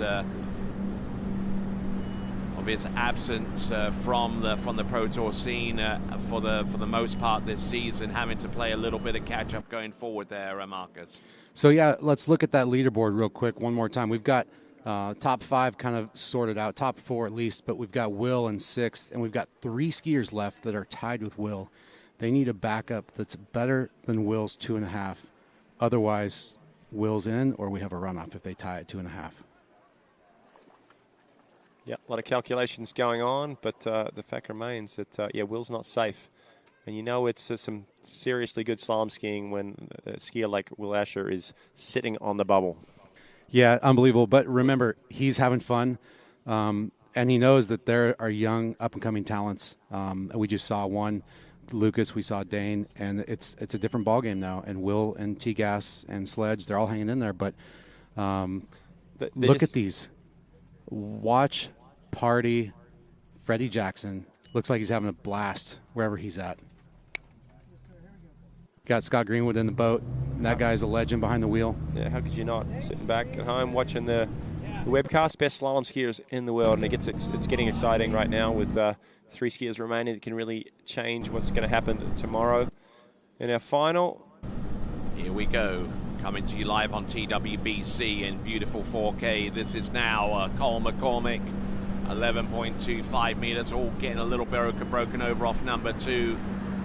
Needing to get through this pass, then the pass after, and a good fair amount of the way with the 10.25 meter run. A little bit of an weird number 2 ball there, but yeah. I like he's come off the dock with some energy. He's excited. He wants to get going. He knows the scores are big with Dane going 4 and Lucas going 5. And I like the way he attacks the course. He doesn't sit back and run his early passes easy. He wants to kind of get the ball rolling and get after it. One of those guys that skis here a lot, and you'd see his gait there down that 8 bottom end, really got into the pull-out, stayed on it long, did try and get some freedom. And he's one of the skiers I heard talk about the setup on the boat. You've got to stay on things long to make sure you get your space, your width, and your swing from this new Nautique. Yeah, I mean, like you said, he's got the chops to make up time when he needs to, so he's not one to back off, and you saw him take that speed on that far end, and I think that makes all the difference. He's going to need that at 41 if he gets there, when he gets there.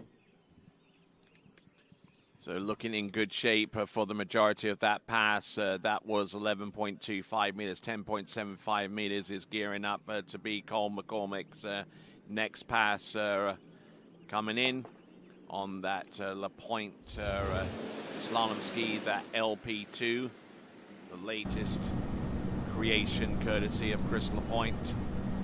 Let's see what he's got here. There's number 1. Looking in good shape for number 2 at 10.75 meters. He's looking good. A little slow at 4. A little slow on 4, but managing to stay with it. And he gets around all 6 buoys, and great skiing there from Cole McCormick. Yeah, beautiful pass. Not exactly what he wanted to do, but it didn't matter. He's just still finding his rhythm, feeling things out, finding his feet, and yeah, we're going to see some fun stuff here at 41 off. He knows what he needs to do. He has to get 3 to overtake Will to assure a spot in the finals. If he gets 2.5, there's a potential runoff between Will and anybody else, including Cole, if that's what happens. But look at this view, this drone view, Tony. 39 from the side. We don't see that very often. Nope. 5 ball right there. Yep, and expert piloting there from Jason Scholl and the entire crew here at TWBC doing a fantastic job with the coverage of this event, the last Water Ski Pro Tour event of the 2025 season, right here at the Travers Grand Prix. Hey, Tony, that little TWBC 15, does that mean 15 years of TWBC? Yes. That's what that means? Yes. Wow. And you guys get better every year. It's unbelievable production. We're stoked that you are doing this. So thank you to Vince and you and everybody else. All right, then, here we go. Coming into the course, we have got Cole McCormick. He needs 3. A little slow on that gate, but he's not bad out of 1. He's going to need a piece of it. Can he get it? He gets I don't know if he's going to get a full. Oh, no. There we go. And it's 2.5. That creates the perfect tie. Wow. That changes things. Yeah, I thought he had a pretty good 1, Tony. And then a little loose out of 2, and he was barely making it around 3.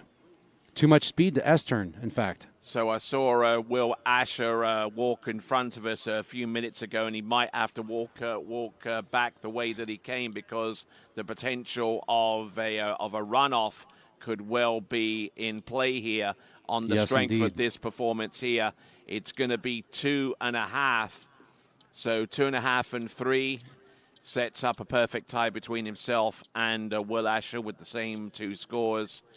And, yep. That angle right there from the shore made it look like he could have gotten 3. I don't know if he was unaware that a full 3 would have helped. I know he's pretty fast in the 3, but just a little rotation there at 2, loose line, and he just stretched to get any piece of 3, and he didn't. I don't know, that onside S-turn's quite difficult, but yeah, not the easiest thing to accomplish out there, especially with the amount of speed that you carry into that buoy and trying to exit the buoy. So if these last 2 skiers, John Travers and Rob Hazelwood, both exceed 2.5, then we will have a runoff for that last spot. Yep, that is what we're kind of projecting right now at this juncture.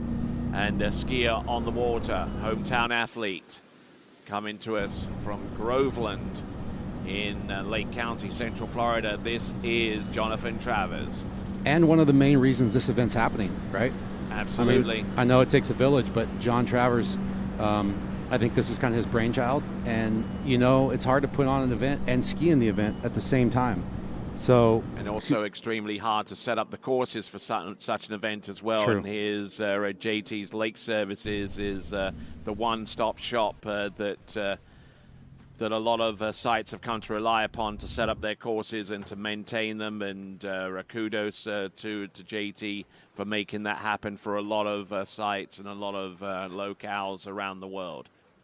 Yep, very multi-talented individual right there. Pretty smooth skier, too.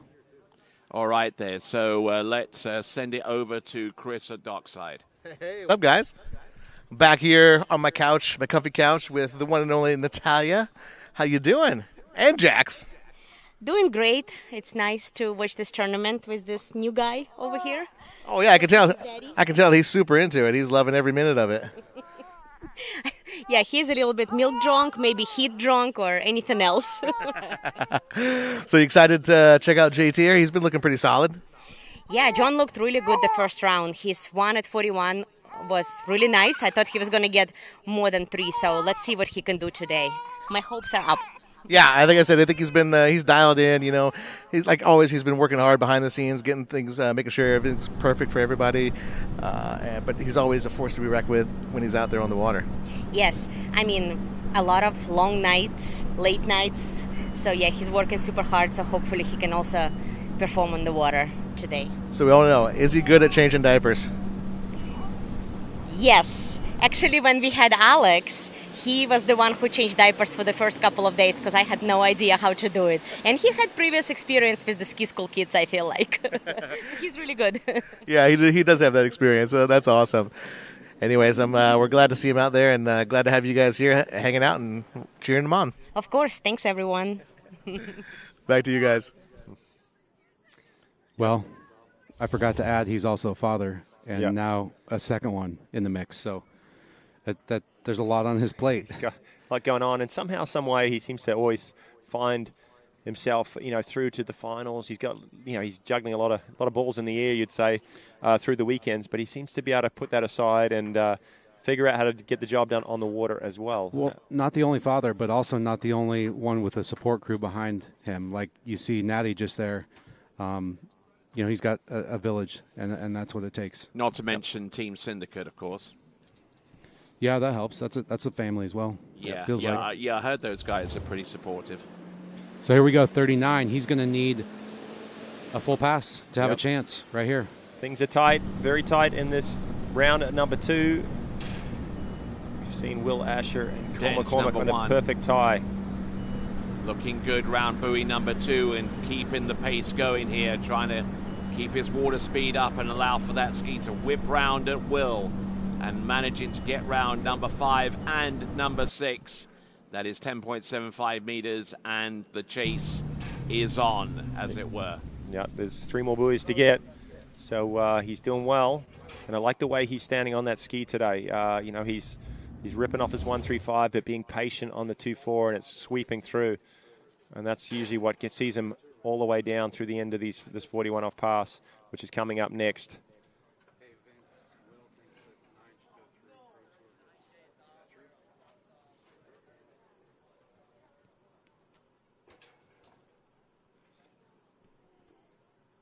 And a beautiful replay, slow-mo, watching John Travers on his favorite lake to ski on, Lake Sunset at Jack Travers Ski School. His dad had been here for something like 50 years running water ski school. And we'd like to thank the Travers family, for putting on another great event. Letting us all have an excuse to sit around and watch slalom skiing 3 days in a row, and some of the best in the world. We've already seen some huge performances in round number 1. Round 2 shaping up well. Cornell, Meckler going deep at 41.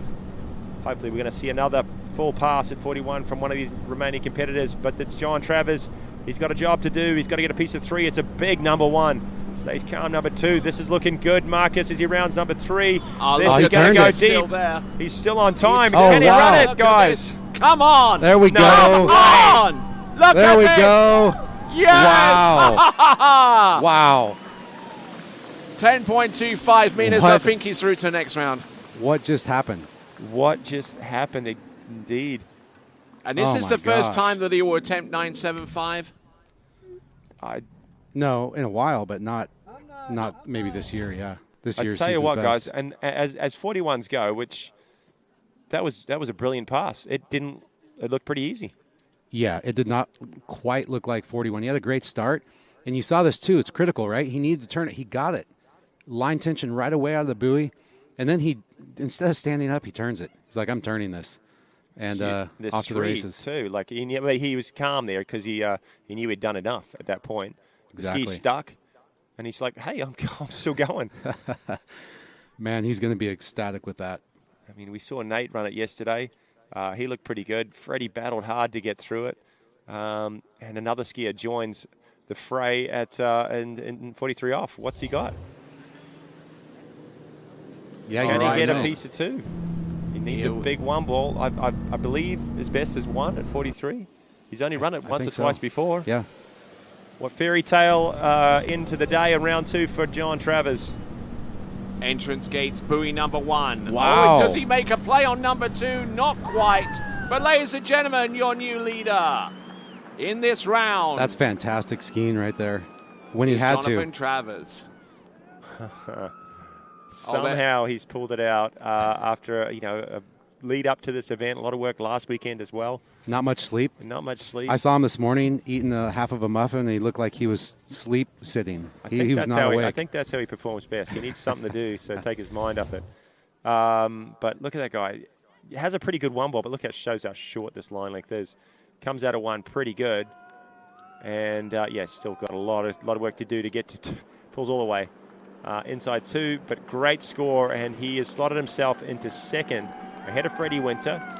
Yep, that's right. You know, he was sitting there on the dock, and he was watched Dane Laker go out and ski and rip it up. He watched Lucas Cornell, and he's like, you guys aren't doing that on my lake. I'm going to come back and take the lead so far. He did indeed. That was great skiing right there by John when he had to. And yeah, I think you made a good point. There's been some great skiing. We had a bunch of people stuck at 2, and then we broke the seal, and suddenly we've seen some phenomenal skiing with Lucas, with Dane, and now with JT. So this is it.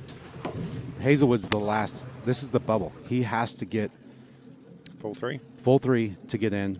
2.5's a runoff. Well, we're getting behind Rob because I want to see a runoff. I like extra slalom rounds. It's awesome. Yeah, it's just painful for me because it's Team HO, but and Cole for sure. No doubt we'll get to hear from him in just a little bit, but Rob Hazelwood in the water waiting his attempt to make it through to the next round of the competition. He'll be starting in on 12 meters as everyone else has attempted up to this point. I think we're all sitting here a little dumbfounded of what just happened. Are we believing it? That's John Travers won at 43. Crazy scores, crazy performances. This was awesome, and the action's not finished. Hazelwood's out. You got Charlie Ross, who's been running at a ton this year. Freddie Winter did it round number 1. He's done it a couple times this season. Nate Smith always dangerous. It's getting exciting. Round 2 of the 2025 Travers Grand Prix, shaping up well, finishing in style. And Rob Hazelwood, 4 skiers remaining. His turn. It's 35 off. Just a powerhouse. A little too powery at 3-ball right there, but not a big deal. It's 35. He's finding his feet, getting his rhythm. I think we should send it down to the dock, huh? See what Chris is doing? All right, then. Let's do that. Hey, what's up, guys? Back on the couch with my bro, JT, throwing down 41. Man, that looked so easy. Didn't feel easy, but it was a lot of fun. Oh, I could tell it was fun, man. Coming out of the gate, throwing the fist, love the passion, man. That was really cool. Very special. Yeah, thanks. It's been a little while since I've done that, and especially in the States. The last few times I was in Europe. So it's good to do it again. I think maybe motivation from Charlie and Nate and the boys, Dane and these guys pushing it, Freddie. So it's going to be fun. It's good to be doing it again with them, with everyone.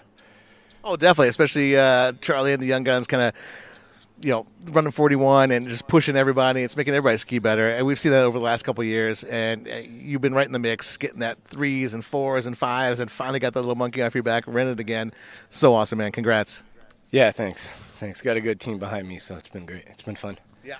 And again, thanks for all your hard work for the Grand Prix. Love it. We appreciate it. I know everyone watching appreciates it. Back to you guys.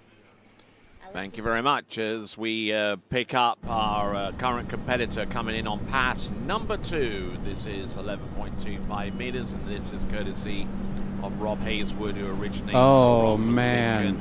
That was almost the end right there at 2-ball. I think that woke him up. I think he's awake. He's definitely awake now, and he gets around all 6 on pass number 2. That is 11.25 meters. Now setting himself up for 10.75 meters. Last weekend he was struggling a little bit. He definitely had a bit of a tough week leading up to the pro tournament with a jump fall. Can you speak to his health this week, Marcus? You would have talked to him. His reps were killing him last weekend, and he kind of had to battle through it. He still ran 39. Yeah, he sent me a video last week, I believe, said, well, this happened today, and it was that's crazy, yeah. A little snafu jumping, but I think he did some ribs or some sternum stuff, and it's been tough to ski. I think the first and second pass are kind of painful. Maybe that's what we were seeing here, actually. Yep. And then once he gets going, the adrenaline starts pumping, and he's good to go. So it definitely has affected his training abilities, but he's a competitor. We've seen Rob in some big pressure events, and this is one of his favorite places to ski. So, and he's English. Those English slalom skiers, they're tough. They like to let it rip. They like to just they grit their teeth. They get the job done when it counts. When they need to. Not quite full English though. Doesn't like tea. Doesn't like beer. What? Yeah. So you take that for whatever it means. Okay. What? 39. Here we Rob go. Hazelwood. Into the sun. I don't know what that glare's looking like, but man. Look at this. Round number 2 and number 3 here, keeping the flow going. There we go. Looking to go round number 4 and taking the snap off number 5 and getting round number 6, albeit barely on 10.75. I don't want to take credit for that, but since he just did a deep water start at 2 and 4, he has been off the water training, and I do think that helps him a little bit. Gotcha. He doesn't want to ski like that, though.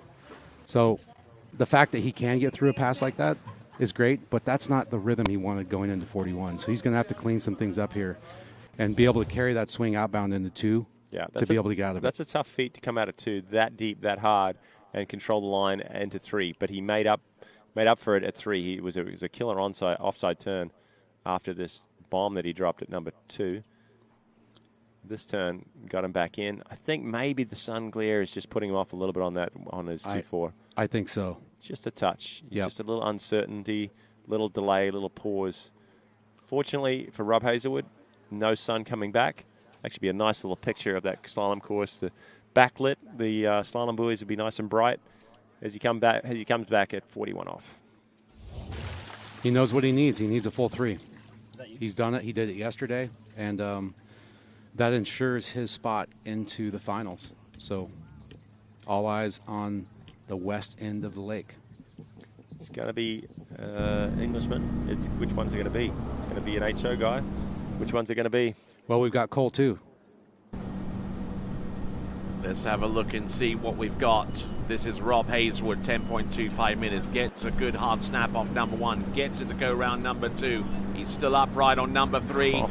Does he get to the wakes? Yes, he does. How has he done that? Okay, so he advances into the top 8.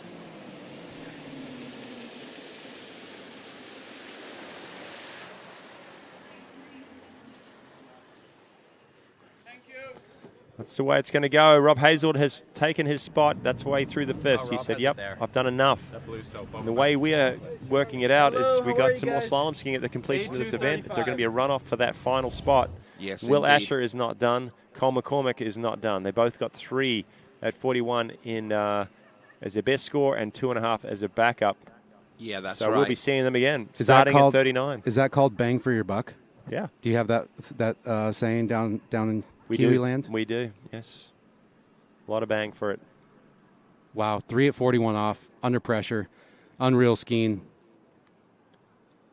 I mean, we like seeing the runoffs in the finals, but we like seeing them just to get into the finals. Exactly. The last 2 tournaments been won in a runoff at 43, going out at 41 off. Can you imagine that? 41 off cold. 41 cold. Never heard of it.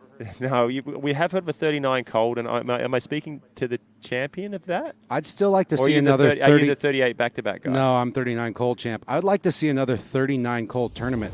No training, no sneaky practice rides before you show up at the lake, but somebody's got to organize that. So, yeah. Wasn't that one of those tournaments in Okahili? That was at That was actually at Swiss. Yeah. Water All Ski right. Mag. And- All right. Okay. Well, let's watch Charlie Ross get through his 35 opening pass.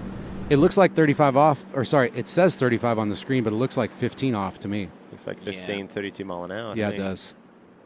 Unreal. Great skier. Yep. Back to those challenges. Water Ski Magazine back in the day, they kind of organized that. It was a bit of a dream. Todd Riccitelli. Yeah. Yep. And we'll discuss that in a moment, but let's check in with Chris. What's up, guys? I'm here with my good pal Rob Hazelwood, a.k.a. the Candyman Willy Wonka. I know you love your sweets. Man, you look pretty solid out there today, though. Yeah, highs and lows. This 2-ball was very close. I don't know how much you see, but I missed the handle completely. Whacked my finger on it. Yeah, just actually a better one than I expected to get. I felt a little nervous there and then got super narrow. Handle in the water and, fumbled that. You can see me trying to go for it again and got it in my fingertips, luckily, and had enough space to get outside of 3, but undid my glove in the water. That's not what we want to do. No, but still, that was impressive. I mean, you were fully deep in the water, handle in the water, missed the handle, still managed to get a full 3. Either way, solid score, solid skiing. Yeah, in today's day and age, 3 seems boring, but Man, it's still hard to get to. Still hard to get to when you need it. And I mean, the skiing, this event has been insane. And yeah, I'm just happy to make it in that final. And yeah, I've skied with Will and Cole a lot, so I wish they could both be in this final. But I'm excited to watch the runoff and yeah, see who comes out on top. Excellent. Yeah, I'm going to bum we're not going to see you out there, but let's find some sweets. Enjoy the next couple skiers and that runoff. Oh yeah. Back to you guys. All right, and looking at Charlie Ross, just slicing and dicing his way through pass number 2, 11.25 meters, and he set the pending NCWSA men's national slalom record with his excursion into 9.75 meters, or 43 off just about a week or so ago. And looking in good shape, 2 passes into the mix there, Marcus. Yeah, Charlie's just a sensational skier, and I've got to work with him a little bit this year, just distance-wise and helping him with some stuff. But the thing I love about Charlie off the water is he's very curious. He's asking questions. He knows he doesn't understand it all, and I think that's why you've seen him progress so quickly over the last couple of years, because he's asking questions and he's watching everybody ski and he's curious. He's a student of the game. Well, it makes you wonder when he figures it out what he's going to come up with, because if he's still, I think he's figured something out. If he's still figuring things out, geez. Yep. So, yeah, Charlie Ross, this is his 39 off. This is just for fun now, right? Free round, yeah. He's got a 3.5 from a round at number 1. He's a little disappointed with that, I think. He's been running this pass, the 41, quite a few times. I think he's going to want to clean up that 41. That's his goal right now, I'd say. 39's looking good. We'll speak to the 41. You know, the last couple of tournaments, he's had a challenge from Nate Smith. He's got through 41. Nate's done it as well, and he's been in a runoff. This weekend, he might have to deal with Nate. He might have to deal with John Travers. He might have to deal with Freddie Winter. And who knows how many others might be joining him into 43. Lucas, potentially. Lucas, yeah. Dane Meckler. Yep. Yeah, there's a I mean, pretty much everybody on the list has an opportunity or a chance, but at least 5 can do it any given day. So yeah, Charlie at 39 looked more like, normal people's 32 off, but that's just Charlie Ross. He's figured things out.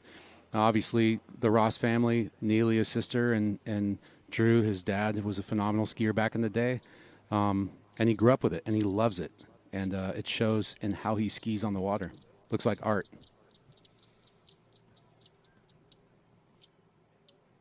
So getting through pass number 3, that was at 10.75 meters, and now getting ready for 10.25 meters, which is 41 off the standard 75-foot line, 34 feet against a course width that's 37.5 feet wide. So you're making up 3.5 feet on each turn, just to be clear on the dynamics of what you are seeing out there on the water. Here we go. We have got Charlie Ross rolling in at 10.25 meters. Wow. Got the start. To be clear, it's ridiculously short is what you're trying to say there, Tony. Absolutely. This is 41. He's going good. Huge number 4. Can he run it again? He's done it a number of times.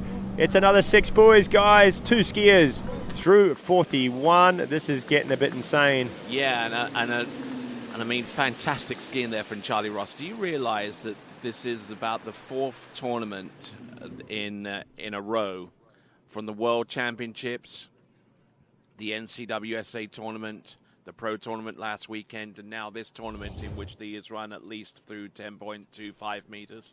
And I'd say that's a phenomenal stat. I'd say if you watch this replay, out of 2, but especially out of 4, the younger Charlie would not have been able to hang on to that 4 ball. How come? Just the strength. He put on 10 to 15 pounds over the winter, got stronger. He lost a little bit of it this season, but watch this 4 ball right here.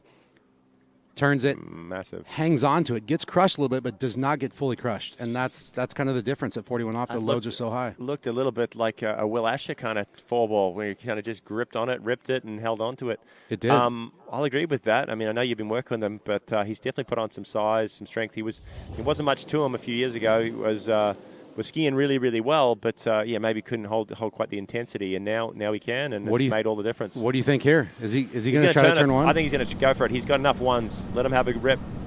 Nothing to See if lose. he can put a Canadian record Push it. out there. There's one. There he- yeah, there you go. It Good on gets him. On the back of the ski, half a buoy at 9.75 meters. Fantastic skiing there from Charlie Ross. And I actually had the opportunity to talk with him myself for the TWBC podcast, including his training regimen prior to the season. You'll be able to listen to that episode come October the 3rd, Friday, October the 3rd, on the TWBC podcast. But great skiing there.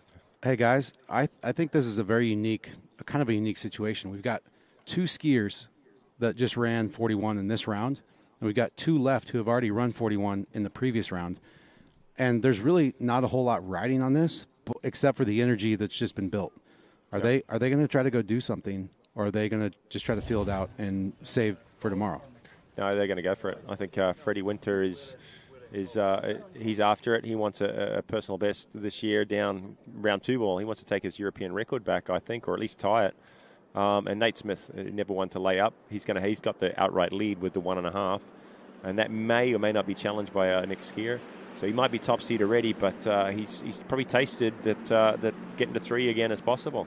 How many tournaments have you seen where looking at the leaderboard, there are 4 scores at 9.75?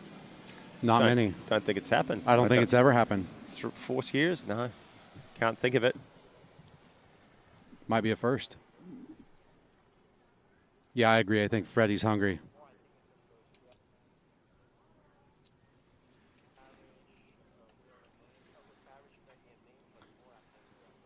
Freddie coming back from injury too. I mean, that's unbelievable to see what he's done this year after being on the sidelines, And I think that's added fuel. He's stronger than he's ever been. He told me yesterday, and he's confident. You said he was hungry, especially because self-admittedly the Worlds didn't go great. Last weekend didn't go great, but he figured things out yesterday. He scored a half at 43. Was attacking number 1. Wanted to get more, wanted to get down it. So, there's no way he's laying up here. Yep, I agree. And it's prime. The conditions are perfect. There's a few clouds around too, which is making it a bit easier on this first pass. The sun can be a little bit problematic, but not so right now. Only 2 skiers remaining, so hopefully that cloud cover holds, allowing all of our competitors fair conditions, and let's see them have their shot. All right, then. So riding the D3 and Neo 3, this is Freddie Winter. Electing to go with Bravo 2. We've seen quite a few competitors selecting the C letter.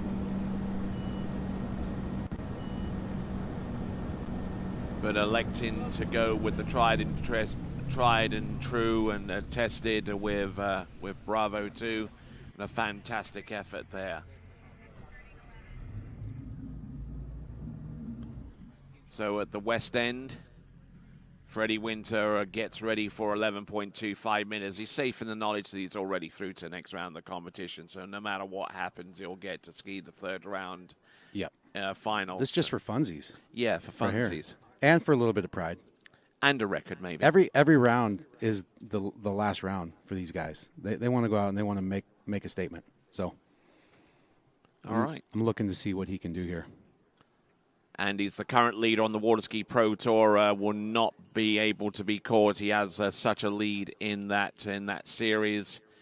And you can find out more by going to waterskiprotour.com. That's waterskiprotour.com. This is the final stop of the year-long series, and the car play rankings for the men's slalom are all but decided, with at least the winner, the runner-up, and the 3rd place, and the other positions below still up for grabs. And we got Freddie Winter, 11.25 meters.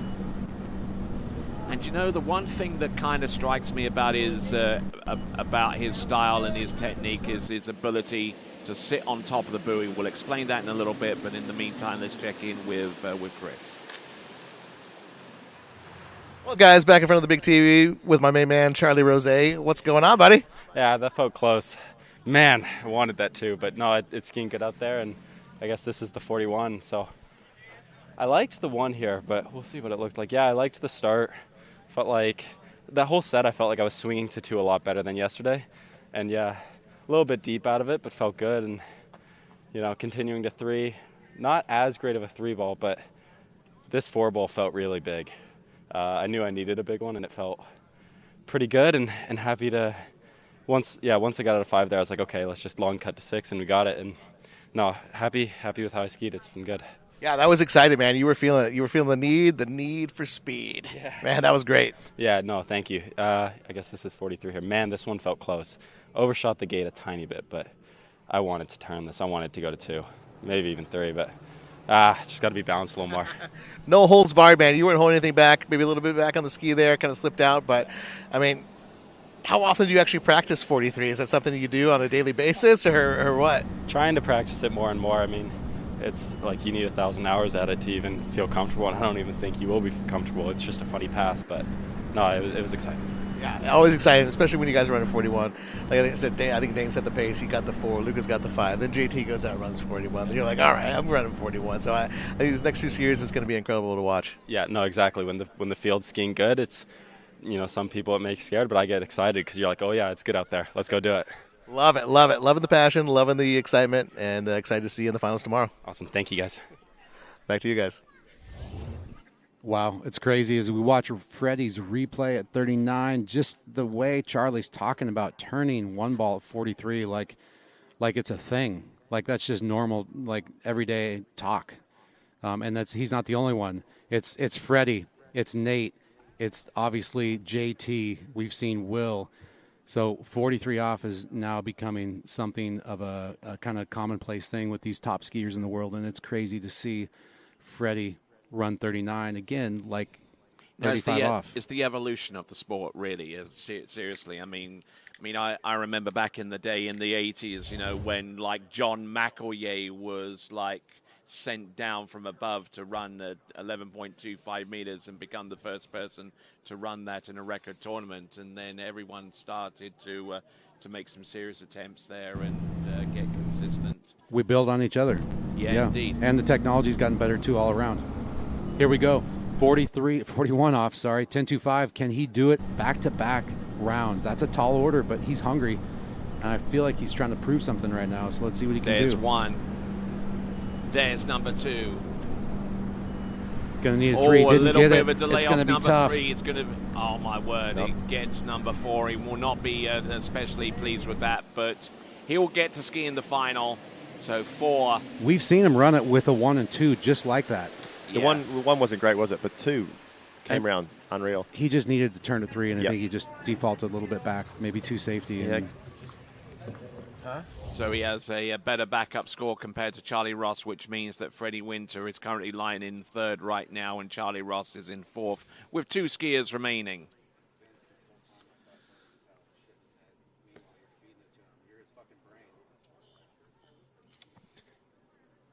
I think it's 1 skier remaining. It's Nate Smith.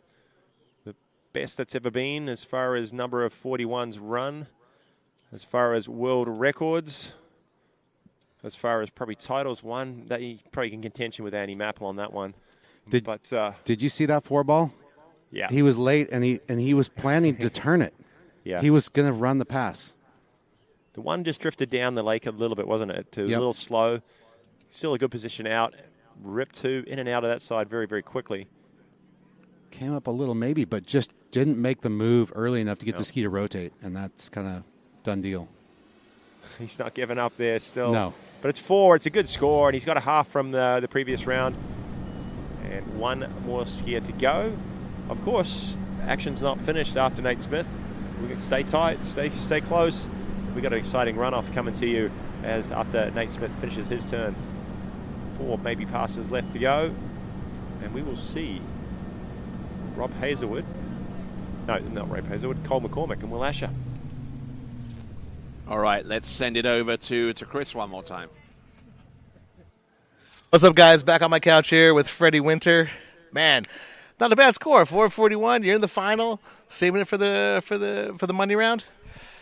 I'll learn something from that because actually I had a really, really good start, and I'm just weird into 3 right now. That's crept up on me, and that's what I know I got to fix for next year. So it's another reminder of that. That's right. That's right. I know you got a lot of support here.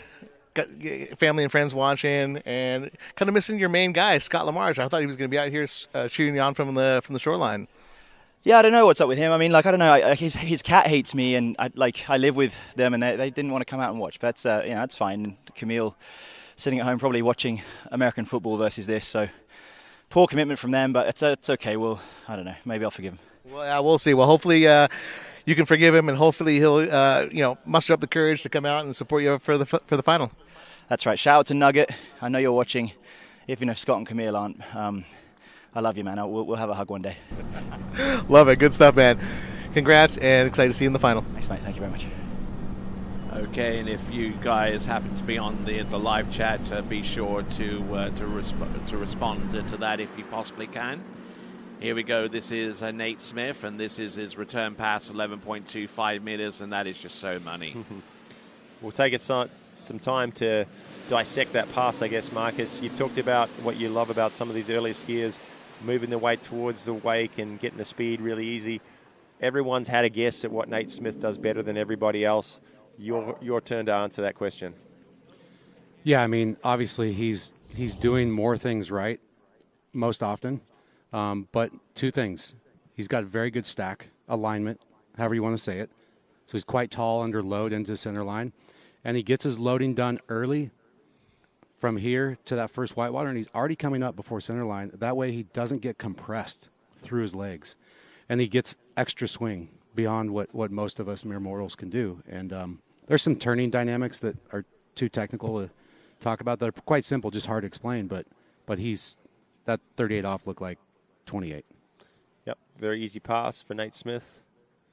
He does move his feet so quickly, so early as he crosses the wake, giving him all sorts of time. Send that ski out nice and wide. Seems to be able to just keep moving out away from the handle right at the right time, especially when he gets to his 39s, his 41. So his width is right when he needs it. Yep, there's no wasted movement. Here we go, 10.75 meters, lays it down on buoy number one, keeping everything moving forward with plenty of water speed in the turn to allow him to stay upright. Look at him go around number 4 and 5 and 6 and the clean pass through the exit gates. That is Nate Smith coming to us out of McCordsville in Indiana. I think the last thing I'd like to say, the thing that gets lost when we break skiers skiing down and use words, is to them it's just a feeling. They're not thinking in words necessarily. That's how they're doing it. That's what feels right. And ultimately it's a personal experience and it's an art form. I think Nate's got that feeling dialed, and he can go get that back, recall that feeling on demand when he needs it. Very zen comment there from you, Marcus. I appreciate that. Sorry. No, I agree with it, though. There's too much going on to be too conscious with what you're doing when you're running these sort of line lengths. So it's got to be natural instinct and in the zone, let things happen, let the body go through the motions. And years and years of training, and then just let it go on autopilot. And once again, I give Marcus credit for the one comment that I do use on occasion. What's this? The gate shot being the width of a garden hose. I appreciate that, but that's Jamie Beauchesne. But I appreciate that. I love to be mixed up with Jamie Beauchesne. Guy was a legend. Yes.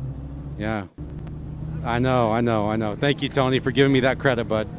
Well, hey, 41 off. We've already seen 2 people run it today. One of them is behind me, JT. The other one was Charlie Ross. Let's see what. I think it's going down. It's going to be 3 here from Nate Smith. Looking good approaches here. 1. Oh, that's about as smooth as number 1 as you're ever going to see. 10.25 meters. How does this guy do it? How does he do it?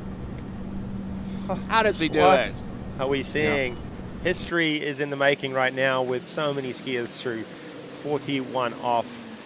At a pro event, 4 scorers into 43 off, setting up for the final, and it's going to be huge. If you are thinking of doing anything else rather than sitting on your couch and watching this or sitting final on tomorrow, the stool. or sitting on the stool like Charlie Ross there, you're crazy.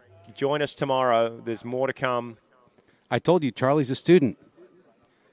Charlie's down there watching Nate go out and do 41 off like nobody else can. Yeah. Look at that 2 ball.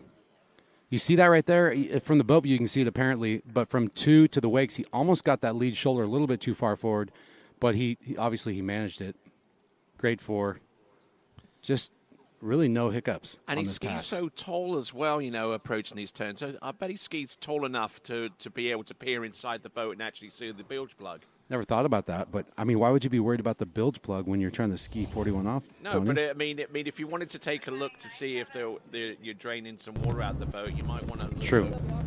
True. Can we see it? We've seen history in the making with so many people getting through 41. He had a shot at 2 yesterday. He got around it, got a 1.5. The world record is 2.5 at 43 off. That's Nate Sun. Smith. Can he do it? And blows the tail on that one. Did start mentioning the sun, Marcus. It didn't come into play then because he blew the tail at number 1. Yep. But it could have been a problem. 2 ball at the incredibly short 9.75. Congrats, Nate Smith. He's our top seed tomorrow. The stage is set apart from the 8th position, and that's going to be Will Asher or Cole McCormick. Got a runoff coming right We're up. going to see who's going first. I think it's sort of drawn from a hat, isn't it? Flip a coin. Flip a coin. Draw out of a rock, hat. paper, scissors, I like. Age before beauty, maybe. Wow. You see the tip of that ski. Oh, yeah. Fully engaged at the backside. That's how short. I mean, I don't even know how short it is. I never tried 43, but to see how stretched out he is and how You can't even. he's trick hanging with that. 10 right here. Yeah. And he's just waiting for that ski to grab without overbiting and blowing the tail. And it's a tough pass. It's a garden hose, right, Tony? Yeah, absolutely. And the good news for us is a lot of events when Nate Smith gets through 41 off. At 43, he's tiptoeing out. He's barely making it and not making a play for the turn. But both rounds so far, he's felt good enough to crank number 1. This one didn't pan out, but last round he got to 2. Almost held onto it for a full 2 buoys. And, all the money, all the big title, and possibly a record to play for tomorrow afternoon. We're going to say around 2 o'clock in the afternoon, 1:30, the open men's will be on the water. And that man stepping off the boat will be our top seed. Now, here's another element to this. Because Nate Smith has the best score in this competition with 1.5 at 9.75, he's clearly see at the top. He is currently eligible for 2 additional points on the Water Ski Pro Tour for having the best score if it goes unchallenged between now and the end. And that could make a huge difference on the end of Pro Tour standings.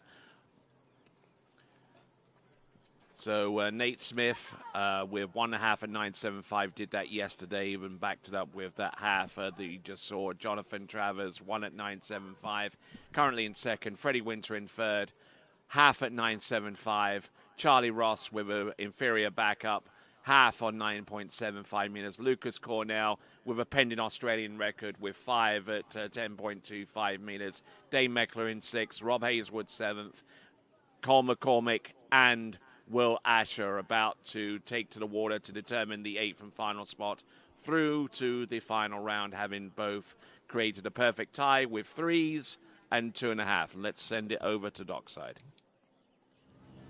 How'd that hand? Oh, it's going. Hey, what's going on, guys? Back on the dock, Nate Smith. No stranger to running 41. And we're trying to fact check it, but you ran it. Charlie ran it. JT ran it. 3 in 1 round. It's been a hot minute since 3 people have run 41 in a round, a single round. Yeah, I mean, I think JT is going to know exactly when it happened, but I know that he, myself, and Will Asher all did it at Swiss. I want to say 2012, somewhere around there, but we did it back to back to back, all three skiers in a row. So, but no, to have it done, 3 in any round is pretty special. Yeah, I mean, it's super impressive. I mean, the level of skiing is just gone like through the roof these days, and it's so much fun to watch. And like I said, I don't mean to downplay you, but you run it so much, it's awesome. I love seeing it, but seeing some of those guys get back into it, like JT hasn't run it for a while. I know Charlie's starting to be more consistent with it. It's just so exciting. Yeah, I mean, the level of skiing has just gone up over the last, seems like this summer, like it's really cranked up. With Charlie starting to run 41, and I do it a lot. It doesn't seem like I do. We were talking up there earlier. That was number 224. 224. Holy cow. So, I don't want to say it gets old, but I guess it just becomes the normal a little bit. So, Now we just got to figure out 43 because I think JT could have got a piece of 2-ball earlier, if I'm being honest.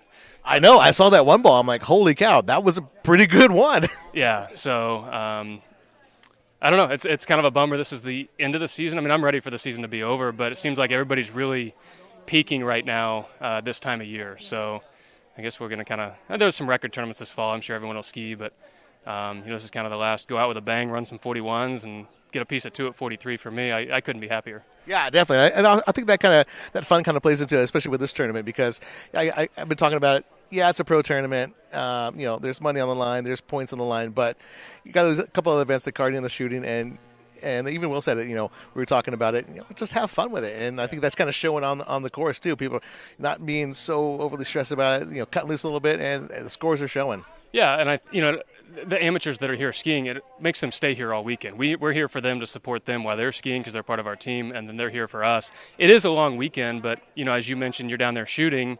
We all want to beat the next person that was up. Whoever's before you want to beat them, and then karting, you put a bunch of competitive skiers on the track. I mean, you're like I said yesterday, all gas, no brake. You just want to beat them. I mean, it's not about first, second, third. In the race itself, it's just about your time. But you always want to pass that guy in front of you. So, it just keeps everybody together for 3 days, and it's a great way to end the season, a tournament like this. Yeah, it's always good fun. We're loving it. Excited to see you in the final tomorrow. Thank you. Appreciate it. Back to you guys. Wow. Got some interesting things here. First off, Nate, 224. He's run 41 off 224 times. And I'd say he mentioned the level of skiing's gone up over the years. I think he's a big part of that. He's the tip of the spear, and he's shown people what's possible. One more run at 10.25 meters, and he'll be calling Baton Rouge, area code 225. I didn't know that. Next interesting thing is Will Asher is going to be donning his gloves next. He's going to be out first in this runoff. Interesting kind of format. They have to go out at the last completed pass. That's 39 off, 10.75.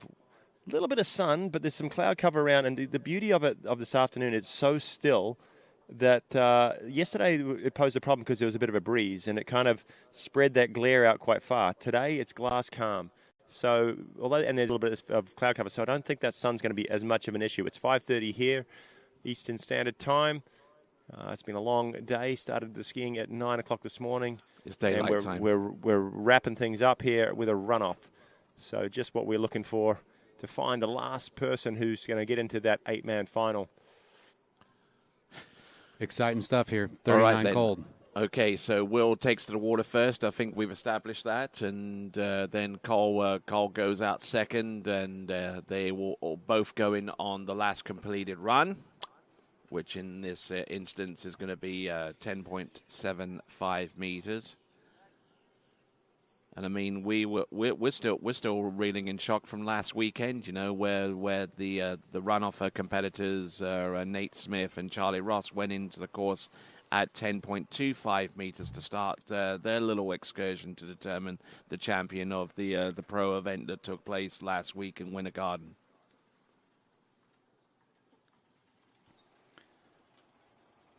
You kind of have the old guard and new guard right there. Mm-hmm. You got Will Asher on the right. You got Cole McCormick on the left. Kind of represent two different eras of skiing, if you will. Mm-hmm.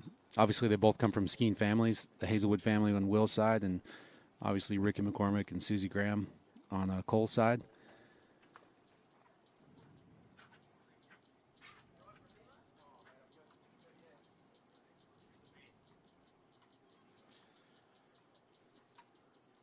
Looking rather pensive between the two of them.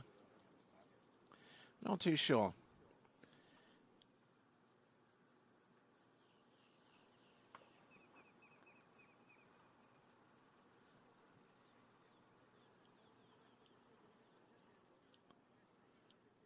So just waiting for the signal from our chief judge to proceed on. Will Asher, our first skier off the dock, then followed on by Cole McCormick, both of them going 10.75 meters. Whoever scores the best proceeds on to the 8-skier men's slalom final, which will take place tomorrow. Just a reminder that 8 a.m. is going to be the start time for our amateurs in round 3. We project a start time for the pros tomorrow at around about 11:30 a.m. But obviously, if there are delays and stuff like that, that prospective time may be a little bit later. But rest assured that we will have a start time tomorrow morning, starting at 8 a.m. here in the third round of action in the Travers Grand Prix 2025.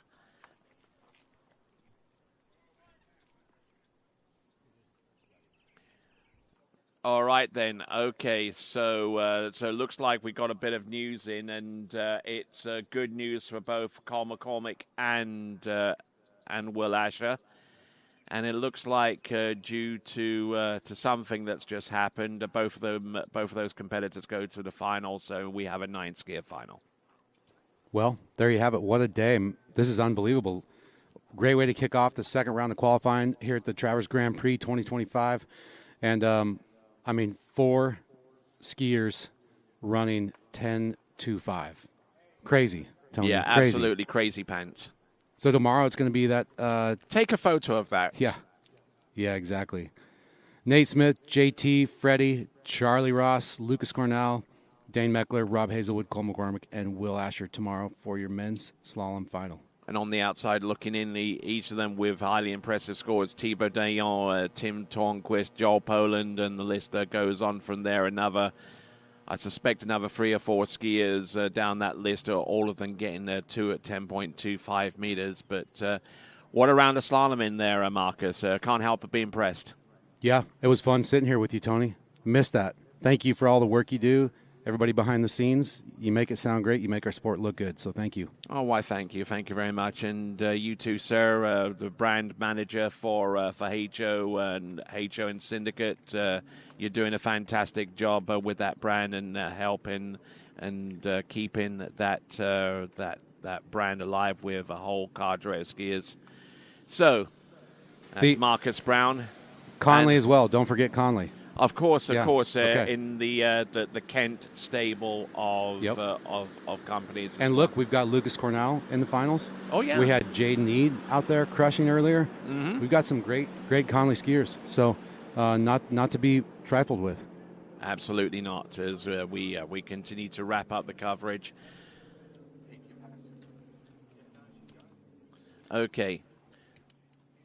Okay, so let's play the game show. Pick your pass. What pass would you like to see from our? Are you kidding me? Yeah. I want to see Carter Eaton's 38 off. Oh, who doesn't want to see that? I wanted to see kidding that. me? Yeah, come on, let's go for that. Okay, Carter Eaton. Let's re-rack that effort. How on earth he was able to get through 38 off? That was unreal. Pass of the day, even though people are running 41 off out here. That was the pass of the day for me. Yeah, absolutely. Oh, I couldn't agree with you more as we re-rack that one. It's what would you have said? That. Yeah. Yeah. See? I mean, consensus. Group consensus here. Here we go. This is 38 off, 11.25 meters for Carter Eaton, and he too looking for the kind of score that he knew he would have needed to advance through to next round, but. The first couple of buoys looking pretty good at that time. Yeah, looking solid out of 2. I mean, come on, 38 off, second pass. He's had to start at 35. And then he started to chomp at the bit here. Just look at this ski right now. Oh. Boom. Oh. Like he hit gravel at 4. And then look at this. Round number 5. Not even a great 5. And look at this. Fantastic skiing. Look at he just didn't even worry about lasso moves. He just tried to ski right over the slack. I can take that. And like I said before, that ski leaping out the water like an Alaskan salmon. I think we'll see a replay from the boat, Nova, on this next one. Oh, no, maybe not. But he was through the gates, waiting on the rope. That is a ton of slack. Unreal. Through the gates, the rope wasn't tight, and then he took the hit, and he took it well too. All right, then. So another pass that I'd want to select, Lucas Cornell. Of course. Let's go, Lucas Cornell. If you tie your nation's record, you deserve to pick your pass. I think so. I overlooked Lucas. I'm sorry, but that's exactly right. Yeah, let's do 5 that. of 41, especially because it wasn't like the best start.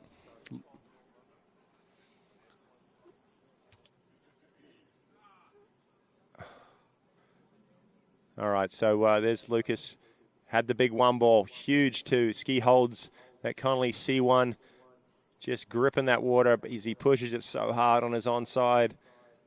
The 4 turn, and he did enough to get it around.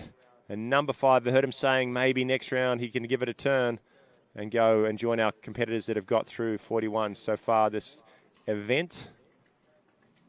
And both fists go up as he skis back to the dock with a new pending tied national Australian record. He's just a beast, man. Nobody that I know of can actually hang on to some of the turns I've seen him do. Like right there for sure, right? No crush, keeps his composure. That turn at 2 ball. Now he's in a rhythm. Now he's just laughing. He's like, oh, am I at 3? Should I turn it? Yeah, I think I will. Let me come into 4. Oh, I'm narrow. Okay, let me fall into the, drop the hip. Don't mind if I do. Ski goes straight to the boat. I'm going to get 5 anyway. Yep. Yep. And this was almost the same scenario as last year, except this time around he comes away with a score that equals the current Australian national men's slalom record that I believe is still being held by Nick Adams. That's right. I believe Joel Howley's got it. Joel Howley with a 5 at. But I believe Nick was kind of right there and thereabouts.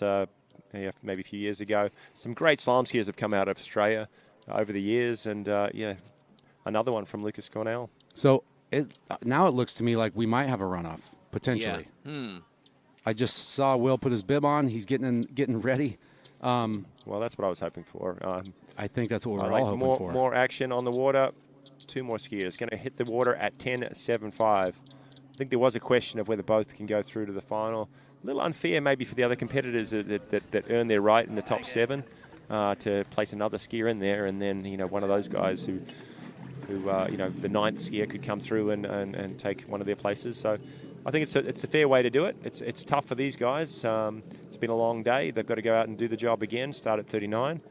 But the fairest way.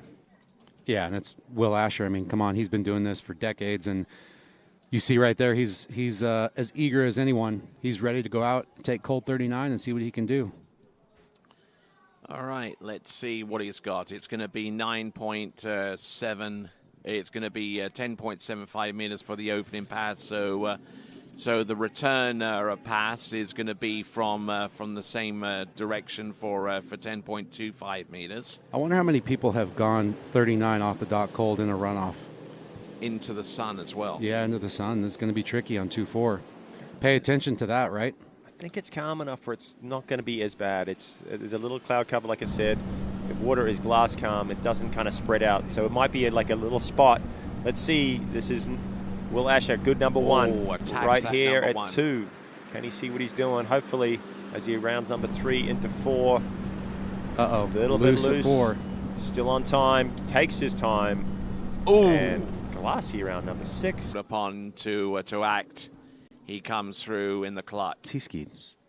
Been a while. Yeah, he was out fairly early. It's probably been 45 minutes. Yeah, almost an hour. Yeah. Wow. Yeah, I mean, it was in a tie for 7th or 8th. Going into to the second round. So a number of skiers would have skied prior to him making it back. Definitely long enough where the ski feels a little foreign when you just put it on, come around the turn line. You want to just have that little warm-up time. You don't get it when you start at 39. But you know what? These competitors are starting to have to deal with this time in and time out.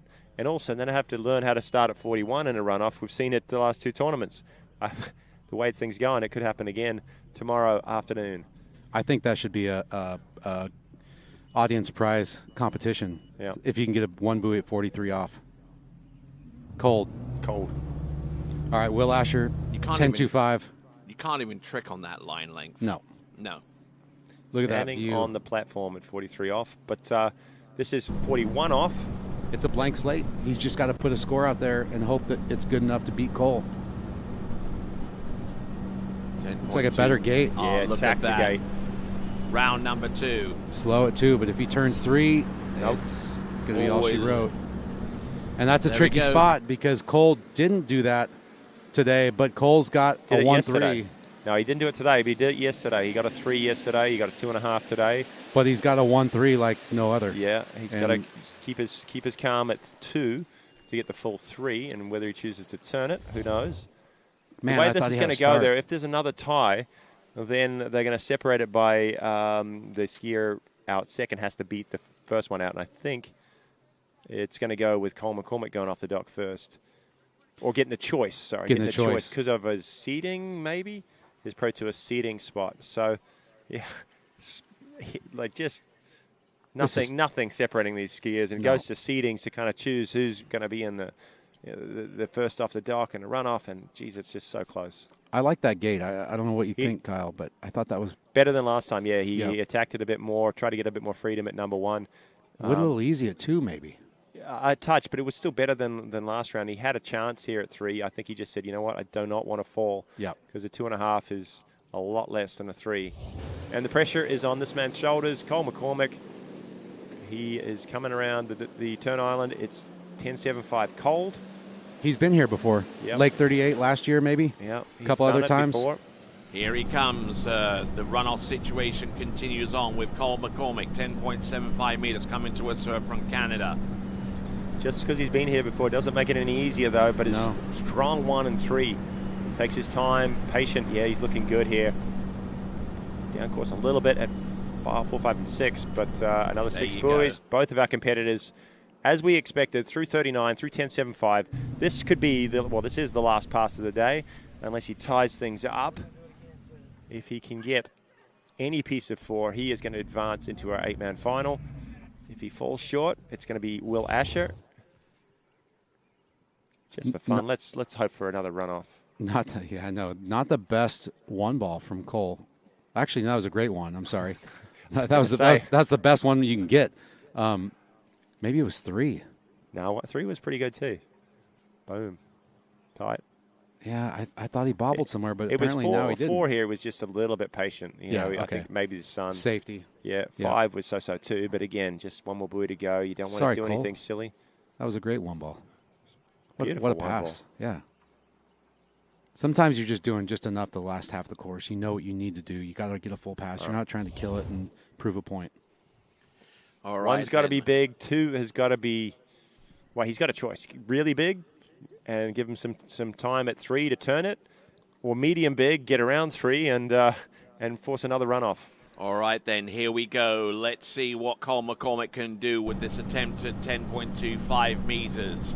More than 3 will see him advance. A tie for 3 we go again. Less than 3 he's eliminated.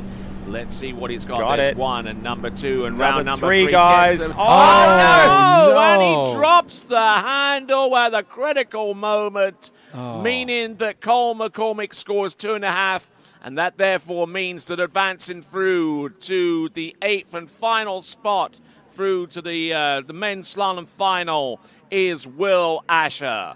That was crazy. Ladies and gentlemen, you've got your top 8. Cole McCormick, let's give him a round of applause because he put it out there. I feel like he deserved to be in the final too, because the way he's skiing with that huge one ball, did a lot at number 2, got across to 3 just as early, just as easy as Will Asher did. Tries to make a play at 3 and sort of just get the full point. I think he almost was caught between, do I turn this or do I try to S-turn? And he got caught in the middle.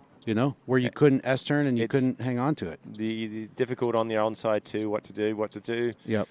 Oh, if only he could do that again, he wouldn't make the same mistake twice. But he got the start, though. Yeah. Pretty good. Good enough. This 2-ball. Got the ski to rotate. And then right here, I thought he was going to just throw it out and S-turn, and he kind of got stuck inside and couldn't S-turn. You saw him wanting to. He came in a little bit too hard, too fast. Yep. Like he was going to turn. Yep.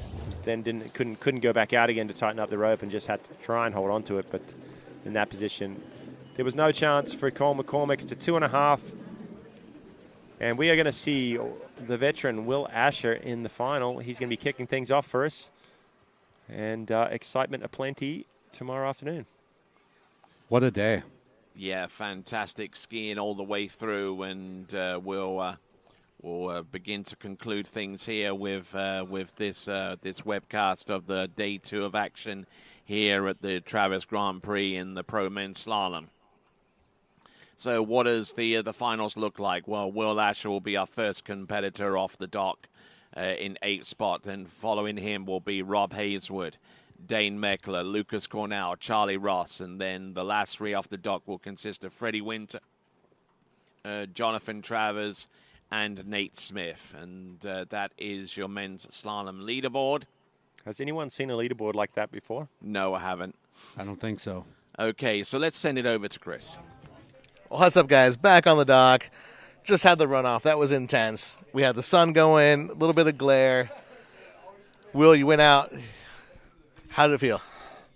Yeah, I mean, it's it just makes everything really dark. You know, you can't, when the sun's just beating in your eyes. I feel bad for Cole because, you know, sometimes we run by a different rule, and just here we have another rule, right? So he thought we were both in, so then he kind of puts him in a situation where he's got to go in for an off with me. So I don't know.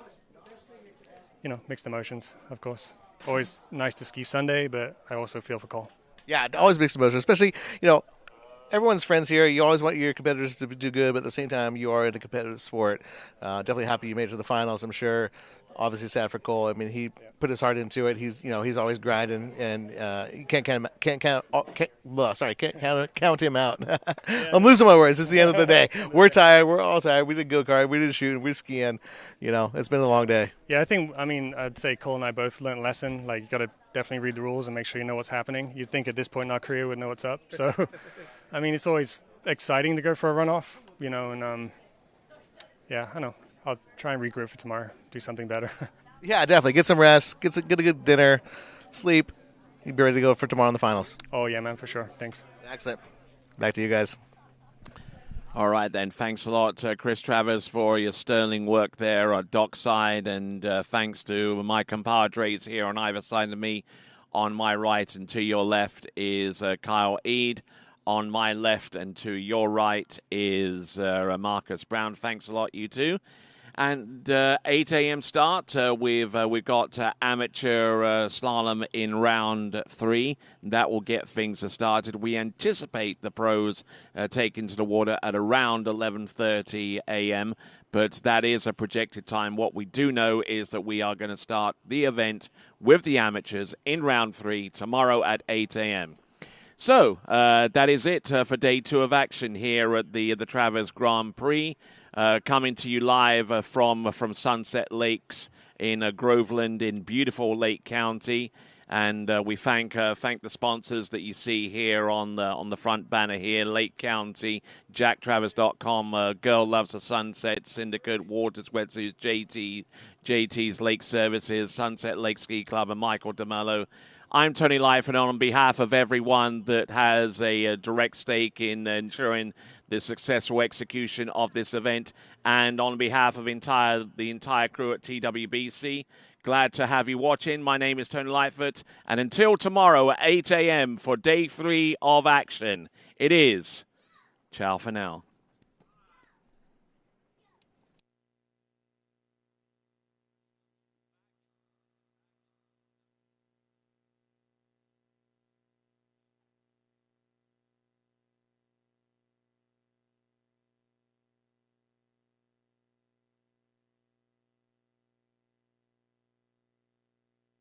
Wherever you're going, we'll make it easy. Travel like a VIP every time you book with us. Receive perks like complimentary daily breakfast, room upgrades, resort credits, preferred access at thousands of luxury hotels worldwide, trips you actually want to take without the overwhelm from beaches in Portugal to African safaris, a vineyard weekend in Sonoma, or a solo escape to Mexico, curated just for you. Marola Travel. Wherever you're going, we'll make it easy. At JT's Lake Service, we handle everything your water ski lake needs, from adjusting existing courses to full installs, ramp fabrication, jump measurement systems, and technical control for any competition. With over 10 years of lake and ramp experience and a lifetime on the water, we'll help turn any lake into your dream setup. Please contact JT's Lake Services for any questions you may have.